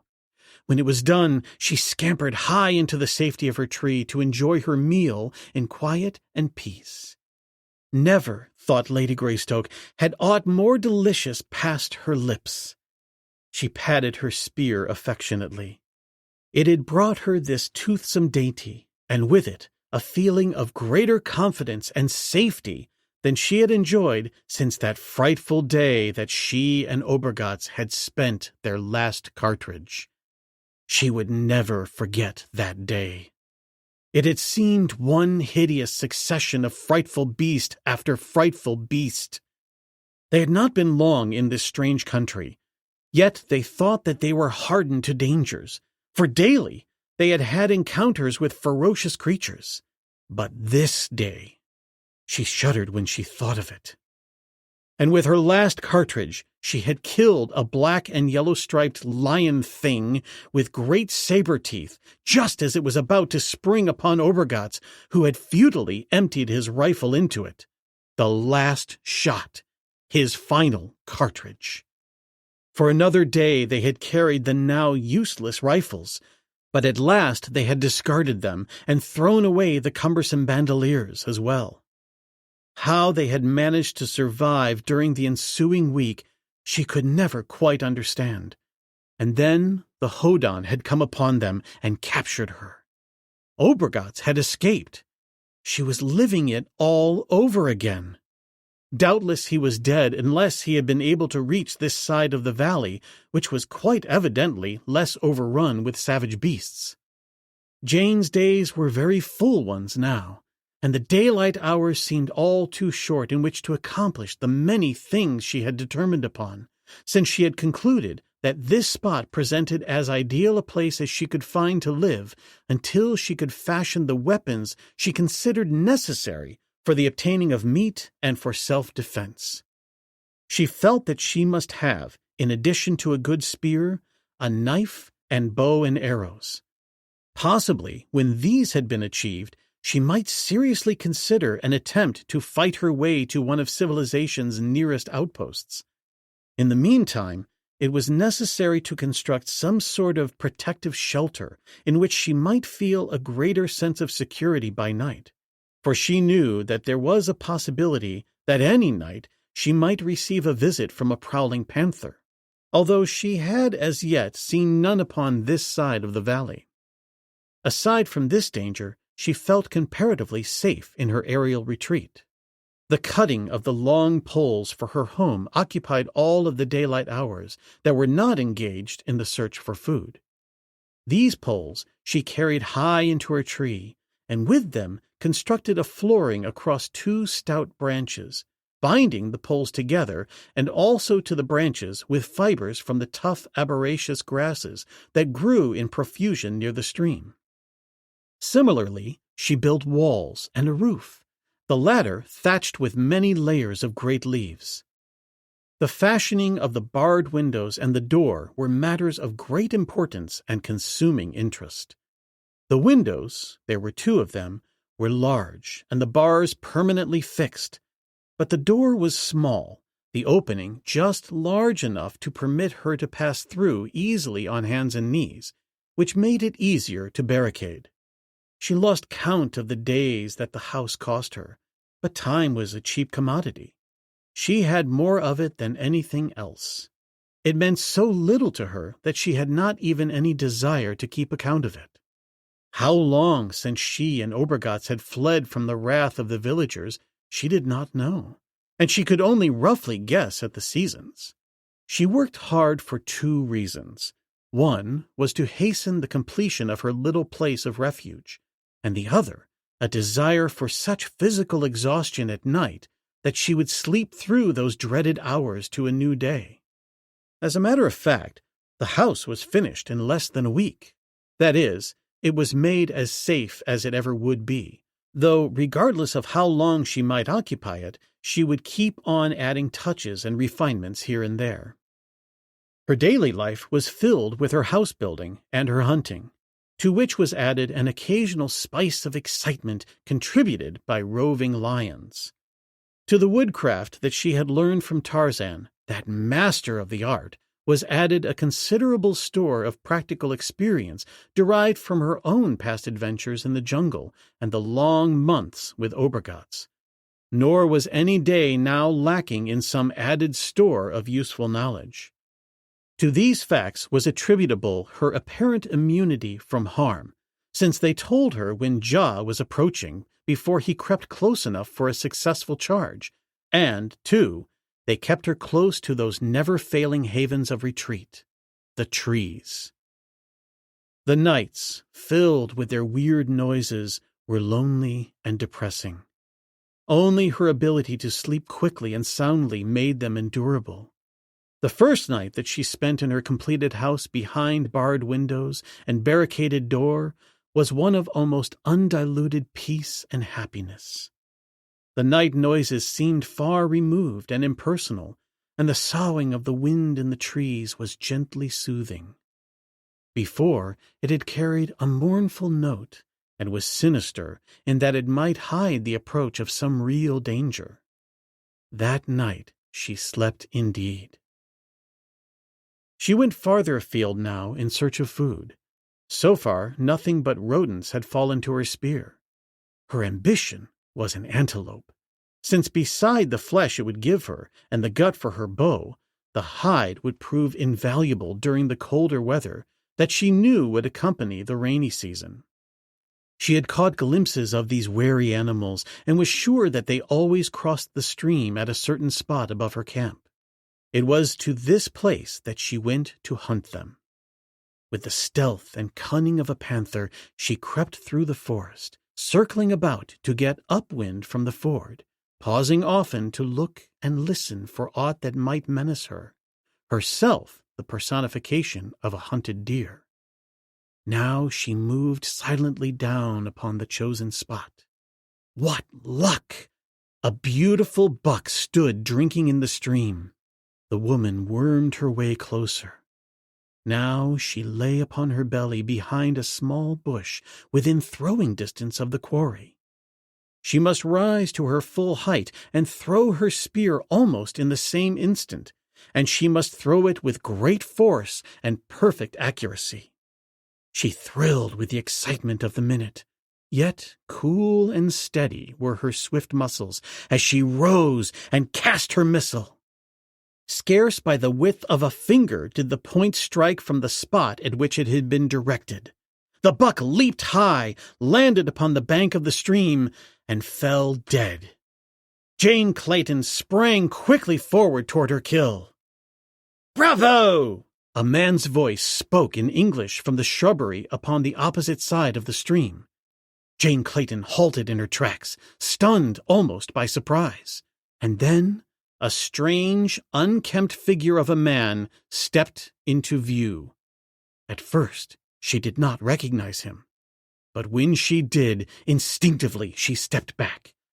"Lieutenant Obergatz!" she cried. "Can it be you?" "It can. It is," replied the German. "I am a strange sight, no doubt, but still it is I, Eric Obergatz. And you have changed too, is it not?" He was looking at her naked limbs and her golden breastplates, the loincloth of Jato hide, the harness and ornaments that constitute the apparel of a Hodan woman, the things that Ludan had dressed her in as his passion for her grew. Not Khotan's daughter, even, had finer trappings. "But why are you here?" Jane insisted. "I had thought you safely among civilized men by this time, if you still lived." "God!" he exclaimed. "I do not know why I continue to live. I have prayed to die, and yet I cling to life. There is no hope. We are doomed to remain in this horrible land until we die. The bog! The frightful bog! I have searched its shores for the place to cross until I have entirely circled the hideous country. Easily enough we entered, but the rains have come since, and now no living man could pass that slough of slimy mud and hungry reptiles. Have I not tried it?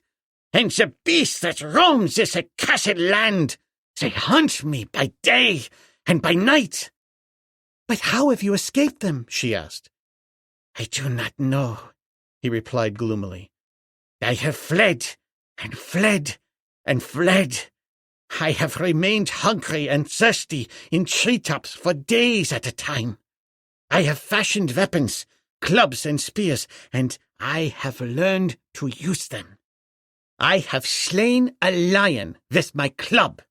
So even will a cornered rat fight, and we are no better than rats in this land of stupendous dangers, you and I. But tell me about yourself. If it is surprising that I live, how much more so that you still survive?" Briefly, she told him, and all the while she was wondering what she might do to rid herself of him. She could not conceive of a prolonged existence with him as her sole companion. Better, 1,000 times better, to be alone. Never had her hatred and contempt for him lessened through the long weeks and months of their constant companionship, and now that he could be of no service in returning her to civilization, she shrank from the thought of seeing him daily. And, too, she feared him. Never had she trusted him, but now there was a strange light in his eye that had not been there when she last saw him. She could not interpret it. All she knew was that it gave her a feeling of apprehension, a nameless dread. "You lived long, then, in the city of A-lur?" he said, speaking in the language of Paladon. "You have learned this tongue?" she asked. "How?" "I fell in with a brand of half-breeds," he replied, "members of a proscribed race that dwells in the rock-bound gut through which the principal river of the valley empties into the morass. They are called Vashodan, and their village is partly made up of cave dwellings and partly of houses carved from the soft rock at the foot of the cliff. They are very ignorant and superstitious, and when they first saw me and realized that I had no tail and that my hands and feet were not like theirs, they were afraid of me. They thought that I was either god or demon.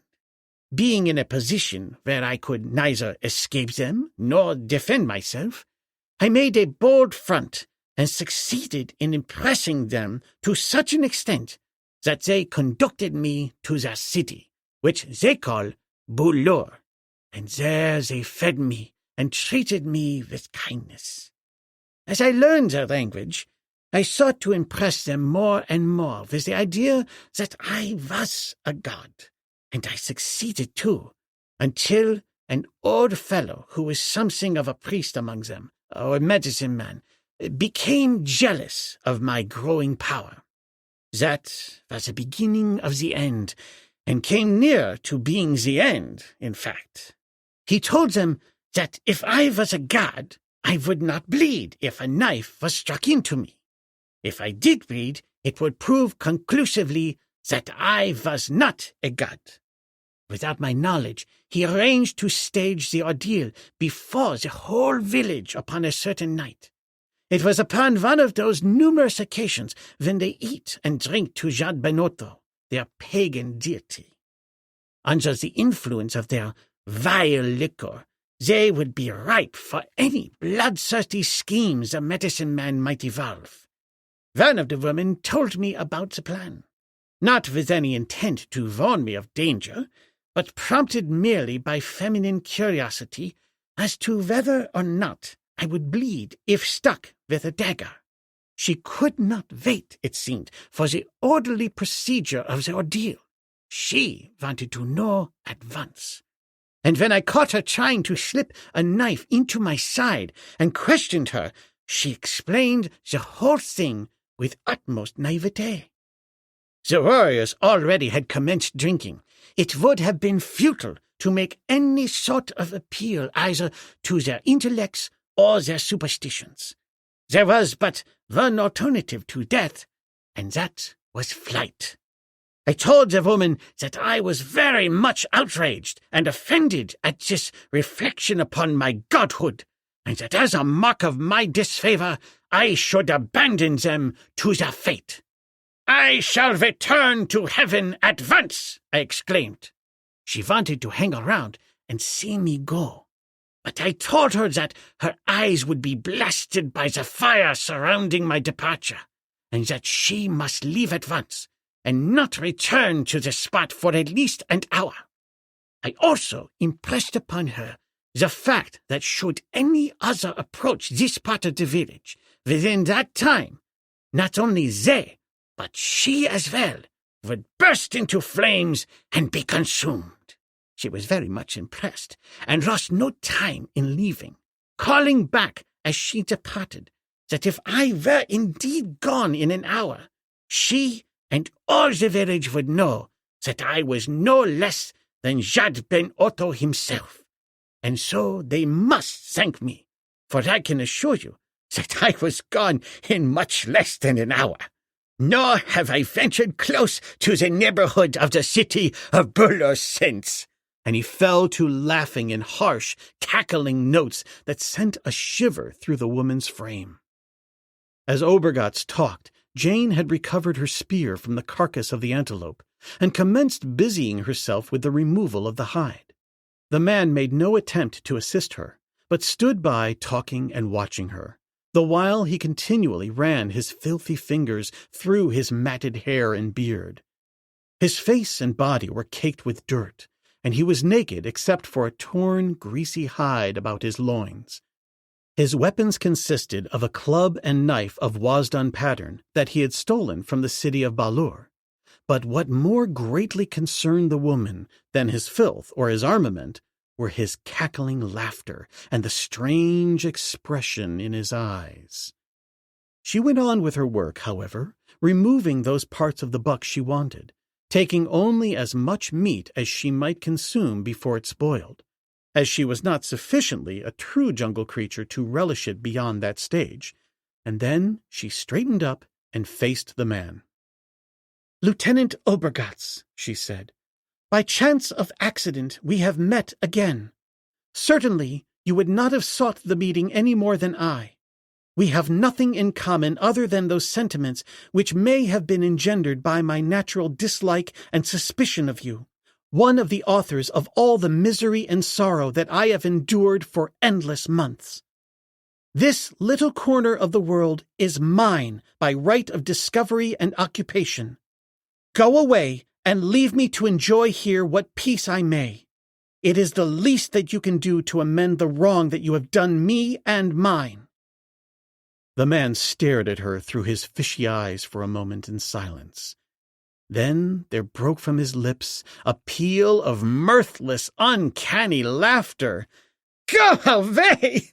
Leave you alone!" he cried. "I have found you! We are going to be good friends. There is no one else in the world but us. No one will ever know what we do or what becomes of us. And now you ask me to go away and live alone in this hellish solitude?" Again he laughed, though neither the muscles of his eyes or his mouth reflected any mirth. It was just a hollow sound that imitated laughter. "Remember your promise," she said. "Promise? Promise? What are promises? They are made to be broken. We taught the world that at Liege and Louvain. No, I will not go away.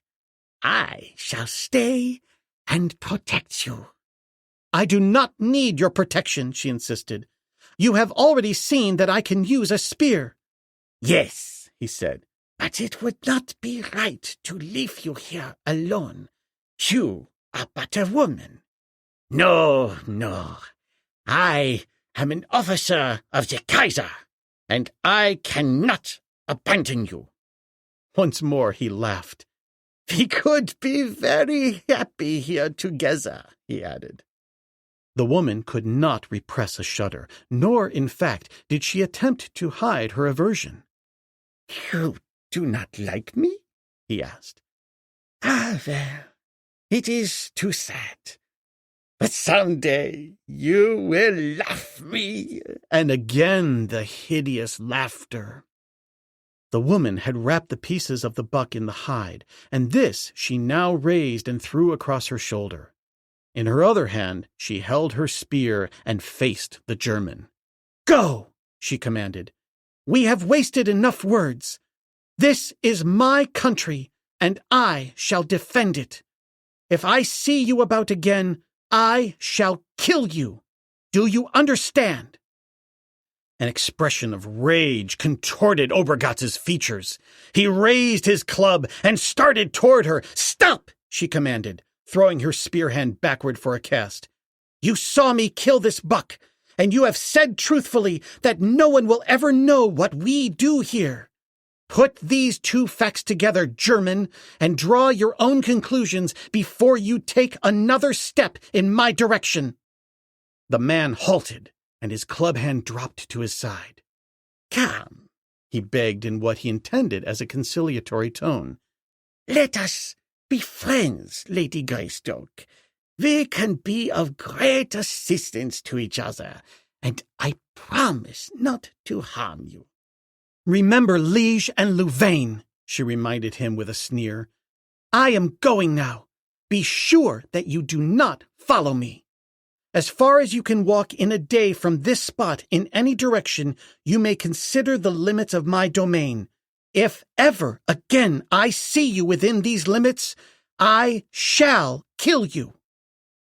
There can be no question that she meant what she said, and the man seemed convinced, for he but stood sullenly eyeing her as she backed from sight beyond a turn in the game trail that crossed the ford where they had met, and disappeared in the forest. Chapter 20. Silently in the Night. In A-lur, the fortunes of the city had been tossed from hand to hand.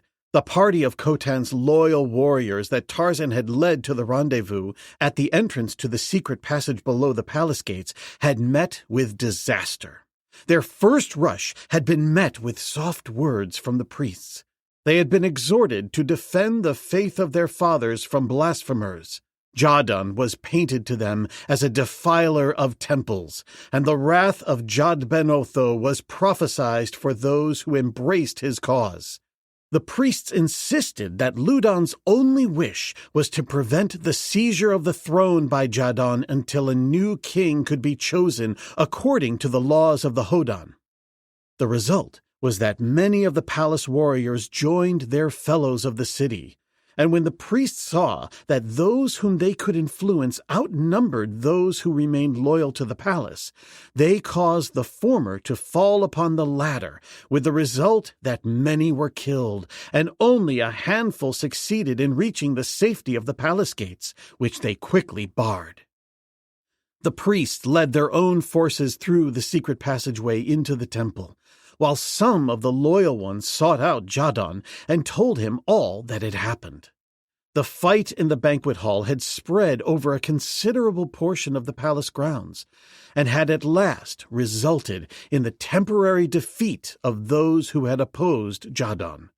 This force, counseled by underpriests sent for the purpose by Ludon, had withdrawn within the temple grounds, so that now the issue was plainly marked as between Jadon on the one side and Ludon on the other.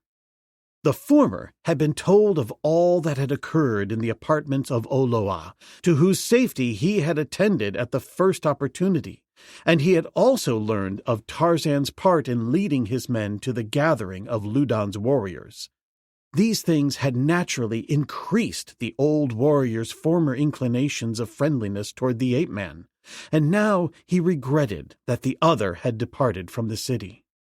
The testimony of Oloa and Panatli was such as to strengthen whatever belief in the godliness of the stranger Jadon and others of the warriors had previously entertained, until presently there appeared a strong tendency upon the part of this palace faction to make the Doral Otho an issue of their original quarrel with Ludon.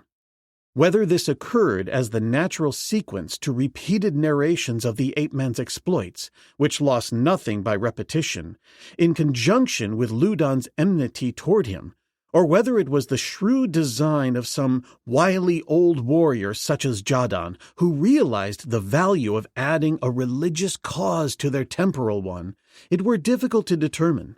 But the fact remained that Jadon's followers developed bitter hatred for the followers of Ludon because of the high priest's antagonism to Tarzan. Unfortunately, however, Tarzan was not there to inspire the followers of Jadon with the holy zeal that might have quickly settled the dispute in the old chieftain's favor. Instead, he was miles away, and because their repeated prayers for his presence were unanswered, the weaker spirits among them commenced to suspect that their cause did not have divine favor. There was also another and a potent cause for defection from the ranks of Jadon. It emanated from the city where the friends and relatives of the palace warriors, who were largely also the friends and relatives of Ludon's forces, found the means, urged on by the priesthood, to circulate throughout the palace pernicious propaganda aimed at Jadon's cause. The result was that Ludon's power increased while that of Jadon waned. Then followed a sortie from the temple which resulted in the defeat of the palace forces, and though they were able to withdraw in decent order, withdraw they did, leaving the palace to Ludon, who was now virtually ruler of Paludon. Jadon, taking with him the princess, her women, and their slaves, including Panatli, as well as the women and children of his faithful followers, retreated not only from the palace, but from the city of A-lur as well, and fell back upon his own city of Jalur. Here he remained, recruiting his forces from the surrounding villages of the north, which, being far removed from the influence of the priesthood of A-lur, were enthusiastic partisans in any cause that the old chieftain espoused, since for years he had been revered as their friend and protector. And while these events were transpiring in the north, Tarzan Jadguru lay in the lion pit at Tulur, while messengers passed back and forth between Mosar and Ludon, as the two dickered for the throne of Paludon. Mosar was cunning enough to guess that should an open breach occur between himself and the high priest, he might use his prisoner to his own advantage. For he had heard whisperings among even his own people that suggested that there were those who were more than a trifle inclined to believe in the divinity of the stranger, and that he might indeed be the Dor Ulotho. Ludon wanted Tarzan himself. He wanted to sacrifice him upon the eastern altar with his own hands before a multitude of people, since he was not without evidence that his own standing and authority had been lessened by the claims of the bold and heroic figure of the stranger.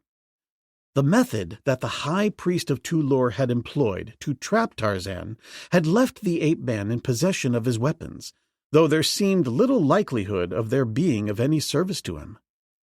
He also had his pouch, in which were the various odds and ends which are the natural accumulation of all receptacles from a gold mesh bag to an attic. There were bits of obsidian and choice feathers for arrows, some pieces of flint and a couple of steel, an old knife, a heavy bone needle, and strips of dried gut. Nothing very useful to you or me, perhaps, but nothing useless to the savage life of the ape-man.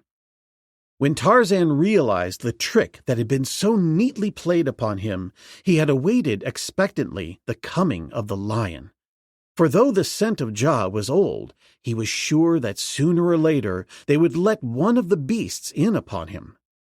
His first consideration was a thorough exploration of his prison.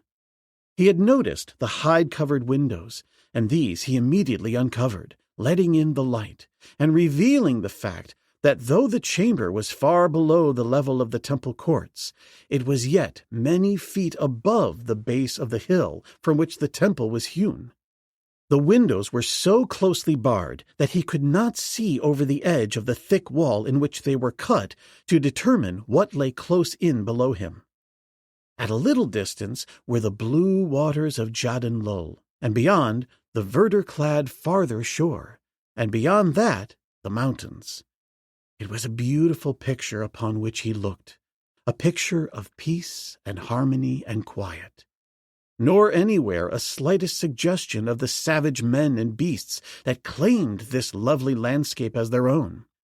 What a paradise! And someday civilized man would come and spoil it. Ruthless axes would raze that age-old wood. Black, sticky smoke would rise from ugly chimneys against that azure sky.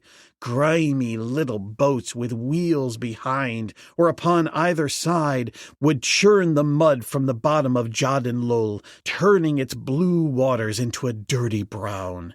Hideous piers would project into the lake from squalid buildings of corrugated iron. Doubtless, for of such are the pioneer cities of the world. But would civilized man come? Tarzan hoped not.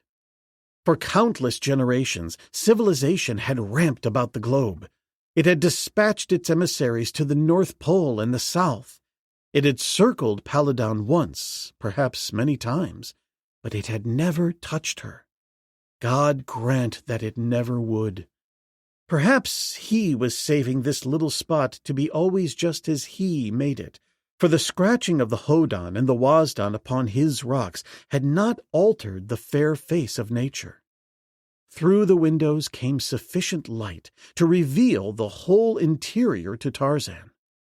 The room was fairly large, and there was a door at each end, a large door for men and a smaller one for lions. Both were closed with heavy masses of stone that had been lowered in grooves running to the floor. The two windows were small and closely barred with the first iron that Tarzan had seen in Paladon. The bars were let into holes in the casing, and the whole so strongly and neatly contrived that escape seemed impossible. Yet, within a few minutes of his incarceration, Tarzan had commenced to undertake his escape. The old knife in his pouch was brought into requisition, and slowly the ape-man began to scrape and chip away the stone from about the bars of one of the windows. It was slow work, but Tarzan had the patience of absolute health. Each day food and water were brought him, and slipped quickly beneath the smaller door, which was raised just sufficiently to allow the stone receptacles to pass in. The prisoner began to believe that he was being preserved for something beside lions. However, that was immaterial. If they would but hold off for a few more days, they might select what fate they would. He would not be there when they arrived to announce it. And then, one day, came Pansat, Ludan's chief tool, to the city of A-lur. He came ostensibly with a fair message for Mosar from the high priest at A-lur. Ludan had decided that Mosar should be king, and he invited Mosar to come at once to A-lur, and then Pansat, having delivered the message, asked that he might go to the temple of A-lur and pray. And there he sought the high priest of A-lur, to whom was the true message that Ludan had sent. The two were closeted alone in a little chamber, and Pansat whispered into the ear of the high priest.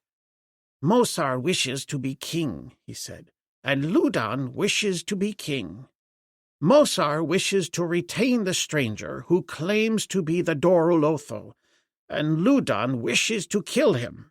And now," he leaned even closer to the ear of the high priest of A-lur, "if you would be high priest at A-lur, it is within your power." Pansat ceased speaking, and waited for the other's reply. The high priest was visibly affected. To be high priest at A-lur, that was almost as good as being king of all Paladon, for great were the powers of him who conducted the sacrifices upon the altars of A-lur. "How," whispered the high priest, "how may I become high priest at A-lur?" Again Pansat leaned close. "By killing the one and bringing the other to A-lur," replied he. Then he rose and departed, knowing that the other had swallowed the bait and could be depended upon to do whatever was required to win him the great prize.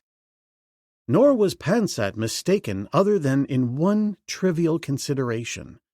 This high priest would indeed commit murder and treason to attain the high office at A-lur, but he had misunderstood which of his victims was to be killed, and which to be delivered to Ludon. Pansat, knowing himself all the details of the plannings of Ludon, had made the quite natural error of assuming that the other was perfectly aware that only by publicly sacrificing the false Dorolotho could the high priest at A-lur bolster his waning power, and that the assassination of Mosar, the pretender, would remove from Ludon's camp the only obstacle to his combining the offices of high priest and king. The high priest at A-lur thought that he had been commissioned to kill Tarzan and bring Mosar to A-lur. He also thought that when he had done these things, he would be made high priest at A-lur. But he did not know that already the priest had been selected who was to murder him within the hour that he arrived at A-lur. Nor did he know that a secret grave had been prepared for him in the floor of a subterranean chamber in the very temple he dreamed of controlling. And so, when he should have been arranging the assassination of his chief, he was leading a dozen heavily bribed warriors through the dark corridors beneath the temple to slay Tarzan in the lion pit. Night had fallen. A single torch guided the footsteps of the murderers as they crept stealthily upon their evil way, for they knew that they were doing the thing that their chief did not want done, and their guilty consciences warned them to stealth. In the dark of his cell, the ape-man worked at his seemingly endless chipping and scraping. His keen ears detected the coming of footsteps along the corridor without, footsteps that approached the larger door. Always before they had come to the smaller door, the footsteps of a single slave who brought his food. This time there were many more than one, and their coming at this time of night carried a sinister suggestion. Tarzan continued to work at his scraping and chipping. He heard them stop beyond the door. All was silence, broken only by the scrape, scrape, scrape of the ape-man's tireless blade. Those without heard it, and listening sought to explain it. They whispered in low tones, making their plans. Two would raise the door quickly, and the others would rush in and hurl their clubs at the prisoner. They would take no chances, for the stories that had circulated in A-lur had been brought to A-lur, stories of the great strength and wonderful prowess of Tarzan Jad-Guru that caused the sweat to stand upon the brows of the warriors, though it was cool in the damp corridor, and they were 12-1. And then the high priest gave the signal. The door shot upward, and 10 warriors leaped into the chamber with poised clubs. 3 of the heavy weapons flew across the room toward a darker shadow that lay in the shadow of the opposite wall. Then the flare of the torch in the priest's hand lighted the interior, and they saw that the thing at which they had flung their clubs was a pile of skins torn from the windows, and that except for themselves, the chamber was vacant. One of them hastened to a window. All but a single bar was gone, and to this was tied one end of a braided rope fashioned from strips cut from the leather window hangings. To the ordinary dangers of Jane Clayton's existence was now added the menace of Obergatz's knowledge of her whereabouts. The lion and the panther had given her less cause for anxiety than did the return of the unscrupulous Hun, whom she had always distrusted and feared, and whose repulsiveness was now immeasurably augmented by his unkempt and filthy appearance, his strange and mirthless laughter, and his unnatural demeanor. She feared him now with a new fear, as though he had suddenly become the personification of some nameless horror. The wholesome outdoor life that she had been leading had strengthened and rebuilt her nervous system. Yet it seemed to her, as she thought of him, that if this man should ever touch her, she should scream and possibly even faint. Again and again during the day following their unexpected meeting, the woman reproached herself for not having killed him as she would Ja or Jato or any other predatory beast that menaced her existence or her safety. There was no attempt at self-justification for these sinister reflections. They needed no justification. The standards by which the acts of such as you or I may be judged could not apply to hers. We have recourse to the protection of friends and relatives and the civil soldiery that upholds the majesty of the law, and which may be invoked to protect the righteous weak against the unrighteous strong. But Jane Clayton comprised within herself not only the righteous weak, but all the various agencies for the protection of the weak. To her, then, Lieutenant Eric Obergatz presented no different problem than did Ja the lion, other than that she considered the former the more dangerous animal. And so she determined that should he ignore her warning, there would be no temporizing upon the occasion of their next meeting. The same swift spear that would meet Ja's advances would meet his. That night, her snug little nest perched high in the great tree seemed less the sanctuary that it had before. What might resist the sanguinary intentions of a prowling panther would prove no great barrier to man, and influenced by this thought, she slept less well than before. The slightest noise that broke the monotonous hum of the nocturnal jungle startled her into alert wakefulness, to lie with straining ears in an attempt to classify the origin of the disturbance. And once she was awakened thus by a sound that seemed to come from something moving in her own tree. She listened intently, scarce breathing. Yes, there it was again. A scuffling of something soft against the hard bark of the tree. The woman reached out in the darkness and grasped her spear.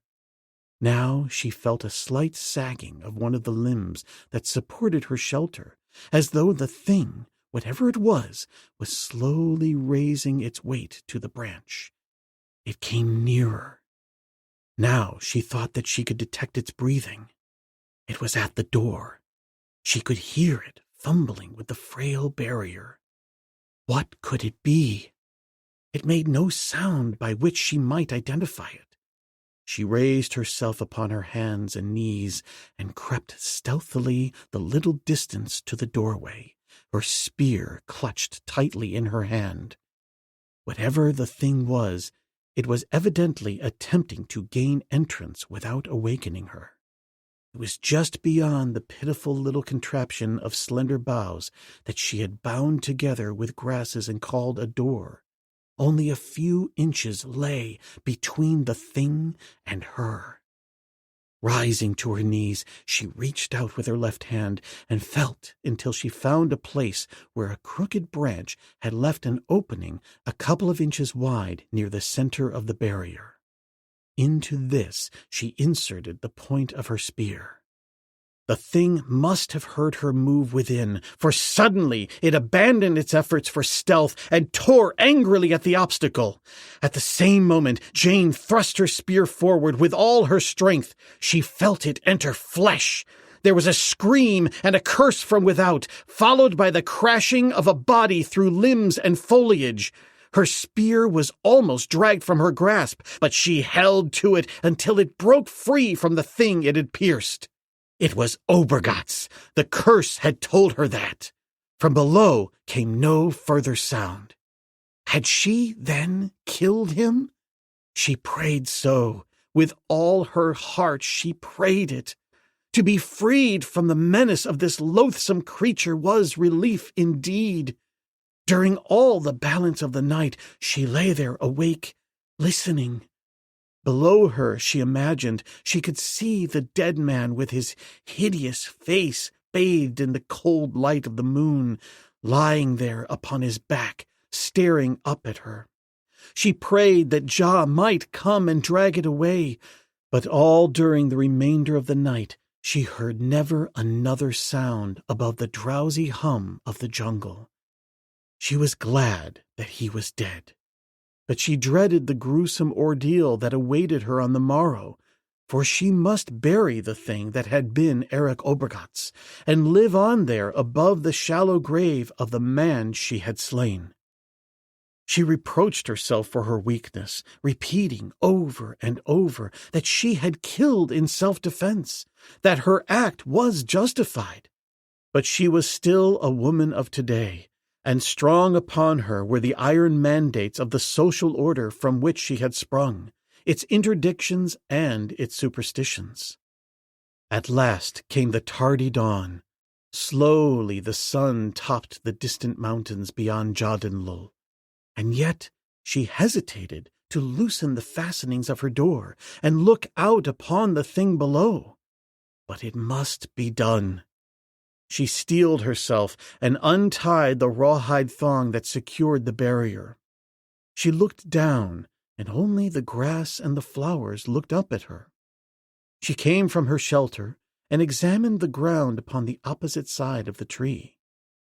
There was no dead man there, nor anywhere as far as she could see.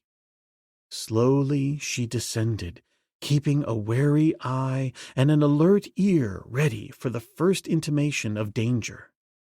At the foot of the tree was a pool of blood, and a little trail of crimson drops upon the grass, leading away parallel with the shore of Jodbenlul. Then she had not slain him! She was vaguely aware of a peculiar double sensation of relief and regret. Now she would always be in doubt. He might return, but at least she would not have to live above his grave. She thought some of following the bloody spoor on the chance that he might have crawled away to die later, but she gave up the idea for fear that she might find him dead nearby, or, worse yet, badly wounded. What then could she do? She could not finish him with her spear. No, she knew that she could not do that. Nor could she bring him back and nurse him. Nor could she leave him there to die of hunger or of thirst, or to become the prey of some prowling beast. It were better, then, not to search for him for fear that she might find him. That day was one of nervous starting to every sudden sound. The day before she would have said that her nerves were of iron, but not today. She knew now the shock that she had suffered, and that this was the reaction. Tomorrow it might be different, but something told her that never again would her little shelter and the patch of forest and jungle that she called her own be the same. There would hang over them always the menace of this man. No longer would she pass restful nights of deep slumber. The peace of her little world was shattered forever. That night she made her door doubly secure, with additional thongs of rawhide cut from the pelt of the buck she had slain the day that she had met Obergatz. She was very tired, for she had lost much sleep the night before. But for a long time she lay with wide-open eyes staring into the darkness. What saw she there? Visions that brought tears to those brave and beautiful eyes, visions of a rambling bungalow that had been home to her and that was no more, destroyed by the same cruel force that haunted her even now in this remote, uncharted corner of the earth. Visions of a strong man whose protecting arm would never press her close again. Visions of a tall, straight son who looked at her adoringly out of brave, smiling eyes that were like his father's. Always the vision of the crude, simple bungalow, rather than of the stately halls that had been as much a part of her life as the other. But he had loved the bungalow and the broad, free acres best, and so she had come to love them best too. At last she slept, the sleep of utter exhaustion. How long it lasted she did not know, but suddenly she was wide awake, and once again she heard the scuffing of a body against the bark of her tree, and again the limb bent to a heavy weight. He had returned. She went cold, trembling as with ague. Was it he, or... Oh, God! Had she killed him then, and was this... She tried to drive the horrid thought from her mind, for this way, she knew, lay madness. And once again she crept to the door, for the thing was outside just as it had been last night. Her hands trembled as she placed the point of her weapon to the opening. She wondered if it would scream as it fell. Chapter 21. The Maniac. The last bar that would make the opening large enough to permit his body to pass had been removed as Tarzan heard the warriors whispering beyond the stone door of his prison. Long since had the rope of hide been braided. To secure one end to the remaining bar that he had left for this purpose was the work of but a moment, and while the warriors whispered without, the brown body of the ape-man slipped through the small aperture and disappeared below the sill. Tarzan's escape from the cell left him still within the walled area that comprised the palace and temple grounds and buildings. He had reconnoitered as best he might from the window after he had removed enough bars to permit him to pass his head through the opening so that he knew what lay immediately before him, a winding and usually deserted alleyway leading in the direction of the outer gate that opened from the palace grounds into the city. The darkness would facilitate his escape. He might even pass out of the palace and the city without detection. If he could elude the guard at the palace gate, the rest would be easy. He strode along confidently, exhibiting no fear of detection, for he reasoned that thus would he disarm suspicion. In the darkness he easily could pass for a hodan, and in truth, though he passed several after leaving the deserted alley, no one accosted or detained him, and thus he came at last to the guard of a half-dozen warriors before the palace gate. These he attempted to pass in the same unconcerned fashion, and he might have succeeded had it not been for one who came running rapidly from the direction of the temple, shouting, "Let no one pass the gates! The prisoner has escaped from Fallujah!" Instantly a warrior barred his way, and simultaneously the fellow recognized him. "Zaktor!" he exclaimed. "Here he is now! Fall upon him! Fall upon him! Back! Back before I kill you!" The others came forward. It cannot be said that they rushed forward. If it was their wish to fall upon him, there was a noticeable lack of enthusiasm other than that which directed their efforts to persuade someone else to fall upon him. His fame as a fighter had been too long a topic of conversation for the good of the morale of Mosar's warriors. It were safer to stand at a distance and hurl their clubs, and this they did.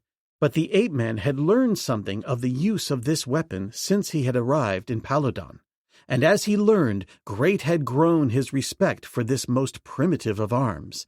He had come to realize that the black savages he had known had never appreciated the possibilities of their knobsticks, nor had he, and he had discovered, too, why the Paladins had turned their ancient spears into plowshares and pinned their faith to the heavy-ended club alone. In deadly execution, it was far more effective than a spear, and it answered, too, every purpose of a shield, combining the two in one, and thus reducing the burden of the warrior. Thrown as they throw it, after the manner of the hammer-throwers of the Olympian Games, an ordinary shield would prove more a weakness than a strength, while one that would be strong enough to prove a protection would be too heavy to carry. Only another club, deftly wielded to deflect the course of an enemy missile, is in any way effective against these formidable weapons, and, too, the war club of Paladin can be thrown with accuracy a far greater distance than any spear.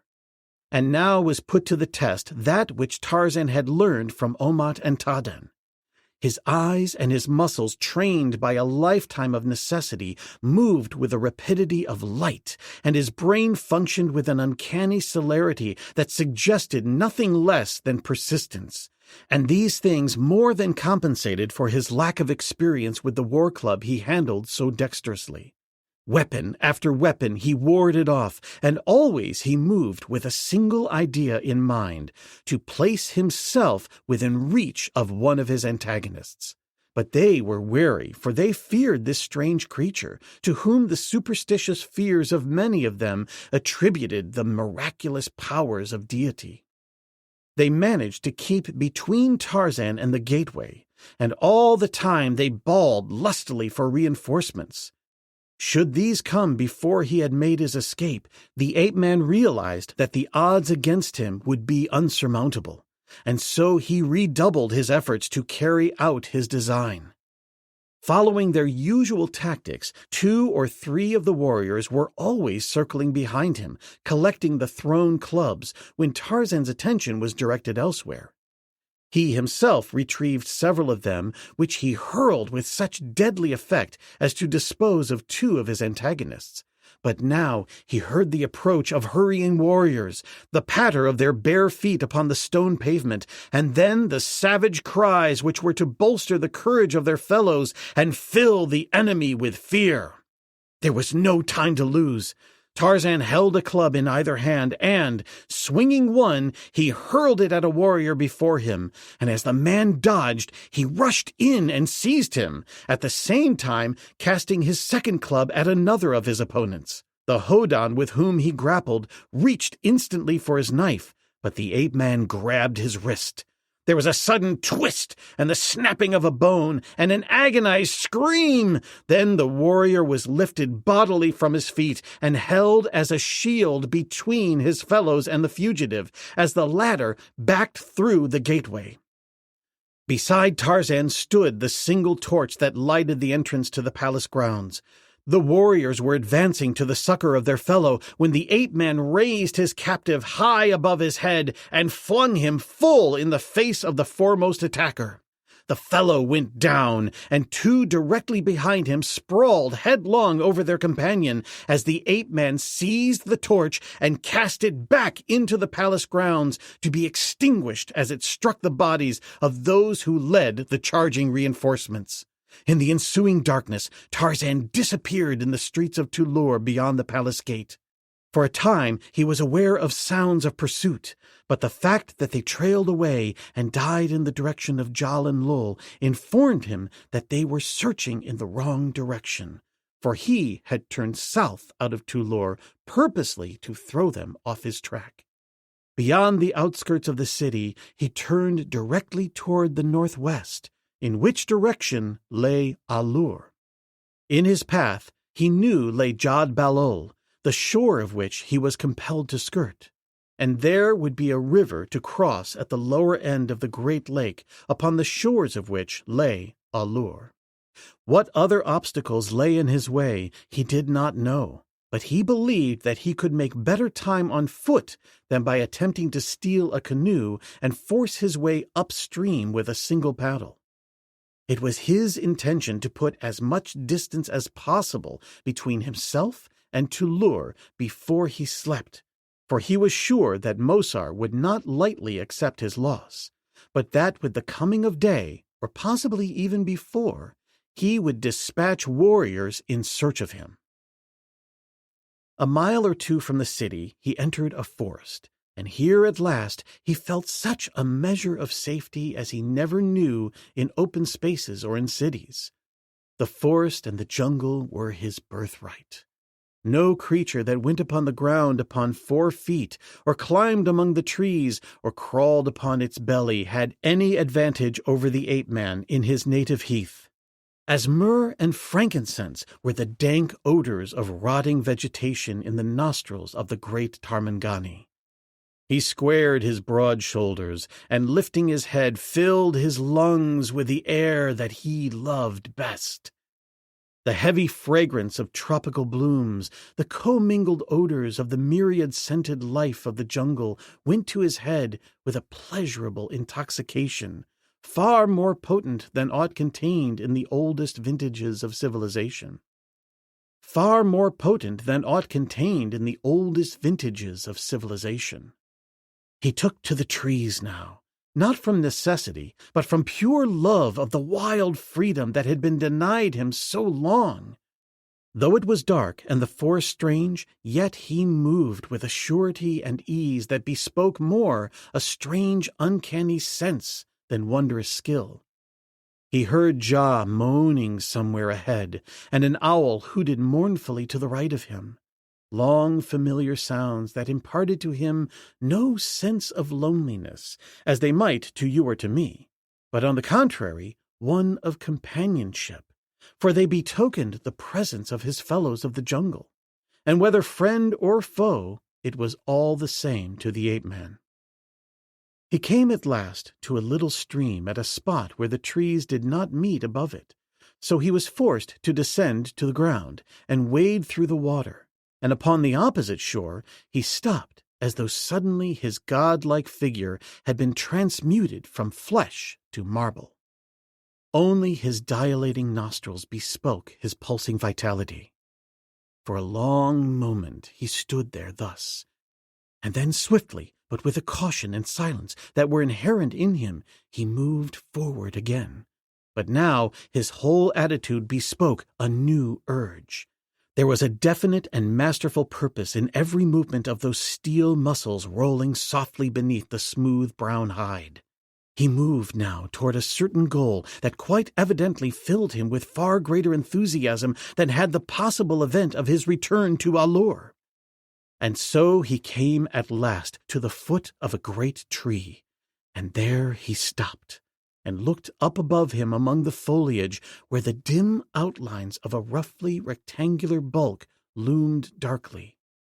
There was a choking sensation in Tarzan's throat as he raised himself gently into the branches. It was as though his heart were swelling either to a great happiness or a great fear. Before the rude shelter built among the branches, he paused, listening. From within there came to his sensitive nostrils the same delicate aroma that had arrested his eager attention at the little stream a mile away. He crouched upon the branch close to the little door. "Jane," he called, "heart of my heart, it is I." The only answer from within was as the sudden indrawing of a breath that was half gasp and half sigh, and the sound of a body falling to the floor. Hurriedly, Tarzan sought to release the thongs which held the door, but they were fastened from the inside. And at last, impatient with further delay, he seized the frail barrier in one giant hand and with a single effort tore it completely away. And then he entered to find the seemingly lifeless body of his mate stretched upon the floor. He gathered her in his arms. Her heart beat. She still breathed. And presently he realized that she had but swooned. When Jane Clayton regained consciousness, it was to find herself held tightly in two strong arms, her head pillowed upon the broad shoulder where so often before her fears had been soothed and her sorrows comforted. At first she was not sure but that it was all a dream. Timidly her hand stole to his cheek. "John," she murmured, "tell me, is it really you?" In reply, he drew her more closely to him. "It is I," he replied. "But there is something in my throat," he said haltingly, "that makes it hard for me to speak." She smiled and snuggled closer to him. "God has been good to us, Tarzan of the Apes," she said. For some time, neither spoke.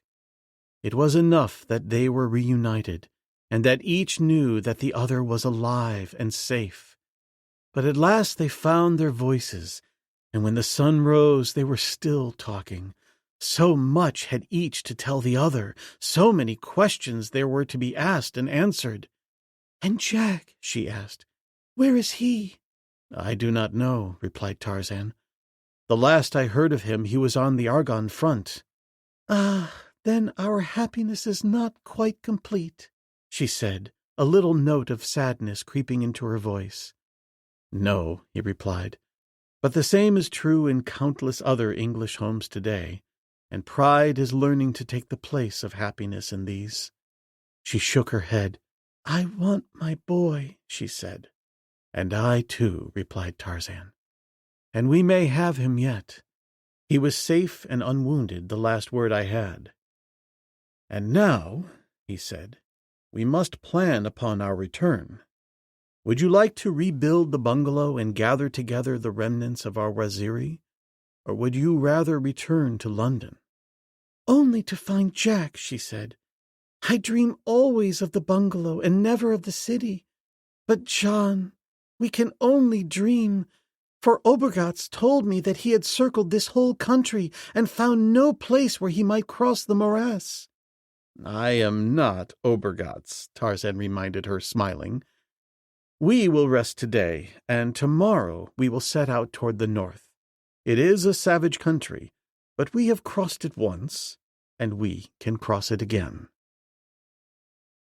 And so, upon the following morning, the Tarmangani and his mate went forth upon their journey across the valley of Jod Ben Otho, and ahead of them were fierce men and savage beasts, and the lofty mountains of Paladon, and beyond the mountains the reptiles and the morass, and beyond that the arid thorn-covered steppe, and other savage beasts and men and weary hostile miles of untracked wilderness between them and the charred ruins of their home. Lieutenant Eric Obergatz crawled through the grass upon all fours, leaving a trail of blood behind him after Jane's spear had sent him crashing to the ground beneath her tree. He made no sound after the one piercing scream that had acknowledged the severity of his wound. He was quiet because of a great fear that had crept into his warped brain that the devil woman would pursue and slay him. And so he crawled away like some filthy beast of prey, seeking a thicket where he might lie down and hide. He thought that he was going to die, but he did not. And with the coming of the new day, he discovered that his wound was superficial. The rough obsidian-shod spear had entered the muscles of his side beneath his right arm, inflicting a painful but not a fatal wound. With the realization of this fact came a renewed desire to put as much distance as possible between himself and Jane Clayton. And so he moved on, still going upon all fours because of a persistent hallucination that in this way he might escape observation. Yet, though he fled, his mind still revolved muddily about a central desire. While he fled from her, he still planned to pursue her, and to his lust of possession was added a desire for revenge. She should pay for the suffering she had inflicted upon him. She should pay for rebuffing him. But for some reason, which he did not try to explain to himself, he would crawl away and hide. He would come back, though. He would come back, and when he had finished with her, he would take that smooth throat in his 2 hands and crush the life from her. He kept repeating this over and over to himself, and then he fell to laughing out loud, the cackling, hideous laughter that had terrified Jane. Presently he realized his knees were bleeding and that they hurt him. He looked cautiously behind. No one was in sight. He listened. He could hear no indications of pursuit, and so he rose to his feet and continued upon his way, a sorry sight, covered with filth and blood, his beard and hair tangled and matted, and filled with burrs and dried mud and unspeakable filth. He kept no track of time. He ate fruits and berries and tubers that he dug from the earth with his fingers. He followed the shore of the lake and the river that he might be near water. And when Jah roared or moaned, he climbed a tree and hid there, shivering. And so, after a time, he came upon the southern shore of Jod Ben Lul, until a wide river stopped his progress. Across the blue water a white city glimmered in the sun. He looked at it for a long time, blinking his eyes like an owl. Slowly, a recollection forced itself through his tangled brain. This was A-lur, the city of light. The association of ideas recalled Buller and the Wazhodan. They had called him Jod Ben Otho. He commenced to laugh aloud and stood up very straight and strode back and forth along the shore. "I am Jod Ben Otho," he cried. "I am the great god. In A-lur is my temple and my high priests. What is Jod Ben Otho doing here alone in the jungle?" He stepped out into the water and, raising his voice, shrieked loudly across toward A-lur. "I am Jod Ben Otho," he screamed. "Come hither, slaves, and take your god to his temple." But the distance was great, and they did not hear him, and no one came. And the feeble mind was distracted by other things, a bird flying in the air, a school of minnows swimming around his feet. He lunged at them, trying to catch them, and falling upon his hands and knees, he crawled through the water, grasping futilely at the elusive fish. Presently it occurred to him that he was a sea lion, and he forgot the fish and lay down and tried to swim by wriggling his feet in the water as though they were a tail. The hardships, the privations, the terrors, and for the past few weeks the lack of proper nourishment had reduced Eric Obergatz to little more than a gibbering idiot. A water snake swam out upon the surface of the lake, and the man pursued it, crawling upon his hands and knees. The snake swam toward the shore just within the mouth of the river, where tall reeds grew thickly, and Obergatz followed, making grunting noises like a pig. He lost the snake within the reeds, but he came upon something else, a canoe hidden there close to the bank. He examined it with cackling laughter. There were 2 paddles within it, which he took and threw out into the current of the river. He watched them for a while, and then he sat down beside the canoe and commenced to splash his hands up and down upon the water. He liked to hear the noise and see the little splashes of spray. He rubbed his left forearm with his right palm, and the dirt came off, and left a white spot that drew his attention. He rubbed again upon the now thoroughly soaked blood and grime that covered his body. He was not attempting to wash himself. He was merely amused by the strange results. "I am turning white," he cried. His glance wandered from his body, now that the grime and blood were all removed, and caught again the white city shimmering beneath the hot sun. "A-lur! City of light!" he shrieked, and that reminded him again of Tulur, and by the same process of associated ideas that had before suggested it, he recalled that the Wazhodan had thought him Jod Ben Otho. "I am Jod Ben Otho!" he screamed, and then his eyes fell again upon the canoe. A new idea came and persisted. He looked down at himself, examining his body, and seeing the filthy loincloth, now water-soaked and more bedraggled than before. He tore it from him and flung it into the lake. "Gods do not wear dirty rags," he said aloud. "They do not wear anything but wreaths and garlands of flowers. And I am a god. I am Jod Ben Otho, and I go in state to my sacred city of A-lur." He ran his fingers through his matted hair and beard. The water had softened the burrs, but had not removed them. The man shook his head. His hair and beard failed to harmonize with his other godly attributes. He was commencing to think more clearly now, for the great idea had taken hold of his scattered wits and concentrated them upon a single purpose. But he was still a maniac. The only difference being that he was now a maniac with a fixed intent. He went out on the shore and gathered flowers and ferns and wove them in his beard and hair, blazing blooms of different colors, green ferns that trailed about his ears or rose bravely upward like the plumes in a lady's hat.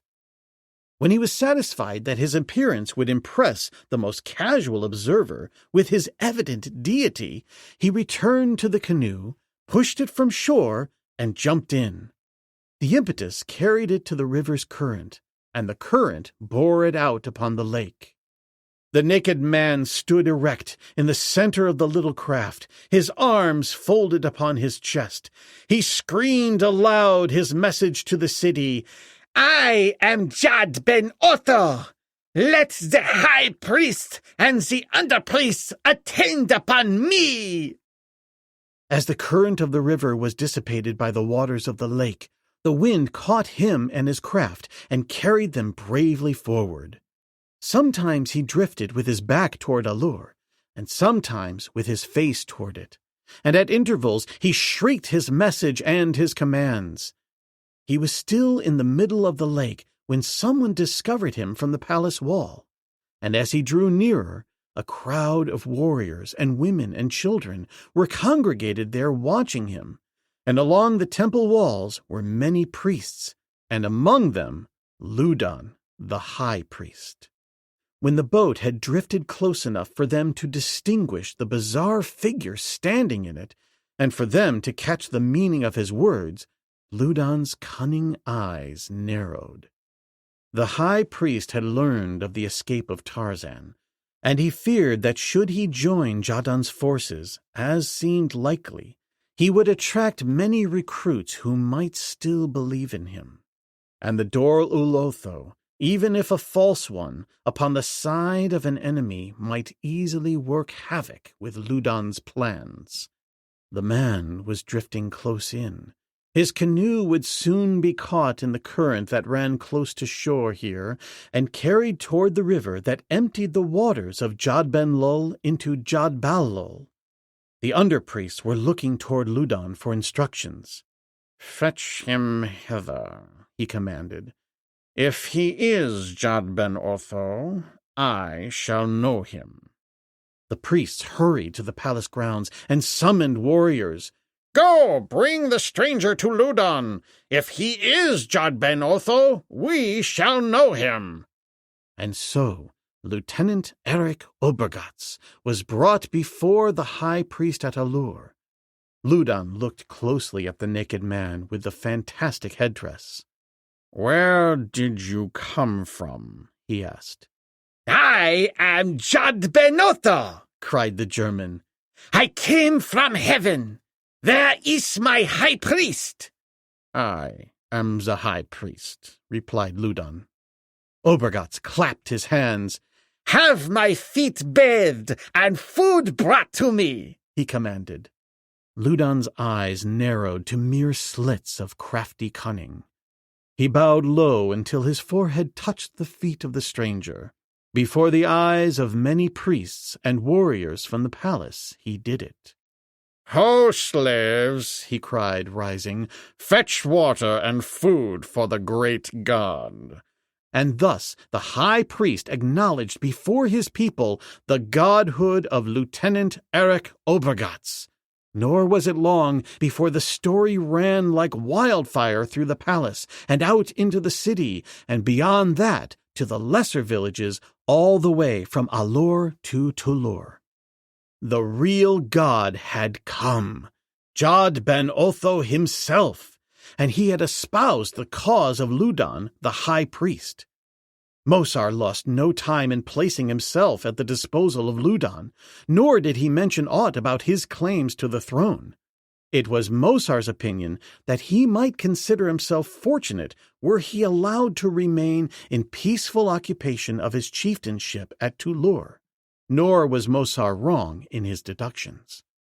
But Loudon could still use him, and so he let him live, and sent word to him to come to A-lur with all his warriors, for it was rumored that Jadon was raising a great army in the north, and might soon march upon the City of Light.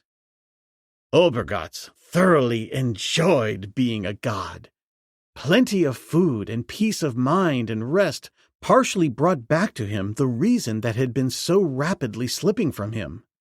But in one respect, he was madder than ever, since now no power on earth would ever be able to convince him that he was not a god. Slaves were put at his disposal, and these he ordered about in godly fashion. The same portion of his naturally cruel mind met upon common ground the mind of Loudon, so that the two seemed always in accord. The high priest saw in the stranger a mighty force wherewith to hold forever his power over all Paladon, and thus the future of Obergotz was assured so long as he cared to play God to Loudon's high priest. A throne was erected in the main temple court before the eastern altar, where Jad Ben Otho might sit in person and behold the sacrifices that were offered up to him there each day at sunset. So much did the cruel, half-crazed mind enjoy these spectacles that at times he even insisted upon wielding the sacrificial knife himself. And upon such occasions the priests and the people fell upon their faces in awe of the dread deity. If Obergotz taught them not to love their god more, he taught them to fear him, as they never had before, so that the name of Jad Ben Otho was whispered in the city, and little children were frightened into obedience by the mere mention of it. Loudon, through his priests and slaves, circulated the information that Jad Ben Otho had commanded all his faithful followers to flock to the standard of the high priest at A-lur, and that all others were cursed, especially Jadon, and the base impostor who had posed as the Doral Otho.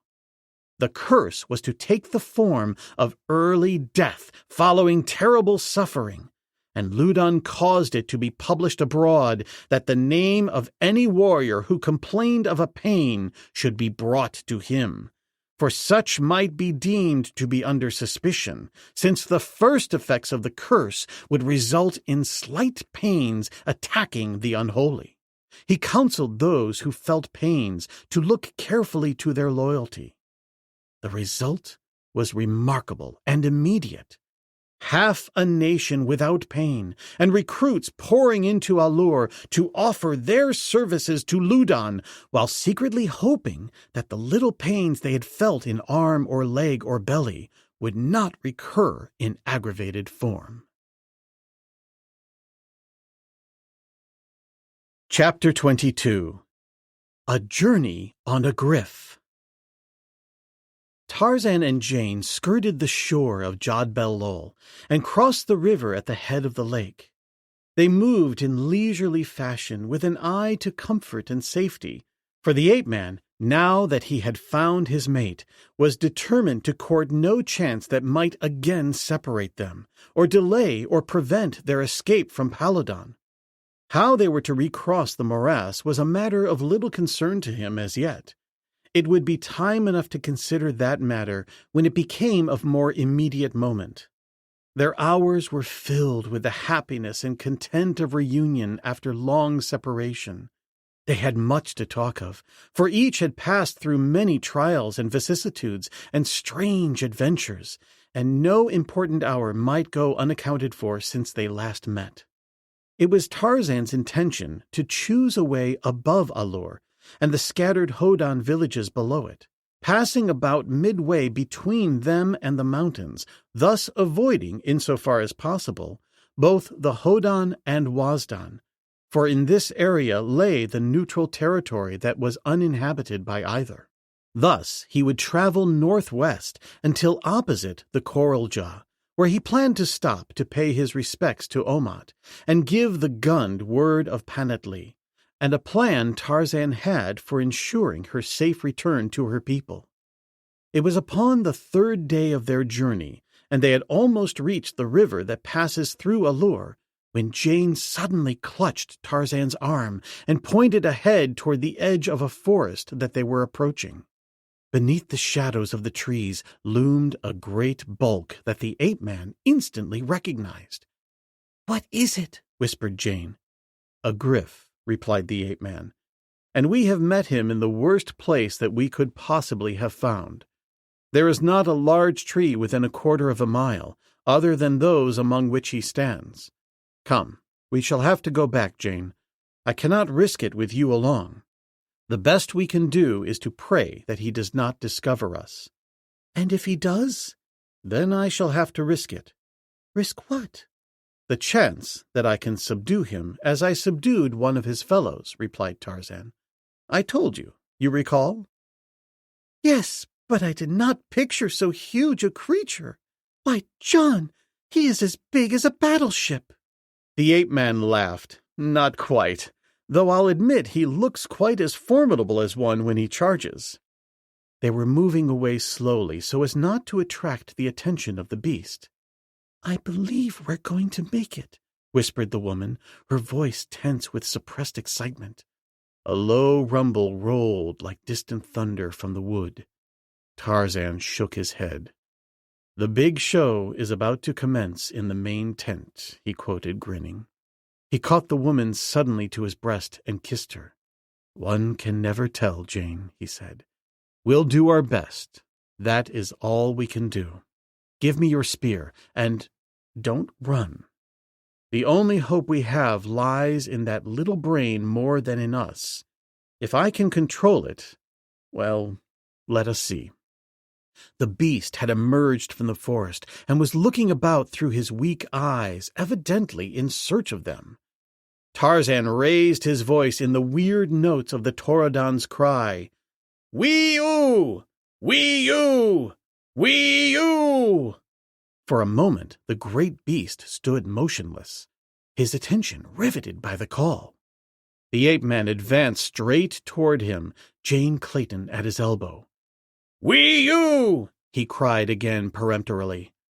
A low rumble rolled from the gryf's cavernous chest in answer to the call, and the beast moved slowly toward them. "Fine!" exclaimed Tarzan. "The odds are in our favor now. You can keep your nerve, but I do not need to ask." "I know no fear when I am with Tarzan of the Apes," she replied softly, and he felt the pressure of her soft fingers on his arm. And thus the two approached the giant monster of a forgotten epoch, until they stood close in the shadow of a mighty shoulder. "Wee-oo!" shouted Tarzan, and struck the hideous snout with the shaft of the spear. The vicious side snap that did not reach its mark, that evidently was not intended to reach its mark, was the hoped-for answer. "Come," said Tarzan, and taking Jane by the hand, he led her around behind the monster and up the broad tail to the great horned back. "Now we will ride in the state that our forebears knew, before which the pomp of modern kings pales into cheap and tawdry insignificance. How would you like to canter through Hyde Park on a mount like this?" "I am afraid the bobbies would be shocked by our riding habits, John," she cried laughingly. Tarzan guided the gryf in the direction that they wished to go. Steep embankments and rivers proved no slightest obstacle to the ponderous creature. "A prehistoric tank, this," Jane assured him, and laughing and talking they continued on their way.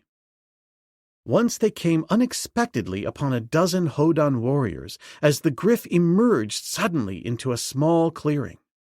The fellows were lying about in the shade of a single tree that grew alone. When they saw the beast, they leaped to their feet in consternation, and at their shouts the gryf issued his hideous challenging bellow and charged them. The warriors fled in all directions, while Tarzan belabored the beast across the snout with his spear in an effort to control him, and at last he succeeded, just as the gryf was almost upon one poor devil that it seemed to have singled out for its special prey. With an angry grunt, the gryf stopped, and the man, with a single backward glance that showed a face white with terror, disappeared in the jungle he had been seeking to reach. The ape-man was elated. He had doubted that he could control the beast should it take it into its head to charge a victim, and had intended abandoning it before they reached the coral jaw. Now he altered his plans. They would ride to the very village of Omat upon the gryf, and the coral jaw would have food for conversation for many generations to come. Nor was it the theatric instinct of the ape-man alone that gave favor to his plan. The element of Jane's safety entered into the matter, for he knew that she would be safe from man and beast alike so long as she rode upon the back of Paladon's most formidable creature. As they proceeded slowly in the direction of the coral jaw, for the natural gait of the gryfs is far from rapid, a handful of terrified warriors came panting into A-lur, spreading a weird story of the Dor-ulotho, only none dared call him the Dor-ulotho aloud. Instead, they spoke of him as Tarzan Jadguru, and they told of meeting him mounted upon a mighty gryf beside the beautiful stranger woman whom Khotan would have made queen of Paladon. This story was brought to Ludon, who caused the warriors to be hailed to his presence. When he questioned them closely until finally he was convinced that they spoke the truth, and when they had told him the direction in which the two were traveling, Ludon guessed that they were on their way to Ja-lur to join Jadon, a contingency that he felt must be prevented at any cost. As was his wont in the stress of emergency, he called Pansat into consultation, and for long the two sat in close conference. When they arose, a plan had been developed. Pansat went immediately to his own quarters, where he removed the headdress and trappings of a priest to don in their stead the harness and weapons of a warrior. Then he returned to Ludon. "Good," cried the latter when he saw him. "Not even your fellow priests or the slaves that wait upon you daily would know you now. Lose no time, Pansat, for all depends upon the speed with which you strike. And remember, kill the man if you can, but in any event, bring the woman to me here alive. You understand?" "Yes, master," replied the priest. And so it was that a lone warrior set out from A-lur and made his way northwest in the direction of Ja-lur. The gorge next above Koralja is uninhabited, and here the wily Jadon had chosen to mobilize his army for its descent upon A-lur. Two considerations influenced him, one being the fact that could he keep his plans a secret from the enemy, he would have the advantage of delivering a surprise attack upon the forces of Ludon from a direction that they would not expect attack, and in the meantime he would be able to keep his men from the gossip of the cities, where strange tales were already circulating relative to the coming of Jad ben Otho in person to aid the high priest in his war against Jadon. It took stout hearts and loyal ones to ignore the implied threats of divine vengeance that these tales suggested. Already there had been desertions, and the cause of Jadon seemed tottering to destruction. Such was the state of affairs when a sentry posted on the knoll of the mouth of the gorge sent word that he had observed in the valley below what appeared at a distance to be nothing less than two people mounted upon the back of a gryf.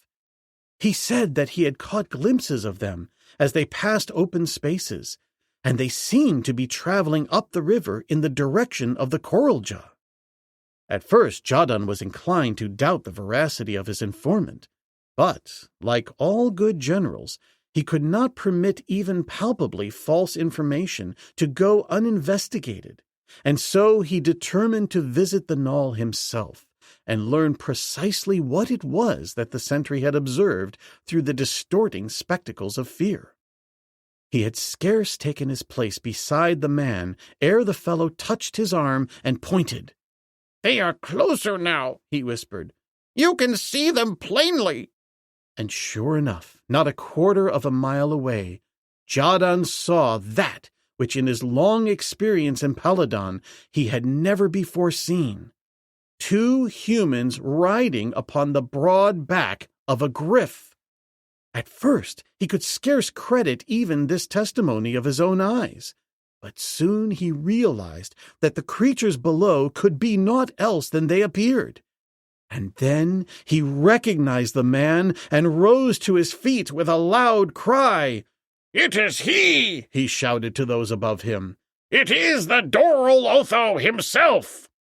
The gryf and his riders heard the shout, though not the words. The former bellowed terrifically and started in the direction of the knoll, and Jadon, followed by a few of his more intrepid warriors, ran to meet him. Tarzan, loath to enter an unnecessary quarrel, tried to turn the animal, but as the beast was far from tractable, it always took a few minutes to force the will of its masters upon it. And so the 2 parties were quite close before the ape-man succeeded in stopping the mad charge of his furious mount. Jadon and his warriors, however, had come to the realization that this bellowing creature was bearing down upon them with evil intent, and they had assumed the better part of valor and taken to trees accordingly. It was beneath these trees that Tarzan finally stopped the gryf. Jadon called down to him. "We are friends," he cried. "I am Jadon, chief of A-lur. I and my warriors lay our foreheads upon the feet of Dorolotho and pray that he will aid us in our righteous fight with Ludon, the high priest." "You have not defeated him yet?" asked Tarzan. "Why, I thought you would be king of Paladon long before this." "No," replied Jadon. "The people fear the high priest, and now that he has in the temple one whom he claims to be Jad Ben Otho, many of my warriors are afraid. If they but knew that the Dorolotho had returned, and that he had blessed the cause of Jadon, I am sure that victory would be ours." Tarzan thought for a long minute, and then he spoke. "Jadon," he said, "was one of the few who believed in me, and who wished to accord me fair treatment. I have a debt to pay to Jadon, and an account to settle with Ludon, not alone on my own behalf, but principally upon that of my mate. I will go with you, Jadon, to met to Ludon the punishment he deserves. Tell me, chief, how may the Dorolotho best serve his father's people?" "By coming with me to A-lur and the villages between," replied Jadon quickly, "that the people may see that it is indeed the Dorolotho, and that he smiles upon the cause of Jadon." "You think that they will believe in me more now than before?" asked the ape-man. "Who will dare doubt that he who rides upon the great gryf is less than a god?" returned the old chief. "And if I go with you to the battle at A-lur," asked Tarzan, "can you assure the safety of my mate while I am gone from her?" "She shall remain in A-lur with the Princess Oloa and my own women," replied Jadon. "There she will be safe, for there I shall leave trusted warriors to protect them. Say that you will come, O Dorolotho, and my cup of happiness will be full. For even now, Taden, my son, marches toward A-lur with a force from the northwest, and if we can attack, with the Dorolotho at our head, from the northeast, our arms should be victorious." "It shall be as you wish, Jadon," replied the ape-man. "But first you must have meat fetched for my gryf." "There are many carcasses in the camp above," replied Jadon, "for my men have little else to do than hunt." "Good," exclaimed Tarzan. "Have them brought at once." And when the meat was brought and laid at a distance, the ape-man slipped from the back of his fierce charger and fed him with his own hand. "See that there is always plenty of flesh for him," he said to Jadon, for he guessed that his mastery might be short-lived should the vicious beast become over-hungry. It was the morning before they could leave for A-lur, but Tarzan found the gryf lying where he had left him the night before, beside the carcasses of 2 antelope and a lion. But now there was nothing but the gryf. "The paleontologists say that he was herbivorous," said Tarzan, as he and Jane approached the beast. The journey to Ja-Lur was made through the scattered villages where Jadon hoped to arouse a keener enthusiasm for his cause. A party of warriors preceded Tarzan that the people might properly be prepared, not only for the sight of the gryf, but to receive the Dorul Otho as became his high station. The results were all that Jadon could have hoped, and in no village through which they passed was there one who doubted the deity of the ape-man. As they approached Ja-Lur, a strange warrior joined them, one whom none of Jadon's following knew. He said he came from one of the villages to the south, and that he had been treated unfairly by one of Ludon's chiefs. For this reason he had deserted the cause of the high priest and come north in the hope of finding a home in Ja-Lur. As every addition to his forces was welcome to the old chief, he permitted the stranger to accompany them, and so he came into Ja-Lur with them. There arose now the question as to what was to be done with the gryf while they remained in the city. It was with difficulty that Tarzan had prevented the savage beast from attacking all who came near it when they had first entered the camp of Jadon in the uninhabited gorge next to the Coral Jaw. But during the march to Ja-Lur, the creature had seemed to become accustomed to the presence of the Hodan. The latter, however, gave him no cause for annoyance, since they kept as far from him as possible. And when he passed through the streets of the city, he was viewed from the safety of lofty windows and roofs. However tractable he appeared to have become, there would have been no enthusiastic seconding of a suggestion to turn him loose within the city. It was finally suggested that he be turned into a walled enclosure within the palace grounds, and this was done, Tarzan driving him in after Jane had dismounted. More meat was thrown to him, and he was left to his own devices, the awestruck inhabitants of the palace not even venturing to climb upon the walls to look at him. Jadon led Tarzan and Jane to the quarters of the Princess Oloa, who, the moment that she beheld the ape-man, threw herself to the ground and touched her forehead to his feet. Panatli was there with her, and she too seemed happy to see Tarzan Jadguru again.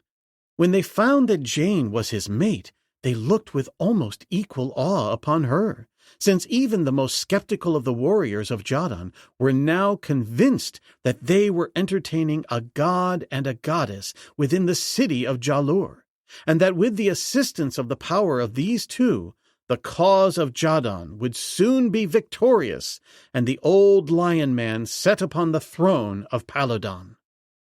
From Oloa, Tarzan learned that Taden had returned, and that they were to be united in marriage with the weird rites of their religion, and in accordance with the custom of their people, as soon as Taden came home from the battle that was to be fought at A-lur.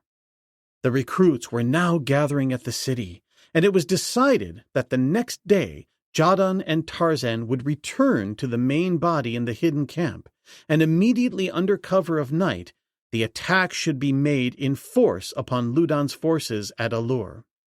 Word of this was sent to Taden, where he awaited with his warriors upon the north side of Jad-ben-Lul, only a few miles from A-lur. In the carrying out of these plans, it was necessary to leave Jane behind in Jadon's palace at Ja-Lur, but Oloa and her women were with her, and there were many warriors to guard them. So Tarzan bid his mate goodbye, with no feelings of apprehension as to her safety, and again, seated upon the gryf, made his way out of the city with Jadon and his warriors. At the mouth of the gorge, the ape-man abandoned his huge mount, since it had served its purpose and could be of no further value to him in their attack upon A-lur, which was to be made just before dawn the following day, when, as he could not have been seen by the enemy, the effect of his entry to the city upon the gryf would have been totally lost. A couple of sharp blows with the spear sent the big animal rumbling and growling in the direction of the coral gryf, nor was the ape-man sorry to see it depart, since he had never known at what instant its short temper and insatiable appetite for flesh might turn it upon some of his companions. Immediately upon their arrival at the gorge, the march on A-lur was commenced. Chapter 23. Taken Alive. As night fell, a warrior from the palace of A-lur slipped into the temple grounds. He made his way to where the lesser priests were quartered. His presence aroused no suspicion, as it was not unusual for warriors to have business within the temple. He came at last to a chamber where several priests were congregated after the evening meal. The rites and ceremonies of the sacrifice had been concluded, and there was nothing more of a religious nature to make call upon their time until the rites at sunrise. Now the warrior knew, as in fact nearly all Paladon knew, that there was no strong bond between the temple and the palace at A-lur, and that Jadon only suffered the presence of the priests and permitted their cruel and aberrant acts because of the fact that these things had been the custom of the Hodan of Paladon for countless ages, and rash indeed must have been the man who would have attempted to interfere with the priests or their ceremonies. That Jadon never entered the temple was well known, and that his high priest never entered the palace, but the people came to the temple with their votive offerings, and the sacrifices were made at night and morning, as in every other temple in Paladon. The warriors knew these things, knew them better perhaps than a simple warrior should have known them. And so it was here in the temple that he looked for the aid that he sought in the carrying out of whatever design he had. As he entered the apartment where the priests were, he greeted them after the manner which was customary in Paladon, but at the same time he made a sign with his finger that might have attracted little attention or scarcely been noticed at all by one who knew not its meaning. That there were those within the room who noticed it and interpreted it was quickly apparent, through the fact that two of the priests rose and came close to him as he stood just within the doorway, and each of them, as he came, returned the signal that the warrior had made. The three talked for but a moment, and then the warrior turned and left the apartment. A little later, one of the priests who had talked with him left also, and shortly after that, the other. In the corridor they found the warrior waiting, and led him to a little chamber which opened upon a smaller corridor just beyond where it joined the larger. Here the three remained in whispered conversation for some little time, and then the warrior returned to the palace and the two priests to their quarters. The apartments of the women of the palace at A-lur are all upon the same side of a long, straight corridor. Each has a single door leading into the corridor, and at the opposite end several windows overlooking a garden. It was in one of these rooms that Jane slept alone. At each end of the corridor was a sentinel, the main body of the guard being stationed in a room near the outer entrance to the women's quarters. The palace slept, for they kept early hours there where Jadon ruled. The paladonso of the great chieftain of the north knew no such wild orgies as had resounded through the palace of the king at A-lur. A-lur was a quiet city by comparison with the capital, yet there was always a guard kept at every entrance to the chambers of Jadon and his immediate family, as well as at the gate leading into the temple and that which opened upon the city.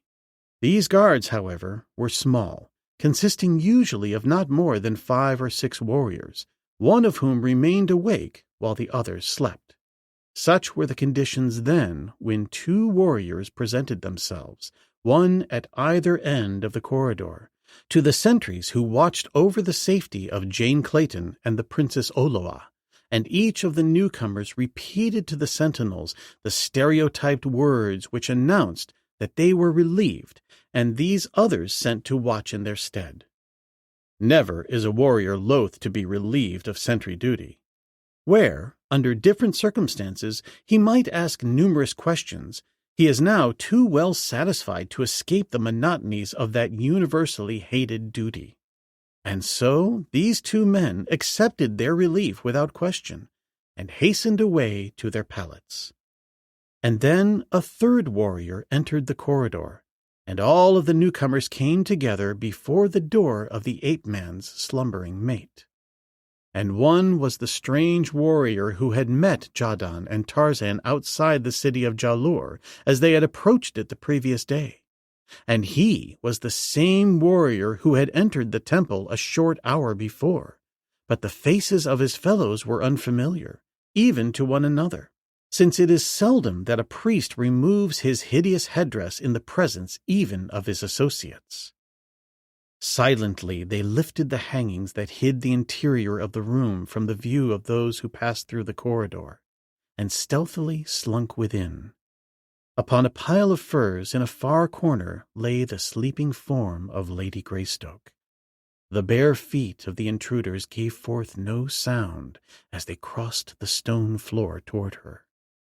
A ray of moonlight entering through a window near her couch shone full upon her, revealing the beautiful contours of an arm and shoulder in cameo distinctness against the dark furry pelt beneath which she slept, and the perfect profile that was turned toward the skulking three.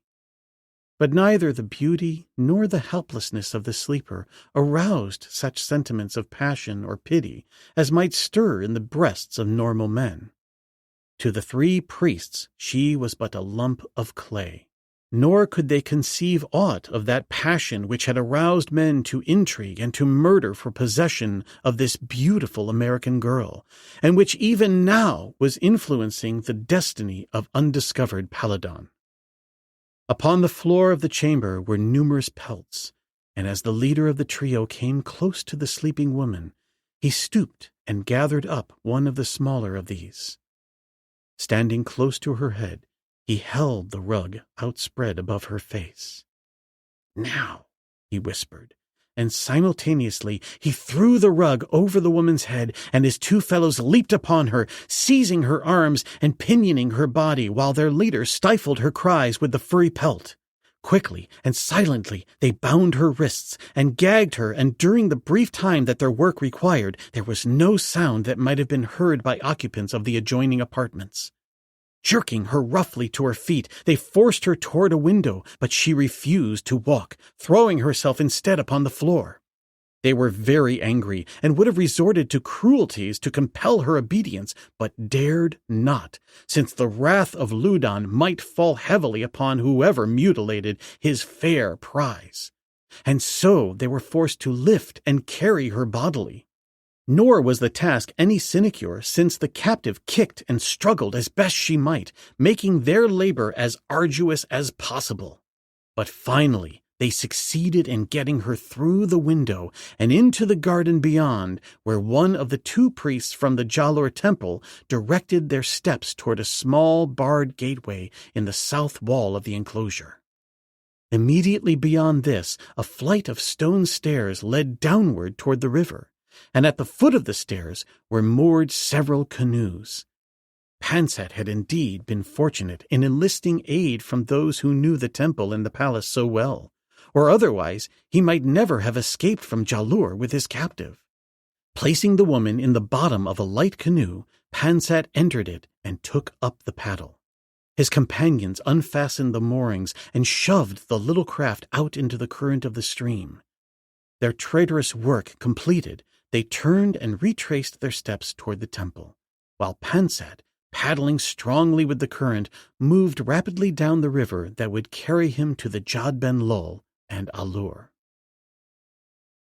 The moon had set, and the eastern horizon still gave no hint of approaching day as the long file of warriors wound stealthily through the darkness into the city of A-lur. Their plans were all laid, and there seemed no likelihood of their miscarriage.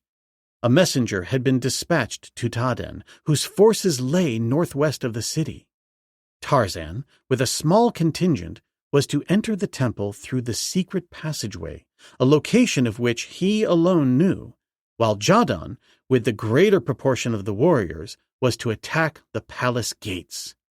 The ape-man, leading his little band, moved stealthily through the winding alleys of A-lur, arriving undetected at the building which hid the entrance to the secret passageway. This spot being best protected by the fact that its existence was unknown to others than the priests, was unguarded. To facilitate the passage of his little company through the narrow, winding, uneven tunnel, Tarzan lighted a torch which had been brought for the purpose, and preceding his warriors, led the way toward the temple. That he could accomplish much once he reached the inner chambers of the temple with his little band of picked warriors, the ape-man was confident, since an attack at this point would bring confusion and consternation to the easily overpowered priests, and permit Tarzan to attack the palace forces in the rear at the same time that Jadon engaged them at the palace gates, while Taden and his forces swarmed the northern walls. Great value had been placed by Jadon on the moral effect of the Dorolotho's mysterious appearance in the heart of the temple, and he had urged Tarzan to take every advantage of the old chieftain's belief that many of Ludon's warriors still wavered in their allegiance between the high priest and the Dorolotho, being held to the former more by the fear which he engendered in the breasts of all of his followers than by any love or loyalty they might feel toward him. There is a Paladonian proverb setting forth a truth similar to that contained in the old Scotch adage that the best laid schemes o' mice and men gang aft agley. Freely translated, it might read, he who follows the right trail sometimes reaches the wrong destination. And such apparently was the fate that lay in the footsteps of the great chieftain of the north and his godlike ally.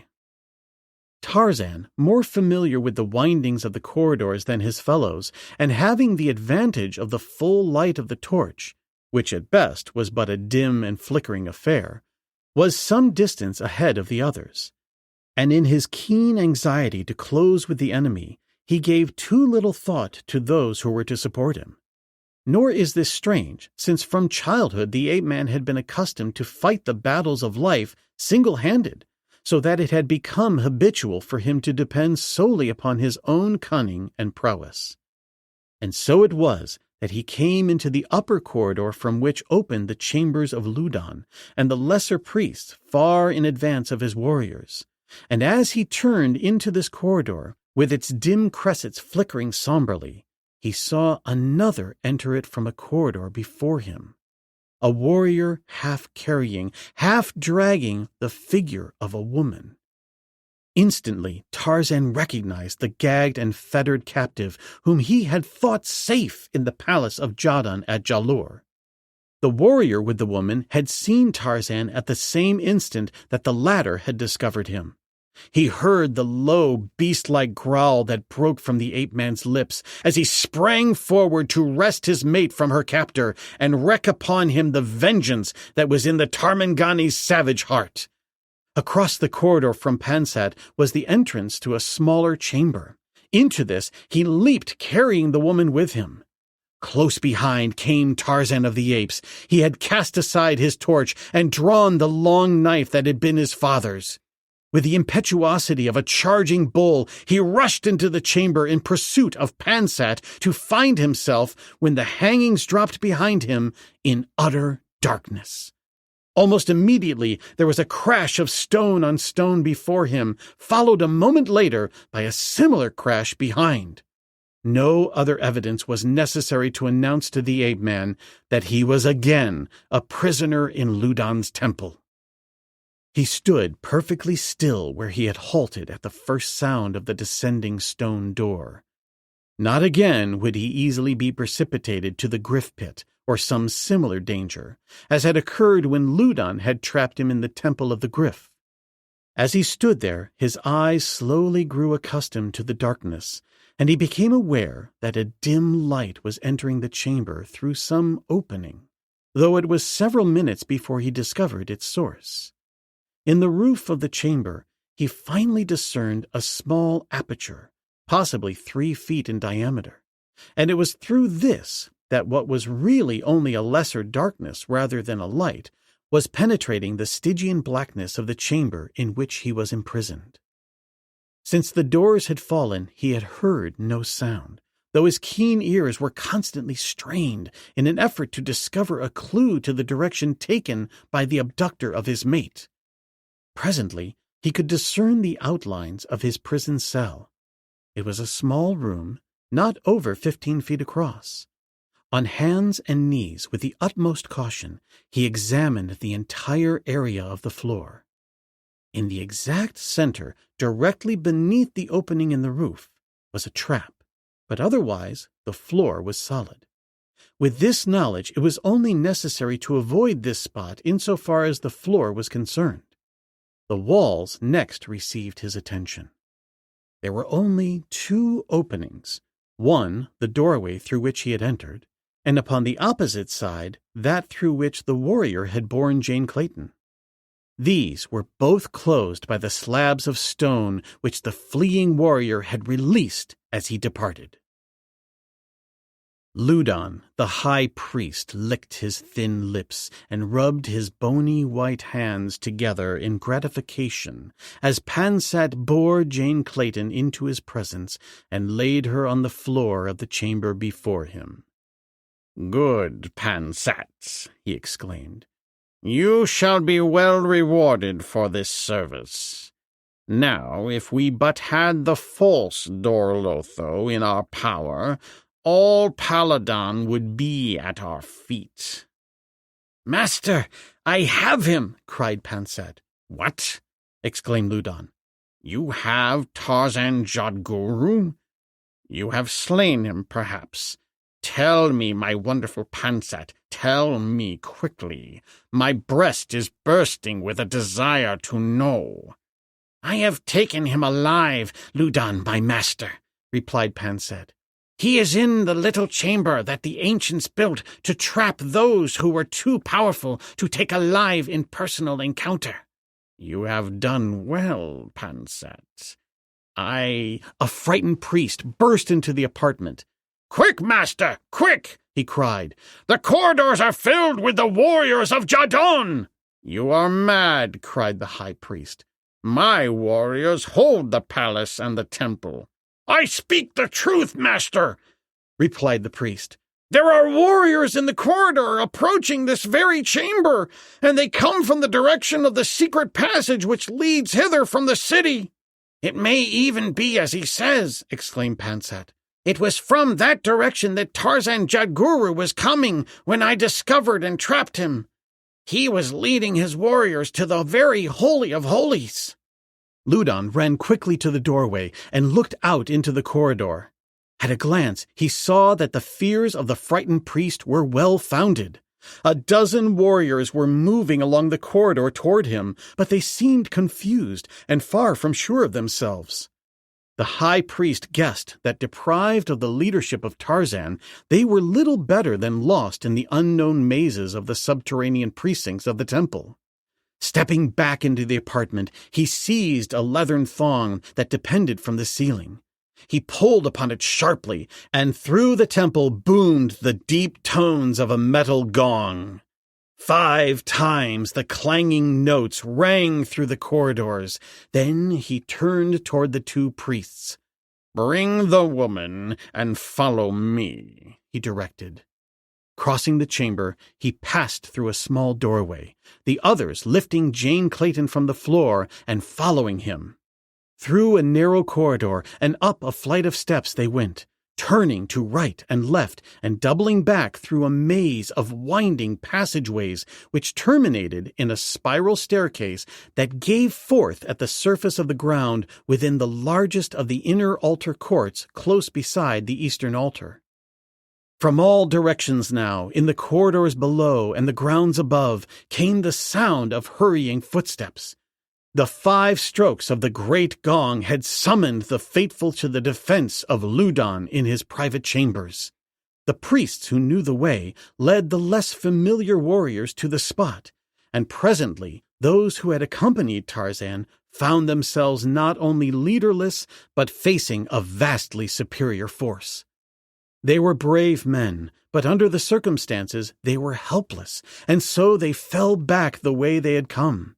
And when they reached the narrow confines of the smaller passageway, their safety was assured, since only one foeman could attack them at a time. But their plans were frustrated, and possibly also their entire cause lost. So heavily had Jadon banked upon the success of their venture. With the clanging of the temple gong, Jadon assumed that Tarzan and his party had struck their initial blow, and so he launched his attack upon the palace gate.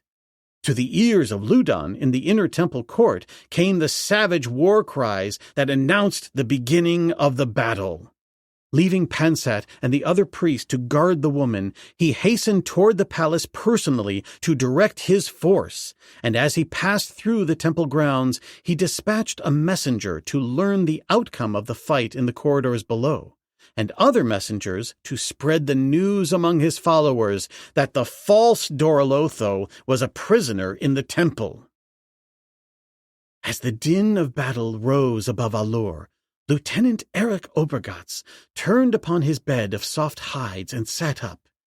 He rubbed his eyes and looked about him. It was still dark without. "I am Jad Ben Otto," he cried. "Who dares disturb my slumber?" A slave squatting upon the floor at the foot of his couch shuddered and touched her forehead to the floor. "It must be that the enemy has come, O Jad Ben Otho." She spoke soothingly, for she had reason to know the terrors of the mad frenzy into which trivial things sometimes threw the great god. A priest burst suddenly through the hangings of the doorway, and falling upon his hands and knees, rubbed his forehead against the stone flagging. "Oh, John Ben Otho," he cried, "the warriors of Jadon have attacked the palace and the temple. Even now they are fighting in the corridors near the quarters of Ludon, and the high priest begs that you come to the palace and encourage your faithful warriors by your presence." Obergatz sprang to his feet. "I am Jad Ben Otto," he screamed. "With lightning I will blast the blasphemers who dare attack the holy city of A-lur." For a moment he rushed aimlessly and madly about the room, while the priest and the slave remained upon their hands and knees with their foreheads against the floor. "Come!" cried Obergatz, planting a vicious kick in the side of the slave girl. "Come! Would you wait here all day while the forces of darkness overwhelm the city of light?" Thoroughly frightened as were all those who were forced to serve the great god, the two arose and followed Obergatz toward the palace. Above the shouting of the warriors rose constantly the cries of the temple priests. "Jad Ben Otho is here, and the false Dorolotho is a prisoner in the temple." The persistent cries reached even to the ears of the enemy, as it was intended that they should. Chapter 24. The Messenger of Death. The sun rose to see the forces of Jadon still held at the palace gate. The old warrior had seized the tall structure that stood just beyond the palace, and at the summit of this he kept a warrior stationed to look toward the northern wall of the palace, where Taden was to make his attack. But as the minutes wore into hours, no sign of the other force appeared. And now, in the full light of the new sun upon the roof of one of the palace buildings, appeared Ludon, the high priest, Mosar, the pretender, and the strange, naked figure of a man, into whose long hair and beard were woven fresh ferns and flowers. Behind them were banked a score of lesser priests, who chanted in unison, "This is Jad Ben Otho!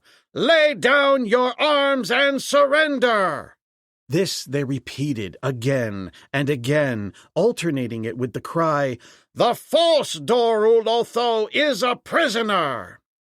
In one of those lulls which are common in battles between forces armed with weapons that require great physical effort in their use, a voice suddenly arose from among the followers of Jadon. "Show us the Dorolotho!" We do not believe you." "Wait," cried Ludon. "If I do not produce him before the sun has moved his own width, the gates of the palace shall be open to you, and my warriors will lay down their arms." He turned to one of his priests and issued brief instructions. The ape-man paced the confines of his narrow cell. Bitterly, he reproached himself for the stupidity which had led him into this trap. And yet, was it stupidity? What else might he have done other than rush to the succor of his mate? He wondered how they had stolen her from A-lur, and then suddenly there flashed to his mind the features of the warrior whom he had just seen with her. They were strangely familiar. He racked his brain to recall where he had seen the man before, and then it came to him. He was the strange warrior who had joined Jadon's forces outside of A-lur the day that Tarzan had ridden upon the great gryf from the uninhabited gorge next to the Coral Jaw down to the capital city of the chieftain of the north. But who could the man be? Tarzan knew that never before that other day had he seen him. Presently, he heard the clanging of a gong from the corridor without, and very faintly the rush of feet and shouts. He guessed that his warriors had been discovered, and a fight was in progress.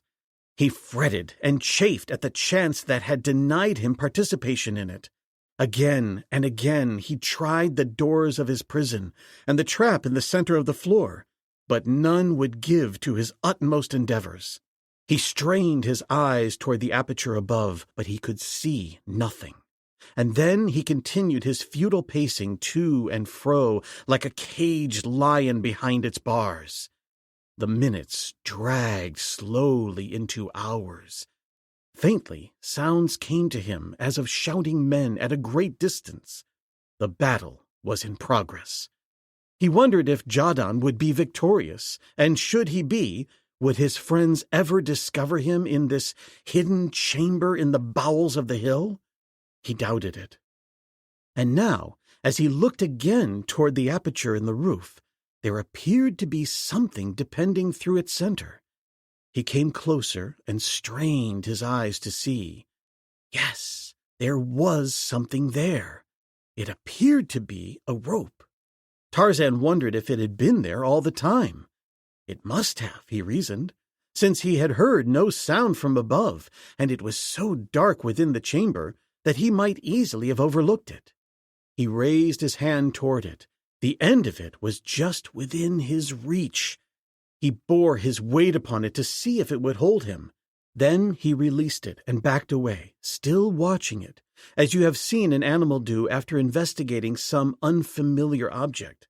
One of the little traits that differentiated Tarzan from other men, accentuating his similarity to the savage beasts of his native jungle. Again and again he touched and tested the braided leather rope, and always he listened for any warning sound from above. He was very careful not to step upon the trap at any time, and when finally he bore all his weight upon the rope and took his feet from the floor, he spread them wide apart, so that if he fell, he would fall astride the trap. The rope held him. There was no sound from above, nor any from the trap below. Slowly and cautiously he drew himself upward, hand over hand. Nearer and nearer the roof he came. In a moment his eyes would be above the level of the floor above. Already his extended arms projected into the upper chamber, and then something closed suddenly upon both his forearms, pinioning them tightly and leaving him hanging in midair, unable to advance or retreat. Immediately a light appeared in the room above him, and presently he saw the hideous mask of a priest peering down upon him. In the priest's hands were leathern thongs, and these he tied about Tarzan's wrists and forearms until they were completely bound together from his elbows almost to his fingers. Behind this priest, Tarzan presently saw others, and soon several lay hold of him and pulled him up through the hole. Almost instantly his eyes were above the level of the floor. He understood how they had trapped him. 2 nooses had lain encircling the aperture into the cell below. A priest had waited at the end of each of these ropes and at opposite sides of the chamber. When he had climbed to a sufficient height upon the rope that had dangled into his prison below, and his arms were well within the encircling snares, the 2 priests had pulled quickly upon their ropes, and he had been made an easy captive, without any opportunity of defending himself or inflicting injury upon his captors. And now they bound his legs from his ankles to his knees, and picking him up, carried him from the chamber. No word did they speak to him as they bore him upward to the temple yard. The din of battle had risen again as Jadon had urged his forces to renewed efforts. Taden had not arrived, and the forces of the old chieftain were revealing in their lessened efforts their increasing demoralization. And then it was that the priests carried Tarzan Jadguru to the roof of the palace and exhibited him in the sight of the warriors of both factions. "Here is the false Dorulotho!" screamed Ludon. Obergatz, his shattered mentality having never grasped fully the meaning of much that was going on about him, cast a casual glance at the bound and helpless prisoner. And as his eyes fell upon the noble features of the ape-man, they went wide in astonishment and fright, and his pasty countenance turned a sickly blue. Once before had he seen Tarzan of the Apes, but many times had he dreamed that he had seen him, and always was the giant ape-man avenging the wrongs that had been committed upon him and his by the ruthless hands of the 3 German officers who had led their native troops in the ravishing of Tarzan's peaceful home. Hauptmann Fritz Snyder had paid the penalty of his needless cruelties. Under-Lieutenant von Goss, too, had paid. And now Obergatz, the last of the 3, stood face to face with the nemesis that had trailed him through his dreams for long, weary months. That he was bound and helpless lessened not the German's terror. He seemed not to realize that the man could not harm him. He but stood cringing and gibbering, and Ludon saw and was filled with apprehension that others might see, and seeing realized that this bewhiskered idiot was no god, that of the 2 Tarzan Jadguru was the more godly figure. Already the high priest noted that some of the palace warriors standing near were whispering together and pointing. He stepped closer to Obergatz. "You are Jad Ben Otho," he whispered. "Denounce him." The German shook himself. His mind cleared of all but his great terror, and the words of the high priest gave him the clue to safety. "I am Jad Ben Otho!" he screamed. Tarzan looked him straight in the eye. "You are Lieutenant Obergatz of the German army," he said in excellent German. "You are the last of the 3 I have sought so long, and in your putrid heart you know that God has not brought us together at last for nothing." The mind of Lieutenant Obergatz was functioning clearly and rapidly at last. He, too, saw the questioning looks upon the faces of some of those around them. He saw the opposing warriors of both cities standing by the gate inactive, every eye turned upon him and the trussed figure of the ape-man. He realized that indecision now meant ruin, and ruin, death. He raised his voice in the sharp, barking tones of a Prussian officer, so unlike his former maniacal screaming as to quickly arouse the attention of every ear and to cause an expression of puzzlement to cross the crafty face of Ludon. "I am Jad Ben Otho," snapped Obergatz. "This creature is no son of mine. As a lesson to all blasphemers, He shall die upon the altar at the hand of the god he has profaned. Take him from my sight, and when the sun stands at zenith, let the faithful congregate in the temple court and witness the wrath of this divine hand." And he held aloft his right palm. Those who had brought Tarzan took him away then, as Obergatz had directed, and the German turned once more to the warriors by the gate. "Throw down your arms, warriors of Jadon," he cried, "lest I call down my lightnings to blast you where you stand. Those who do as I bid shall be forgiven. Come, throw down your arms." The warriors of Jadon moved uneasily, casting looks of appeal at their leader and of apprehension toward the figures upon the palace roof. Jadon sprang forward among his men.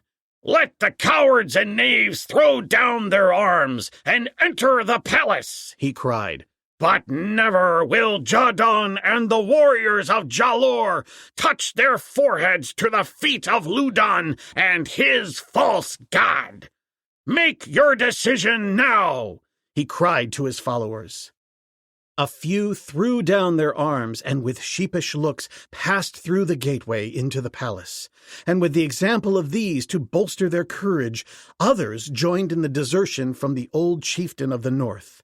But staunch and true around him stood the majority of his warriors, and when the last weakling had left their ranks, Jadon voiced the savage cry with which he led his followers to the attack, and once again the battle raged about the palace gate.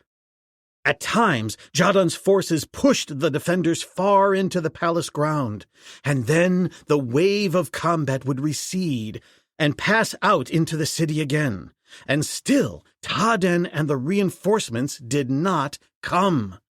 It was drawing close to noon. Ludan had mustered every available man that was not actually needed for the defense of the gate within the temple, and these he sent, under the leadership of Pansat, out into the city through the secret passageway. And there they fell upon Jadon's forces from the rear, while those at the gate hammered them in front. Attacked on two sides by a vastly superior force, the result was inevitable, and finally the last remnant of Jadon's little army capitulated, and the old chief was taken a prisoner before Ludan. "Take him to the temple court," cried the high priest. "He shall witness the death of his accomplice, and perhaps Jad Ben Otho shall pass a similar sentence upon him as well." The inner temple court was packed with humanity. At either end of the western altar stood Tarzan and his mate, bound and helpless. The sounds of battle had ceased, and presently the ape-man saw Jadon being led into the inner court, his wrists bound tightly together before him. Tarzan turned his eyes toward Jane and nodded in the direction of Jadon. "This looks like the end," he said quietly. "He was our last and only hope." "We have at least found each other, John," she replied, "and our last days have been spent together. My only prayer now is that if they take you, they do not leave me." Tarzan made no reply, for in his heart was the same bitter thought that her own contained. Not the fear that they would kill him, but the fear that they would not kill her. The ape-man strained at his bonds, but they were too many and too strong. A priest near him saw, and with a jeering laugh struck the defenseless ape-man in the face. "The brute!" cried Jane Clayton. Tarzan smiled. "I have been struck thus before, Jane," he said, "and always has the striker died." "You still have hope?" she asked. "I am still alive," he said, as though that were sufficient answer. She was a woman, and she did not have the courage of this man who knew no fear. In her heart of hearts, she knew that he would die upon the altar at high noon, for he had told her, after he had been brought to the inner court, of the sentence of death that Obergatz had pronounced upon him. And she knew, too, that Tarzan knew that he would die, but that he was too courageous to admit it even to himself. As she looked upon him standing there so straight and wonderful and brave among his savage captors, her heart cried out against the cruelty of the fate that had overtaken him. It seemed a gross and hideous wrong that that wonderful creature, now so quick with exuberant life and strength and purpose, should be presently naught but a bleeding lump of clay, and all so uselessly and wantonly. Gladly would she have offered her life for his, but she knew that it was a waste of words, since their captors would work upon them whatever it was their will to do. For him, death. For her, she shuddered at the thought. And now came Ludan and the naked Obergatz, and the high priest led the German to his place behind the altar, himself standing upon the other's left. Ludan whispered a word to Obergatz, at the same time nodding in the direction of Jadon. The Hun cast a scowling look upon the old warrior. "And after the force god," he cried, "the false prophet!" And he pointed an accusing finger at Jadon. Then his eyes wandered to the form of Jane Clayton. "And the woman, too?" asked Ludan. "The case of the woman I will attend to later," replied Obergatz. "I will talk with her tonight, after she has had a chance to meditate upon the consequences of arousing the wrath of Jad Ben Otho." He cast his eyes upward at the sun. "The time approaches," he said to Ludan. "Prepare the sacrifice." Ludan nodded to the priests who were gathered about Tarzan. They seized the ape-man and lifted him bodily to the altar, where they laid him upon his back with his head at the south end of the monolith, but a few feet from where Jane Clayton stood. Impulsively, and before they could restrain her, the woman rushed forward and, bending, quickly kissed her mate upon the forehead. "Goodbye, John," she whispered. "Goodbye," he answered, smiling. The priests seized her and dragged her away. Ludan handed the sacrificial knife to Obergatz. "I am the great God!" cried the German. "Thus falleth the divine wrath upon all my enemies." He looked up at the sun and then raised the knife high above his head. "Thus die the blasphemers of God!" he screamed, and at the same instant a sharp staccato note rang out above the silent, spellbound multitude. There was a screaming whistle in the air, and Jad Ben Otho crumpled forward across the body of his intended victim. Again, the same alarming noise, and Ludan fell. A third, and Mosar crumpled to the ground. And now the warriors and the people, locating the direction of this new and unknown sound, turned toward the western end of the court. Upon the summit of the temple wall they saw two figures, a Hodan warrior, and beside him an almost naked creature of the race of Tarzan Jad Guru. Across his shoulders and about his hips were strange broad belts, studded with beautiful cylinders that glinted in the midday sun, and in his hands a shining thing of wood and metal, from the end of which rose a thin wreath of blue-gray smoke. And then the voice of the Hodan warrior rang clear upon the ears of the silent throng. "Thus speaks the true Jad Ben Otho," he cried, "through this his messenger of death. Cut the bonds of the prisoners, cut the bonds of the Dorul Otho and of Jadon, king of Palodan, and the woman who is the mate of the Son of God." Pansat, filled with the frenzy of fanaticism, saw the power and the glory of the regime he had served crumpled and gone. To one and only one did he attribute the blame for the disaster that had but just overwhelmed him. It was the creature who lay upon the sacrificial altar, who had brought Ludon to his death and toppled the dreams of power that day by day had been growing in the brain of the underpriest. The sacrificial knife lay upon the altar where it had fallen from the dead fingers of Obergatz. Pansat crept closer, and then, with a sudden lunge, he reached forth to seize the handle of the blade, and even as his clutching fingers were poised above it, the strange thing in the hands of the strange creature upon the temple wall cried out its crashing word of doom, and Pansat, the underpriest, screaming, fell back upon the dead body of his master. "Seize all the priests," cried Taden to the warriors, "and let none hesitate, lest Jod Ben Otho's messenger send forth still other bolts of lightning."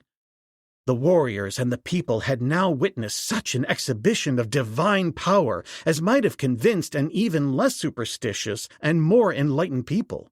And since many of them had but lately wavered between the Jod Ben Otho of Ludon and the Dorolotho of Jadon, it was not difficult for them to swing quickly back to the latter, especially in view of the unanswerable argument in the hands of him whom Taden had described as the messenger of the great god. And so the warriors sprang forward now with alacrity and surrounded the priests. And when they looked again at the western wall of the temple court, they saw pouring over it a great force of warriors. And the thing that startled and appalled them was the fact that many of these were black and hairy Wasdam.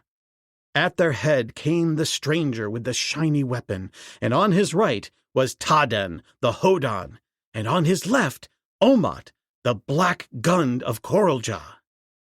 A warrior near the altar had seized the sacrificial knife and cut Tarzan's bonds, and also those of Jadon and Jane Clayton. And now the three stood together beside the altar. And as the newcomers from the western end of the temple court pushed their way toward them, the eyes of the woman went wide in mingled astonishment, incredulity, and hope. And the stranger, slinging his weapon across his back by a leather strap, rushed forward and took her in his arms. "Jack!" she cried, sobbing on his shoulder. "Jack, my son!" And Tarzan of the Apes came then and put his arms around them both. And the king of Paladon and the warriors and the people kneeled in the temple court and placed their foreheads to the ground before the altar where the three stood. Chapter 25. Home.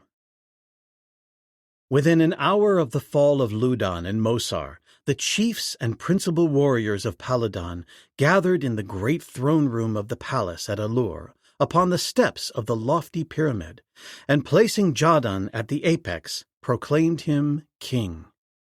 Upon one side of the old chieftain stood Tarzan of the Apes, and upon the other Korak, the killer, worthy son of the mighty ape-man. And when the brief ceremony was over, and the warriors with upraised clubs had sworn fealty to their new ruler, Jadon dispatched a trusted company to fetch Oloa and Panetli and the women of his own household from Jalur. And then the warriors discussed the future of Paladon, and the question arose as to the administration of the temples and the fate of the priests, who practically, without exception, had been disloyal to the government of the king, seeking always only their own power and comfort and aggrandizement. And then it was that Jadon turned to Tarzan. "Let the Dorolotho transmit to his people the wishes of his father," he said. "Your problem is a simple one," said the ape-man, "if you but wish to do that which shall be pleasing in the eyes of God. Your priests, to increase their power, have taught you that Jod Ben Otho is a cruel god, that his eyes love to dwell upon blood and upon suffering. But the falsity of their teachings has been demonstrated to you today in the utter defeat of the priesthood. Take then the temples from the men, and give them instead to the women, that they may be administered in kindness and charity and love. Wash the blood from your eastern altar, and drain forever the water from the western. Once I gave Ludon the opportunity to do these things, but he ignored my commands, and again is the corridor of sacrifice filled with its victims. Liberate these from every temple in Paladon. Bring offerings of such gifts as your people like, and place them upon the altars of your God. And there he will bless them, and the priestesses of Jod Ben Otho can distribute them among those who need them most. As he ceased speaking, a murmur of evident approval ran through the throng. Long had they been weary of the avarice and cruelty of the priests, and now that authority had come from a high source with a feasible plan for ridding themselves of the old religious order without necessitating any change in the faith of the people, they welcomed it.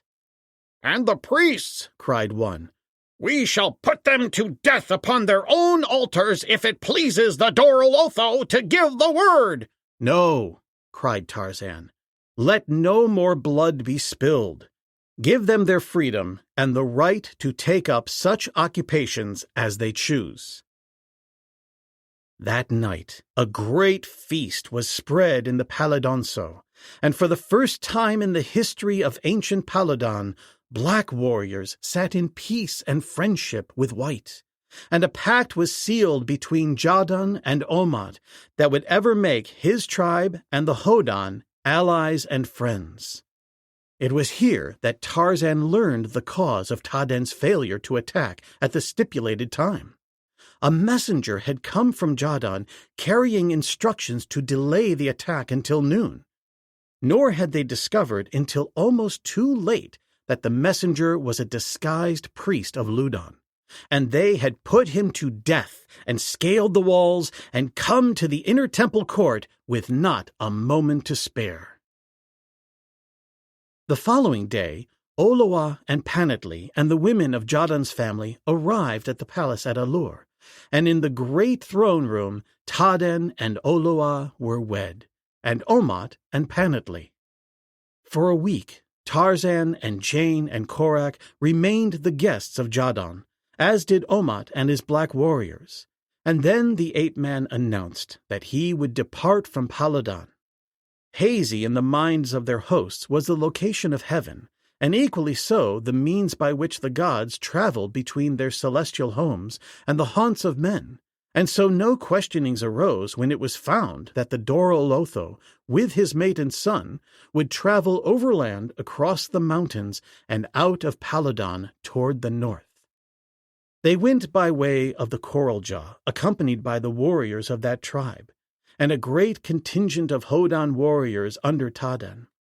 The king and many warriors and a multitude of people accompanied them beyond the limits of A-lur, and after they had bid them goodbye, and Tarzan had invoked the blessings of God upon them, the three Europeans saw their simple, loyal friends prostrate in the dust behind them, until the cavalcade had wound out of the city and disappeared among the trees of the nearby forest.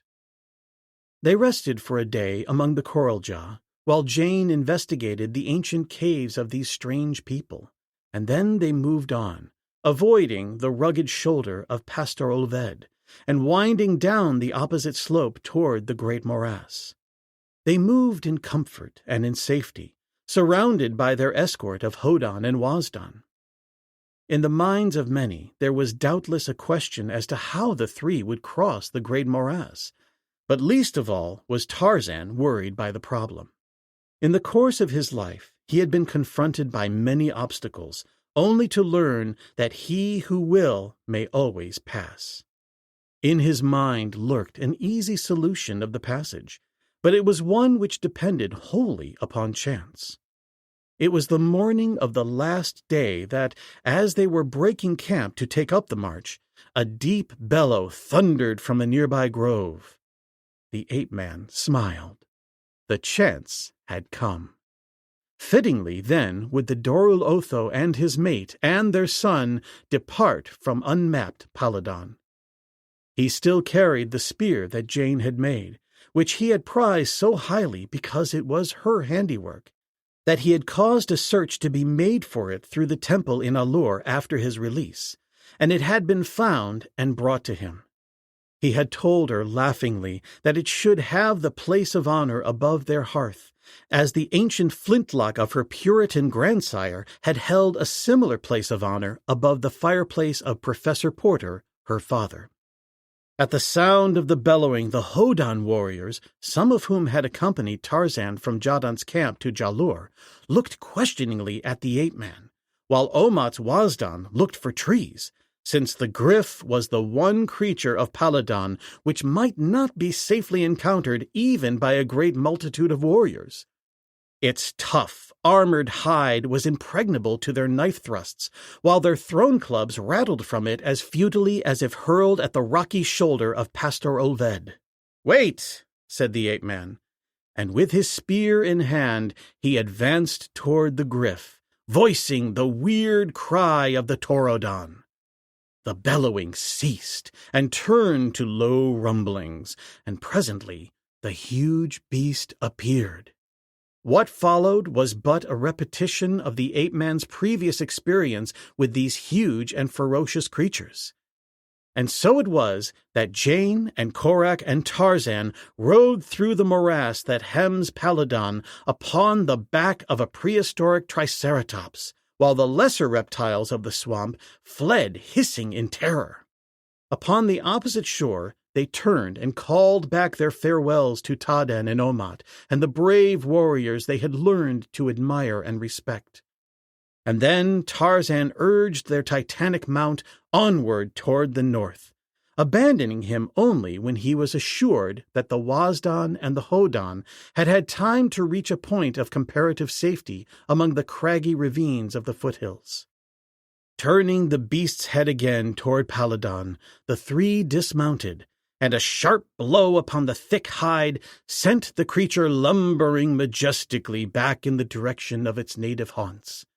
For a time they stood looking back upon the land they had just quit, the land of Taurodon and Gryf, of Ja and Jato, of Wazdan and Hodan, a primitive land of terror and sudden death, and peace and beauty, a land that they all had learned to love.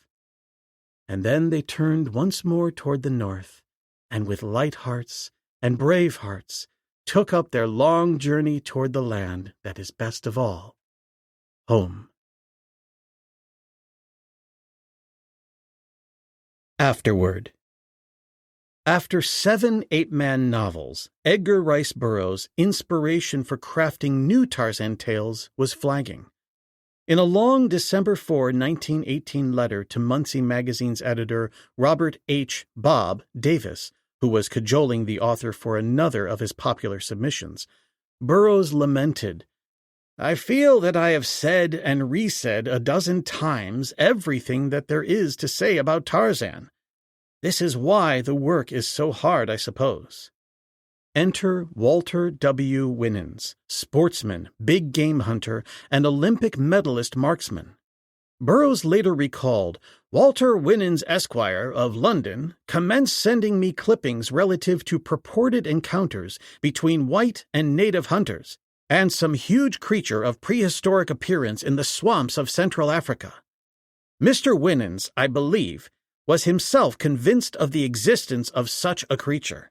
Upon it I constructed the gryf of Tarzan the Terrible, and wove the story of the Hodan and the Wazdan and the land of Paladon." The incident began with an article in the November 1919 Hamlin's Menagerie magazine, a sales catalog for exotic animals, which reported that a Mr. Lepage, while supervising railway construction in the Belgian Congo, was charged by a beast about 24 feet in length, with a long pointed snout adorned with tusks like horns and a short horn above the nostrils. The front feet were like those of a horse, and the hind hoofs were cloven. There was a scaly hump on the monster's shoulders. Lepage escaped the animal, which later destroyed a native village. A second article from the Evening Standard, December 11, 1919, titled Mammoth of the Congo, New Tales of Prehistoric Forest Monster, recounted a succeeding encounter with the reptile now distinctly sauropodian in its conformation.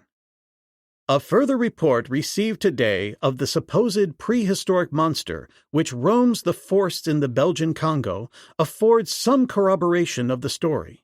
The animal is described as a brontosaurus, and today's news comes in a delayed Reuter-Bulawayo telegram quoting an account received from Elizabethville. A Belgian prospector and big game hunter named Monsieur Gapel, who has returned from the interior of the Congo, states that he followed up a strange spoor for 12 miles. At length, he sighted a beast certainly of the rhinoceros order, with large scales reaching far down its body. Gapel claimed to have shot the beast, which escaped into the swamps. One particularly interesting element of the account was the creature's hue, blood-red patches with lemon-colored stripes radiating therefrom, a vibrant color scheme that undoubtedly influenced Burroughs' subsequent creation of the gryf, the omnivorous triceratops that terrorizes the inhabitants of Paladon, the prehistoric land of men in Tarzan the Terrible. The Daily Mail surpassed these fantastic claims with a longer article on December 15, which stated that Captain Lester Stevens, M.C., would depart London for Central Africa on Christmas Eve, accompanied by his wolf hybrid war dog Laddie to stalk the Great Saurian. His armament included one Mannlicher Schonauer rifle, one Winchester repeating rifle, one 12-bore double-barrel shotgun, and one .45 Smith Wesson revolver. Winans weighed in to the reporter with his expert opinion of the beast, claiming that a brontosaurus undoubtedly crawled upon its belly like a serpent, unable to raise its massive bulk erect, and claimed, "If I were younger, I should be off after him."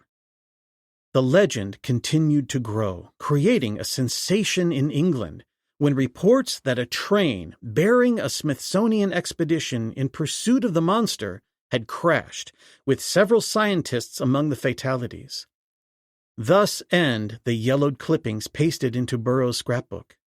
Absent, perhaps fortunately for Tarzan fans, who reap the benefits of the fantastic reportage, is a short statement later released by the Smithsonian Institute, stating that no such expedition was in the area, revealing that the entire affair had been a hoax. On October 16, 1920, Burroughs wrote Davis offering him the manuscript to a new Tarzan tale, which would include strange pithecanthropi and prehistoric reptiles. Burroughs hoped to have serialization completed in time for Joseph Bray of A.C. McClurg and Company to publish it as a book the following March. Davis accepted the manuscript, offering $3,000, which Burroughs accepted after his $5,000 request was declined. Due to the tight turnaround, Burroughs submitted the story piecemeal, as segments were completed, so that Davis could make the magazine's deadlines. On December 4, Burroughs sent corrections to the first bundle of pages he had previously mailed, along with additional colorful instructions. His detailed notes for the story included a map, sketches of hodons, a glossary of the Paladonian language, the counting system, and rules for naming males and females of both races of pithecanthropi. Burroughs' secretary John Shea sent pages 56 to 162 inclusive to Davis 2 days later. Burroughs was surprised to receive a notice from Elliot Bailston at Muncie that Davis had departed the company to open his own literary agency. The remainder of the manuscript reached Muncie in time for the February 12, 1921 debut in Argosy All-Story Weekly magazine. Running in 7 installments through March 27, the book was released by A.C. McClurg and Company on June 20, with a dust jacket and 9 sepia interior illustration plates by J. Allen St. John. Burroughs' Polydon map and glossary were included as an extra bonus. Scott Tracy Griffin. Scott Tracy Griffin is the author of Tarzan, the Centennial Celebration, Titan Books 2012, and Tarzan on Film, Titan Books 2016. We hope you've enjoyed Tarzan the Terrible, an Oasis Audio production. Text copyright 2020 by Edgar Rice Burroughs, Inc. Production copyright 2020 by Oasis Audio, under arrangement with Edgar Rice Burroughs, Inc. Oasis Audio titles are available wherever audiobooks are sold and on our website, oasisaudio.com.